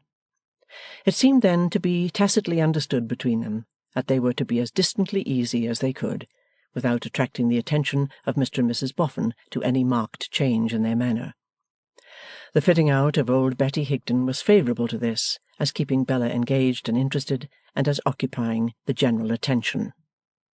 "I think," said Rokesmith, when they all stood about her while she packed her tidy basket, except Bella, who was busily helping on her knees at the chair on which it stood, "that at least you might keep a letter in your pocket, Mrs. Higden, which I would write for you and date from here, merely stating, in the names of Mr. and Mrs. Boffin, that they are your friends. I won't say patrons, because they wouldn't like it." "No, no, no," said Mr. Boffin. "No patronising. Let's keep out of that, whatever we come to." "There's more than enough of that about without us, ain't there, Noddy?" said Mrs. Boffin. "I believe you, old lady," returned the Golden Dustman. "Overmuch indeed." "But people sometimes like to be patronised, don't they, sir?" asked Bella, looking up. "I don't. And if they do, my dear, they ought to learn better," said Mr. Boffin. "Patrons and patronesses, and vice-patrons and vice-patronesses, and deceased patrons and deceased patronesses, and ex-vice-patrons and ex-vice-patronesses. What does it all mean in the books of the charities that come pouring in on Rokesmith as he sits among 'em pretty well up to his neck? If Mr. Tom Noakes gives his 5 shillings, ain't he a patron? And if Mrs. Jack Styles gives her 5 shillings, ain't she a patroness? What the deuce is it all about? If it ain't stark staring impudence, what do you call it?" "Don't be warm, Noddy," Mrs. Boffin urged. "Warm?" cried Mr. Boffin. "It's enough to make a man smoking hot. I can't go anywhere without being patronised. I don't want to be patronised. If I buy a ticket for a flower show, or a music show, or any sort of show, and pay pretty heavy for it, why am I to be patroned and patronessed, as if the patrons and patronesses treated me? If there's a good thing to be done, can't it be done on its own merits? If there's a bad thing to be done, can it ever be patroned and patronessed right? Yet, when a new institution's going to be built, It seems to me that the bricks and mortar ain't made of half so much consequence as the patrons and patronesses. No, nor yet the objects. I wish somebody would tell me whether other countries get patronised to anything like the extent of this one. And as to the patrons and patronesses themselves, I wonder they're not ashamed of themselves. They ain't pills, or hair washes, or invigorating nervous essences to be puffed in that way. Having delivered himself of these remarks, Mr Boffin took a trot, according to his usual custom, and trotted back to the spot from which he had started. As to the letter, Rokesmith, said Mr Boffin, you're as right as a trivet. Give her the letter, make her take the letter, put it in her pocket by violence. She might fall sick. You know you might fall sick, said Boffin. Don't deny it, Mrs Higden. In your obstinacy, you know you might. Old Betty laughed, and said that she would take the letter and be thankful. That's right, said Mr Boffin. Come, that's sensible. And don't be thankful to us, for we never thought of it, but to Mr Rokesmith. The letter was written and read to her and given to her. Now, how do you feel? Said Mr Boffin. Do you like it? The letter, sir, said Betty. Aye, it's a beautiful letter. No, not the letter, said Mr Boffin. The idea. Are you sure you're strong enough to carry out the idea? I shall be stronger and keep the deadness off better this way than any way left open to me, sir. Don't say than any way left open, you know, urged Mr Boffin, because there are ways without end. A housekeeper would be acceptable over yonder at the Bower, for instance. Wouldn't you like to see the Bower, and know a retired literary man of the name of Wegg that lives there, with a wooden leg? Old Betty was proof even against this temptation, and fell to adjusting her black bonnet and shawl. I wouldn't let you go, now it comes to this after all, said Mr Boffin, if I didn't hope that it may make a man and a workman of Sloppy, in as short a time as ever a man and workman was made yet. Why, what have you got there, Betty? Not a doll? It was the man in the Guards who had been on duty over Johnny's bed. The solitary old woman showed what it was, and put it up quietly in her dress. Then she gratefully took leave of Mrs Boffin, and of Mr Boffin, and of Rokesmith, and then put her old withered arms round Bella's young and blooming neck, and said, repeating Johnny's words, "A kiss for the boofer lady." The secretary looked on from a doorway at the boofer lady thus encircled, and still looked on at the boofer lady standing alone there, when the determined old figure with its steady bright eyes was trudging through the streets, away from paralysis and pauperism.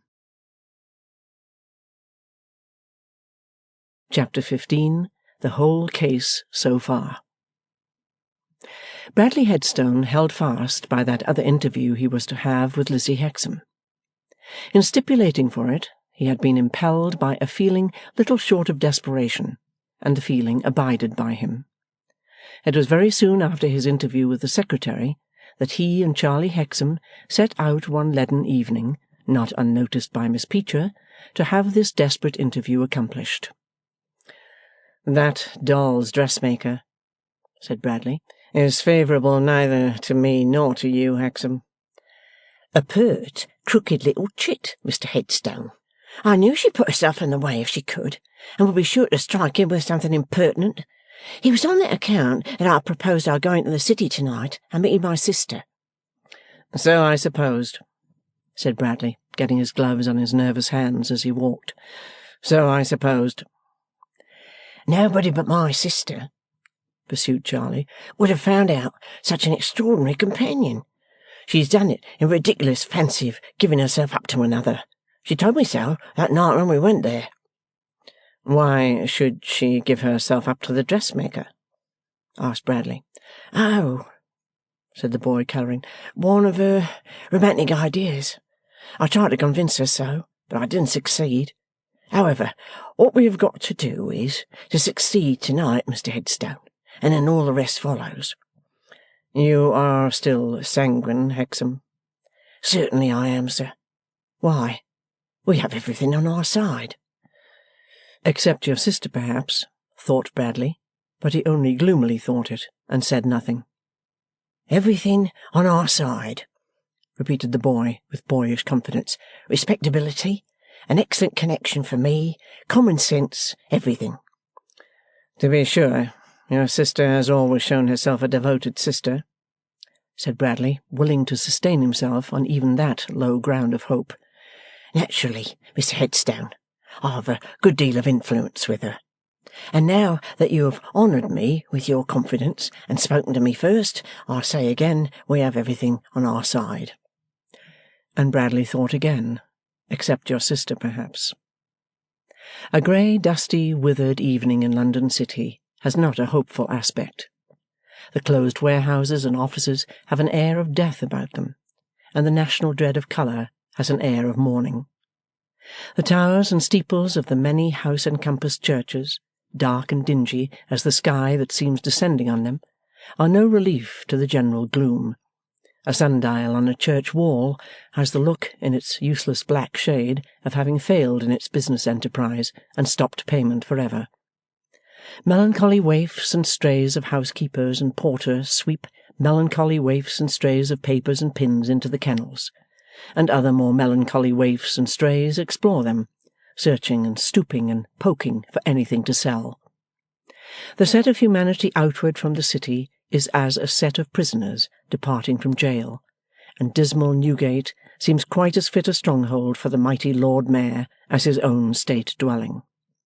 On such an evening, when the city grit gets into the hair and eyes and skin, and when the fallen leaves of the few unhappy city trees grind down in corners under wheels of wind, the schoolmaster and the pupil emerged upon the Leadenhall Street region, spying eastward for Lizzie. Being something too soon in their arrival, they lurked at a corner, waiting for her to appear. The best-looking amongst us will not look very well lurking at a corner, and Bradley came out of that disadvantage very poorly indeed. "Here she comes, Mr Headstone. Let us go forward and meet her." As they advanced, she saw them coming, and seemed rather troubled, but she greeted her brother with the usual warmth, and touched the extended hand of Bradley. "Why, where are you going, Charlie, dear?" she asked him then. "Nowhere. We came on purpose to meet you." "To meet me, Charlie?" "Yes, we're going to walk with you. But don't let us take the great leading streets, where everyone walks, and we can't hear ourselves speak. Let us go by the quiet back ways.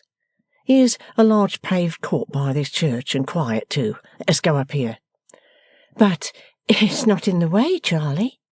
"Yes, it is," said the boy petulantly. "It's in my way, and my way is yours."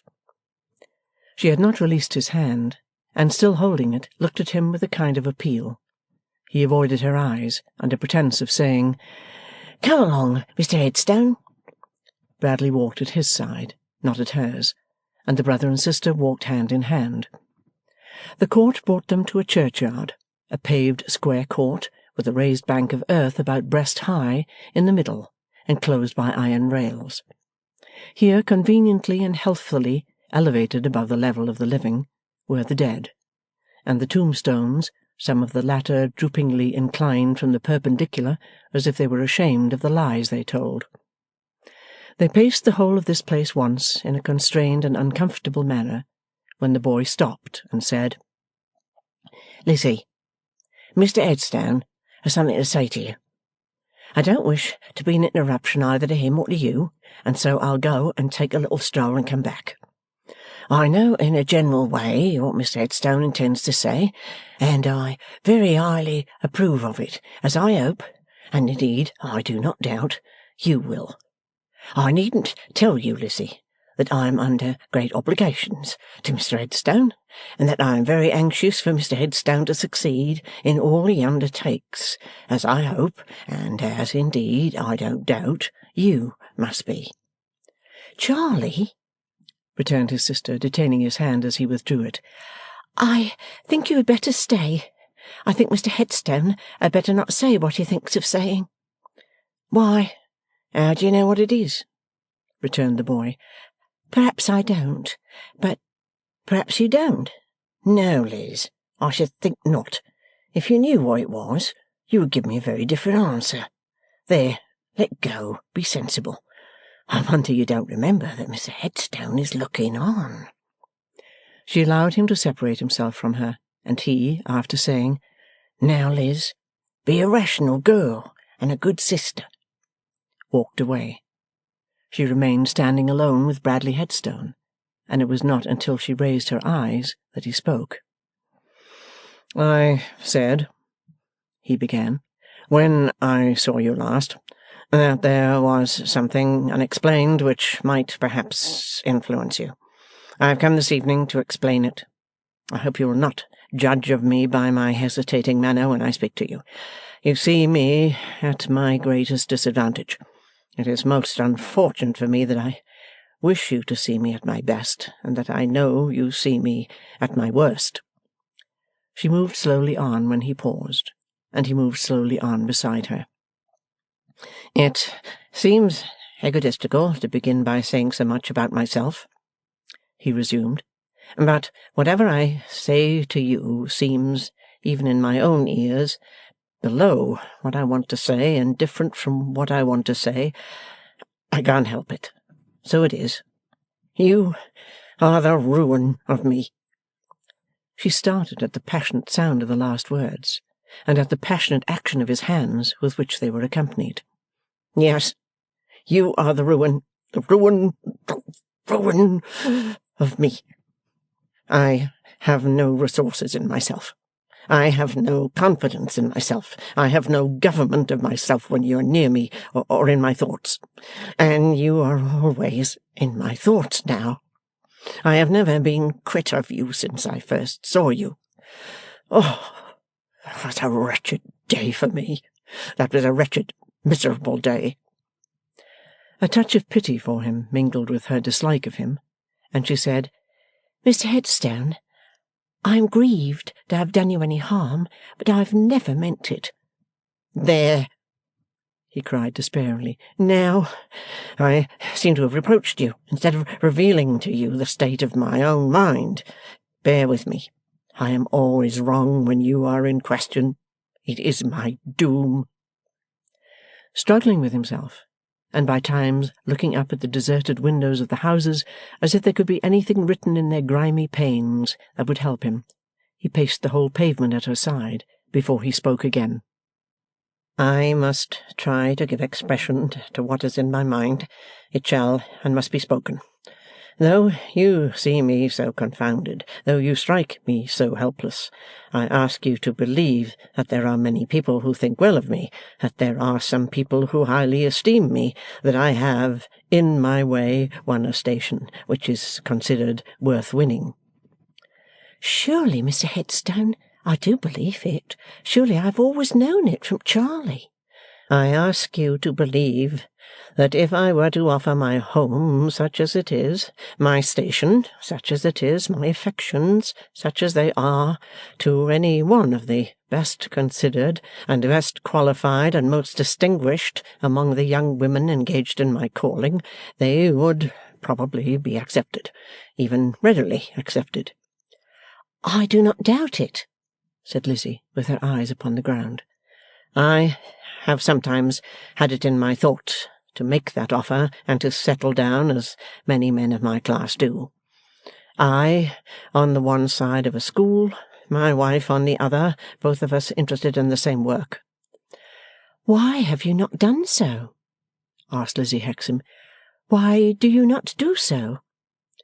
"Far better that I never did. The only one grain of comfort I have had these many weeks," he said, always speaking passionately and, when most emphatic, repeating that former action of his hands, which was like flinging his heart's blood down before her in drops upon the pavement stones. "The only one grain of comfort I have had these many weeks is, that I never did. For if I had, and if the same spell had come upon me for my ruin, I know I should have broken that tie asunder, as if it had been a thread." She glanced at him with a glance of fear and a shrinking gesture. He answered as if she had spoken. "No, it would not have been voluntary on my part, any more than it is voluntary in me to be here now. You draw me to you. If I were shut up in a strong prison, you would draw me out. I should break through the wall to come to you. If I were lying on a sick bed, you would draw me up to stagger to your feet and fall there. The wild energy of the man, now quite let loose, was absolutely terrible. He stopped and laid his hand upon a piece of the coping of the burial-ground enclosure, as if he would have dislodged the stone. No man knows, till the time comes, what depths are within him. To some men it never comes. Let them rest and be thankful. To me you brought it. On me you forced it. And the bottom of this raging sea, striking himself upon the breast, has been heaved up ever since. Mr. Headstone, I've heard enough. Let me stop you here. It will be better for you and better for me. Let us find my brother. Not yet. It shall and must be spoken. I have been in torments ever since I stopped short of it before. You are alarmed. It is another of my miseries that I cannot speak to you or speak of you without stumbling at every syllable, and that I let the cheque go altogether and run mad. Here is a man lighting the lamps. He will be gone directly. I entreat of you, let us walk round this place again. You have no reason to look alarmed. I can restrain myself, and I will. She yielded to the entreaty. How could she do otherwise? And they paced the stones in silence. One by one the lights leaped up, making the cold grey church tower more remote, and they were alone again.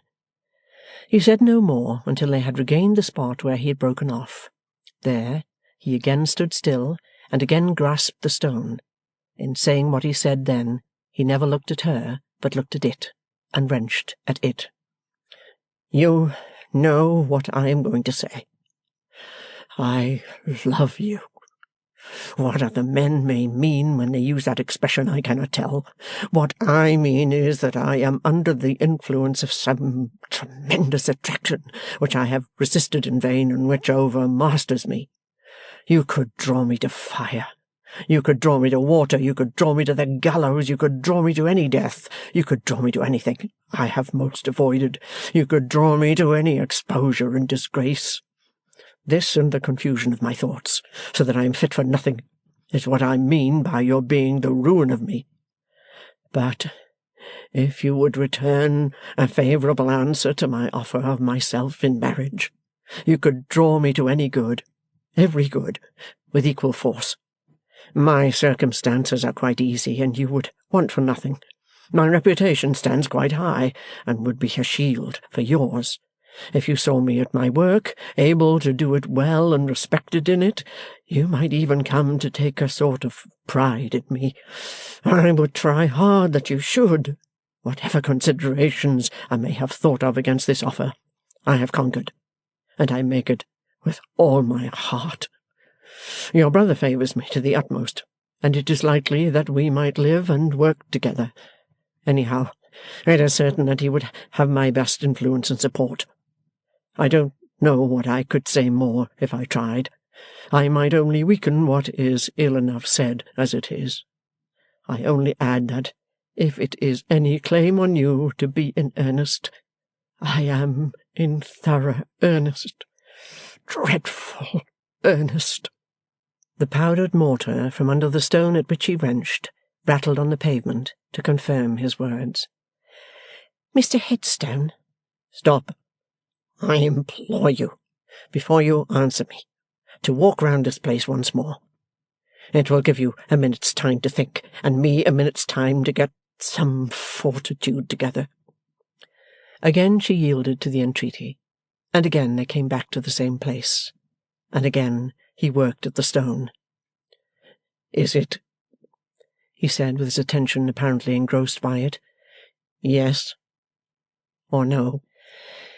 Mr. Headstone, I thank you sincerely. I thank you gratefully, and hope you may find a worthy wife before long, and be very happy. But it is no. Is no short time necessary for reflection? No weeks or days? He asked, in the same half-suffocated way. None whatever. Are you quite decided? And is there no chance of any change in my favour? I'm quite decided, Mr. Headstone, and I am bound to answer, I am certain there is none. Then, said he, suddenly changing his tone and turning to her, and bringing his clenched hand down upon the stone with a force that laid the knuckles raw and bleeding, then I hope that I may never kill him. The dark look of hatred and revenge with which the words broke from his livid lips, and with which he stood holding out his smeared hand as if it held some weapon and had just struck a mortal blow, made her so afraid of him that she turned to run away, but he caught her by the arm. Mr. Headstone, let me go. Mr. Headstone, I must call for help. It is I who should call for help, he said. You don't know yet how much I need it.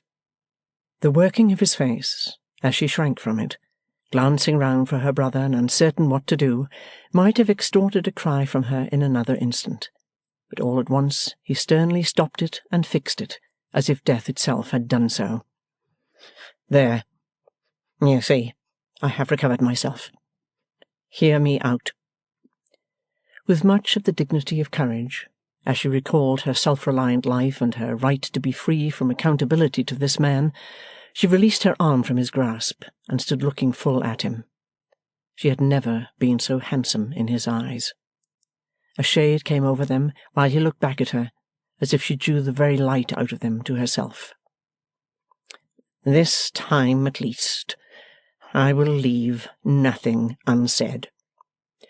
He went on, folding his hands before him, clearly to prevent his being betrayed into any impetuous gesture. This last time at least, I will not be tortured with afterthoughts of a lost opportunity. Mr. Eugene Wrayburn. Was it of him you spoke in your ungovernable rage and violence? Lizzie Hexam demanded with spirit. He bit his lip and looked at her, and said never a word. Was it Mr. Wrayburn that you threatened? He bit his lip again, and looked at her, and said never a word. You asked me to hear you out, and you will not speak. Let me find my brother. Stay. I threatened no one. Her look dropped for an instant to his bleeding hand. He lifted it to his mouth, wiped it on his sleeve, and again folded it over the other. Mr. Eugene Wrayburn, he repeated. Why do you mention that name again and again, Mr. Headstone? Because it is the text of the little I have left to say. Observe, there are no threats in it. If I utter a threat, stop me, and fasten it upon me. Mr. Eugene Wrayburn. A worse threat than was conveyed in his manner of uttering the name could hardly have escaped him. He haunts you. You accept favours from him. You are willing enough to listen to him. I know it as well as he does. Mr. Wrayburn has been considerate and good to me, sir, said Lizzie proudly, in connection with the death and with the memory of my poor father. No doubt. He is, of course, a very considerate and a very good man, Mr. Eugene Wrayburn. He is nothing to you, I think, said Lizzie, with an indignation she could not repress. Oh, yes, he is. There you mistake. He is much to me. What can he be to you? He can be a rival to me, among other things, said Bradley. Mr. Headstone, returned Lizzie with a burning face, it is cowardly in you to speak to me in this way, but it makes me able to tell you that I do not like you, and that I have never liked you from the first, and that no other living creature has anything to do with the effect you have produced upon me for yourself. His head bent for a moment as if under a weight, and he then looked up again, moistening his lips. I was going on with the little I had left to say. I knew all this about Mr. Eugene Wrayburn, all the while you were drawing me to you. I strove against the knowledge, but quite in vain. It made no difference in me. With Mr. Eugene Wrayburn in my mind, I went on. With Mr. Eugene Wrayburn in my mind, I spoke to you just now. With Mr. Eugene Wrayburn in my mind, I have been set aside, and I have been cast out. If you give those names to my thanking you for your proposal and declining it, is it my fault, Mr. Headstone? Said Lizzie, compassionating the bitter struggle he could not conceal, almost as much as she was repelled and alarmed by it. I am not complaining, he returned. I am only stating the case. I had to wrestle with my self-respect when I submitted to be drawn to you in spite of Mr. Wrayburn. You may imagine how low my self-respect lies now. She was hurt and angry, but repressed herself in consideration of his suffering, and of his being her brother's friend. And it lies under his feet, said Bradley, unfolding his hands in spite of himself, and fiercely motioning with them both towards the stones of the pavement. Remember that. It lies under that fellow's feet, and he treads upon it and exults above it.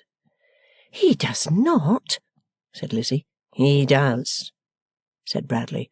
I have stood before him face to face, and he crushed me down in the dirt of his contempt, and walked over me. Why? Because he knew with triumph what was in store for me tonight. Oh, Mr. Headstone, you talk quite wildly.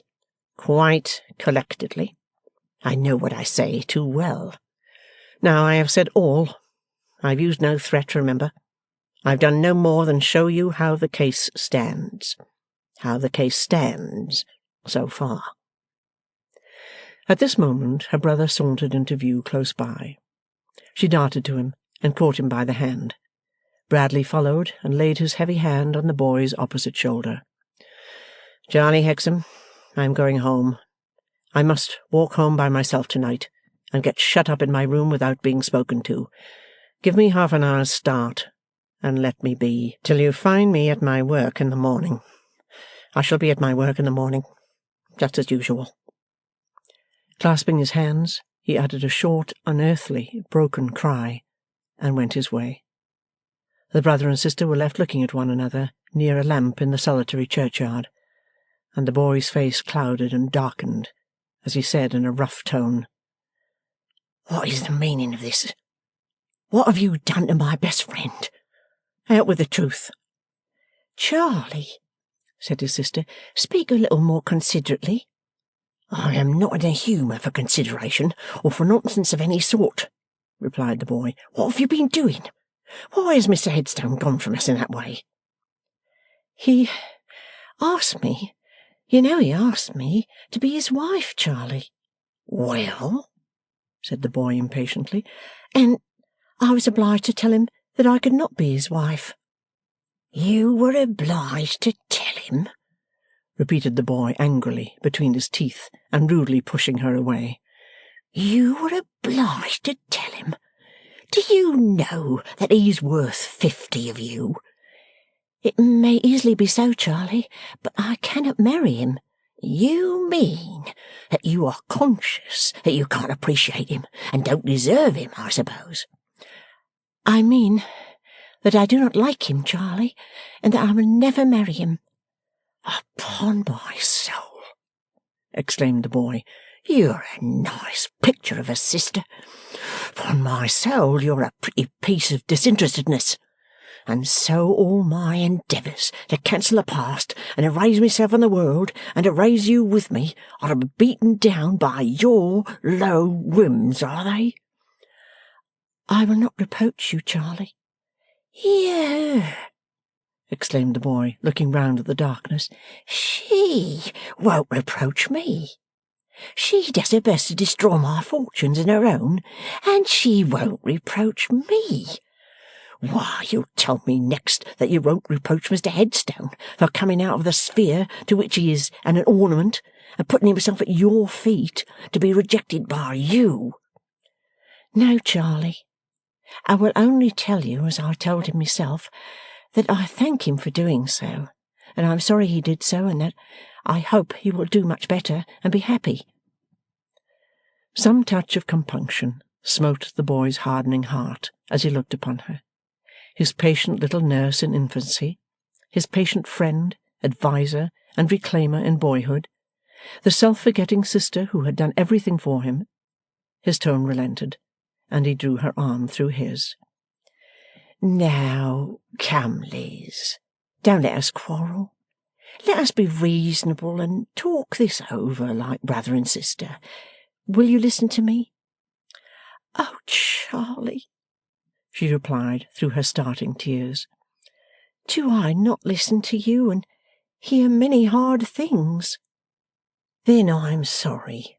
There, Liz, I'm unfeignedly sorry. Only you do put me out so. Now see, Mr. Headstone is perfectly devoted to you. He has told me in the strongest manner that he has never been his old self for one single minute since I first brought him to see you. Miss Peecher, our schoolmistress, pretty and young and all that, is known to be very much attached to him, and he won't so much as look at her or hear of her. Now, his devotion to you must be a disinterested one, mustn't it? If he married Miss Peecher, he would be a great deal better off in all worldly respects than in marrying you. Well, then, he has nothing to get by it, has he?" "Nothing, heaven knows." "Very well, then," said the boy. "That's something in his favour, and a great thing. Then I come in. Mr. Headstone has always got me on, and he has a good deal in his power, and of course if he was my brother-in-law he wouldn't get me on less, but would get me on more. Mr. Headstone comes and confides in me in a very delicate way, and says, 'I hope my marrying your sister will be agreeable to you, Hexam, and useful to you.' I say, 'There's nothing in the world, Mr. Headstone, that I could be better pleased with.'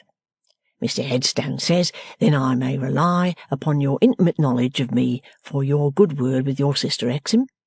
And I say, 'Certainly, Mr. Headstone,' and naturally I have a good deal of influence with her. So I have, haven't I, Liz?" "Yes, Charlie." "Well said. Now, you see, we begin to get on. The moment we begin to be really talking it over like brother and sister. Very well. Then you come in. As Mr. Headstone's wife, you would be occupying a most respectable station, and you would be holding a far better place in society than you hold now, and you would at length get quit of the riverside and the old disagreeables belonging to it, and you would be rid for good of dolls' dressmakers and their drunken fathers and the like of that. Not that I want to disparage Miss Jenny Wren. I dare say she's all very well in her way, but her way is not your way, as Mr. Headstone's wife. Now, you see, Liz, on all three accounts, on Mr. Headstone's, on mine, on yours, nothing could be better or more desirable." They were walking slowly as the boy spoke, and here he stood still to see what effect he had made. His sister's eyes were fixed upon him, but as they showed no yielding, and as she remained silent, he walked her on again. There was some discomfiture in his tone as he resumed, though he tried to conceal it. "Having so much influence with you, Liz, as I have, perhaps I should have done better to have had a little chat with you in the first instance, before Mr. Headstone spoke for himself. But really, all this in his favour seemed so plain and undeniable. I knew you to have always been so reasonable and sensible, I didn't consider it worth while. Very likely that was a mistake of mine. However, it's soon set right. All that need be done to set it right is for you to tell me at once, that I may go home and tell Mr. Headstone that what has taken place is not final, and it will all come round by and by." He stopped again. The pale-face looked anxiously and lovingly at him, but she shook her head. "Can't you speak?" said the boy sharply. "I am very unwilling to speak, Charlie. If I must, I must. I cannot authorize you to say any such thing to Mr. Headstone. I cannot allow you to say any such thing to Mr. Headstone. Nothing remains to be said to him from me after what I have said for good and all to-night." "And this girl," cried the boy, contemptuously throwing her off again, calls herself a sister. Charlie, dear, that is the second time that you've almost struck me. Don't be hurt by my words. I don't mean, heaven forbid, that you intended it, but you hardly know with what a sudden swing you removed yourself from me. However, said the boy, taking no heed of the remonstrance, and pursuing his own mortified disappointment, I know what this means, and you shall not disgrace me. It means what I've told you, Charlie, and nothing more. That's not true, said the boy in a violent tone, and you know it's not. It means your precious Mr. Wrayburn. That's what it means. Charlie, if you remember any old days of ours together, forbear. But you shall not disgrace me, doggedly pursued the boy. I am determined that after I have climbed up out of the mire, you shall not pull me down. You can't disgrace me if I have nothing to do with you, and I will have nothing to do with you for the future. Charlie, on many a night like this, and many a worse night, I have sat on the stones of the street, hushing you in my arms. Unsay those words without even saying you are sorry for them, and my arms are open to you still, and so is my heart. I'll not unsay them. I'll say them again. You are an inveterately bad girl, and a false sister, and I've done with you. For ever I have done with you. He threw up his ungrateful and ungracious hand, as if it set up a barrier between them, and flung himself upon his heel and left her. She remained impassive on the same spot, silent and motionless, until the striking of the church clock roused her, and she turned away. But then, with the breaking up of her immobility, came the breaking up of the waters that the cold heart of the selfish boy had frozen, and, "Oh, that I were lying here with the dead!" and, "Oh, Charlie, Charlie, that this should be the end of our pictures in the fire!" were all the words she said, as she laid her face in her hands on the stone coping. A figure passed by, and passed on, but stopped and looked round at her. It was the figure of an old man with a bowed head, wearing a large brimmed, low-crowned hat and a long-skirted coat. After hesitating a little, the figure turned back, and, advancing with an air of gentleness and compassion, said, "Pardon me, young woman, for speaking to you, but you are under some distress of mind. I cannot pass upon my way and leave you weeping here alone, as if there was nothing in the place. Can I help you? Can I do anything to give you comfort?" She raised her head at the sound of these kind words, and answered gladly, "Oh, Mr. Riah, is it you?" "My daughter," said the old man, "I stand amazed. I spoke as to a stranger. Take my arm, take my arm. What grieves you? Who has done this? Poor girl, poor girl." "My brother has quarrelled with me," sobbed Lizzie, "and renounced me." "He is a thankless dog," said the Jew angrily. "Let him go. Shake the dust from thy feet and let him go. Come, daughter, come home with me. It is but across the road, and take a little time to recover your peace and to make your eyes seemly, and then I will bear you company through the streets, for it is past your usual time and will soon be late, and the way is long, and there is much company out of doors to-night." She accepted the support he offered her, and they slowly passed out of the churchyard. They were in the act of emerging into the main thoroughfare, when another figure, loitering discontentedly by, and looking up the street and down it, and all about, started and exclaimed, "Lizzie! Why, where have you been? Why, what's the matter?" As Eugene Wrayburn thus addressed her, she drew closer to the Jew and bent her head.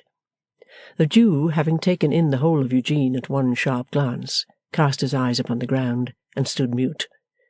"Lizzie, what is the matter?" "Mr. Wrayburn, I cannot tell you now. I cannot tell you to-night, if I ever can tell you. Pray leave me." But, Lizzie, I came expressly to join you. I came to walk home with you, having dined at a coffee-house in this neighbourhood, and knowing your hour. And I've been lingering about,' added Eugene, 'like a bailiff, or,' with a look at Riah, 'an old clothesman.' The Jew lifted up his eyes, and took in Eugene once more, at another glance. 'Mr. Wrayburn, pray, leave me with this protector. And one thing more. Pray be careful of yourself.' 'Mysteries of Udolpho,' said Eugene with a look of wonder. 'May I be excused for asking, in the elderly gentleman's presence, who is this kind protector?' 'A trustworthy friend,' said Lizzie. 'I will relieve him of his trust,' returned Eugene. 'But you must tell me, Lizzie, what is the matter?' 'Her brother is the matter,' said the old man, lifting up his eyes again. 'Our brother the matter?' returned Eugene with airy contempt. 'Our brother is not worth a thought, far less a tear. What has our brother done?' The old man lifted up his eyes again, with one grave look at Wrayburn, and one grave glance at Lizzie, as she stood looking down. Both were so full of meaning that even Eugene was checked in his light career, and subsided into a thoughtful With an air of perfect patience, the old man, remaining mute and keeping his eyes cast down, stood retaining Lizzie's arm, as though in his habit of passive endurance it would be all one to him if he had stood there motionless all night. 'If Mr. Aaron,' said Eugene, who soon found this fatiguing, 'will be good enough to relinquish his charge to me, he will be quite free for any engagement he may have at the synagogue. Mr. Aaron, will you have the kindness?' But the old man stood stock still. 'Good evening, Mr. Aaron,' said Eugene politely.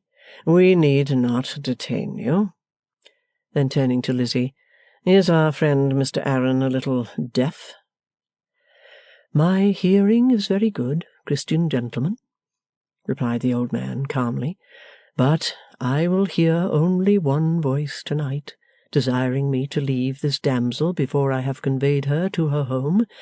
If she requests it, I will do it. I will do it for no one else.' 'May I ask why so, Mr. Aaron?' said Eugene, quite undisturbed in his ease. 'Excuse me. If she asks me, I will tell her,' replied the old man. 'I will tell no one else.' 'I do not ask you,' said Lizzie, 'and I beg you to take me home. Mr. Wrayburn, I have had a bitter trial to-night, and I hope you'll not think me ungrateful, or mysterious, or changeable. I am neither. I am wretched. Pray remember what I said to you. Pray take care.' 'My dear Lizzie,' he returned in a low voice, bending over her on the other side. 'Of what? Of whom?' 'Of any one you have lately seen and made angry.' He snapped his fingers and laughed. 'Come,' said he, 'since no better may be, Mr. Aaron and I will divide this trust, and see you home together. Mr. Aaron on that side, I on this.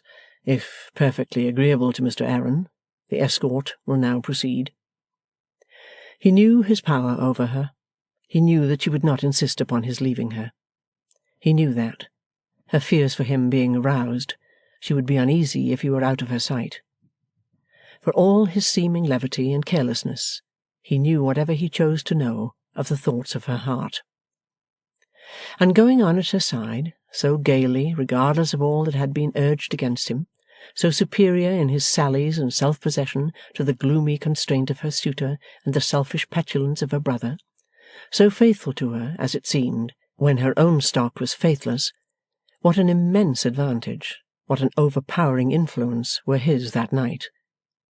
Add to the rest, poor girl, that she had heard him vilified for her sake, and that she had suffered for his, and where the wonder that his occasional tones of serious interest, setting off his carelessness as if it were assumed to calm her, that his lightest touch, his lightest look, his very presence beside her in the dark common street, were like glimpses of an enchanted world, which it was natural for jealousy and malice and all meanness to be unable to bear the brightness of, and to gird at as bad spirits might. Nothing more being said of repairing to Riah's, they went direct to Lizzie's lodging. A little short of the house door, she parted from them, and went in alone. "Mr. Aaron," said Eugene, when they were left together in the street, "with many thanks for your company, it remains for me unwillingly to say farewell." "Sir," returned the other, "I give you good night, and I wish that you were not so thoughtless." "Mr. Aaron," returned Eugene, "I give you good night, and I wish, for you are a little dull, that you are not so thoughtful." But now that his part was played out for the evening, and when in turning his back upon the Jew he came off the stage, he was thoughtful himself. "How did Lightwood's Catechism run?" he murmured, as he stopped to light his cigar. "What is to come of it? What are you doing? Where are you going? We shall soon know now. Ah!" with a heavy sigh. The heavy sigh was repeated as if by an echo an hour afterwards, when Riah, who had been sitting on some dark steps in a corner over against the house, arose and went his patient way, stealing through the streets in his ancient dress, like the ghost of a departed time. Chapter 16. An Anniversary Occasion. The estimable Twemlow, dressing himself in his lodgings over the stable yard in Duke Street, St. James's, and hearing the horses at their toilet below, finds himself on the whole in a disadvantageous position as compared with the noble animals at livery. For whereas, on the one hand, he has no attendant to slap him soundingly and require him in gruff accents to come up and come over, still, on the other hand, he has no attendant at all, and the mild gentleman's finger joints and other joints working rustily in the morning, he could deem it agreeable even to be tied up by the countenance at his chamber door, so he were there skilfully rubbed down and slushed and sluiced and polished and clothed, while himself taking merely a passive part in these trying transactions. How the fascinating Tippins gets on when arraying herself for the bewilderment of the senses of men is known only to the Graces and her maid. But perhaps even that engaging creature, though not reduced to the self-dependence of Twemlow, could dispense with a good deal of the trouble attendant on the daily restoration of her charms, seeing that as to her face and neck this adorable divinity is, as it were, a diurnal species of lobster, throwing off a shell every forenoon, and needing to keep in a retired spot until the new crust hardens. Howbeit, Twemlow doth at length invest himself with collar and cravat and wristbands to his knuckles, and goeth forth to breakfast. And to breakfast with whom but his near neighbours, the Lammells of Sackville Street, who have imparted to him that he will meet his distant kinsman, Mr. Fledgeby. The awful Snigsworth might taboo and prohibit Fledgeby, but the peaceable Twemlow reasons, if he is my kinsman, I didn't make him so, and to meet a man is not to know him. It is the first anniversary of the happy marriage of Mr. and Mrs. Lammle, and the celebration is a breakfast, because a dinner on the desired scale of sumptuosity cannot be achieved within less limits than those of the non-existent palatial residence of which so many people are madly envious. So Twemlow trips with not a little stiffness across Piccadilly, sensible of having once been more upright in figure and less in danger of being knocked down by swift vehicles. To be sure, that was in the days when he hoped for leave from the dread Snigsworth to do something, or be something, in life, and before that magnificent Tartar issued the ukase, as he will never distinguish himself, he must be a poor gentleman pensioner of mine, and let him hereby consider himself pensioned. Ah, my Twemlow! Say, little feeble grey personage, what thoughts are in thy breast to-day, of the fancy, so still to call her, who bruised thy heart when it was green and thy head brown, and whether it be better or worse, more painful or less, to believe in the fancy to this hour than to know her for a greedy, armour-plated crocodile, with no more capacity of imagining the delicate and sensitive and tender spot behind thy waistcoat than of going straight at it with a knitting needle. Say likewise, my Twemlow, whether it be the happier lot to be a poor relation of the great, or to stand in the wintry slush, giving thee hack horses to drink out of the shallow tub at the coach-stand into which thou hast so nearly set thy uncertain foot. Twemlow says nothing, and goes on. As he approaches the Lammles' door, drives up a little one-horse carriage containing Tippins the divine. Tippins, letting down the window, playfully extols the vigilance of her cavalier in being in waiting there to hand her out. Twemlow hands her out with as much polite gravity as if she were anything real, and they proceed upstairs. Tippins all abroad about the legs, and seeking to express that those unsteady articles are only skipping in their native buoyancy. And dear Mrs. Lammle, and dear Mr. Lammle, how do you do? And when are you going down to what's-its-name place? Guy, Earl of Warwick, you know. What is it, Dun Cow, to claim the flitch of bacon? And Mortimer, whose name is for ever blotted out from my list of lovers, by reason first of fickleness, and then of base desertion. How do you do, wretch? And Mr. Wrayburn, you here, what can you come for, because we're all very sure beforehand that you're not going to talk? And Veneering MP, how are things going on down at the house, and when will you turn out those terrible people for us? And Mrs. Veneering, my dear, can it positively be true that you go down to that stifling place night after night to hear those men prose? Talking of which, Veneering, why don't you prose? For you haven't opened your lips there yet, and we're dying to hear what you have got to say to us. Miss Podsnap, charmed to see you. Pa here? No. Ma neither? Oh.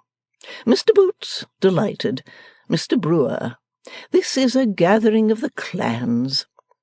Thus Tippins, and surveys Fledgeby and outsiders through golden glass, murmuring as she turns about and about in her innocent giddy way, Anybody else I know? No, I think not. Nobody there, nobody there, nobody anywhere. Mr. Lammle, all a-glitter, produces his friend Fledgeby as dying for the honour of presentation to Lady Tippins. Fledgeby presented, has the air of going to say something, has the air of going to say nothing, has an air successively of meditation, of resignation, and of desolation, backs on Brewer, makes the tour of Boots, and fades into the extreme background, feeling for his whisker as it might have turned up since he was there 5 minutes ago. But Lammle has him out again before he has so much as completely ascertained the bareness of the land. He would seem to be in a bad way, Fledgeby, for Lammle represents him as dying again. He is dying now, of want of presentation to Twemlow. Twemlow offers his hand, glad to see him. Your mother, sir, was a connection of mine. I believe so, says Fledgeby, but my mother and her family were too. Are you staying in town? asked Twemlow. I always am, says Fledgeby. You like town, says Twemlow, but is felled flat by Fledgeby's taking it quite ill and replying, no, he don't like town. Lammle tries to break the force of the fall by remarking that some people do not like town. Fledgeby retorting that he never heard of any such case but his own. Twemlow goes down again, heavily. There is nothing new this morning, I suppose, says Twemlow, returning to the mark with great spirit. Fledgeby has not heard of anything. No, there's not a word of news, says Lammle. Not a particle, adds Boot. Not an atom, chimes in Brewer. Somehow the execution of this little concerted piece appears to raise the general spirits, as with the sense of duty done, and sets the company a-going. Everybody seems more equal than before to the calamity of being in the society of everybody else. Even Eugene, standing in a window, moodily swinging the tassel of a blind, gives it a smarter jerk now, as if he found himself in better case. Breakfast announced.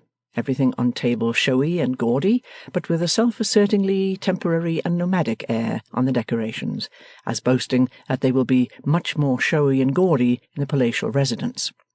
Mr. Lammle's own particular servant behind his chair, the analytical behind Veneering's chair, instances in point that such servants fall into two classes, one mistrusting the master's acquaintances, and the other mistrusting the master, Mr. Lammle's servant of the second class.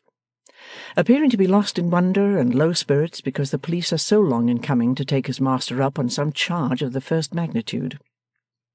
Veneering MP on the right of Mrs. Lammle, Twemlow on her left, Mrs. Veneering WMP, wife of Member of Parliament, and Lady Tippins on Mr. Lammle's right and left. But be sure that well within the fascination of Mr. Lammle's eye and smile sits little Georgiana, and be sure that close to little Georgiana, also under inspection by the same gingerous gentleman, sits Fledgeby. Oftener than twice or thrice while breakfast is in progress, Mr. Twemlow gives a little sudden turn towards Mrs. Lammle, and then says to her, "I beg your pardon." This not being Twemlow's usual way, why is it his way today? Why, the truth is, Twemlow repeatedly labours under the impression that Mrs. Lammle is going to speak to him, and turning finds that it is not so, and mostly that she has her eyes upon Veneering. Strange that this impression so abides by Twemlow after being corrected, yet so it is. Lady Tippins, partaking plentifully of the fruits of the earth, including grape juice in the category, becomes livelier, and applies herself to elicit sparks from Mortimer Lightwood. It is always understood among the initiated that that faithless lover must be planted at table opposite to Lady Tippins, who will then strike conversational fire out of him. In a pause of mastication and deglutition, Lady Tippins, contemplating Mortimer, recalls that it was at our dear Veneering's, and in the presence of a party who are surely all here, that he told them his story of the man from somewhere, which afterwards became so horribly interesting and vulgarly popular. "Yes, Lady Tippins," assents Mortimer, "as they say on the stage, even so." "Then we expect you," retorts the charmer, "to sustain your reputation and tell us something else." "Lady Tippins, I exhausted myself for life that day, and there is nothing more to be got out of me." Mortimer parries thus, with a sense upon him that elsewhere it is Eugene and not he who is the jester, and that in these circles where Eugene persists in being speechless, he, Mortimer, is but the double of the friend on whom he has founded himself. "But," quoth the fascinating Tippins, "I am resolved on getting something more out of you. Traitor! What is this I hear about another disappearance?" "As it is you who have heard it," returns Lightwood, "perhaps you'll tell us." "Monster, away!" retorts Lady Tippins. "Your own Golden Dustman referred me to you." Mr. Lammle, striking in here, proclaims aloud that there is a sequel to the story of the man from somewhere. Silence ensues upon the proclamation. "I assure you," says Lightwood, glancing round the table, "I have nothing to tell." But Eugene, adding in a low voice, "There, tell it, tell it," he corrects himself with the addition, "nothing worth mentioning." Boots and Brewer immediately perceive that it is immensely worth mentioning, and become politely clamorous. Veneering is also visited by a perception to the same effect. But it is understood that his attention is now rather used up, and difficult to hold, that being the tone of the House of Commons. "Pray don't be at the trouble of composing yourselves to listen," says Mortimer Lightwood, "because I shall have finished long before you have fallen into comfortable attitudes. It's like," impatiently interrupts Eugene, "the children's narrative. I'll tell you a story of Jack and Minory, and now my story's begun. I'll tell you another of Jack and his brother, and now my story is done. Get on and get it over." Eugene says this with a sound of vexation in his voice, leaning back in his chair and looking balefully at Lady Tippins, who nods to him as her dear bear, and playfully insinuates that she, a self-evident proposition, is beauty and he beast. The reference, proceeds Mortimer, which I suppose to be made by my honourable and fair enslaver opposite, is to the following circumstance. Very lately, the young woman, Lizzie Hexam, daughter of the late Jessie Hexam, otherwise Gaffer, who will be remembered to have found the body of the man from somewhere, mysteriously received, she knew not from whom, an explicit retraction of the charges made against her father by another waterside character of the name of Riderhood. Nobody believed them, because little rogue Riderhood, I am tempted into the paraphrase by remembering the charming wolf who would have rendered society a great service if he had devoured Mr Riderhood's father and mother in their infancy, had previously played fast and loose with the said charges, and in fact abandoned them. However, the retraction I have mentioned found its way into Lizzie Hexam's hands, with a general flavour on it of having been favoured by some anonymous messenger in a dark cloak and slouched hat, and was by her forwarded in her father's vindication to Mr Boffin, my client. You will excuse the phraseology of the shop, but as I never had another client, and in all likelihood never shall have, I am rather proud of him as a natural curiosity, probably unique. Although as easy as usual on the surface, Lightwood is not quite as easy as usual below it. With an air of not minding Eugene at all, he feels that the subject is not altogether a safe one in that connection.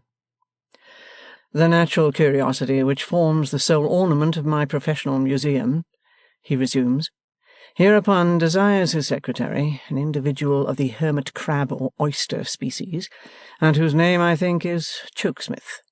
But it doesn't in the least matter, say Artichoke, to put himself in communication with Lizzie Hexam. Artichoke professes his readiness so to do, endeavours to do so, but fails. Why fails? Asks Boots. How fails? Asks Brewer. Pardon me, returns Lightwood. I must postpone the reply for one moment, or we shall have an anticlimax. Artichoke failing signally, my client refers the task to me, his purpose being to advance the interests of the object of his search. I proceed to put myself in communication with her. I even happen to possess some special means, with a glance at Eugene, of putting myself in communication with her. But I fail too, because she has vanished. Vanished, is the general echo. Disappeared, says Mortimer. Nobody knows how, nobody knows when, nobody knows where, and so ends the story to which my honourable and fair enslaver opposite referred. Tippins, with a bewitching little scream, opines that we shall every one of us be murdered in our beds. Eugene eyes her as if some of us would be enough for him. Mrs Veneering, W.M.P., remarks that these social mysteries make one afraid of leaving baby. Veneering, M.P., wishes to be informed, with something of a second-hand air of seeing the right honourable gentleman at the head of the Home Department in his place, whether it is intended to be conveyed that the vanished person has been spirited away or otherwise harmed. Instead of Lightwood's answering, Eugene answers, and answers hastily and vexedly. No, he doesn't mean that. He means voluntarily vanished, but utterly, completely. However, the great subject of the happiness of Mr. and Mrs. Lammle must not be allowed to vanish with the other vanishments. With the vanishing of the murderer, the vanishing of Julius Handford, the vanishing of Lizzie Hexam, and therefore Veneering must recall the present sheep to the pen from which they have strayed. Who so fit to discourse of the happiness of Mr. and Mrs. Lammle, they being the dearest and oldest friends he has in the world, or what audience so fit for him to take into his confidence as that audience, a noun of multitude or signifying many, who are all the oldest and dearest friends he has in the world? So Veneering, without the formality of rising, launches into a familiar oration, gradually toning into the parliamentary sing-song in which he sees at that board his dear friend Twemlow, who on that day 12-month bestowed on his dear friend Lammle the fair hand of his dear friend Sophronia, and in which he also sees at that board his dear friends Boots and Brewer, whose rallying round him at a period when his dear friend Lady Tippins likewise rallied round him, aye, and in the foremost rank he can never forget while memory holds her seat. But he is free to confess that he misses from that board his dear old friend Podsnap, though he is well represented by his dear young friend Georgiana, and he further sees at that board, this he announces with pomp, as if exulting in the powers of an extraordinary telescope, his friend Mr. Fledgeby, if he will permit him to call him so.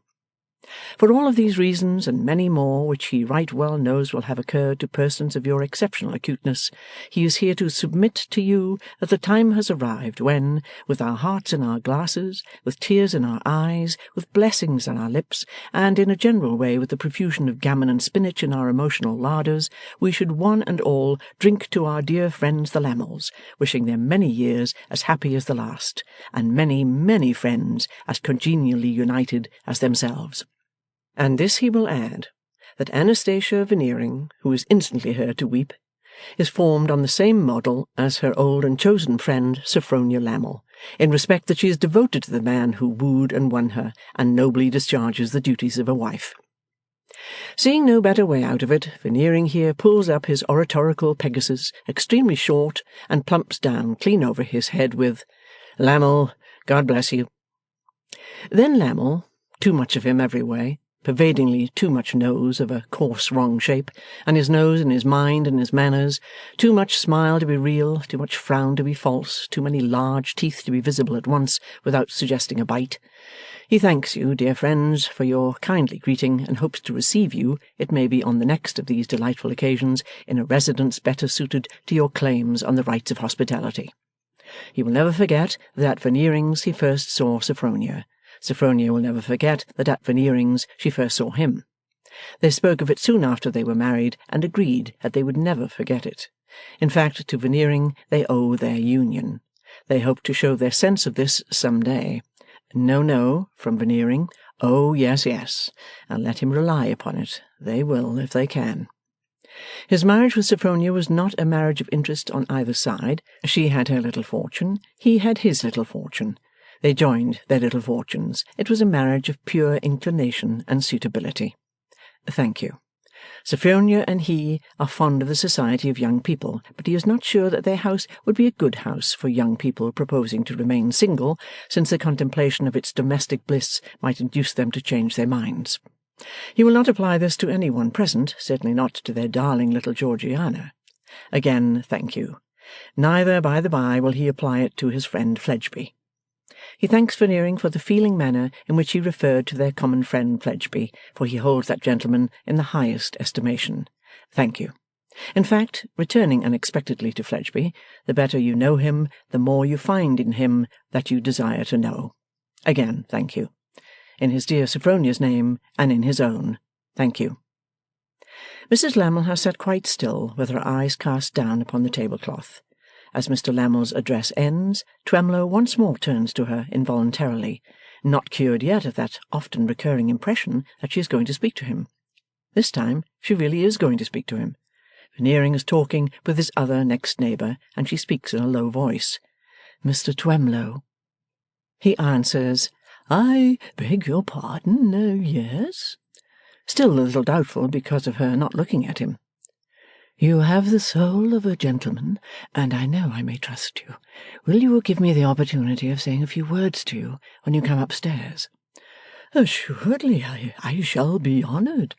Don't seem to do so, if you please. And don't think it inconsistent if my manner should be more careless than my words. I may be watched." Intensely astonished, Twemlow puts his hand to his forehead and sinks back in his chair, meditating. Mrs Lammle rises. All rise. The ladies go upstairs. The gentlemen soon saunter after them. Fledgeby has devoted the interval to taking an observation of Boots's whiskers, Brewer's whiskers, and Lammle's whiskers, and considering which pattern of whisker he would prefer to produce out of himself by friction, if the genie of the cheek would only answer to his rubbing. In the drawing-room, groups form as usual. Lightwood, Boots, and Brewer flutter like moths around that yellow wax candle, guttering down, and, with some hint of a winding-sheet in it, Lady Tippins. Outsiders cultivate Veneering MP and Mrs Veneering W.M.P. Lammle stands with folded arms, Mephistophelian, in a corner, with Georgiana and Fledgeby.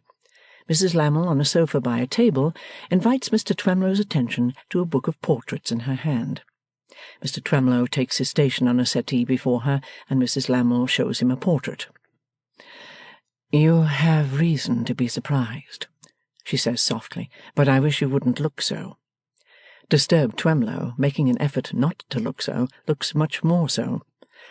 "I think, Mr Twemlow, You never saw that distant connection of yours before today?' 'No, never.' 'Now that you do see him, you see what he is. You are not proud of him?' 'To say the truth, Mrs Lammle, no.' 'If you knew more of him, you would be less inclined to acknowledge him. Here is another portrait. What do you think of it?' Twemlow has just presence of mind enough to say aloud, 'Very like, uncommonly like.' You have noticed, perhaps, whom he favours with his attention. You notice where he is now, and how engaged?' 'Yes, but Mr Lammle—' She darts a look at him which he cannot comprehend, and shows him another portrait. 'Very good, is it not?' 'Charming,' says Twemlow. 'So like as to be almost a caricature. Mr Twemlow, it is impossible to tell you what the struggle in my mind has been, before I could bring myself to speak to you as I do now. It is only in the conviction that I may trust you never to betray me, that I can proceed. Sincerely promise me that you never will betray my confidence, that you will respect it even though you may no longer respect me, and I shall be as satisfied as if you had sworn it.' 'Madam, on the honour of a poor gentleman—' 'Thank you. I can desire no more. Mr Twemlow, I implore you to save that child.' 'That child?' 'Georgiana. She will be sacrificed. She will be inveigled and married to that connection of yours. It is a partnership affair, a money speculation. She has no strength of will or character to help herself, and she is on the brink of being sold into wretchedness for life.' 'Amazing! But what can I do to prevent it?' demands Twemlow, shocked and bewildered to the last degree. 'Here is another portrait, and not good, is it?'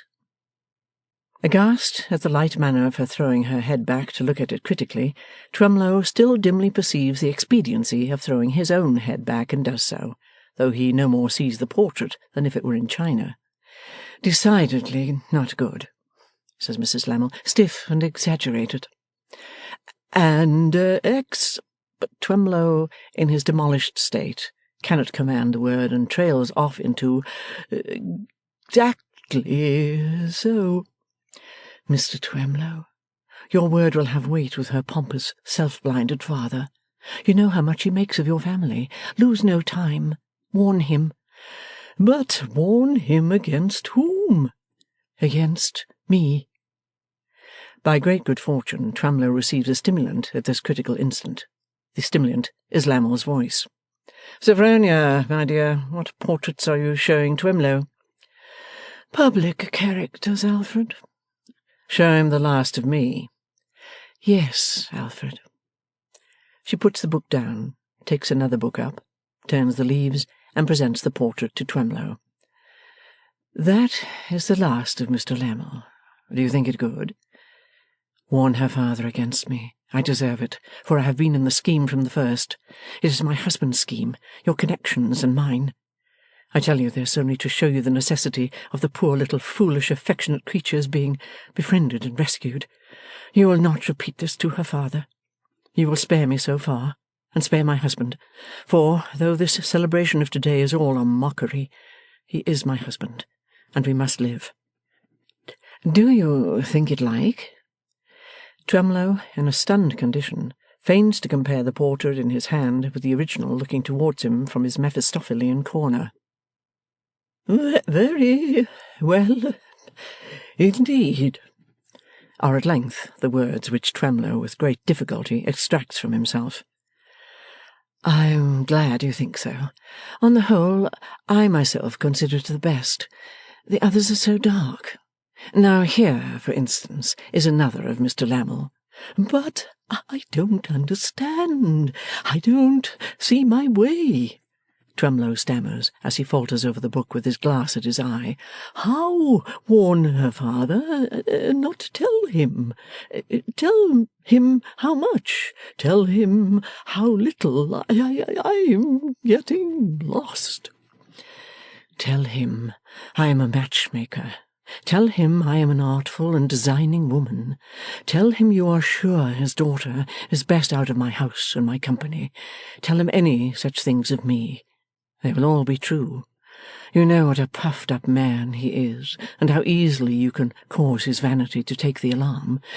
Tell him as much as will give him the alarm and make him careful of her, and spare me the rest. Mr. Twemlow, I feel my sudden degradation in your eyes. Familiar as I am with my degradation in my own eyes, I keenly feel the change that must have come upon me in yours in these last few moments. But I trust to your good faith with me as implicitly as when I began. If you knew how often I have tried to speak to you today, you would almost pity me. I want no new promise from you on my own account, for I am satisfied, and I always shall be satisfied with the promise you have given me. I can venture to say no more, for I see that I am watched. If you would set my mind at rest with the assurance that you will interpose with the father and save this harmless girl, close that book before you return it to me, and I shall know what you mean, and deeply thank you in my heart. Alfred, Mr. Twemlow thinks the last one the best, and quite agrees with you and me. Alfred advances, the groups break up, Lady Tippins rises to go, and Mrs. Veneering follows her leader. For the moment Mrs. Lammle does not turn to them, but remains looking at Twemlow, looking at Alfred's portrait through his eyeglass. The moment past, Twemlow drops his eyeglass at its ribbon's length, rises and closes the book with an emphasis which makes the fragile nursling of the fairies, Tippins, start. Then goodbye and charming occasion worthy of the golden age, and more about the flitch of bacon and the like of that, and Twemlow goes staggering across Piccadilly with his hand to his forehead, and is nearly run down by a flushed letter-cart, and at last drops safe in his easy chair, innocent good gentleman, with his hand to his forehead still, and his head in a whirl.